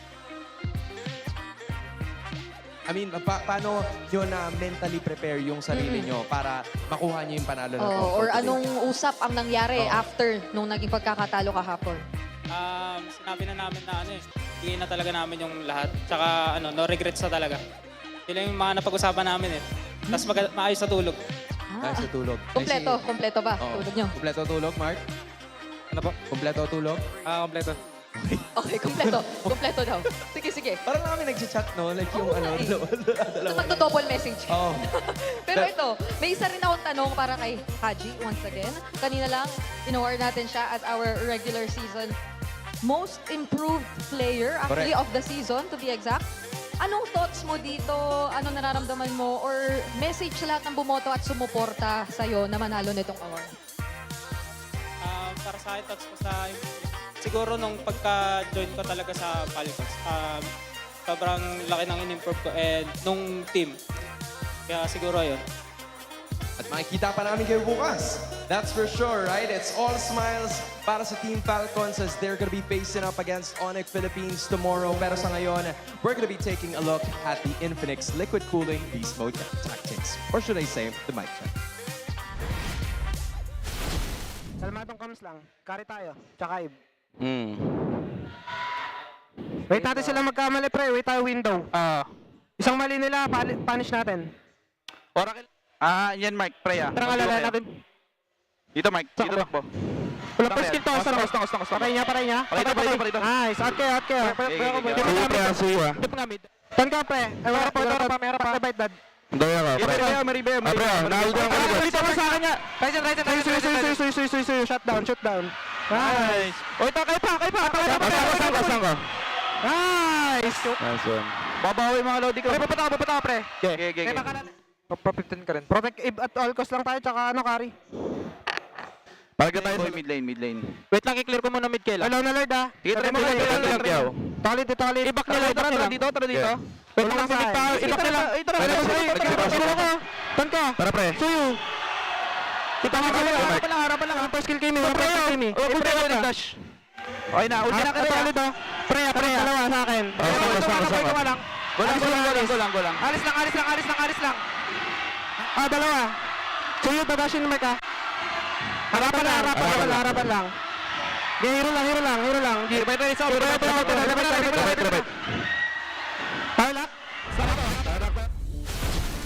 Yan po ang ating mic check natin ng Infinix at nakita na nga natin kung paano mag-communicate ang Team Falcon sa isa't isa at mukhang basang-basa nga nila kung anong gusto nilang gawin doon sa final team fight. Parang tumatak sa akin doon, protect, carry at all cost. Din yung verbatim na sinabi nila doon. In Eve daw, dinagdag nila. Tapos, right after that, nakita natin yung flash na ipanalo nila kasi free hit si Super Marco, pati na rin itong si Haji. Oo, yung dalawang damage dealer pa talaga yung hindi nahawakan doon sa team fight na yon. And right now, dahil nga eliminated na ang Smart Omega, ay magpapatuloy ang Team Falcons. Again, a rematch between Team Falcons and ONIC dahil sa nangyari kanina kung saan ONIC ang natalo sa Team Liquid Philippines. Napakaganda ng ating matutunghayan for tomorrow. Sa kakatapos lang na serye, 3-1 din ang naging standing. Napakatindi nung naging laban. Muntikan na ma-force yung Game 5 pero Falcons ang nag-push through. And tama nga si Umi, we will have a rematch. And you can see na itong Falcons versus ONIC is a team that defeated Team Liquid in the regular season laban sa isang team na nagpadugo sa Team Liquid just today. So napaka-exciting ng match na yan. I think it will be very close. Lalo na meron ng mga development sa metagame natin. I believe na bukas expect natin na pag-aagawa ng Pakito or baka maban siya on all games. Tapos meron pang Eve plus the Atlas na biglang nag-rise na sa ating playoff. So that should be a very, very interesting matchup. And by the way, bukas po ay isang best of 7 lang ang ating matutunghayan. At tama po yan, best of 7 ang ating lower bracket finals. At makikita na nga natin kung sino ang sunod na makakapasok sa ating grand finals at makukuha ang huling Paris ticket. Bisitahin din po natin ang Infinix Pansiklaban, ang Pansiklaban ng MPL Superfans. Ang kanilang playoffs bracket ay nagpatuloy na rin kung saan 2-1 ang naging laro ng Auroras kontra Kabarangay at Auroras ang nanaig patungong grand finals. These and Sonics na magbabakbakan para alamin kung sino nga ba ang tatapat sa Auroras in the grand finals. Napakaganda rin na avenue nitong fancy klaban ng Infinix para nga mabigyan ng chance ang mga fans na makapaglaro nga at magpakitang gilas din katulad din ng mga teams dito sa mismong MPL. Oo, ilang linggo nag-remind ng mga fans yan, mga community members ng kani-kanilang mga fan bases para umabot dito sa ating grand finals ng Pansiklaban. And the stakes have never been higher for the Infinix Pansiklaban. Teams are fighting not just for glory but for an absolute haul of epic rewards. You heard that right. Our grand champions will walk away not only with trophies and medals, but also 5 Infinix GT Watch 5 Pro smartwatches and 25,000 MLBB diamonds. Meanwhile, runner-up takes home 15,000 and 10,000 diamonds respectively. The Infinix Pansiklaban playoffs run from May 27 to 31st. Support your fandoms and don't miss out. Palag Na To. At sana maging maganda din ang kanilang grand finals dahil recently naman ang ating mga matches dito ay talagang absolute cinema. In fact, ang 2 matches na napanood natin ngayong araw na to ay talagang pinakilig tayo ng todo-todo at hindi lang yung mga laro mismo. Napakaganda ng mga natunghayan natin. Parehas nag 3-1. For more games tayo. Napaka-enjoy ng MLBB today. Ito na ang hand signal natin today. Yan. Okay. Kami nga pala, Umi, Santi, and Wolf. Pupunta na po tayo sa main stage. What a legendary day 3 here at the Champions Arena, Denise and Odin. You got that right. Say, Team Liquid Philippines ang unang nakakuha ng ticket papunta sa Grand Finals. Gayon din sa MSC at EWC. Samantala, kasado na rin naman bukas ang rematch sa pagitan ng Team Falcons at ONIC Philippines. At iba talaga ang taas ng energy dito kanina. And if you haven't watched live, then you're definitely missing out. But you still have the chance tomorrow dahil maraming inihanda ang MPL Philippines para sa ating lahat. At antabayanan din natin ang ating performances from our UMG artists and our fun and exciting games and activities at the Super Fun City.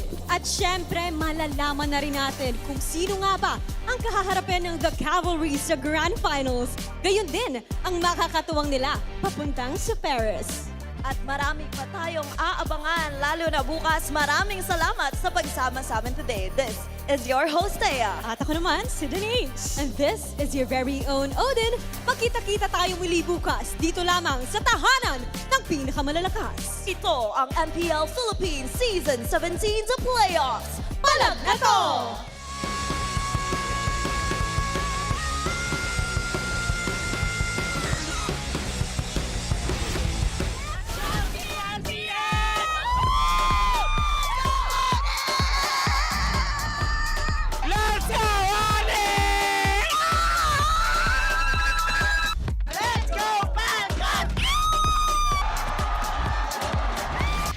The 17th season of MPL Philippines is brought to you by the following sponsors. Infinix, the official gaming phone partner, the power behind every madlang gamer. Smart, the simply reliable connectivity partner of the MPL. Our partner in esports, Clear Men. And our strategic partners, TT Racing, Theory, and SIP. Don't miss any MPL action by following our official Facebook and subscribing to our YouTube channel. Follow MPL PH on TikTok for more content. Catch the MPL PH Season 17 playoffs live at the San Juan Arena. Grab your tickets now via the official MPL PH website, Palag Na To. MPL Philippines is monitored and supervised by the Games and Amusement Board.